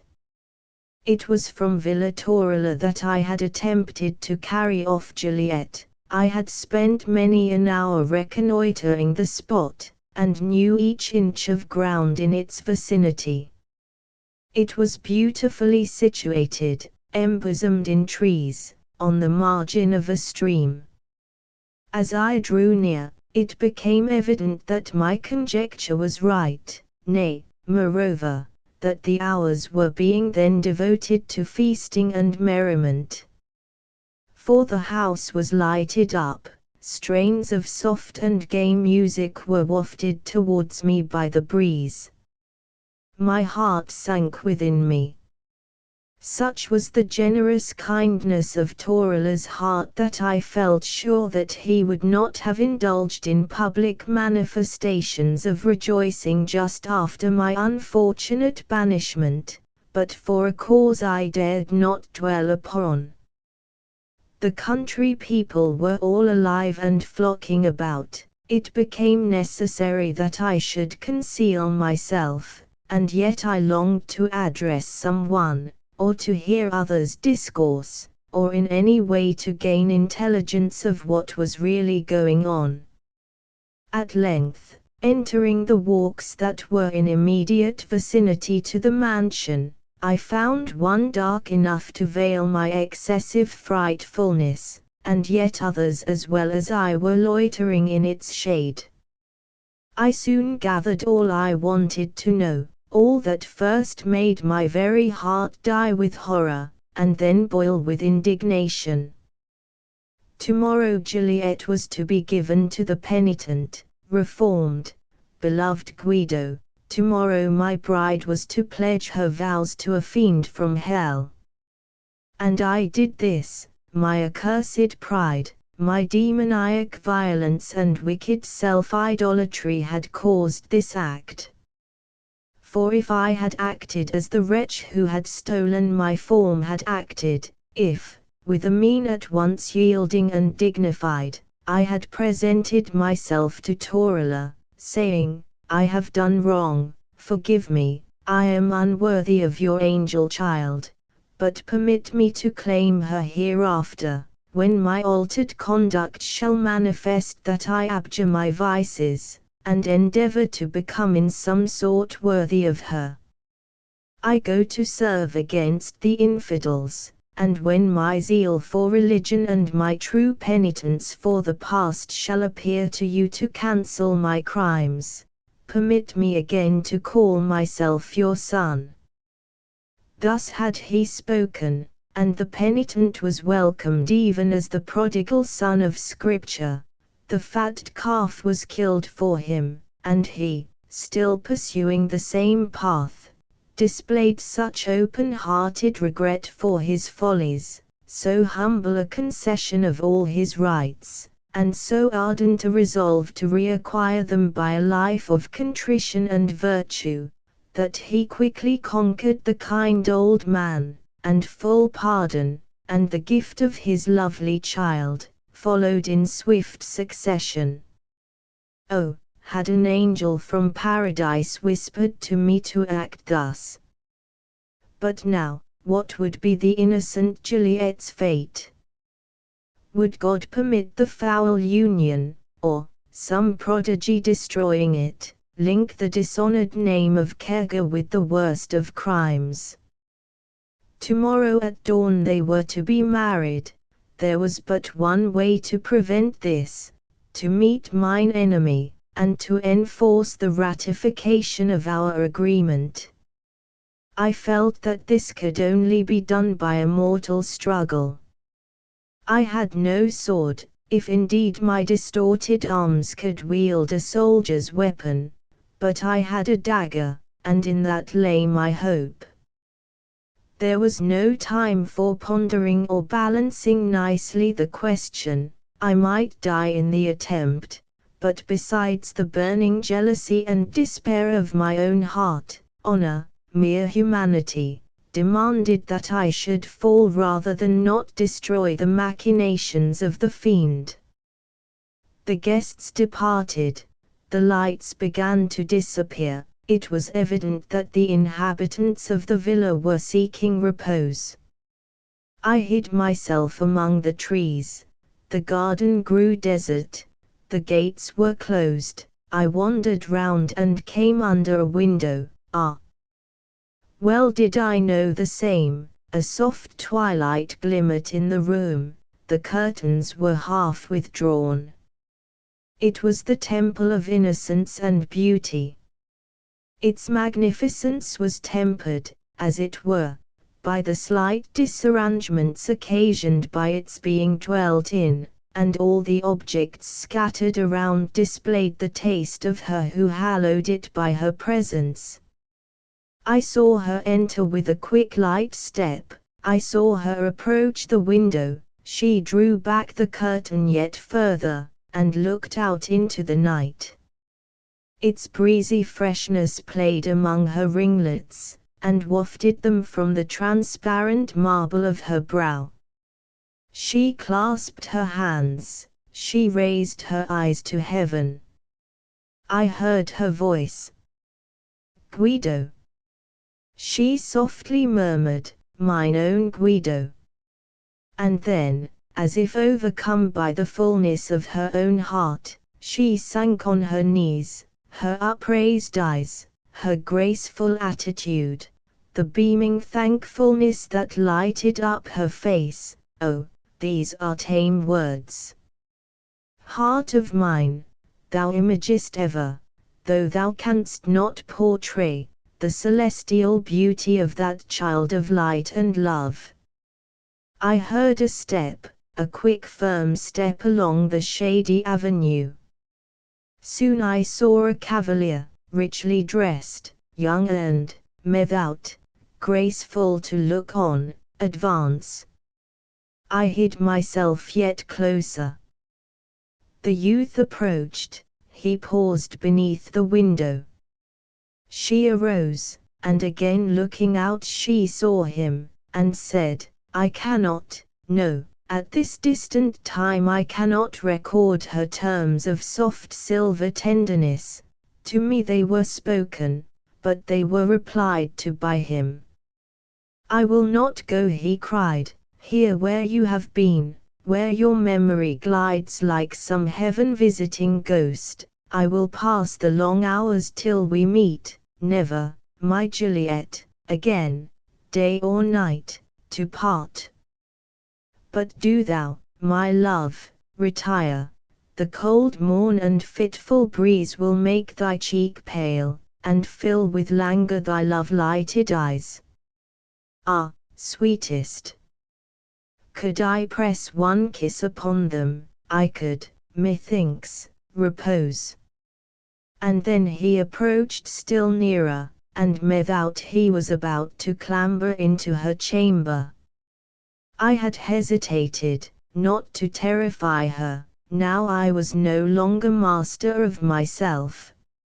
I rushed forward, I threw myself on him, I tore him away, I cried, O loathsome and foul-shaped wretch!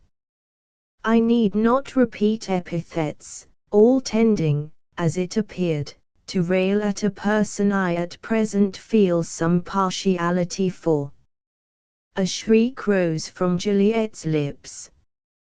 I neither heard nor saw, I felt only mine enemy, whose throat I grasped, and my dagger's hilt. He struggled, but could not escape. At length hoarsely he breathed these words, do, strike home, destroy this body, you will still live, may your life be long and merry. The descending dagger was arrested at the word, and he, feeling my hold relax, extricated himself and drew his sword, while the uproar in the house, and flying of torches from one room to the other, showed that soon we should be separated.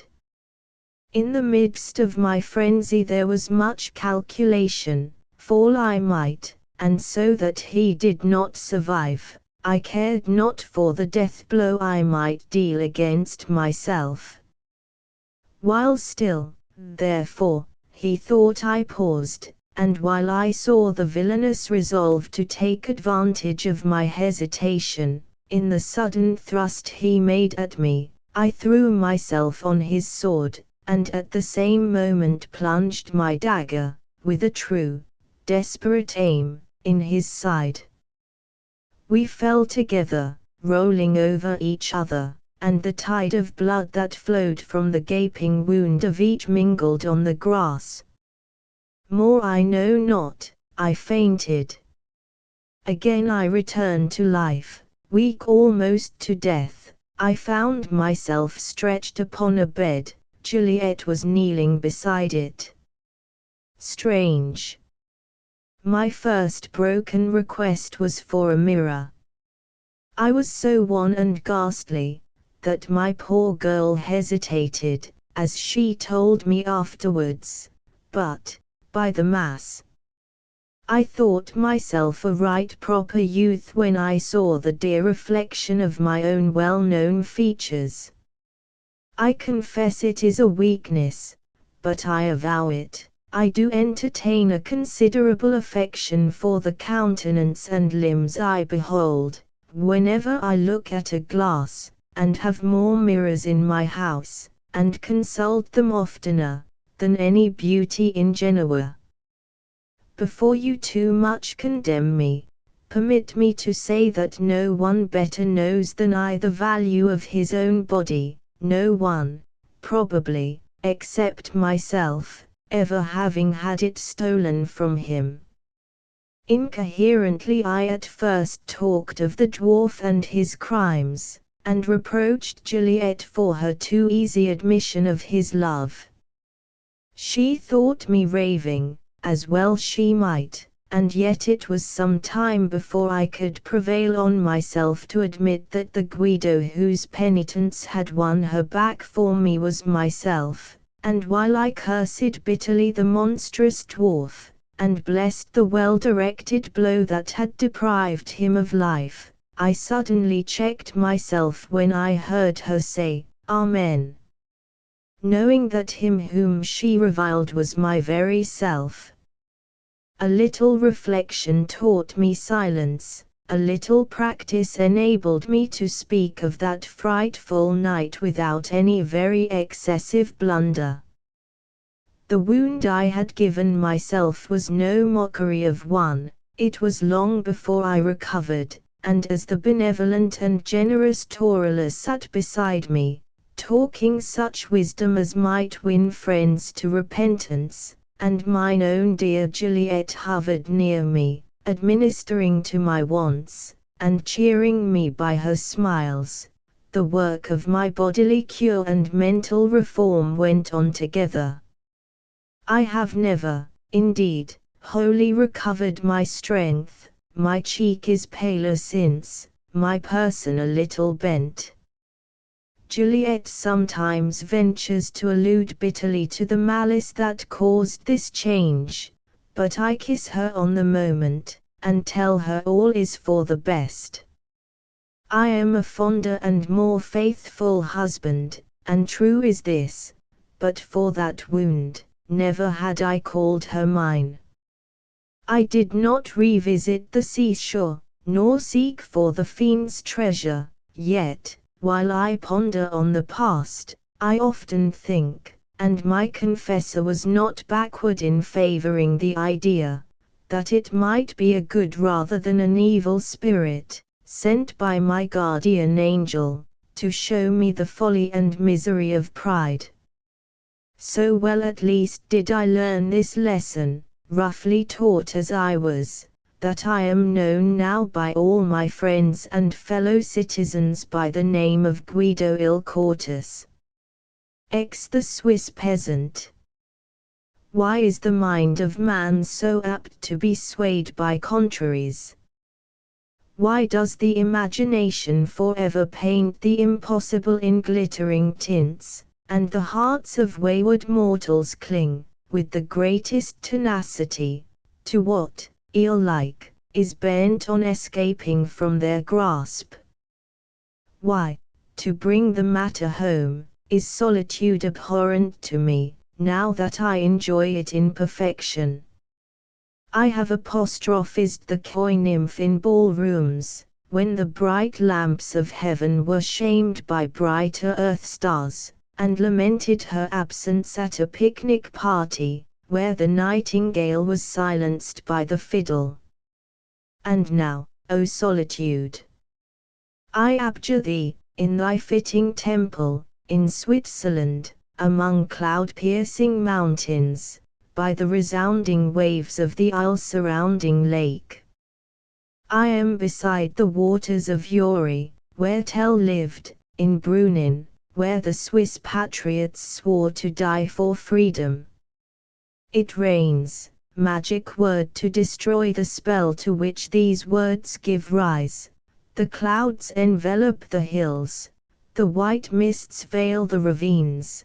There is a roar and a splash in my ears, and now and then the vapors break and scatter themselves, and I see something dark between, which is the whole side of a dark precipice, but which might as well be the turf stack or old wall that bounded Cumberland's view as he wrote the Wheel of Fortune.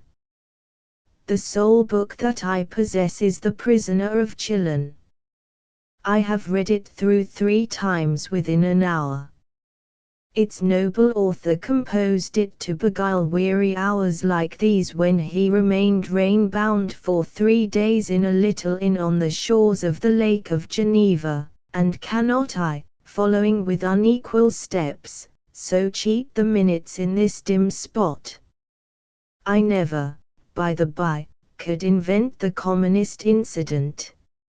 As a man of honor, of course I never lie, but, as a nursery child and schoolboy, I never did, simply, as I remember, because I never could concoct one.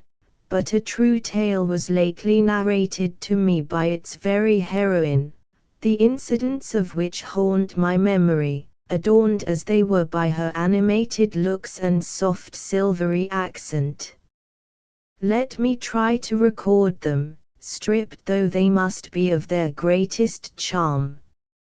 I was, but a week ago, travelling with my friend Ashburn in a coupe, in the district of Subiaco, in the ecclesiastical territory. We were jolted along a rough ravine, through which the river Unio sped, and beetling mountains and shady trees, a distant convent and a picturesque cell on a hill, formed a view which so awoke the pictorial propensities of my friend, that he stopped the coupe, though we were assured that we should never reach our inn by nightfall, and that the road was dangerous in the dark, took out his portfolio, and began to sketch. As he drew, I continued to speak in support of an argument we had entered upon before. I had been complaining of the commonplace and ennui of life. Ashburn insisted that our existence was only too full of variety and change, tragic variety and wondrous incredible change. Even said the painter, as sky, and earth, and water seem forever the same to the vulgar eye, and yet to the gifted one assume 1,000 various guises and hues, now robed in purple, now shrouded in black, now resplendent with living gold, and anon sinking into sober and unobtrusive grey, so do our mortal lives change and vary. No living being among us but could tell a tale of soul-subduing joys and heart-consuming woes, worthy, had they their poet, of the imagination of Shakespeare or Goethe. The veriest weather-worn cabin is a study for colouring, and the meanest peasant will offer all the acts of a drama in the apparently dull routine of his humble life. This is pure romance, I replied. Put it to the test. Let us take, for example, yonder woman descending the mountain path. What a figure, cried Ashburn. Oh, that she would stay thus but 1/4 of an hour. She has come down to bathe her child, her upturned face, her dark hair, her picturesque costume, the little plump fellow bestriding her, the rude scenery around, and the romantic tale she has to tell. I would wager a louis that hers has been no common fate. She steps a goddess, her attitude, her looks, are all filled with majesty. I laughed at his enthusiasm, and accepted his bet. We hurried to join our fair peasantess, and thus formed acquaintance with Fanny Chaumont. A sudden storm, as we were engaged conversing with her, came, driven down from the tempest-bearing hills, and she gave us a cordial invitation to her cottage. It was situated on a sunny, yet sheltered slope. There was a look of cheerfulness and innocence about it, beyond what is usually met in that part of Switzerland, reminding me of the cottages of the inhabitants of the Free States. There, also, we found her husband. I always feel curious to know on whom a woman, who bears the stamp of superior intellect, who is beautiful and refined, for peasant as she was, Fanny was both, has been induced to bestow herself. Louis Chaumont was considerably older than his wife. He was handsome, with brown lively eyes, curly chestnut hair, a visage embrowned by the sun, bearing every mark of having led an active, even an adventurous life. There was, besides, an expression which, if it were not ferocity, resembled it, in his vivacious glances, and in the sternness of his deeply lined forehead, while she, in spite of her finely formed brow, her majestic person, and her large expressive eyes, looked softness and patience itself. There was something incongruous in the pair, and more strangely matched they seemed when we heard their story. It lost me my Louis, but proved Fanny at once to be a fitting heroine for romance, and was a lesson, moreover, to teach the strange pranks love can play with us, mingling fire and water, blending in one harmonious concord the harsh bass and melodious tenor of two differently stringed instruments. Though their child was 5 years old, Fanny and her husband were attached to each other with the tenderness and passion of early love. They were happy. His faults were tempered by her angel disposition, and her too melancholy and feeling-fraught spirit was enlivened and made plastic to the purposes of this world by his energy and activity. Fanny was a Bernese by birth. She was the child of humble cottagers, one among a large family. They lived on the brow of one summit and at the foot of another. The snowy mountains were piled about them, thaw-fed torrents brawled around. During the night a sound like thunder, a crash among the tempest-beaten pines would tell of an avalanche, or the snowdrift, whirring past the lattice, threatened to bury the little fabric. Winter was the season of peace in the deep vales, not so in the higher district. The peasant was often kept waking by the soft falling snow which threatened insidiously to encroach on, and to overwhelm his habitation, or a straying cow would lead him far into the depths of the stormy hills, and his fearful family would count in agony the hours of his absence. Perpetual hardship and danger, however, rather brutify than exalt the soul of man, and those of the Swiss who are most deeply planted among the rocky wilds are often stultified and sullen. Fanny opened her youthful eyes and observation on this scene. She was one of those lovely children whose beauty is heartfelt but indescribable. Hers was the smooth candid brow, the large hazel eyes, half soft, half wild, the round dimpled cheek, the full sensitive mouth, the pointed chin, and, as framework to the picture, the luxuriant curly chestnut hair, and voice which is sweetest music. The exceeding beauty of little Fanny gained her the observation of the wife of the owner of the chateau which overlooked and commanded the district, and at 10 years of age she became a frequent visitor there. Fanny's little soul was love, so she soon twined herself round the kind lady's heart, became a pet with her husband, and the favorite playmate of their only son. One fête day Fanny had dined at the chateau. It had been fine warm spring weather, but wind and storm came on with the setting sun. The snow began to fall thickly, and it was decided that Fanny must pass the night in the chateau. She had been unusually eager to return home, and when the tempest came on, she crept near her protectress, and begged to be sent to her mother.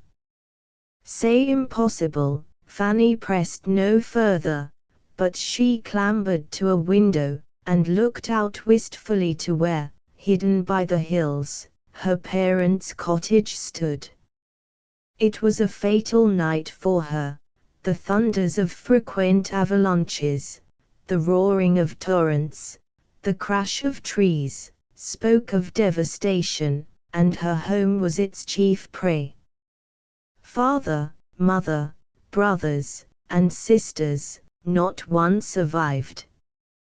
Where, the day before, cottage and outhouse and flower garden had stood, the little lawn where she played, and the grove that sheltered her, there was now a monumental pile of snow, and the rocky path of a torrent. No trace remained, not one survivor to tell the tale.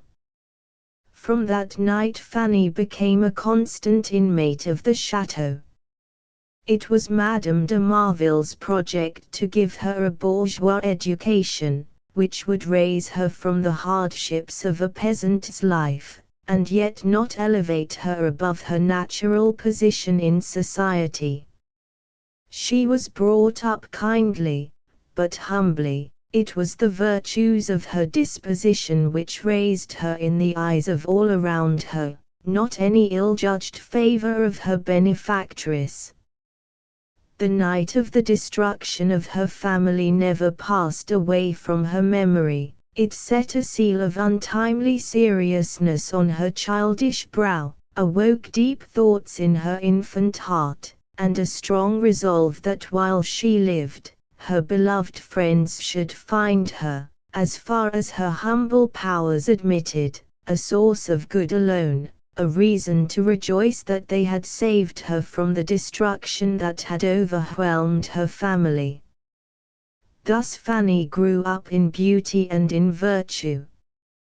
Her smiles were as the rainbows of her native torrents, her voice, her caresses, her light step, her unalterable sweetness and ceaseless devotion to the wishes of others, made her the idol of the family. Henry, the only child of her protectors, was of her own age, or but a few months her senior. Every time Henry returned from school to visit his parents, he found Fanny more beautiful, more kind, more attractive than before, and the first passion his youthful heart knew was for the lovely peasant girl, whose virtues sanctified his home. A look, a gesture betrayed his secret to his mother. She turned a hasty glance on Fanny, and saw on her countenance innocence and confidence alone. Half reassured, yet still fearful, Madame de Marville began to reflect on some cure for the threatened evil. She could not bear to send away Fanny. She was solicitous that her son should for the present reside in his home. The lovely girl was perfectly unconscious of the sentiments of the young seigneur, but would she always continue so? And was the burning heart that warmed her gentle bosom to be forever insensible to the despotic and absorbing emotions of love? It was with wonder, and a curious mixture of disappointed maternal pride and real gladness, that the lady at length discovered a passion dawning in fair Fanny's heart for Louis Chaumont, a peasant some 10 years older than herself. It was natural that one with such high-wrought feelings as our heroine should love one to whom she could look up, and on whom to depend, rather than her childhood's playmate, the gay, thoughtless Henry. Louis's family had been the victim of a moral ruin, as hers of a physical one. They had been oppressed, reduced to poverty, driven from their homes by a feudal tyrant, and had come poor and forlorn from a distant district.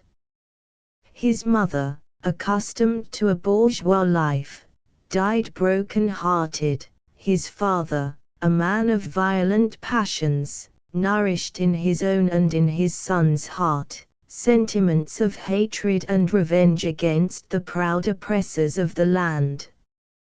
They were obliged to labor hard, yet in the intervals of work, father and son would read or discourse concerning the ills attendant on humanity, and they traced all to the social system, which made the few the tyrants of the many. Louis was handsome, bold, and active. He excelled his compeers in every hardy exercise. His resolution, his daring, made him, in spite of his poverty, a kind of leader among them. He had many faults. He was too full of passion, of the spirit of resistance and revenge, but his heart was kind, his understanding, when not thwarted, strong, and the very depth of his feelings made him keenly susceptible to love. Fanny, in her simple but majestic beauty, in her soft kindness of manner, mingled with the profoundest sensibility, made a deep impression on the young man's heart. His converse, so different and so superior to those of his fellows, won her attention. Hitherto Fanny had never given utterance to the secrets of her soul. Habitual respect held her silent with Madame, and Henry, as spirited and as heedless as a chamois, could ill understand her, but Louis became the depository of the many feelings which, piled up in secrecy and silence, were half awful to herself. He brought reason, or what he deemed such, to direct her heart-born conclusions.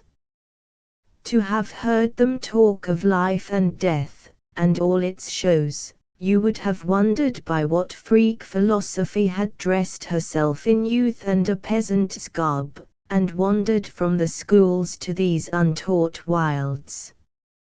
Madame de Marville saw and encouraged this attachment.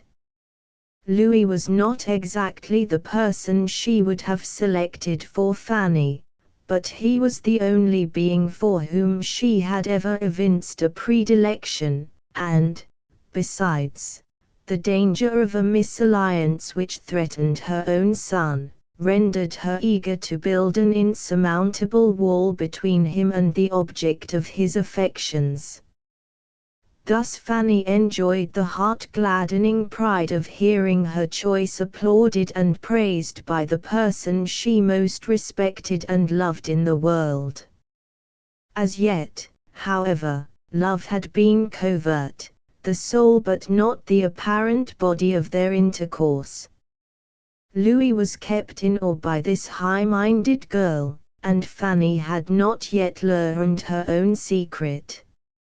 It was Henry who made the discovery for them, Henry, who, with all the impetuosity of his vivacious character, contrived 1,000 ways to come between them, who, stung by jealousy to injustice, reviled Louis for his ruin, his poverty, his opinions, and brought the spirit of dissension to disquiet a mind entirely bent, as she imagined, on holy and pure thoughts. Under this clash of passion, the action of the drama rapidly developed itself, and, for nearly a year, a variety of scenes were acted among these secluded mountains of no interest save to the parties themselves, but to them fateful and engrossing. Louis and Fanny exchanged vows, but that sufficed not. Fanny insisted on the right of treating with uniform kindness the son of her best friend, in spite of his injustice and insolence. The young men were often, during the rural festivals, brought into angry collision. Fanny was the peacemaker, but a woman is the worst possible mediator between her rival lovers. Henry was sometimes irritated to complain to his father of Louis' presumption. The spirit of the French Revolution then awakening, rendered a peasant's assumptions peculiarly grating, and it required Madame de Marville's impartial gentleness to prevent Fanny's betrothed, as now he was almost considered, from being further oppressed. At length it was decided that Henry should absent himself for a time, and visit Paris. He was enraged in the extreme by what he called his banishment. Noble and generous as he naturally was, love was the tyrant of his soul, and drove him almost to crime. He entered into a fierce quarrel with his rival on the very eve of his departure. It ended in a scene of violence and bloodshed. No great real harm was done, but Monsieur de Marville, hitherto scarcely kept back from such a measure by his wife, suddenly obtained an order for Louis, his father had died a year before, to quit the territory within 12 hours.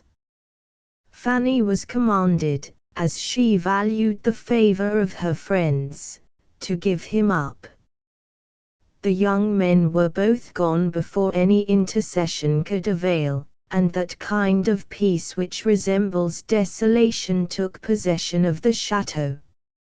Aware of the part she had taken in encouraging Fanny's attachment to her peasant lover, Madame de Marville did not make herself a party to the tyranny of her husband. She requested only of her protégé to defer any decisive step, and not to quit her guardianship until the return of her son, which was to take place the following year. Fanny consented to such a delay, although in doing so she had to resist the angry representations of her lover, who exacted that she should quit the roof of his oppressors. It was galling to his proud spirit that she should continue to receive benefits from them, and injurious to his love that she should remain where his rival's name was the constant theme of discourse and the object of interest. Fanny in vain represented her debt of gratitude, the absence of Henry, the impossibility that she could feel any undue sentiment towards the young seigneur. Not to hate him was a crime in Louis' eyes, yet how, in spite of his ill conduct, could Fanny hate her childhood's playmate, her brother? His violent passions excited to their utmost height, jealousy and the sense of impotent indignation raging in his heart. Louis swore to revenge himself on the Marvilles, to forget and to abhor his mistress. His last words were a malediction on them, and a violent denunciation of scorn upon her. It will all be well yet, thought Fanny, as she strove to calm the tumultuous and painful emotions to which his intemperate passion gave rise. Not only are storms the birth of the wild elements, but of the heart of man, and we can oppose patience and fortitude alone to their destructive violence. A year will pass, I shall quit the chateau, Louis will acknowledge my truth, and retract his frightful words. She continued, therefore, to fulfill her duties cheerfully, not permitting her thoughts to dwell on the idea, that, in spite of her struggles, too painfully occupied her, the probability that Louis would in the end renounce or forget her, but committing her cause to the spirit of good, she trusted that its influence would in the end prevail. She had, however, much to endure, for months passed, and no tidings reached her of Louis. Often she felt sick at heart, often she became the prey of the darkest despair. Above all, her tender heart missed the fond attentions of love, the bliss of knowing that she bestowed happiness, and the unrestrained intercourse to which mutual affection had given rise. She cherished hope as a duty, and faith in love, rather than in her unjust and cruelly neglectful lover. It was a hard task, for she had nowhere to turn for consolation or encouragement. Madame de Marville marked with gladness the total separation between them. Now that the danger that threatened her son was averted, she relented, having been influential in producing an attachment between Fanny and one whom she deemed unworthy of her. She redoubled her kindness, and, in the true continental fashion, tried to get up a match between her and someone among her many and more prosperous admirers. She failed, but did not despair. till she saw the poor girl's cheek grow pale and her vivacity desert her, as month after month passed away, and the very name of Louis appeared to be forgotten by all except herself. The stirring and terrible events that took place at this time in France added to Fanny's distress of mind. She had been familiarized to the discussion of the theories, now attempted to be put in practice, by the conversations of Chaumont. As each fresh account brought information of the guilty and sanguinary acts of men whose opinions were the same as those of her lover, her fears on his account increased. In a few words I shall hurry over this part of her story. Switzerland became agitated by the same commotions as tore the near kingdom.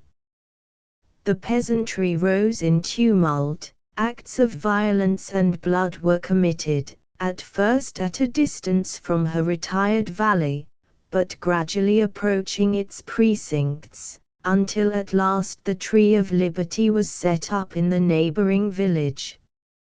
Monsieur de Marville was an aristocrat of the most bigoted species. In vain was the danger represented to him, and the unwarlike state of his retinue.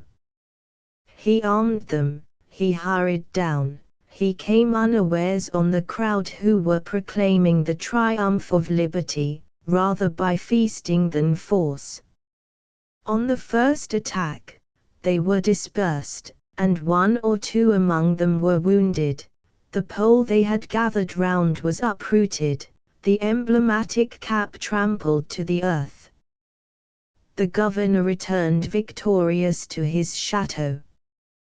This act of violence on his part seemed the match to fire a train of organized resistance to his authority, of which none had dreamt before. Strangers from other cantons thronged into the valley, rustic labors were cast aside, popular assemblies were held, and the peasants exercised in the use of arms. One was coming to place himself at their head, it was said, who had been a party in the tumults at Geneva. Louis Chaumont was coming, the champion of liberty, the sworn enemy of M. de Marville. The influence of his presence soon became manifest. The inhabitants of the chateau were besieged. If one ventured beyond a certain limit he was assailed. It was the resolve of Louis that all within its walls should surrender themselves to his mercy. What that might be, the proud curl of his lip and the fire that glanced from his dark eyes rendered scarcely problematic. Fanny would not believe the worst of her lover, but Monsieur and Madame de Marville, no longer restrained by any delicacy, spoke of the leveller in unmeasured terms of abhorrence, comparing him to the monsters who then reigned in France, while the danger they incurred through him added a bitter sting to their words. The peril grew each day, famine began to make its appearance in the chateau, while the intelligence which some of the more friendly peasants brought was indicative of preparations for a regular attack of the most formidable nature. A summons at last came from the insurgents. They were resolved to destroy the emblem of their slavery, the feudal halls of their tyrants. They declared their intention of firing the chateau the next day, and called on all within to deliver themselves up, if they would not be buried in its ruins. They offered their lives and free leave to depart to all, save the governor himself, who must place himself unconditionally at the mercy of their leader. The wretch exclaimed, "His lady, who thirsts for your blood. Fly! If there is yet time for flight, we, you see, are safe. Fly! nor suffer these cruel dastards to boast of having murdered you. M. de Marville yielded to these entreaties and representations. He had sent for a military force to aid him, it had been denied. He saw that he himself, as the detested person, was the cause of danger to his family. It was therefore agreed that he should seek a chalet situated on a mountain 10 leagues distant, where he might lie concealed till his family joined him. Accordingly, in a base disguise, he quitted at midnight the walls he was unable to defend, a miserable night for the unfortunate beings left behind. The coming day was to witness the destruction of their home, and they, beggars in the world, were to wander through the inhospitable mountains, till, with caution and terror, they could unobserved reach the remote and miserable chalet, and learn the fate of the unhappy fugitive. It was a sleepless night for all. To add to Madame's agony, she knew that her son's life was in danger in Paris, that he had been denounced, and, though yet untaken, his escape was still uncertain. From the turret of the castle that, situated high on a rock, commanded the valley below, she sat the livelong night watching for every sound, fearful of some shout, some report of firearms, which would announce the capture of her husband.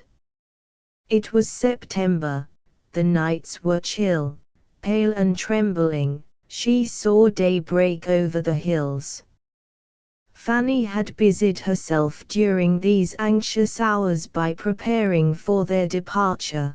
The terrified domestics had already fled, she, the lady, and the old lame gardener were all that remained.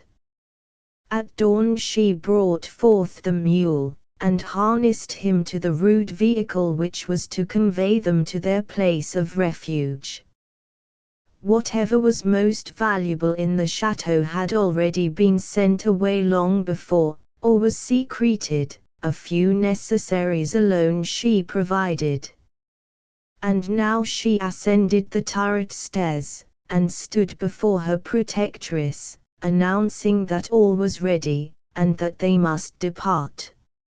At this last moment, Madame de Marville appeared deprived of strength. She strove to rise, she sank to the ground in a fit. Forgetful of her deserted state, Fanny called aloud for help, and then her heart beat wildly as a quick, youthful step was heard on the stairs. Who could he be?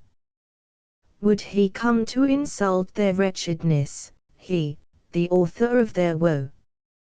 The first glance changed the object of her terror. Henry flew to his mother's side, and, with broken exclamations and agitated questions, demanded an explanation of what he saw. He had fled for safety to the habitation of his parents. He found it deserted. The first voice he heard was that of Fanny crying for help. The first sight that presented itself was his mother, to all appearance dead, lying on the floor of the turret. Her recovery was followed by brief explanations, and a consultation of how his safety was to be provided for. The name of Chaumont excited his bitterest execrations. With a soldier's haughty resolve, he was darting from the castle to meet and to wreak vengeance on his rival. His mother threw herself at his feet, clasping his knees, calling wildly on him not to desert her. Fanny's gentle, sweet voice was of more avail to calm his passion. "Chevalier," she said, "it is not thus that you must display your courage or protect the helpless. To encounter yonder infuriated mob would be to run on certain death. You must preserve yourself for your family, you must have pity on your mother, who cannot survive you. Be guided by me, I beseech you." Henry yielded to her voice, and a more reasonable arrangement took place. The departure of Madame de Marville and Fanny was expected at the village, and a pledge had been given that they should proceed unmolested. But deeply had the insurgents sworn that if the governor or his son, whose arrival in the chateau had been suspected, attempted to escape with them, they should be immediately sacrificed to justice. No disguise would suffice. The active observation of their enemies was known. Every inhabitant of the castle had been numbered, the fate of each ascertained, save that of the two most detested, the governor, whose flight had not been discovered, and his son, whose arrival was so unexpected and ill-timed. As still they consulted, a beat to arms was heard in the valley below. It was the signal that the attack on the empty castle walls would soon begin. There was no time for delay or hesitation. Henry placed himself at the bottom of the chariot, straw and a variety of articles were heaped upon him. The two women ascended in trepidation, and the old gardener sat in front and held the reins. In consequence of the disturbed state of the districts through which they were to pass, where the appearance of one of the upper classes excited the fiercest enmity, and frightful insult, if not death, was their sure welcome, Madame and her friend assumed a peasant's garb. And thus they wound their way down the steep, the unhappy lady weeping bitterly, Fanny, with tearless eyes, but with pale cheek and compressed lips, gazing for the last time on the abode which had been her refuge when, in helpless infancy, she was left an orphan, where kindness and benevolence had waited on her, and where her days had passed in innocence and peace. And he drives us away, him, whom I loved, whom I love, O misery! They reached the foot of the eminence on which the chateau was placed, and proceeded along the road which led directly through the village. With the approach of danger, vain regrets were exchanged for a lively sense of fear in the bosom of the hapless mother, and for the exertion of her courage and forethought in Fanny's more energetic mind. They passed a peasant or two, who uttered a malediction or imprecation on them as they went, then groups of 2 or 3, who were even more violent in gesture and menace, when suddenly the sound of many steps came on their ears, and at a turn of the road they met Chaumont with a band of about 20 disciplined men. "Fear not," he said to Madame de Marville, "I will protect you from danger till you are beyond the village." With a shriek, the lady, in answer, threw herself in Fanny's arms. "Fear not, madam, he dares not injure you." "Begone, Louis. Insult us not by your presence. Begone, I say." Fanny spoke angrily. She had not adopted this tone, but that the lady's terror, and the knowledge that even then the young soldier crouched at their feet, burned to spring up and confront his enemy, made her use an authority which a woman always imagines that a lover dare not resist. "I do not insult you," repeated Chaumont, "I save you. I have no quarrel with the lady. Tyrants alone need fear me. You are not safe without my escort. Do not you, false girl, irritate me. I have ensured her escape, but you are in my power." A violent movement at the bottom of the chariot called forth all Fanny's terrors. "Take me," she cried, "do with me what you please, but you dare not, you cannot raise a finger against the innocent. Begone, I say. Let me never see you more. You are obeyed. On you fall the consequences." Thus, after many months of separation, did Fanny and her lover meet. She had purposed when she should see him to make an appeal to his better nature, his reason. She had meant to use her all-persuasive voice to recall him from the dangerous path he was treading. Several times, indeed, since his arrival in the valley, she had endeavored to obtain an interview with him, but he dreaded her influence, he had resolved on revenge, and he feared to be turned back. But now the unexpected presence of his rival robbed her of her self-possession, and forced her to change her plans. She saw frightful danger in their meeting, and all her endeavors were directed to the getting rid of her lover. Louis and his companions proceeded towards the chateau, while the chariot of the fugitives moved on in the opposite direction. They met many a ferocious group, who were rushing forward to aid in the destruction of their home, and glad they were, in that awful hour, that any object had power to divert the minds of their enemies from attention to themselves. The road they pursued wound through the valley, the precipitous mountain on one side, a brawling stream on the other. Now they ascended higher and now again descended in their route, while the road, broken by the fall of rocks, intersected by torrents, which tore their way athwart it, made their progress slow. To get beyond the village was the aim of their desires, when, lo! Just as they came upon it, and were in the very midst of its population, which was pouring towards the castle, suddenly the chariot sunk in a deep rut, it half upset, and every spoke in the wheel giving way rendered the vehicle wholly useless. Fanny had indeed already sprung to the ground to examine what hope remained. There was none.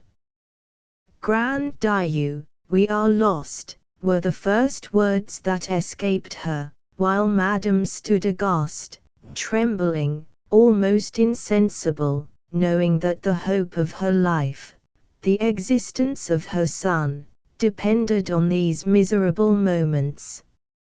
A peasant who owed Fanny some kindness now advanced, and in a kind of cavalier way, as if to blemish as much as he could the matter of his offer by its manner, told them, that, for the pleasure of getting rid of the aristocrats, he would lend his car.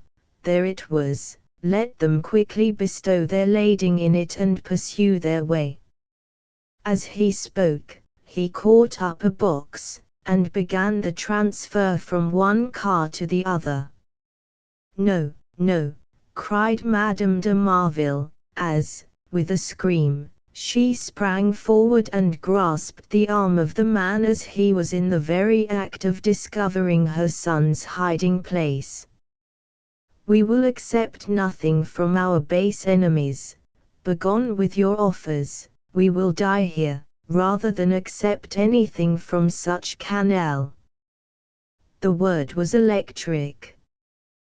The fierce passions of the mob, excited by the mischief they were about to perpetrate, now burst like a stream into this new channel.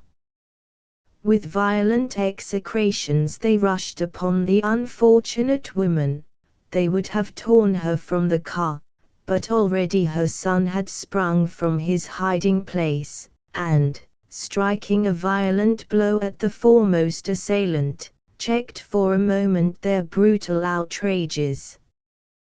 Then again, with a yell, such as the savage Indians alone could emulate, they rushed on their prey. Mother and son were torn asunder, and cries of a baseless aristocrats. A la lantern, declared too truly their sanguinary designs. At this moment Louis appeared, Louis, whose fears for Fanny had overcome his indignation, and who returned to guard her, while she, perceiving him, with a burst of joy, called on him to rescue her friends. His cry of Verites vos was loud and distinct amidst the uproar. It was obeyed, and then first he beheld his rival, his oppressor, his enemy in his power. At first, rage inflamed every feature, to be replaced by an expression of triumph and implacable hatred. Fanny caught the fierce glance of his eye, and grew pale. She trembled as, trying to be calm, she said, "Yes, you behold he is here. And you must save him, and your own soul. Rescue him from death, and be blessed that your evil career enables you at least to perform this one good action." For a moment Louis seemed seeking for a word, as a man, meaning to stab, may fumble for his dagger's hilt, unable in his agitation to grasp his weapon. "My friends," at length he said, "let the women depart, we have promised it. Ye may deal with the young aristocrat according to his merits." A la lantern burst in response from 100 voices. "Let his mother first depart." Could it be Louis that spoke these words, and had she loved this man? To appeal to him was to rouse a tiger from his lair. Another thought darted into Fanny's mind. She scarcely knew what she said or did, but already knives were drawn, already, with a thrill of horror, she thought she saw the blood of her childhood's playmate spilled like water on the earth. She rushed forward, she caught the upraised arm of one. "He is no aristocrat," she cried, "he is my husband. Will you murder one who, forgetting his birth, his duty, his honor, has married a peasant girl, one of yourselves?" Even this appeal had little effect upon the mob, but it strangely affected her cruel lover. Grasping her arm with iron fingers, he cried, "Is this tale true? Art thou married to that man, his wife?" "Even so." The words died on her lips as she strove to form them, terrified by their purport, and the effect they might produce. An inexplicable expression passed over Chaumont's face. The fierceness that jealousy had engendered for a moment was exalted almost to madness, and then faded wholly away. The stony heart within him softened at once. A tide of warm, human, and overpowering emotion flowed into his soul. He looked on her he had loved, on her whom he had lost forever, and tears rushed into his eyes, as he saw her trembling before him. "Fear not at last," he said, "fear neither for him nor yourself. Poor girl! So young, you shall not lose all, so young, you shall not become a widow. He shall be saved." Yet it was no easy task, even for him, to stem the awakened passions of the bloodthirsty mob. He had spent many an hour in exciting them against their seigneurs, and now at once to control the violence to which he had given rise seemed impossible. Yet his energy, his strong will overcame all opposition. They should pierce the Chevalier's heart, he swore, through his alone. He prevailed. He took the rein of their mule, and led them out of the village. All were silent, Fanny knew not what to say, and surprise held the others mute. Louis went with them until a turn in the road hid them from the view of the village.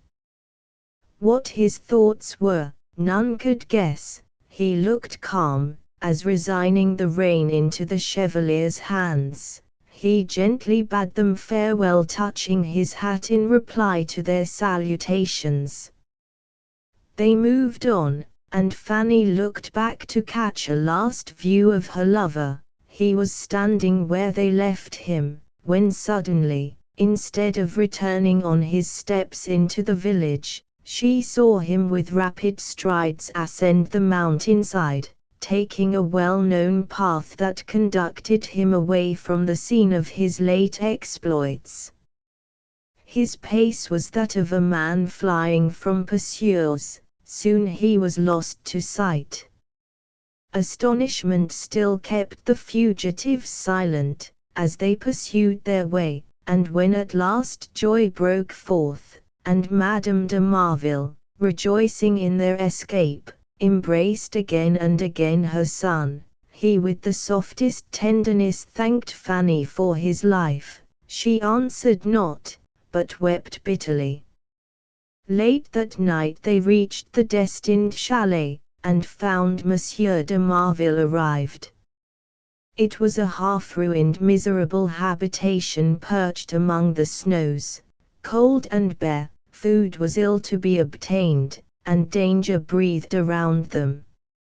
Fanny attended on them with assiduous care, but she never spoke of the scene in the village, and though she strove to look the same, Henry never addressed her, but she grew pale, and her voice trembled.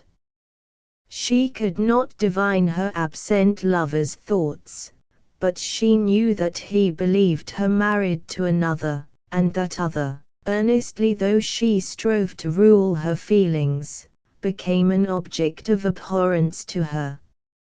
3 weeks they passed in this wretched abode, 3 weeks replete with alarm, for the district around was in arms, and the life of Monsieur de Marville loudly threatened. They never slept, but they dreaded the approach of the murderers. Food they had little, and the inclement season visited them roughly. Fanny seemed to feel no inconvenience. Her voice was cheerful. To console, encourage, and assist her friends appeared to occupy her whole heart. At length one night they were roused by a violent knocking at the door of their hut. Monsieur de Marville and Henry were on their feet in a moment, seizing their weapons as they rose.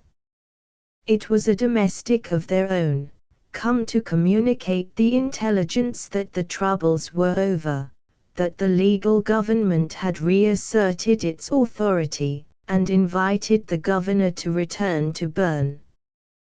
They descended from their mountain refuge, and the name of Louis hovered on Fanny's lips, but she spoke it not. He seemed everywhere forgotten. It was not until some time afterwards that she ascertained the fact that he had never been seen or heard of since he had parted from her on the morning of their escape. The villagers had waited for him in vain.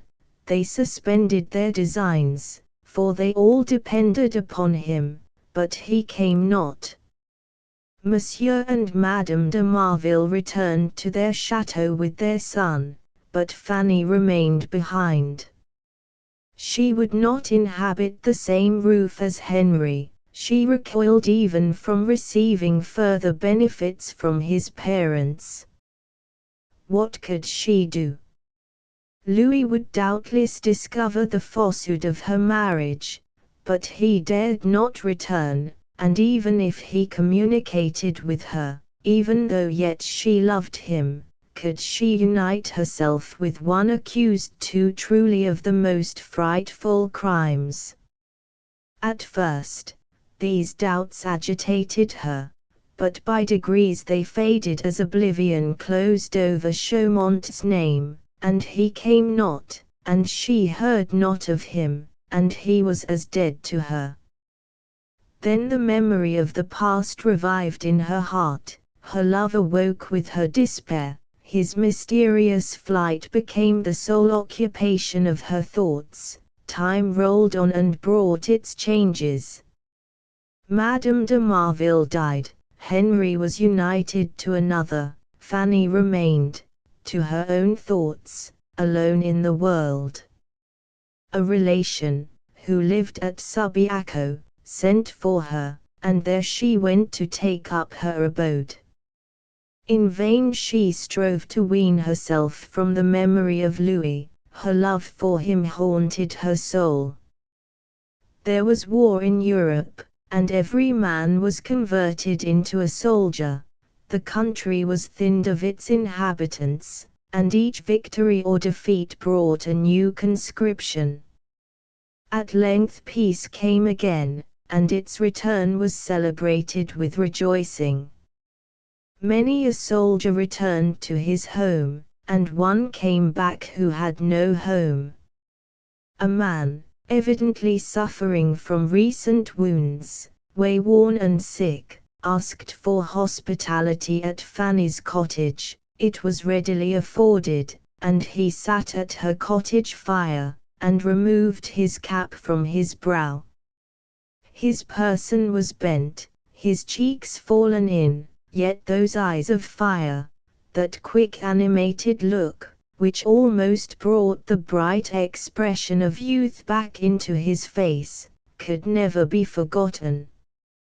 Fanny gazed almost in alarm, and then in joy, and at last, in her own sweet voice, she said, "It-toi, Louis, tu aussi est de retour."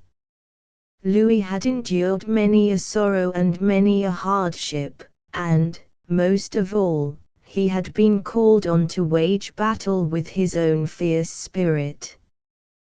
The rage and hate which he had sedulously nourished suddenly became his tormentors and his tyrants, at the moment that love, before too closely allied to them, emancipated itself from their control. Love, which is the source of all that is most generous and noble in our nature, of self-devotion and of high intent, separated from the alloy he had blended with it, asserted its undivided power over him. Strange that it should be so at the moment that he believed that he had lost her he loved forever. All his plans had been built for revenge. He would destroy the family that oppressed him, unbuild, stone by stone, the proud abode of their inheritance. He would be the sole refuge and support of his mistress in exile and in poverty. He had entered upon his criminal career with this design alone, and with the anticipation of ending all by heaping benefits and the gifts of fortune upon Fanny. The very steps he had taken, he now believed to be those that occasioned his defeat. He had lost her, the lovely and the good. He had lost her by proving unworthy, yet not so unworthy was he as to make her the victim of his crimes. The family he had vowed to ruin was now hers, and every injury that befell them visited her. To save her he must unweave his pernicious webs. To keep her scatheless, his dearest designs must fall to the ground. A veil seemed rent before his eyes. He had fled, for he would not assist in the destruction of her fortunes. He had not returned, for it was torture to him to know that she lived, the wife of another. He entered the French army, but in every change his altered feelings pursued him. and to prove himself worthy of her he had lost was the constant aim of his ambition. His excellent conduct led to his promotion, and yet mishap still waited on him. He was wounded, even dangerously, and became so incapable of service as to be forced to solicit his dismission. This had occurred at the end of a hard campaign in Germany, and his intention was to pass into Italy, where a friend, with whom he had formed an intimacy in the army, promised to procure him some employment under government. He passed through Subiaco in his way, and, ignorant of its occupiers, had asked for hospitality in his mistress's cottage. If guilt can be expiated by repentance and reform, as is the best lesson of religion, Louis had expiated his. If constancy in love deserve reward, these lovers deserved that, which they reaped, in the happiness consequent on their union. Her image, side by side with all that is good in our nature, had dwelt in his heart, which thus became a shrine at which he sacrificed every evil passion. It was a greater bliss than he had ever dared to anticipate, to find, that in so doing, he had at the same time been conducing to the welfare of her he loved, and that the lost and idolized being whom he worshipped founded the happiness of her life upon his return to virtue, and the constancy of his affection. 11. The Invisible Girl. This slender narrative has no pretensions to the regularity of a story, or the development of situations and feelings. It is but a slight sketch, delivered nearly as it was narrated to me by one of the humblest of the actors concerned.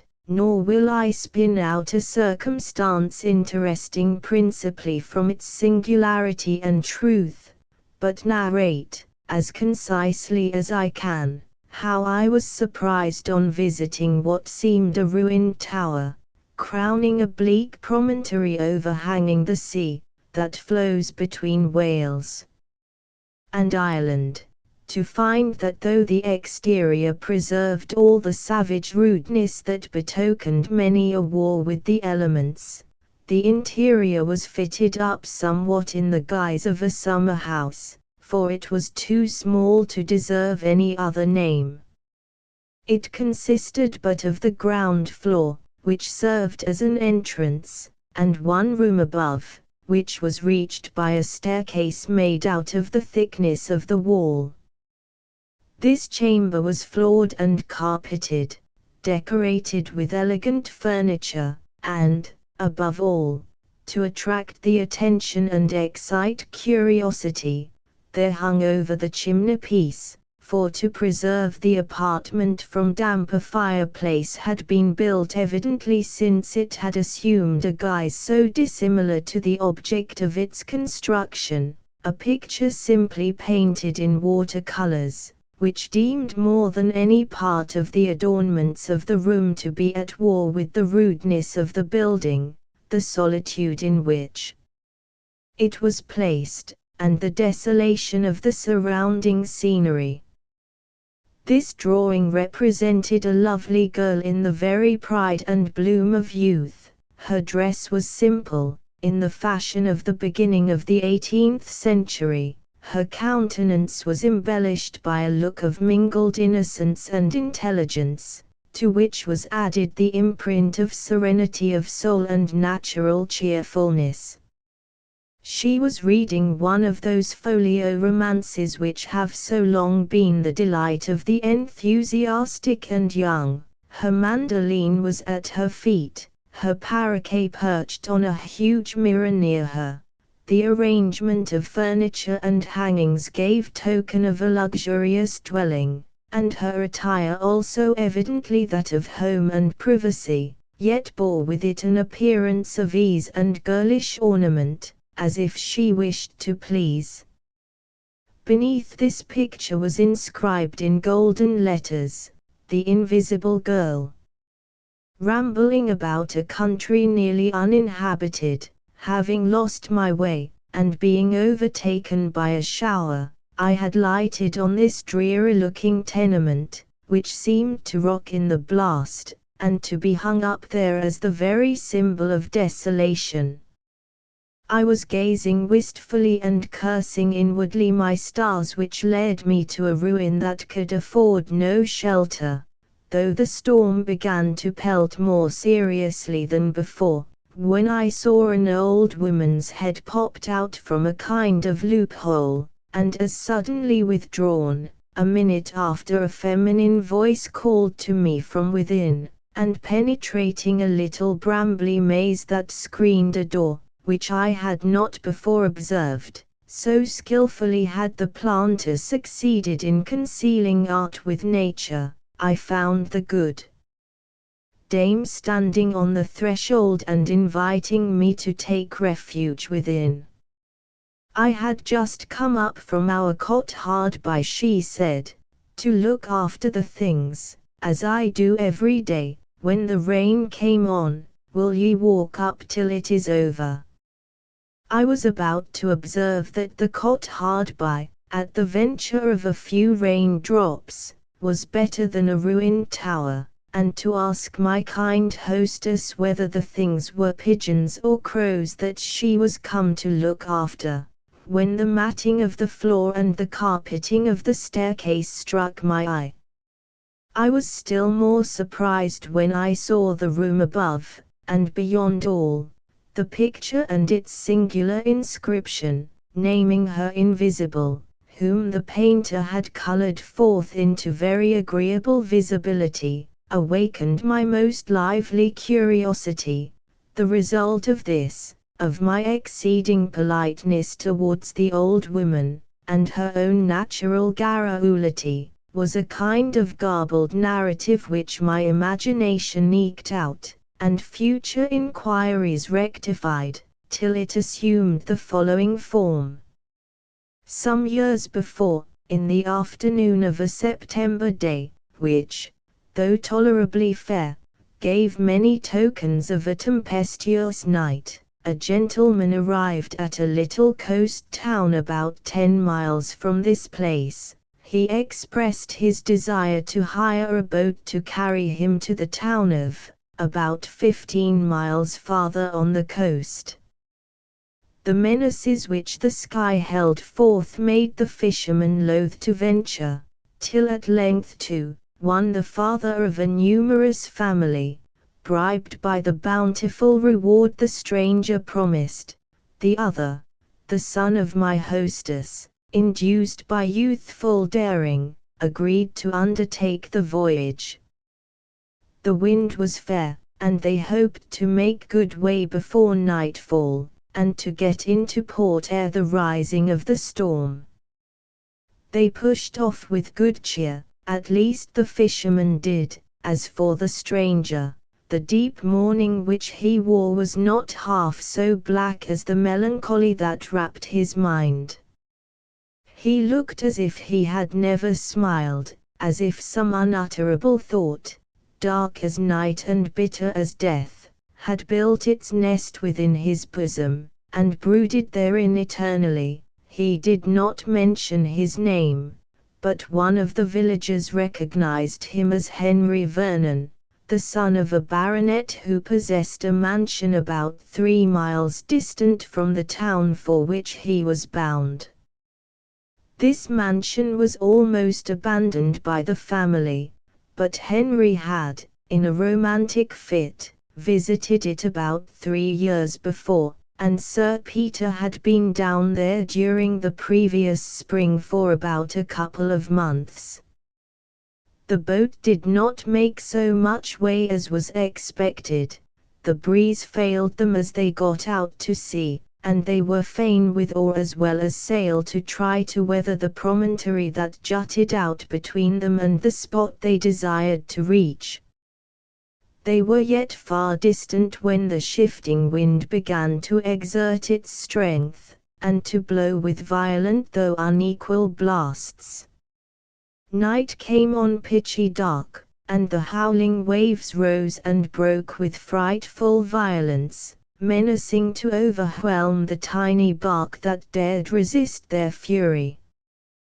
They were forced to lower every sail, and take to their oars. One man was obliged to bail out the water, and Vernon himself took an oar, and rowing with desperate energy, equalled the force of the more practiced boatmen. There had been much talk between the sailors before the tempest came on. Now, except a brief command, all were silent. One thought of his wife and children, and silently cursed the caprice of the stranger that endangered in its effects, not only his life, but their welfare. The other feared less, for he was a daring lad, but he worked hard, and had no time for speech, while Vernon, bitterly regretting the thoughtlessness which had made him cause others to share a peril, unimportant as far as he himself was concerned, now tried to cheer them with a voice full of animation and courage, and now pulled yet more strongly at the oar he held. The only person who did not seem wholly intent on the work he was about, was the man who bailed. Every now and then he gazed intently round, as if the sea held afar off, on its tumultuous waste, some object that he strained his eyes to discern. But all was blank, except as the crests of the high waves showed themselves, or far out on the verge of the horizon, a kind of lifting of the clouds betokened greater violence for the blast. At length he exclaimed, "Yes, I see it, the larboard oar. Now, if we can make yonder light, we are saved." Both the rowers instinctively turned their heads, but cheerless darkness answered their gaze. "You cannot see it," cried their companion, "but we are nearing it, and, please God, we shall outlive this night." Soon he took the oar from Vernon's hand, who, quite exhausted, was failing in his strokes.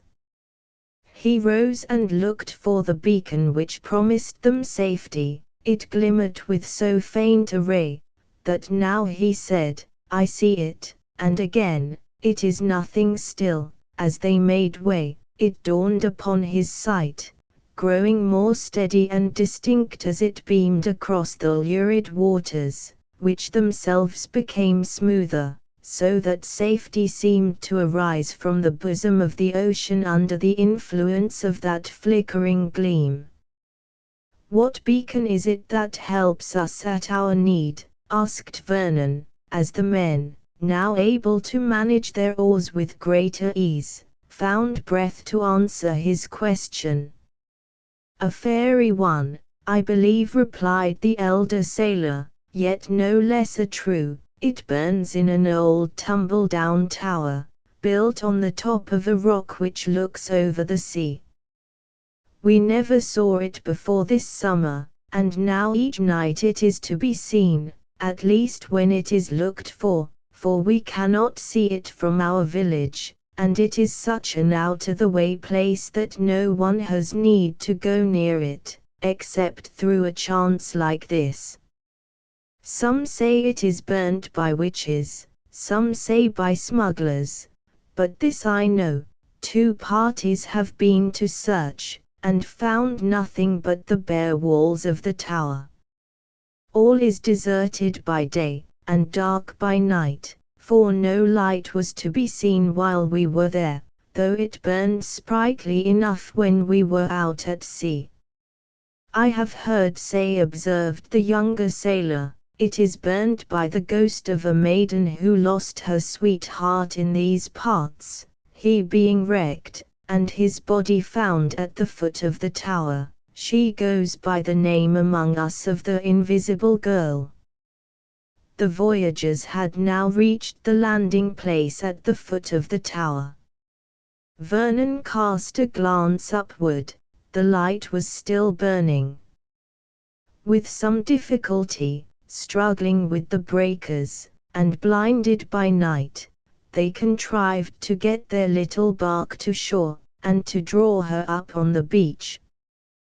They then scrambled up the precipitous pathway, overgrown by weeds and underwood, and, guided by the more experienced fishermen, they found the entrance to the tower.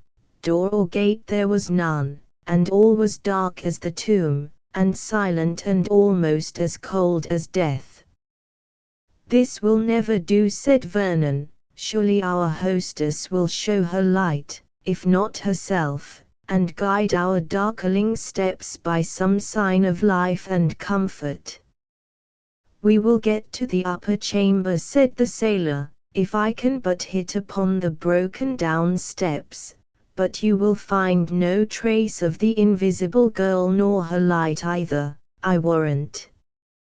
"Truly a romantic adventure of the most disagreeable kind," muttered Vernon, as he stumbled over the unequal ground. "She of the beacon light must be both ugly and old, or she would not be so peevish and inhospitable." With considerable difficulty, and after divers knocks and bruises, the adventurers at length succeeded in reaching the upper story, but all was blank and bare, and they were fain to stretch themselves on the hard floor, when weariness, both of mind and body, conduced to steep their senses in sleep. Long and sound were the slumbers of the mariners. Vernon but forgot himself for an hour, then throwing off drowsiness, and finding his rough couch uncongenial to repose, he got up and placed himself at the hole that served for a window, for glass there was none, and there being not even a rough bench, he leant his back against the embrasure, as the only rest he could find. He had forgotten his danger, the mysterious beacon, and its invisible guardian. His thoughts were occupied on the horrors of his own fate, and the unspeakable wretchedness that sat like a nightmare on his heart. It would require a good-sized volume to relate the causes which had changed the once happy Vernon into the most woeful mourner that ever clung to the outer trappings of grief, as slight though cherished symbols of the wretchedness within. Henry was the only child of Sir Peter Vernon, and as much spoiled by his father's idolatry as the old baronet's violent and tyrannical temper would permit. A young orphan was educated in his father's house, who in the same way was treated with generosity and kindness, and yet who lived in deep awe of Sir Peter's authority, who was a widower, and these two children were all he had to exert his power over, or to whom to extend his affection. Rosina was a cheerful-tempered girl, a little timid, and careful to avoid displeasing her protector, but so docile, so kind-hearted, and so affectionate, that she felt even less than Henry the discordant spirit of his parent. It is a tale often told, they were playmates and companions in childhood, and lovers in after days. Rosina was frightened to imagine that this secret affection, and the vows they pledged, might be disapproved of by Sir Peter. But sometimes she consoled herself by thinking that perhaps she was in reality her Henry's destined bride, brought up with him under the design of their future union, and Henry, while he felt that this was not the case, resolved to wait only until he was of age to declare and accomplish his wishes in making the sweet Rosina his wife. Meanwhile he was careful to avoid premature discovery of his intentions, so to secure his beloved girl from persecution and insult. The old gentleman was very conveniently blind. He lived always in the country, and the lovers spent their lives together, unrebuked and uncontrolled. It was enough that Rosina played on her mandolin, and sang Sir Peter to sleep every day after dinner. She was the sole female in the house above the rank of a servant, and had her own way in the disposal of her time. Even when Sir Peter frowned, her innocent caresses and sweet voice were powerful to smooth the rough current of his temper. If ever human spirit lived in an earthly paradise, Rosina did at this time. Her pure love was made happy by Henry's constant presence, and the confidence they felt in each other, and the security with which they looked forward to the future, rendered their path one of roses under a cloudless sky. Sir Peter was the slight drawback that only rendered their tête-à-tête more delightful, and gave value to the sympathy they each bestowed on the other. All at once an ominous personage made its appearance in Vernon Place, in the shape of a widow sister of Sir Peter, who, having succeeded in killing her husband and children with the effects of her vile temper, came, like a harpy, greedy for new prey, under her brother's roof. She too soon detected the attachment of the unsuspicious pair. She made all speed to impart her discovery to her brother, and at once to restrain and inflame his rage. Through her contrivance Henry was suddenly dispatched on his travels abroad, that the coast might be clear for the persecution of Rosina, and then the richest of the lovely girl's many admirers, whom, under Sir Peter's single reign, she was allowed, nay, almost commanded, to dismiss, so desirous was he of keeping her for his own comfort, was selected, and she was ordered to marry him. The scenes of violence to which she was now exposed, the bitter taunts of the odious Mrs. Bainbridge, and the reckless fury of Sir Peter, were the more frightful and overwhelming from their novelty. To all she could only oppose a silent, tearful, but immutable steadiness of purpose. No threats, no rage could extort from her more than a touching prayer that they would not hate her, because she could not obey. "There must be something we don't see under all this," said Mrs. Bainbridge. "Take my word for it, brother, she corresponds secretly with Henry. Let us take her down to your seat in Wales, where she will have no pensioned beggars to assist her, and we shall see if her spirit be not bent to our purpose."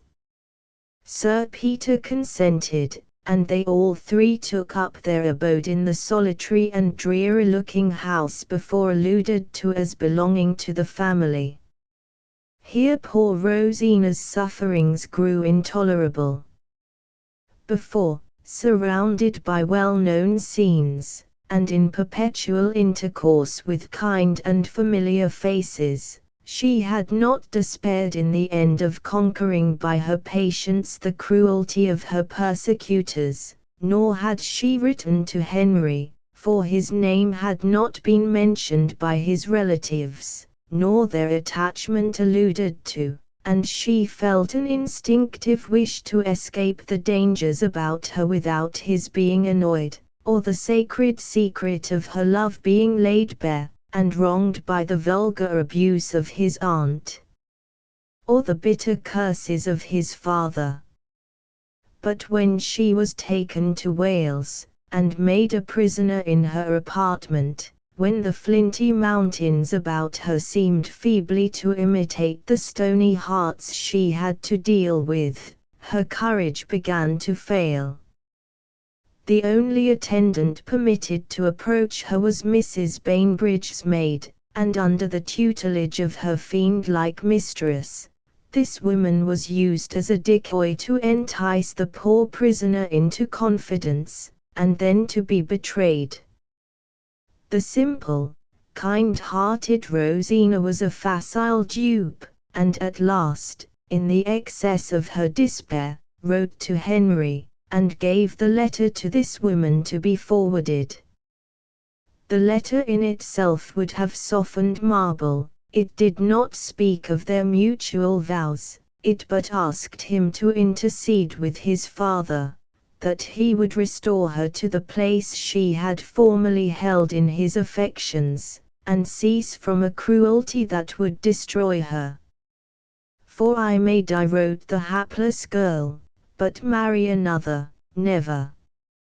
That single word, indeed, had sufficed to betray her secret. Had it not been already discovered, as it was, it gave increased fury to Sir Peter, as his sister triumphantly pointed it out to him, for it need hardly be said that while the ink of the address was yet wet, and the seal still warm, Rosina's letter was carried to this lady.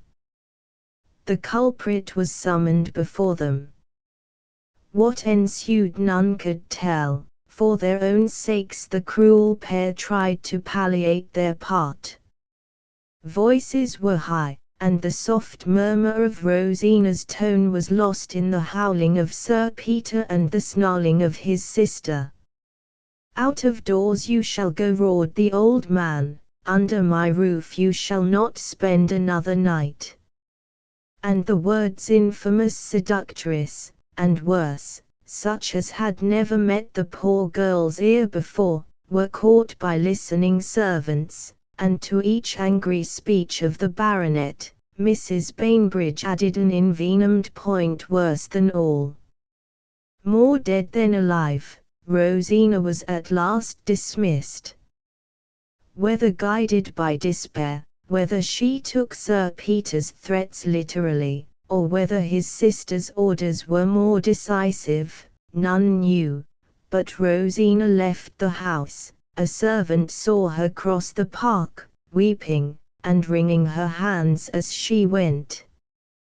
What became of her none could tell. Her disappearance was not disclosed to Sir Peter till the following day, and then he showed by his anxiety to trace her steps and to find her, that his words had been but idle threats.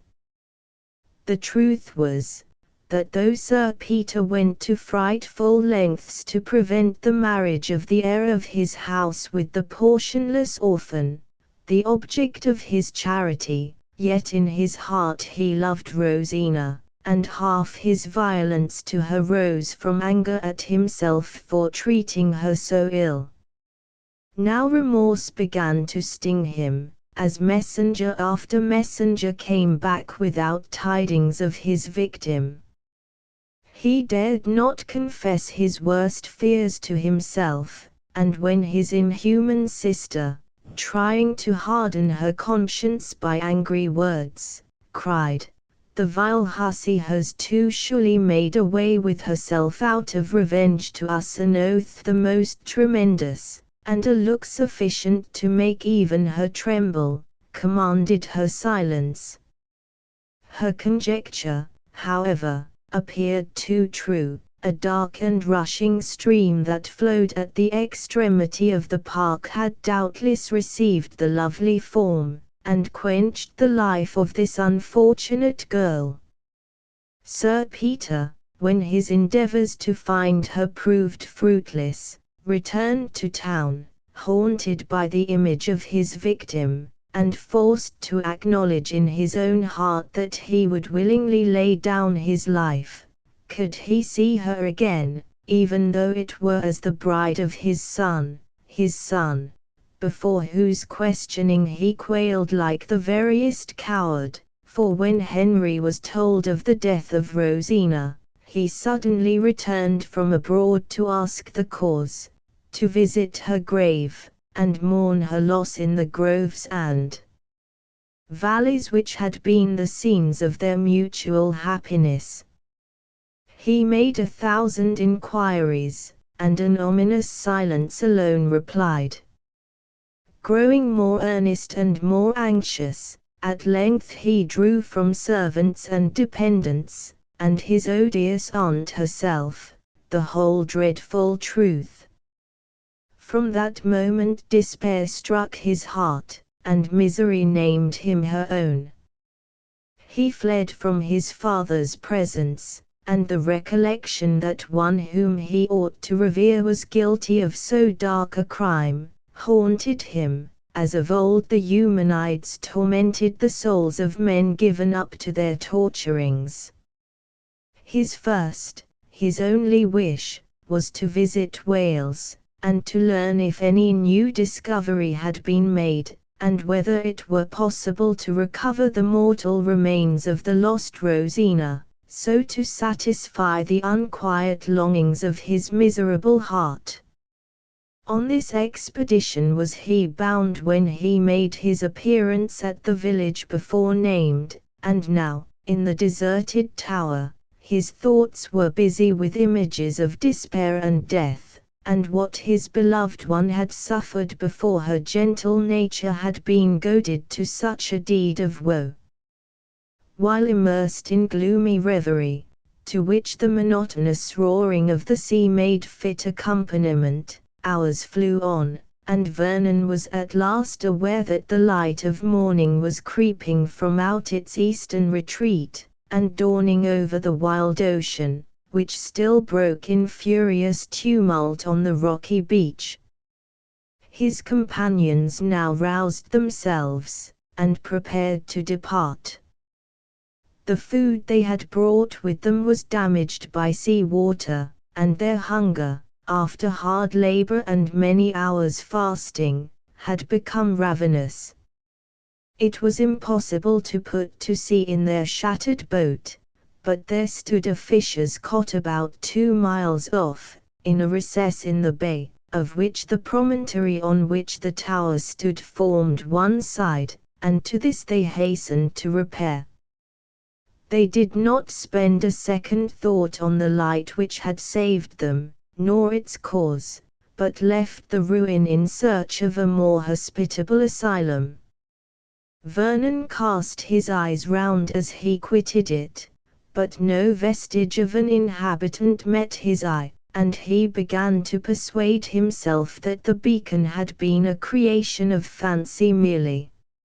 Arriving at the cottage in question, which was inhabited by a fisherman and his family, they made a homely breakfast, and then prepared to return to the tower, to refit their boat, and, if possible, bring her round.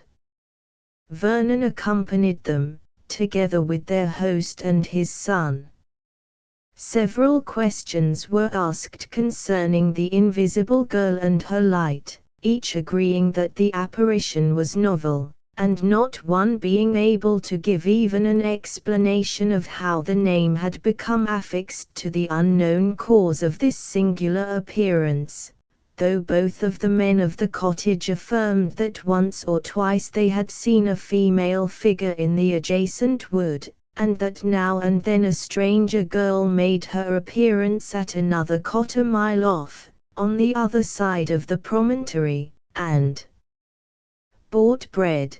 They suspected both these to be the same, but could not tell. The inhabitants of the cot, indeed, appeared too stupid even to feel curiosity, and had never made any attempt at discovery. The whole day was spent by the sailors in repairing the boat, and the sound of hammers, and the voices of the men at work, resounded along the coast, mingled with the dashing of the waves. This was no time to explore the ruin for one who, whether human or supernatural, so evidently withdrew herself from intercourse with every living being. Vernon, however, went over the tower, and searched every nook in vain. The dingy bare walls bore no token of serving as a shelter, and even a little recess in the wall of the staircase, which he had not before observed, was equally empty and desolate. Quitting the tower, he wandered in the pine wood that surrounded it, and, giving up all thought of solving the mystery, was soon engrossed by thoughts that touched his heart more nearly, when suddenly there appeared on the ground at his feet the vision of a slipper. Since Cinderella so tiny a slipper had never been seen, as plain as shoe could speak, it told a tale of elegance, loveliness, and youth. Vernon picked it up. He had often admired Rosina's singularly small foot, and his first thought was a question whether this little slipper would have fitted it. It was very strange, it must belong to the invisible girl. Then there was a fairy form that kindled that light, a form of such material substance that its foot needed to be shod, and yet how shod, with kid so fine, and of shape so exquisite, that it exactly resembled such as Rosina wore. Again the recurrence of the image of the beloved dead came forcibly across him, and 1,000 home-felt associations, childish yet sweet, and lover-like though trifling, so filled Vernon's heart, that he threw himself his length on the ground, and wept more bitterly than ever the miserable fate of the sweet orphan. In the evening the men quitted their work, and Vernon returned with them to the cot where they were to sleep, intending to pursue their voyage, weather permitting, the following morning. Vernon said nothing of his slipper, but returned with his rough associates. Often he looked back, but the tower rose darkly over the dim waves, and no light appeared. Preparations had been made in the cot for their accommodation, and the only bed in it was offered Vernon, but he refused to deprive his hostess, and, spreading his cloak on a heap of dry leaves, endeavored to give himself up to repose. He slept for some hours, and when he awoke, all was still, save that the hard breathing of the sleepers in the same room with him interrupted the silence. He rose, and, going to the window, looked out over the now placid sea towards the mystic tower. The light was burning there, sending its slender rays across the waves. Congratulating himself on a circumstance he had not anticipated, Vernon softly left the cottage, and, wrapping his cloak round him, walked with a swift pace round the bay towards the tower. He reached it, still the light was burning. To enter and restore the maiden her shoe, would be but an act of courtesy, and Vernon intended to do this with such caution as to come unaware, before its wearer could, with her accustomed arts, withdraw herself from his eyes. But, unluckily, while yet making his way up the narrow pathway, his foot dislodged a loose fragment, that fell with crash and sound down the precipice. He sprung forward, on this, to retrieve by speed the advantage he had lost by this unlucky accident.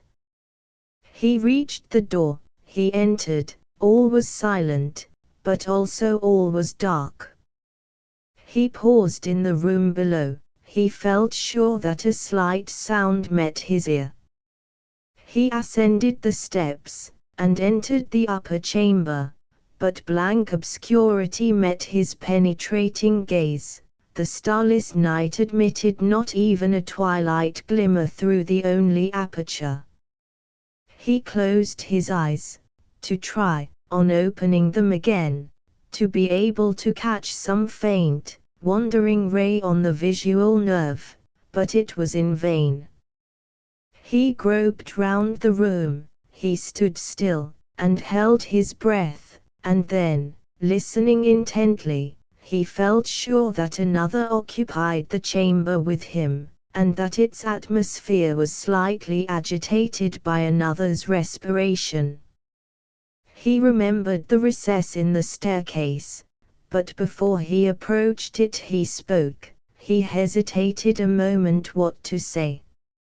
"I must believe," he said, "that misfortune alone can cause your seclusion, and if the assistance of a man, of a gentleman—" An exclamation interrupted him. A voice from the grave spoke his name. The accents of Rosina syllabled, "Henry, is it indeed Henry whom I hear?" He rushed forward, directed by the sound, and clasped in his arms the living form of his own lamented girl, his own invisible girl he called her, for even yet, as he felt her heart beat near his, and as he entwined her waist with his arm, supporting her as she almost sank to the ground with agitation, he could not see her, and, as her sobs prevented her speech, no sense but the instinctive one that filled his heart with tumultuous gladness, told him that the slender, wasted form he pressed so fondly was the living shadow of the Heb beauty he had adored.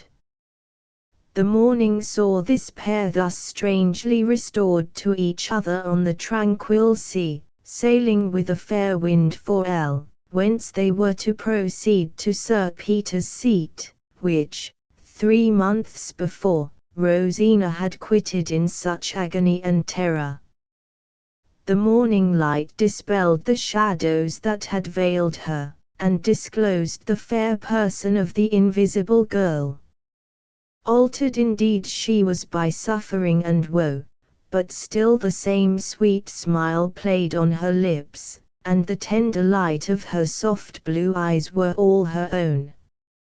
Vernon drew out the slipper, and showed the cause that had occasioned him to resolve to discover the guardian of the mystic beacon. Even now he dared not inquire how she had existed in that desolate spot, or wherefore she had so sedulously avoided observation, when the right thing to have been done was to have sought him immediately, under whose care, protected by whose love, no danger need be feared. But Rosina shrunk from him as he spoke, and a death-like pallor came over her cheek, as she faintly whispered, "Your father's curse, your father's dreadful threats." It appeared, indeed, that Sir Peter's violence, and the cruelty of Mrs. Bainbridge, had succeeded in impressing Rosina with wild and unvanquishable terror. She had fled from their house without plan or forethought, driven by frantic horror and overwhelming fear. She had left it with scarcely any money, and there seemed to her no possibility of either returning or proceeding onward. She had no friend except Henry in the wide world. Whither could she go? To have sought Henry would have sealed their fates to misery, for, with an oath, Sir Peter had declared he would rather see them both in their coffins than married.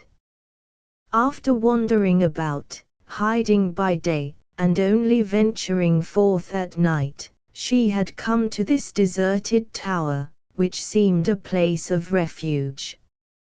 How she had lived since then she could hardly tell. She had lingered in the woods by day, or slept in the vault of the tower, an asylum none were acquainted with or had discovered.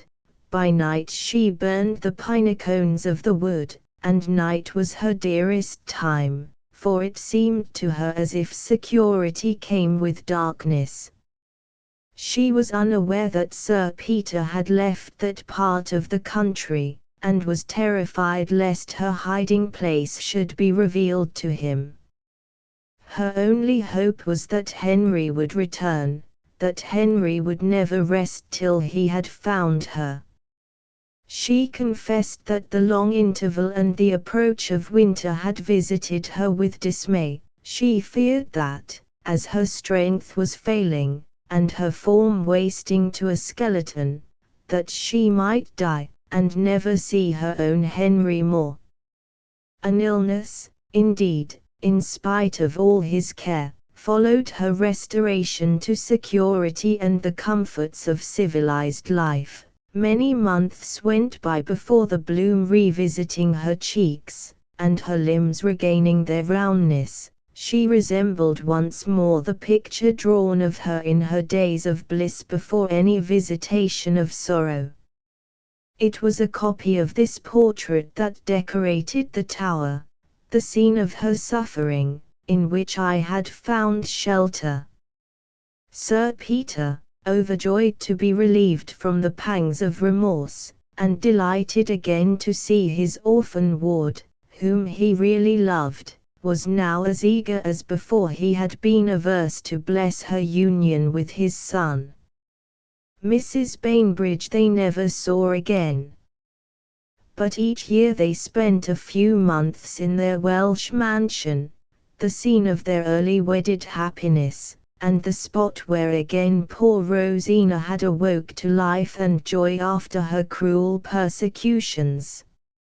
Henry's fond care had fitted up the tower, and decorated it as I saw, and often did he come over, with his invisible girl to renew, in the very scene of its occurrence, the remembrance of all the incidents which had led to their meeting again, during the shades of night, in that sequestered ruin.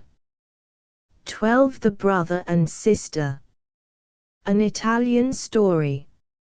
It is well known that the hatred borne by one family against another, and the strife of parties, which often led to bloodshed in the Italian cities during the Middle Ages, so vividly described by Shakespeare in Romeo and Juliet, was not confined to the Montecchi and Ciappelletti of Verona, but existed with equal animosity in almost every other town of that beautiful peninsula. The greatest men among them were the victims, and crowds of exiles, families who but the day before were in the full enjoyment of the luxuries of life and the endearing associations of home, were every now and then seen issuing from the gates of their native cities, deprived of every possession, and with melancholy and slow steps dragging their wearied limbs to the nearest asylum offered them, thence to commence a new career of dependence and poverty, to endure to the end of their lives, or until some lucky accident should enable them to change places with their enemies, making those the sufferers who were late the tyrants. In that country, where each town formed an independent state, to change one for the other was to depart from the spot cherished as a country and a home for distant banishment, or worse, for as each city entertained either hatred or contempt for its neighbor, it often happened that the mourning exile was obliged to take up his abode among a people whom he had injured or scoffed. Foreign service offered a resource to the young and bold among the men. But lovely Italy was to be left, the ties of young hearts severed, and all the endearing associations of kin and country broken and scattered forever. The Italians were always peculiarly susceptible to these misfortunes. They loved their native walls, the abodes of their ancestors, the familiar scenes of youth, with all the passionate fervor characteristic of that clime. It was therefore no uncommon thing for any one among them, like Foscari of Venice, to prefer destitution and danger in their own city, to a precarious subsistence among strangers in distant lands, or, if compelled to quit the beloved precincts of their native walls, still to hover near, ready to avail themselves of the first occasion that should present itself for reversing the decree that condemned them to misery. For 3 days and nights there had been warfare in the streets of Siena, blood flowed in torrents, yet the cries and groans of the fallen but excited their friends to avenge them, not their foes to spare. On the 4th morning, Ugo Mancini, with a scanty band of followers, was driven from the town. Succors from Florence had arrived for his enemies, and he was forced to yield. Burning with rage, writhing with an impotent thirst for vengeance, Ugo went round to the neighboring villages to rouse them, not against his native town, but the victorious Ptolemy. Unsuccessful in these endeavors, he next took the more equivocal step of seeking warlike aid from the Pisans.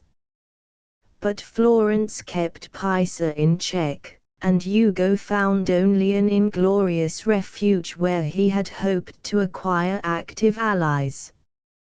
He had been wounded in these struggles, but, animated by a superhuman spirit, he had forgotten his pain and surmounted his weakness, nor was it until a cold refusal was returned to his energetic representations, that he sank beneath his physical sufferings. He was stretched on a bed of torture when he received intelligence that an edict of perpetual banishment and confiscation of property was passed against him. His 2 children, beggars now, were sent to him. His wife was dead, and these were all of near relations that he possessed. His bitter feelings were still too paramount for him to receive comfort from their presence, yet these agitated and burning emotions appeared in after times a remnant of happiness compared to the total loss of every hope, the wasting inaction of sickness and of poverty. For 5 years Ugo Mancini lay stretched on his couch, alternating between states of intense pain and overpowering weakness, and then he died. During this interval, the wreck of his fortunes, consisting of the rent of a small farm, and the use of some money lent, scantily supported him. His few relatives and followers were obliged to seek their subsistence elsewhere, and he remained alone to his pain, and to his 2 children, who yet clung to the paternal side. Hatred to his foes, and love for his native town, were the sentiments that possessed his soul, and which he imparted in their full force to the plastic mind of his son, which received like molten metal the stamp he desired to impress. Lorenzo was scarcely 12 years old at the period of his father's exile, and he naturally turned with fondness towards the spot where he had enjoyed every happiness, where each hour had been spent in light-hearted hilarity, and the kindness and observance of many attended on his steps. Now, how sad the contrast, dim penury, a solitude cheered by no encouraging smiles or sunny flatteries, perpetual attendance on his father, and untimely cares, cast their dark shadows over his altered lot. Lorenzo was a few years older than his sister. Friendless and destitute as was the exile's family, it was he who overlooked its moderate disbursements, who was at once his father's nurse and his sister's guardian, and acted as the head of the family during the incapacity of his parent. But instead of being narrowed or broken in spirit by these burdens, his ardent soul rose to meet them, and grew enlarged and lofty from the very calls made upon it. His look was serious, not careworn, his manner calm, not humble, his voice had all the tenderness of a woman, his eye all the pride and fire of a hero. Still his unhappy father wasted away, and Lorenzo's hours were entirely spent beside his bed.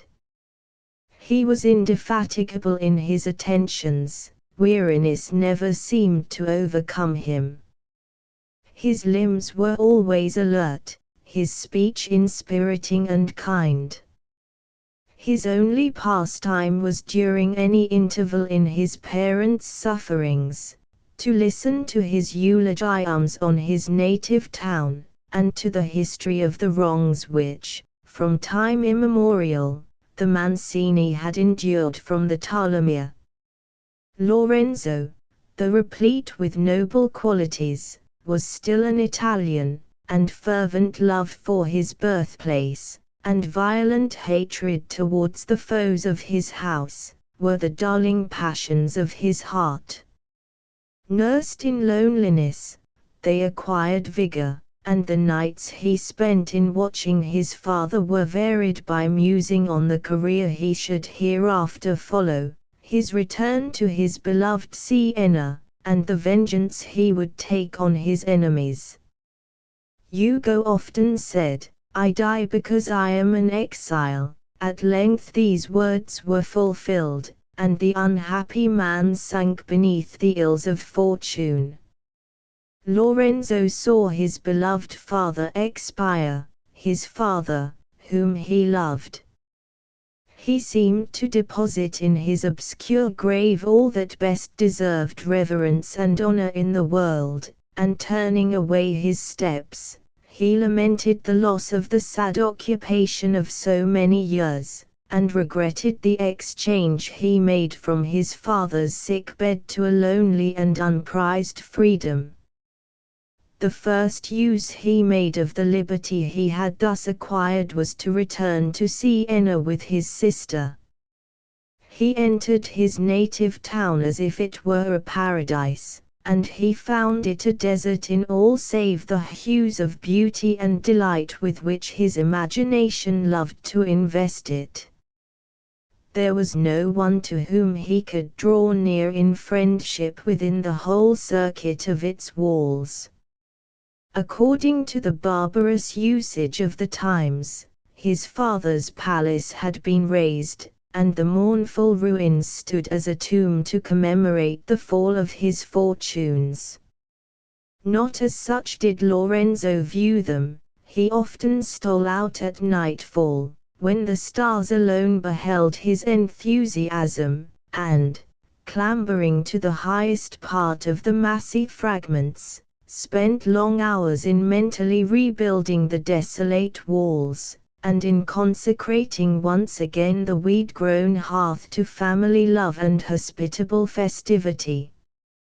It seemed to him that the air was more balmy and light, breathed amidst these memorials of the past, and his heart warmed with rapture over the tale they told of what his progenitors had been, what he again would be.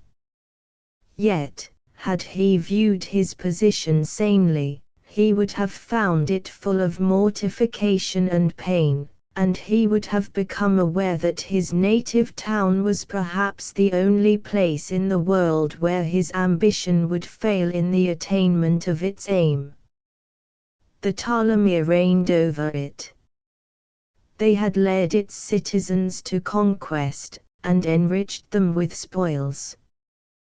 They were adored, and to flatter them, the populace were prone to revile and scoff at the name of Mancini.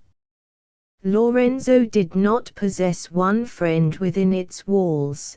He heard the murmur of hatred as he passed along, and beheld his enemies raised to the pinnacle of power and honor, and yet, so strangely framed is the human heart, that he continued to love Siena, and would not have exchanged his obscure and penurious abode within its walls to become the favored follower of the German emperor. Such a place, through education and the natural prejudices of man, did Siena hold in his imagination, that a lowly condition there seemed a nobler destiny than to be great in any other spot. To win back the friendship of its citizens and humble his enemies was the dream that shed so sweet an influence over his darkened hours. He dedicated his whole being to this work, and he did not doubt but that he should succeed. The house of Ptolemy had for its chief a youth but a year or two older than himself. With him, when an opportunity should present itself, he would enter the lists. It seemed the bounty of Providence that gave him one so nearly equal with whom to contend, and during the interval that must elapse before they could clash, he was busy in educating himself for the struggle. Count Fabian de Ptolemy bore the reputation of being a youth full of promise and talent, and Lorenzo was glad to anticipate a worthy antagonist. He occupied himself in the practice of arms, and applied with perseverance to the study of the few books that fell in his way. He appeared in the marketplace on public occasions modestly attired, yet his height, his dignified carriage, and the thoughtful cast of his noble countenance, drew the observation of the bystanders, though, such was the prejudice against his name, and the flattery of the triumphant party, that taunts and maledictions followed him. His nobility of appearance was called pride, his affability, meanness, his aspiring views, faction, and it was declared that it would be a happy day when he should no longer blot their sunshine with his shadow. Lorenzo smiled. He disdained to resent, or even to feel, the mistaken insults of the crowd, who, if fortune changed, would the next day throw up their caps for him. It was only when loftier foes approached that his brow grew dark, that he drew himself up to his full height, repaying their scorn with glances of defiance and hate. But although he was ready in his own person to encounter the contumely of his townsmen, and walked on with placid mien, regardless of their sneers, he carefully guarded his sister from such scenes. She was led by him each morning, closely veiled, to hear Mass in an obscure church. And when, on feast days, the public walks were crowded with cavaliers and dames in splendid attire, and with citizens and peasants in their holiday garb, this gentle pair might be seen in some solitary and shady spot. Flora knew none to love except her brother. She had grown under his eyes from infancy, and while he attended on the sick bed of their father, he was father, brother, tutor, guardian to her. The fondest mother could not have been more indulgent, and yet there was mingled a something beyond, pertaining to their difference of sex. Uniformly observant and kind, he treated her as if she had been a high-born damsel, nurtured in her gayest bower. Her attire was simple, but thus, she was instructed, it befitted every damsel to dress. Her needleworks were such as a princess might have emulated, and while she learnt under her brother's tutelage to be reserved, studious of obscurity, and always occupied, she was taught that such were the virtues becoming her sex, and no idea of dependence or penury was raised in her mind. Had he been the sole human being that approached her, she might have believed herself to be on a level with the highest in the land, but coming in contact with dependents in the humble class of life, Flora became acquainted with her true position, and learnt, at the same time, to understand and appreciate the unequalled kindness and virtues of her brother. 2 years passed while brother and sister continued, in obscurity and poverty, cherishing hope, honor, and mutual love. If an anxious thought ever crossed Lorenzo, it was for the future destiny of Flora, whose beauty as a child gave promise of perfect loveliness hereafter. For her sake he was anxious to begin the career he had marked out for himself, and resolved no longer to delay his endeavors to revive his party in Siena, and to seek rather than avoid a contest with the young Count Fabian, on whose overthrow he would rise.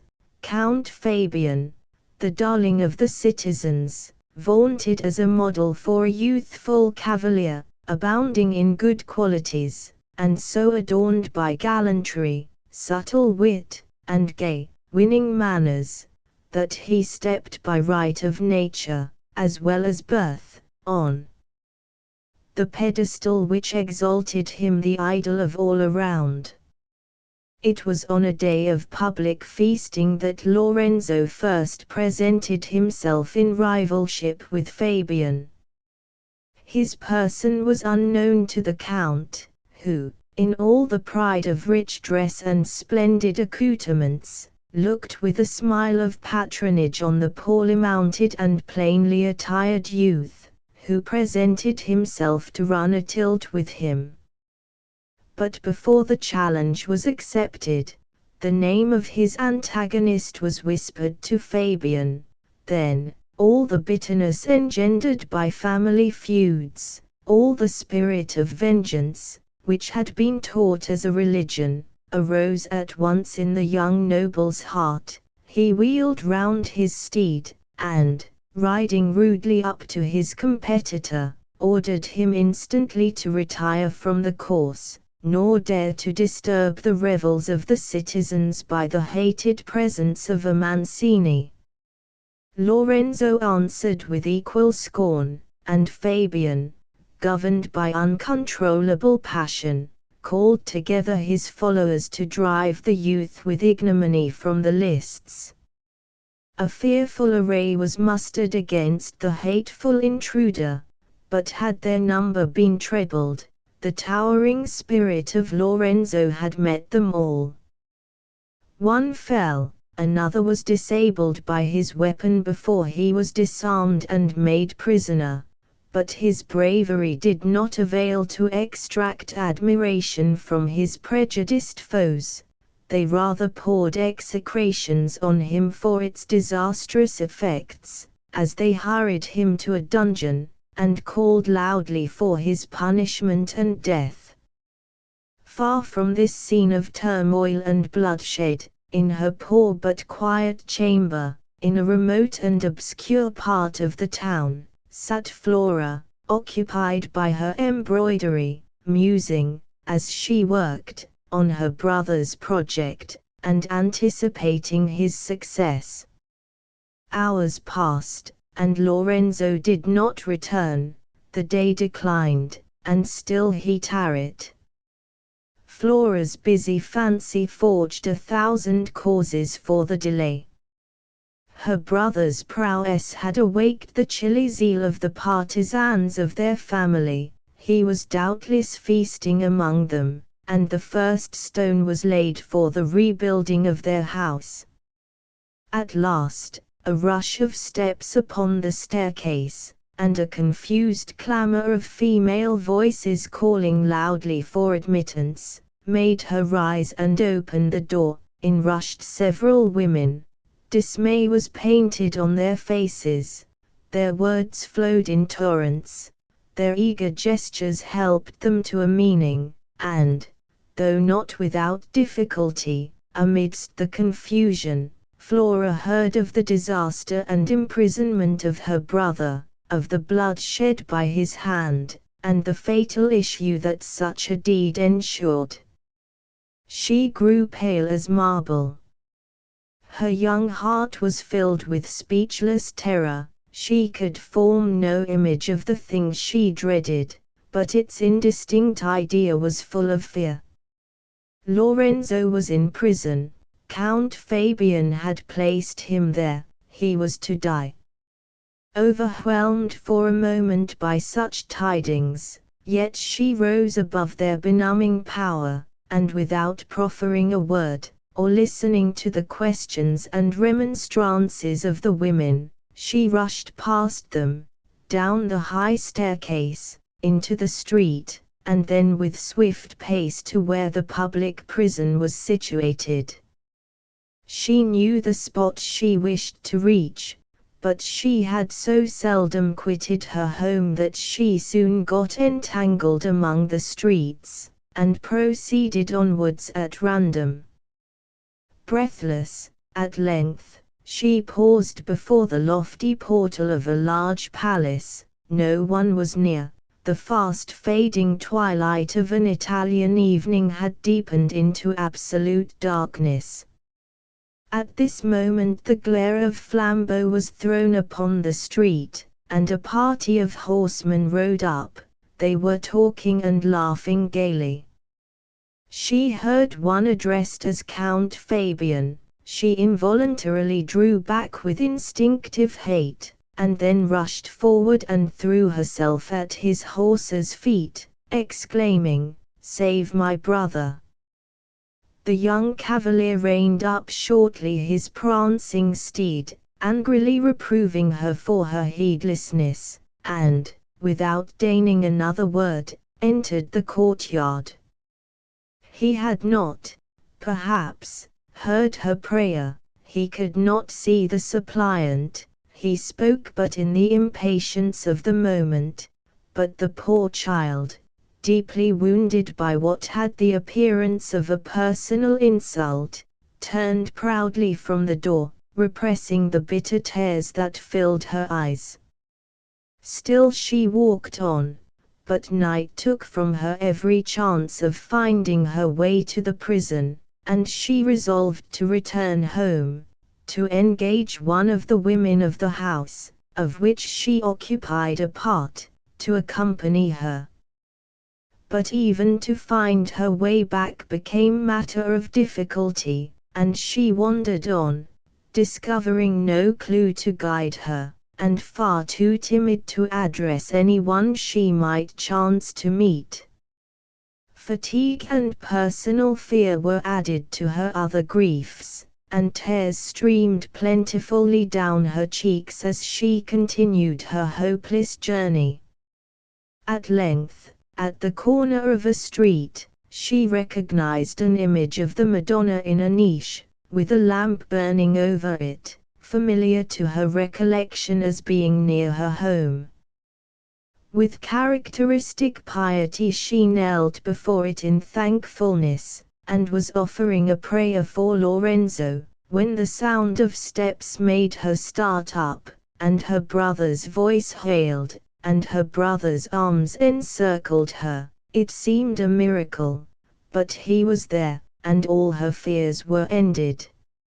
Lorenzo anxiously asked whither she had been straying. Her explanation was soon given, and he in return related the misfortunes of the morning, the fate that impended over him, averted by the generous intercession of young Fabian himself, and yet, he hesitated to unfold the bitter truth. He was not freely pardoned. He stood there a banished man, condemned to die if the morrow's sun found him within the walls of Siena. They had arrived, meanwhile, at their home, and with feminine care Flora placed a simple repast before her brother, and then employed herself busily in making various packages. Lorenzo paced the room, absorbed in thought. At length he stopped, and, kissing the fair girl, said, "Where can I place thee in safety? How preserve thee, my flower of beauty, while we are divided?" Flora looked up fearfully. "Do I not go with you?" she asked. "I was making preparations for our journey." "Impossible, dearest, I go to privation and hardship. And I would share them with thee." "It may not be," Sweet sister, replied Lorenzo, fate divides us, and we must submit. I go to camps, to the society of rude men, to struggle with such fortune as cannot harm me, but which for thee would be fraught with peril and despair. No, my Flora, I must provide safe and honorable guardianship for thee, even in this town. And again Lorenzo meditated deeply on the part he should take, till suddenly a thought flashed on his mind. It is hazardous, he murmured, and yet I do him wrong to call it so. Were our fates reversed, should I not think myself highly honored by such a trust? And then he told his sister to don hastily her best attire, to wrap her veil round her, and to come with him. She obeyed, for obedience to her brother was the first and dearest of her duties.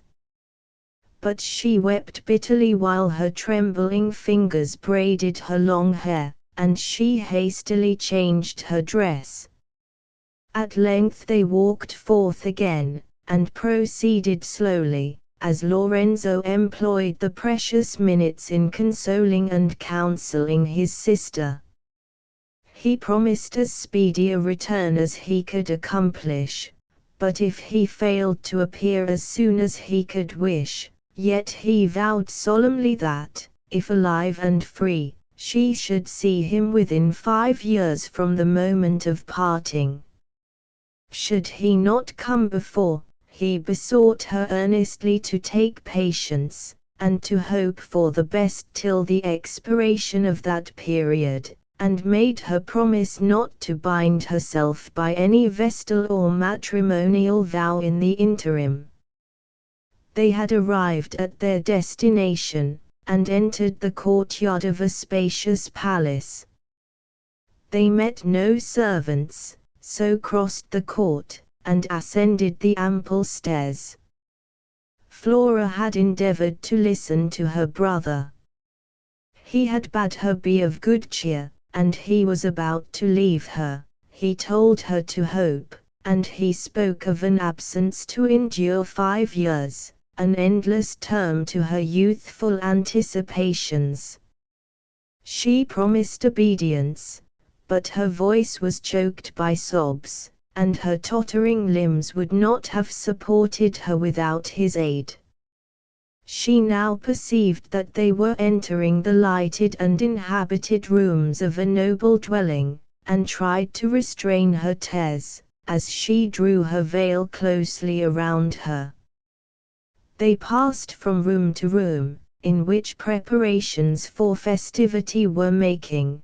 The servants ushered them on, as if they had been invited guests, and conducted them into a hall filled with all the nobility and beauty of Siena. Each eye turned with curiosity and wonder on the pair.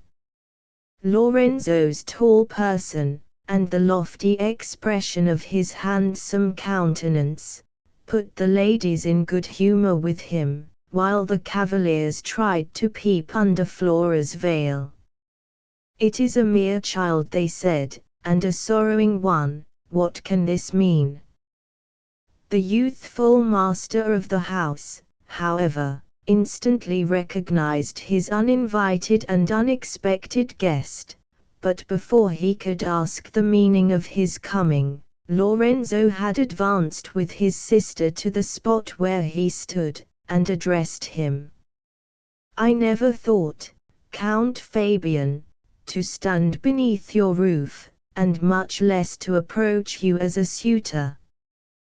But that supreme power, to whose decrees we must all bend, has reduced me to such adversity as, if it be his will, may also visit you, notwithstanding the many friends that now surround you, and the sunshine of prosperity in which you bask. I stand here a banished man and a beggar. Nor do I repine at this my fate. Most willing am I that my right arm alone should create my fortunes, and, with the blessing of God, I hope so to direct my course, that we may yet meet upon more equal terms.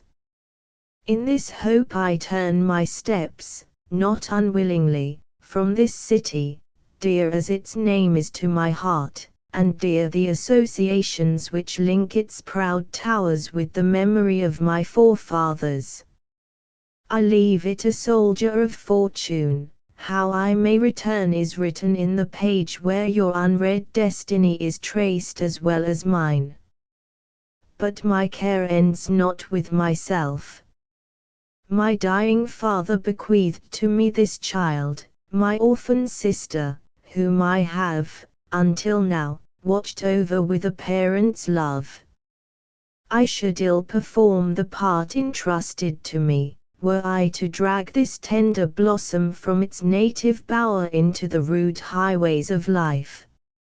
Lord Fabian, I can count no man my friend, for it would seem that your smiles have won the hearts of my fellow citizens from me, and death and exile have so dealt with my house, that not one of my name exists within the walls of Siena. To you alone can I entrust this precious charge. Will you accept it until called upon to render it back to me, her brother, or to the juster hands of our Creator, pure and untarnished as I now deliver her to you? I ask you to protect her helplessness, to guard her honor. Will you, dare you accept a treasure, with the assurance of restoring it unsoiled, unhurt? The deep expressive voice of the noble youth and his earnest eloquence enchained the ears of the whole assembly, and when he ceased, Fabian, proud of the appeal, and nothing loath in the buoyant spirit of youth to undertake a charge which, thus proffered before his assembled kinsmen and friends, became an honor, answered readily, I agree, and solemnly before heaven accept your offer. I declare myself the guardian and protector of your sister. She shall dwell in safety beneath my kind mother's care, and if the saints permit your return, she shall be delivered back to you as spotless as she now is. Lorenzo bowed his head. Something choked his utterance as he thought that he was about to part forever from Flora, but he disdained to betray this weakness before his enemies. He took his sister's hand and gazed upon her slight form with a look of earnest fondness, then murmuring a blessing over her, and kissing her brow, he again saluted Count Fabian, and turning away with measured steps and lofty mien, left the hall. Flora, scarcely understanding what had passed, stood trembling and weeping under her veil. She yielded her passive hand to Fabian, who, leading her to his mother, said, Madam, I ask of your goodness, and the maternal indulgence you have ever shown, to assist me in fulfilling my promise, by taking under your gracious charge this young orphan. You command here, my son, said the Countess, and your will shall be obeyed. Then making a sign to one of her attendants, Flora was conducted from the hall, to where, in solitude and silence, she wept over her brother's departure, and her own strange position. Flora thus became an inmate of the dwelling of her ancestral foes, and the ward of the most bitter enemy of her house. Lorenzo was gone she knew not whither, and her only pleasure consisted in reflecting that she was obeying his behests. Her life was uniform and tranquil. Her occupation was working tapestry, in which she displayed taste and skill. Sometimes she had the more mortifying task imposed on her of waiting on the Countess de Taormina, who having lost 2 brothers in the last contest with the Mancini, nourished a deep hatred towards the whole race, and never smiled on the luckless orphan. Flora submitted to every command imposed upon her. She was buoyed up by the reflection that her sufferings were imposed on her by Lorenzo, schooling herself in any moment of impatience by the idea that thus she shared his adversity. No murmur escaped her, though the pride and independence of her nature were often cruelly offended by the taunts and supercilious airs of her patroness or mistress, who was not a bad woman, but who thought it virtue to ill-treat a Mancini. Often, indeed, she neither heard nor heeded these things. Her thoughts were far away, and grief for the loss of her brother's society weighed too heavily on her to allow her to spend more than a passing sigh on her personal injuries. The Countess was unkind and disdainful, but it was not thus with Flora's companions. They were amiable and affectionate girls, either of the bourgeois class, or daughters of dependents of the house of Ptolemy. The length of time which had elapsed since the overthrow of the Mancini, had erased from their young minds the bitter duty of hatred, and it was impossible for them to live on terms of daily intercourse with the orphan daughter of this ill-fated race, and not to become strongly attached to her. She was wholly devoid of selfishness, and content to perform her daily tasks in inoffensive silence. She had no envy, no wish to shine, no desire of pleasure. She was nevertheless ever ready to sympathize with her companions, and glad to have it in her power to administer to their happiness, to help them in the manufacture of some piece of finery, to assist them in their work, and, perfectly prudent and reserved herself, to listen to all their sentimental adventures, to give her best advice, and to aid them in any difficulty, were the simple means she used to win their unsophisticated hearts. They called her an angel, they looked up to her as to a saint, and in their hearts respected her more than the Countess herself. One only subject ever disturbed Flora's serene melancholy. The praise she perpetually heard lavished on Count Fabian, her brother's too successful rival and oppressor, was an unendurable addition to her other griefs. Content with her own obscurity, her ambition, her pride, her aspiring thoughts were spent upon her brother. She hated Count Fabian as Lorenzo's destroyer, and the cause of his unhappy exile. His accomplishments she despised as painted vanities, his person she contemned as the opposite of his prototype. His blue eyes, clear and open as day, his fair complexion and light brown hair, his slight elegant person, his voice, whose tones in song won each listener's heart to tenderness and love, his wit, his perpetual flow of spirits, and unalterable good humor, were impertinences and frivolities to her who cherished with such dear worship the recollection of her serious, ardent, noble-hearted brother, whose soul was ever set on high thoughts, and devoted to acts of virtue and self-sacrifice, whose fortitude and affectionate courtesy seemed to her the crown and glory of manhood. How different from the trifling flippancy of Fabian. Name an eagle, she would say, and we raise our eyes to heaven, there to behold a creature fashioned in nature's bounty, but it is a degradation to waste one thought on the insect of a day. Some speech similar to this had been kindly reported to the young Count's lady mother, who idolized her son as the ornament and delight of his age and country. She severely reprimanded the incautious Flora, who, for the first time, listened proudly and unyieldingly.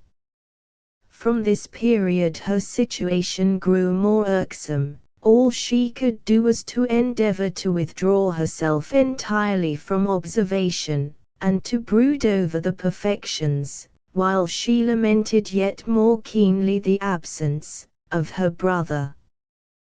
2 or 3 years thus flew away, and Flora grew from a childish-looking girl of 12 into the bewitching beauty of 15.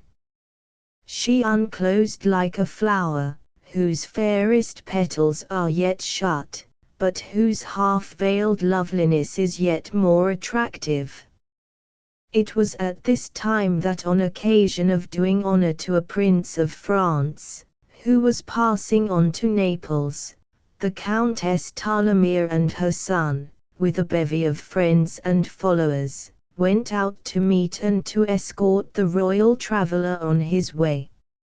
Assembled in the hall of the palace, and waiting for the arrival of some of their number, Count Fabian went round his mother's circle, saying agreeable and merry things to all. Wherever his cheerful blue eyes lighted, their smiles were awakened and each young heart beat with vanity at his harmless flatteries. After a gallant speech or two, he espied Flora, retired behind her companions. "What flower is this?" he said, playing at hide and seek with her beauty. And then, struck by the modest sweetness of her aspect, her eyes cast down, and a rosy blush mantling over her cheek, he added, "What fair angel makes one of your company?" "An angel indeed, my lord," exclaimed one of the younger girls, who dearly loved her best friend.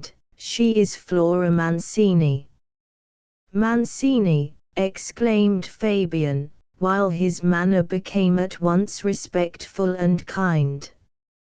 "Are you the orphan daughter of Ugo, the sister of Lorenzo, committed by him to my care?" For since then, through her careful avoidance, Fabian had never even seen his fair ward. She bowed an assent to his questions, while her swelling heart denied her speech, and Fabian, going up to his mother, said, "Madam, I hope for our honor's sake that this has not before happened. The adverse fortune of this young lady may render retirement and obscurity befitting, but it is not for us to turn into a menial one sprung from the best blood in Italy. Let me entreat you not to permit this to occur again. How shall I redeem my pledged honor, or answer to her brother for this unworthy degradation?" "Would you have me make a friend and a companion of a Mancini?" asked the Countess, with raised color. "I ask you not, mother, to do aught displeasing to you," replied the young noble, "but Flora is my ward, not our servant. Permit her to retire. She will probably prefer the privacy of home, to making one among the festive crowd of her house's enemies. If not, let the choice be hers. Say, gentle one, will you go with us or retire?" She did not speak, but raising her soft eyes, curtsied to him and to his mother, and quitted the room, so, tacitly making her selection. From this time Flora never quitted the more secluded apartments of the palace, nor again saw Fabian. She was unaware that he had been profuse in his eulogium on her beauty, but that while frequently expressing his interest in his ward, he rather avoided the dangerous power of her loveliness. She led rather a prison life, walking only in the palace garden when it was else deserted, but otherwise her time was at her own disposal, and no commands now interfered with her freedom. Her labors were all spontaneous. The Countess seldom even saw her, and she lived among this lady's attendants like a free boarder in a convent, who cannot quit the walls, but who is not subservient to the rules of the asylum. She was more busy than ever at her tapestry frame, because the Countess prized her work, and thus she could in some degree repay the protection afforded her. She never mentioned Fabian, and always imposed silence on her companions when they spoke of him. But she did this in no disrespectful terms. "He is a generous enemy, I acknowledge," she would say, "but still he is my enemy, and while through him my brother is an exile and a wanderer upon earth, it is painful to me to hear his name." After the lapse of many months spent in entire seclusion and tranquility, a change occurred in the tenor of her life. The Countess suddenly resolved to pass the Easter festival at Rome. Flora's companions were wild with joy at the prospect of the journey, the novelty, and the entertainment they promised themselves from this visit, and pitied the dignity of their friend, which prevented her from making one in their mistress's train, for it was soon understood that Flora was to be left behind, and she was informed that the interval of the lady's absence was to be passed by her in a villa belonging to the family situated in a sequestered nook among the neighboring Apennines. The Countess departed in pomp and pride on her so-called pilgrimage to the sacred city, and at the same time Flora was conveyed to her rural retreat. The villa was inhabited only by the peasant and his family, who cultivated the farm, or poderia, attached to it, and the old cassiere or housekeeper. The cheerfulness and freedom of the country were delightful, and the entire solitude consonant to the habits of the meditative girl, accustomed to the confinement of the city, and the intrusive prattle of her associates.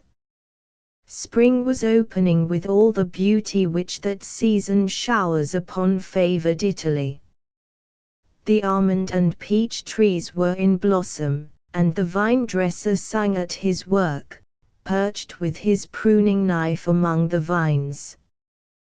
Blossoms and flowers, in laughing plenty, graced the soil, and the trees, swelling with buds ready to expand into leaves, seemed to feel the life that animated their dark old boughs.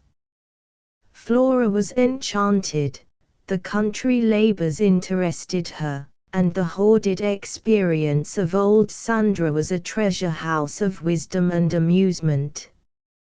Her attention had hitherto been directed to giving the most vivid hues and truest imitation to her transcript with her needle of some picture given her as a model, but here was a novel occupation. She learned the history of the bees, watched the habits of the birds, and inquired into the culture of plants. Sandra was delighted with her new companion, and, though notorious for being cross, yet could wriggle her antique lips into smiles for Flora. To repay the kindness of her guardian and his mother, she still devoted much time to her needle. This occupation but engaged half her attention, and while she pursued it, she could give herself up to endless reverie on the subject of Lorenzo's fortunes. 3 years had flown since he had left her, and, except a little gold cross brought to her by a pilgrim from Milan, but 1 month after his departure, she had received no tidings of him. Whether from Milan he had proceeded to France, Germany, or the Holy Land, she did not know. By turns her fancy led him to either of these places, and fashioned the course of events that might have befallen him. She figured to herself his toilsome journeys, his life in the camp, his achievements, and the honors showered on him by kings and nobles. Her cheek glowed at the praises he received, and her eye kindled with delight as it imaged him standing with modest pride and an erect but gentle mien before them. Then the fair enthusiast paused. It crossed her recollection like a shadow, that if all had gone prosperously, he had returned to share his prosperity with her, and her faltering heart turned to sadder scenes to account for his protracted absence. Sometimes, while thus employed, she brought her work into the trellised arbor of the garden, or, when it was too warm for the open air, she had a favorite shady window, which looked down a deep ravine into a majestic wood, whence the sound of falling water met her ears. One day, while she employed her fingers upon the spirited likeness of a hound which made a part of the hunting piece she was working for the Countess, a sharp, wailing cry suddenly broke on her ear, followed by trampling of horses and the hurried steps and loud vociferations of men. They entered the villa on the opposite side from that which her window commanded, but, the noise continuing, she rose to ask the reason, when Sandra burst into the room, crying, "O Madonna, he is dead, he has been thrown from his horse, and he will never speak more." Flora for an instant could only think of her brother. She rushed past the old woman, down into the great hall, in which, lying on a rude litter of boughs, she beheld the inanimate body of Count Fabian. He was surrounded by servitors and peasants, who were all clasping their hands and tearing their hair as, with frightful shrieks, they pressed round their lord, not one of them endeavoring to restore him to life. Flora's first impulse was to retire, but, casting a second glance on the livid brow of the young count, she saw his eyelids move, and the blood falling in quick drops from his hair on the pavement. She exclaimed, "He is not dead, he bleeds. Hasten some of you for a leech." And meanwhile she hurried to get some water, sprinkled it on his face, and, dispersing the group that hung over him and impeded the free air, the soft breeze playing on his forehead revived him, and he gave manifest tokens of life, so that when the physician arrived, he found that, though he was seriously and even dangerously hurt, every hope might be entertained of his recovery. Flora undertook the office of his nurse, and fulfilled its duties with unwearied attention. She watched him by night and waited on him by day with that spirit of Christian humility and benevolence which animates a sister of charity as she tends the sick. For several days Fabian's soul seemed on the wing to quit its earthly abode, and the state of weakness that followed his insensibility was scarcely less alarming. At length, he recognized and acknowledged the care of Flora, but she alone possessed any power to calm and guide him during the state of irritability and fever that then ensued. Nothing except her presence controlled his impatience.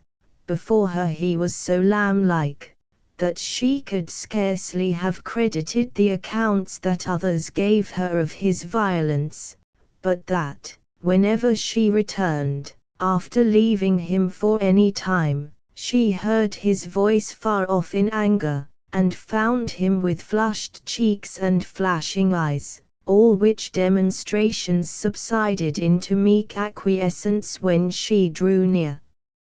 In a few weeks he was able to quit his room, but any noise or sudden sound drove him almost insane. So loud is an Italian's quietest movements, that Flora was obliged to prevent the approach of any except herself, and her soft voice and noiseless footfall were the sweetest medicine she could administer to her patient. It was painful to her to be in perpetual attendance on Lorenzo's rival and foe, but she subdued her heart to her duty, and custom helped to reconcile her. As he grew better, she could not help remarking the intelligence of his countenance, and the kindness and cordiality of his manners. There was an unobtrusive and delicate attention and care in his intercourse with her that won her to be pleased. When he conversed, his discourse was full of entertainment and variety. His memory was well stored with numerous fabliaux, novelles, and romances, which he quickly discovered to be highly interesting to her, and so contrived to have one always ready from the exhaustless stock he possessed. These romantic stories reminded her of the imaginary adventures she had invented, in solitude and silence, for her brother, and each tale of foreign countries had a peculiar charm, which animated her face as she listened, so that Fabian could have gone on forever, only to mark the varying expression of her countenance as he proceeded. Yet she acknowledged these attractions in him as a Catholic nun may the specious virtues of a heretic, and, while he contrived each day to increase the pleasure she derived from his society, she satisfied her conscience with regard to her brother by cherishing in secret a little quiet stock of family hate, and by throwing over her manners, whenever she could recollect so to do, a cold and ceremonious tone, which she had the pleasure of seeing vexed him heartily. Nearly 2 months had passed, and he was so well recovered that Flora began to wonder that he did not return to Siena, and of course to fulfill her duty by wishing that he should, and yet, while his cheek was sunk through past sickness, and his elastic step grown slow, she, as a nurse desirous of completing her good work, felt averse to his entering too soon on the scene of the busy town and its noisy pleasures. At length, 2 or 3 of his friends having come to see him, he agreed to return with them to the city. A significant glance which they cast on his young nurse probably determined him. He parted from her with a grave courtesy and a profusion of thanks, unlike his usual manner, and rode off without alluding to any probability of their meeting again. She fancied that she was relieved from a burden when he went, and was surprised to find the days grow tedious, and mortified to perceive that her thoughts no longer spent themselves so spontaneously on her brother, and to feel that the occupation of a few weeks could unhinge her mind and dissipate her cherished reveries. Thus, while she felt the absence of Fabian, she was annoyed at him the more for having, in addition to his other misdeeds, invaded the sanctuary of her dearest thoughts. She was beginning to conquer this listlessness, and to return with renewed zest to her usual occupations, when, in about a week after his departure, Fabian suddenly returned. He came upon her as she was gathering flowers for the shrine of the Madonna, and, on seeing him, She blushed as rosy red as the roses she held. He looked infinitely worse in health than when he went. His wan cheeks and sunk eyes excited her concern, and her earnest and kind questions somewhat revived him. He kissed her hand, and continued to stand beside her as she finished her nosegay. Had anyone seen the glad, fond look with which he regarded her as she busied herself among the flowers, even old Sandra might have prognosticated his entire recovery under her care.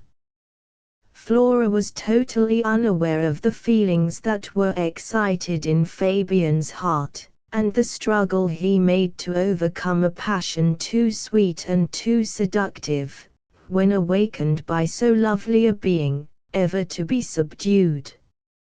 He had been struck with her some time ago, and avoided her. It was through his suggestion that she passed the period of the Countess's pilgrimage in this secluded villa.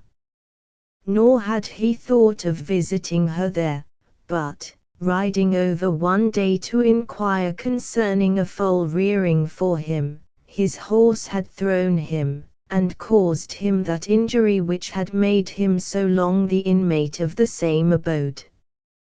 Already prepared to admire her, her kindness, her gentleness, and her unwearied patience during his illness, easily conquered a heart most ready and yet most unwilling to yield. He had returned to Siena resolved to forget her, but he came back assured that his life and death were in her hands. At first Count Fabian had forgot that he had any but his own feelings and prejudices, and those of his mother and kindred, to overcome, but when the tyranny of love vanquished these, he began to fear a more insurmountable impediment in Flora. The first whisper of love fell like mortal sin upon her ear, and disturbed, and even angry, she replied, "Methinks you wholly forget who I am, and what you are. I speak not of ancient feuds, though these were enough to divide us forever. Know that I hate you as my brother's oppressor. Restore Lorenzo to me, recall him from banishment, erase the memory of all that he has suffered through you, win his love and approbation.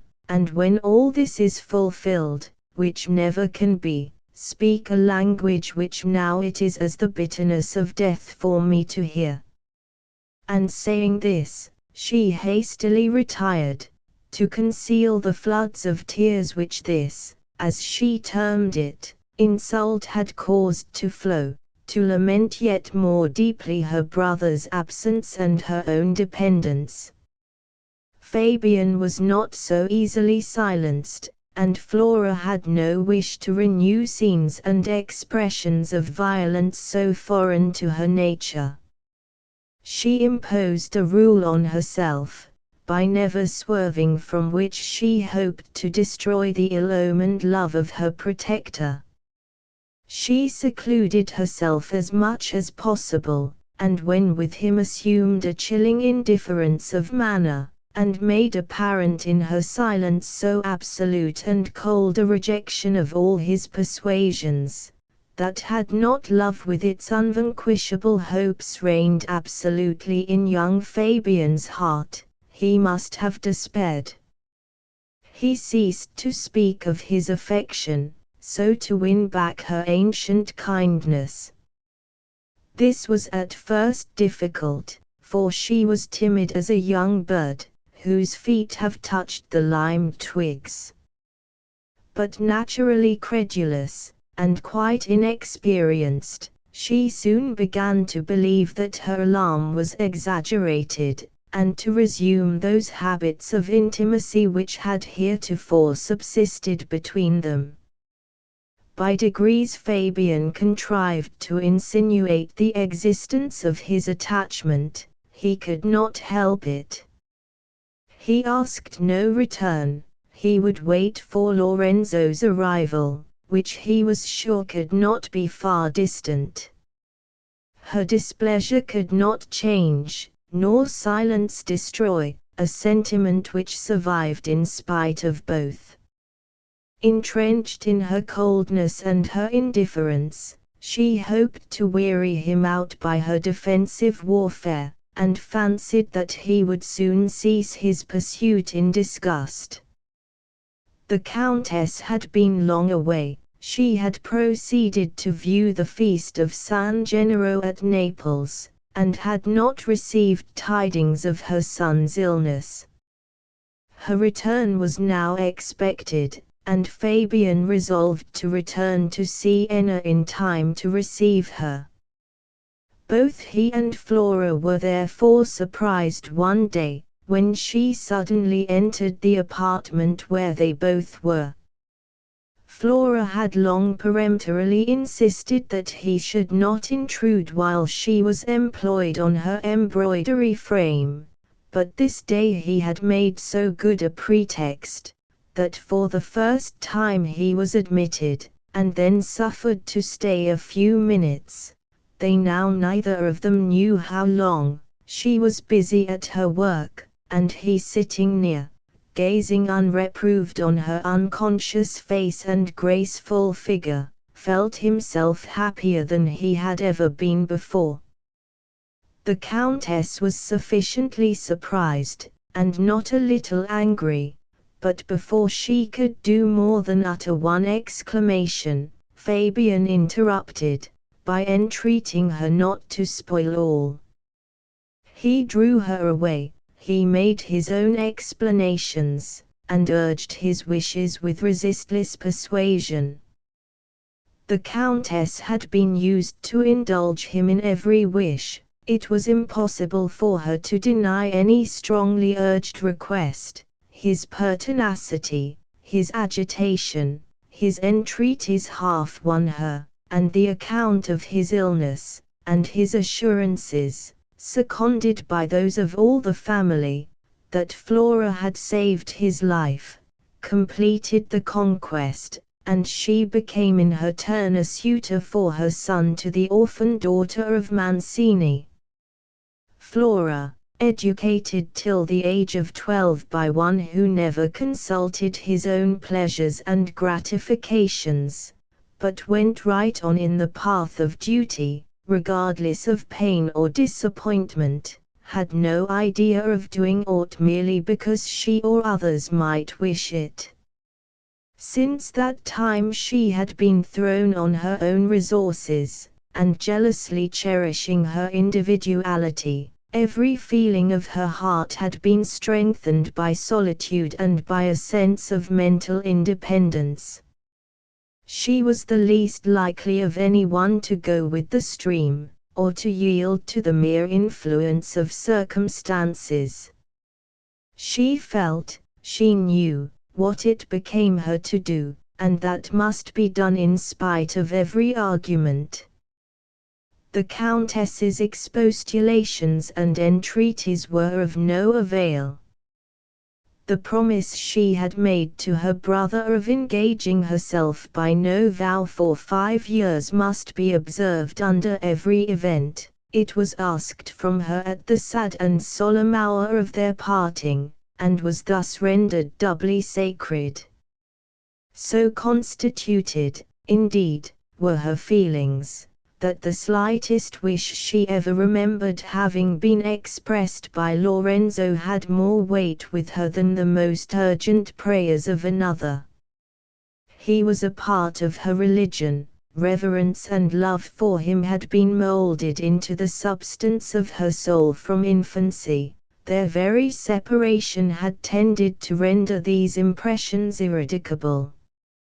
She brooded over them for years, and when no sympathy or generous kindness was afforded her, when the Countess treated her like an inferior and a dependent, and Fabian had forgotten her existence, she had lived from month to month, and from year to year, cherishing the image of her brother, and only able to tolerate the annoyances that beset her existence, by considering that her patience, her fortitude, and her obedience were all offerings at the shrine of her beloved Lorenzo's desires.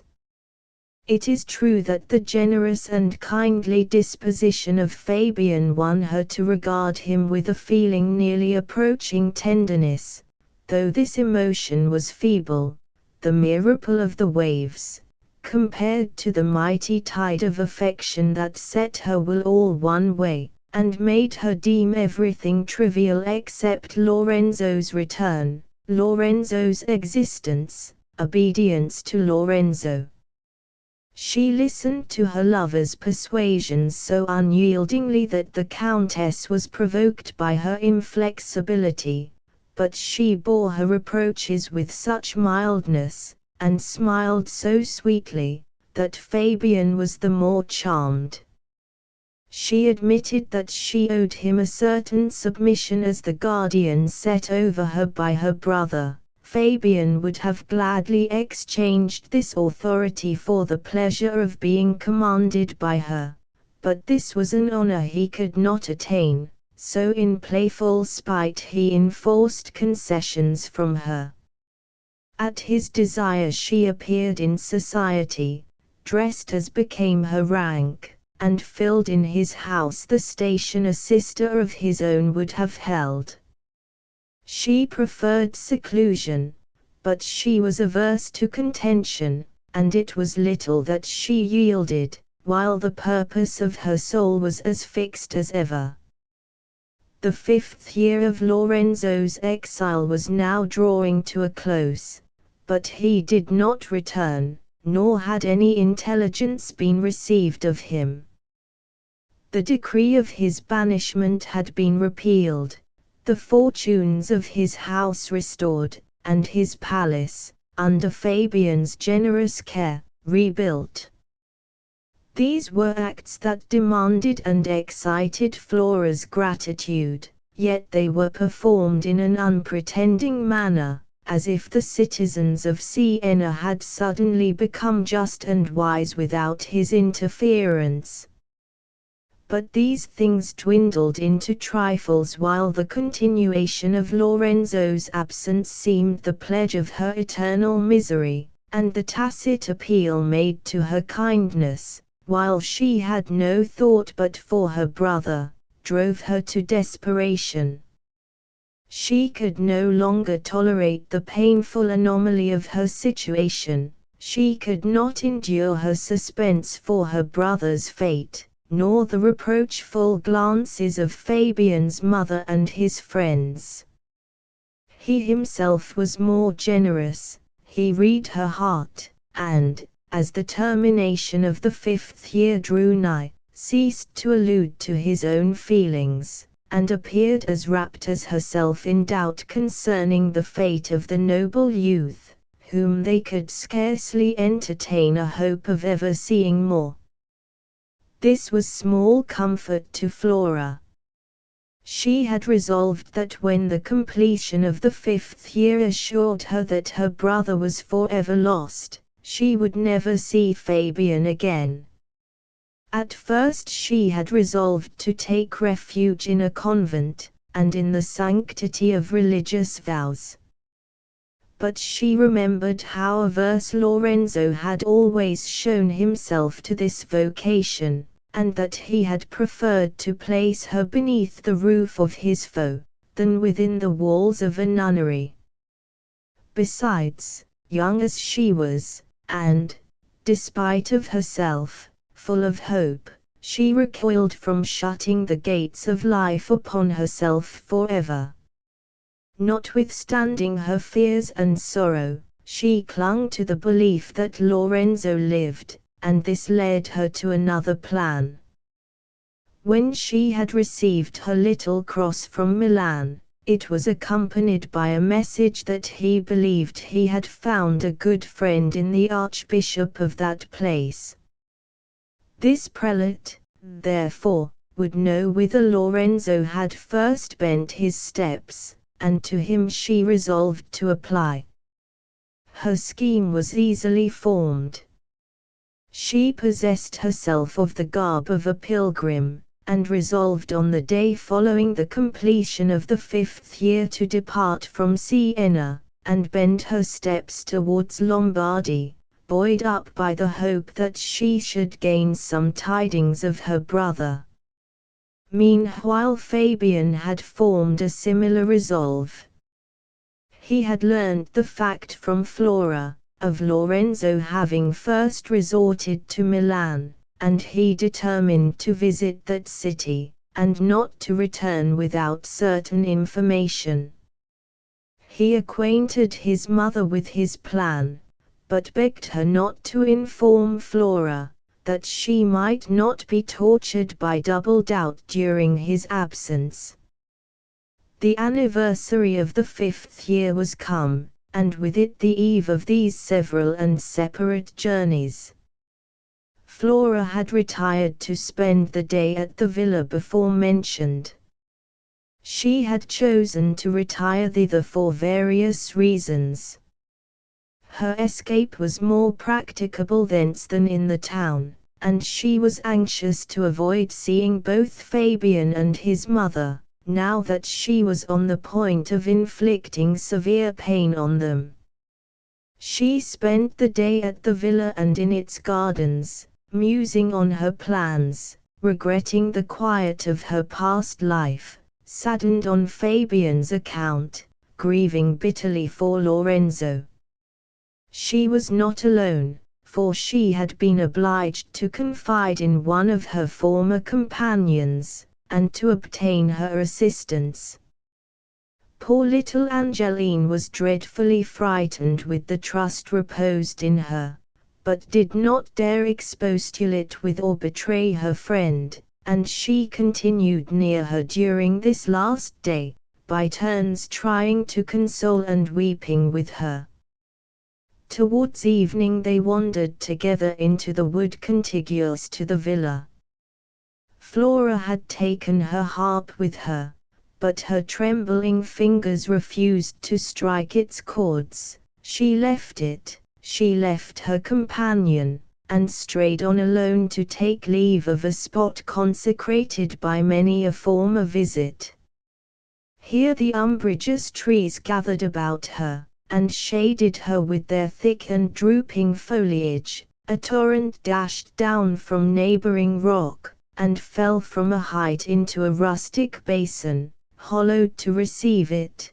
Then, overflowing the margin at one spot, it continued falling over successive declivities, till it reached the bottom of a little ravine, when it stole on in a placid and silent course.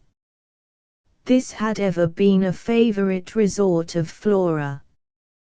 The twilight of the wood and the perpetual flow, the thunder, the hurry, and the turmoil of the waters, the varied sameness of the eternal elements, accorded with the melancholy of her ideas, and the endless succession of her reveries.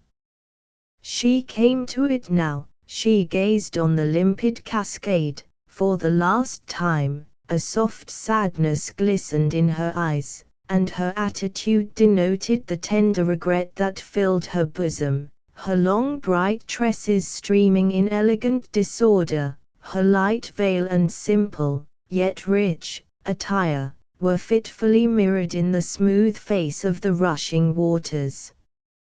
At this moment the sound of steps more firm and manly than those of Angeline struck her ear, and Fabian himself stood before her. He was unable to bring himself to depart on his journey without seeing her once again. He had ridden to the villa, and, finding that she had quitted it, sought and found her in the lone recess where they had often spent hours together which had been full of bliss to him. Flora was sorry to see him, for her secret was on her lips, and yet she resolved not to give it utterance. He was ruled by the same feeling. Their interview was therefore short, and neither alluded to what sat nearest the heart of each. They parted with a simple good night, as if certain of meeting the following morning. Each deceived the other, and each was in turn deceived.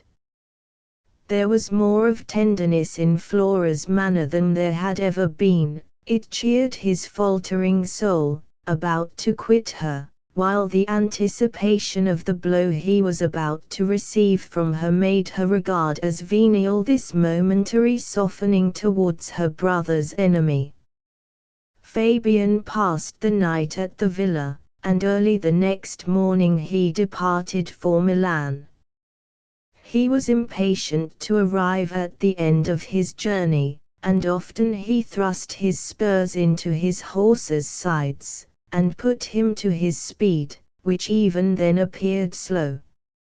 Yet he was aware that his arrival at Milan might advance him not a jot towards the ultimate object of his journey, and he called Flora cruel and unkind, until the recollection of her kind farewell consoled and cheered him.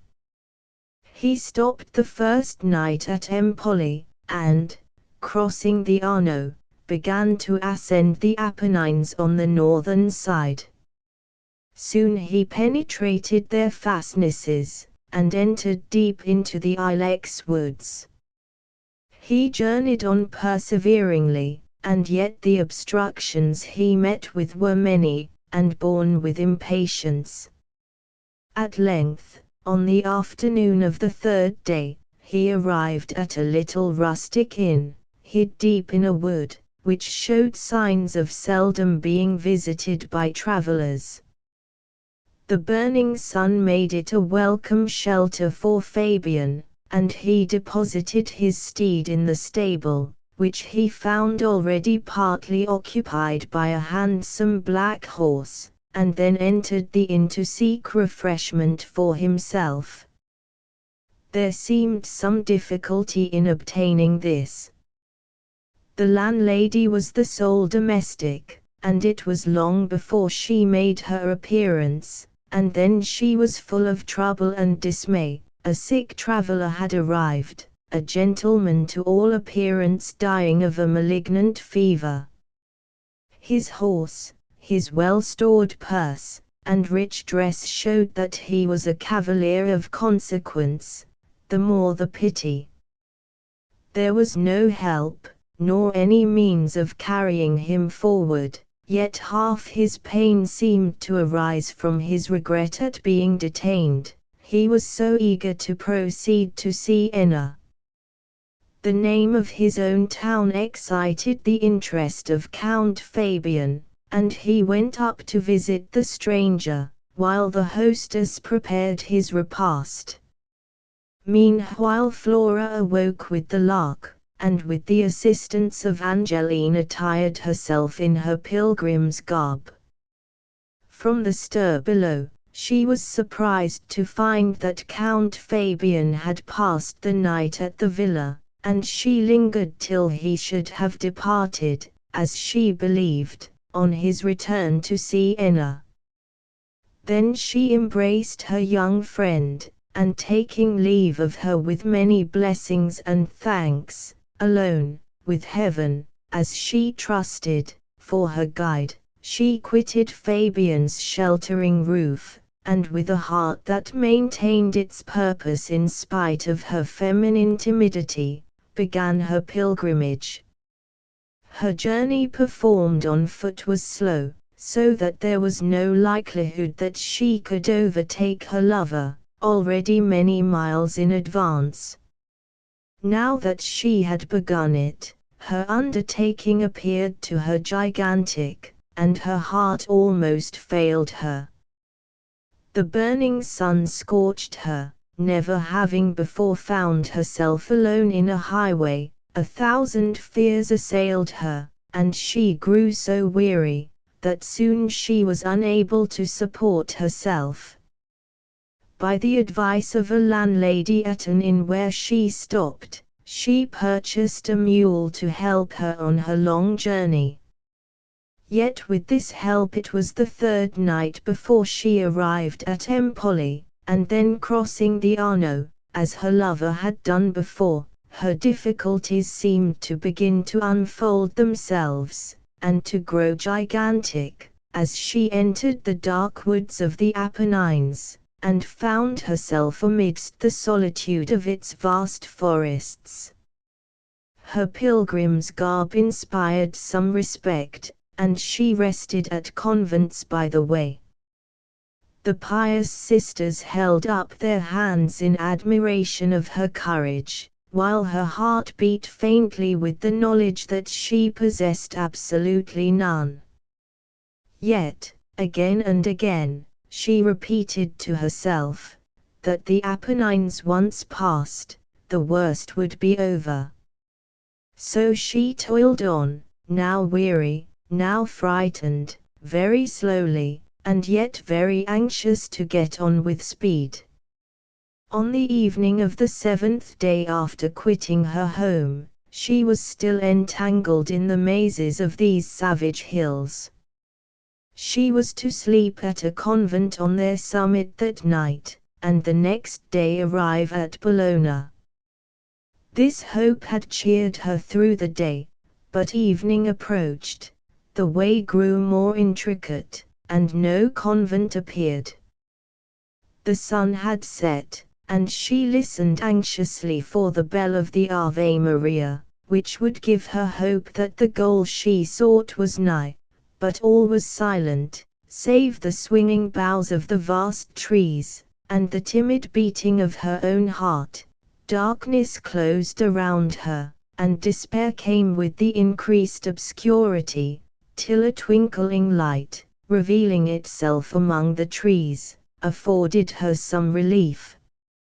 She followed this beamy guide till it led her to a little inn, where the sight of a kind-looking woman, and the assurance of safe shelter, dispelled her terrors, and filled her with grateful pleasure. Seeing her so weary, the considerate hostess hastened to place food before her, and then conducted her to a little low room where her bed was prepared. "I am sorry, lady," said the landlady in a whisper, "not to be able to accommodate you better, but a sick cavalier occupies my best room, it is next to this, and he sleeps now, and I would not disturb him. Poor gentleman! I never thought he would rise more, and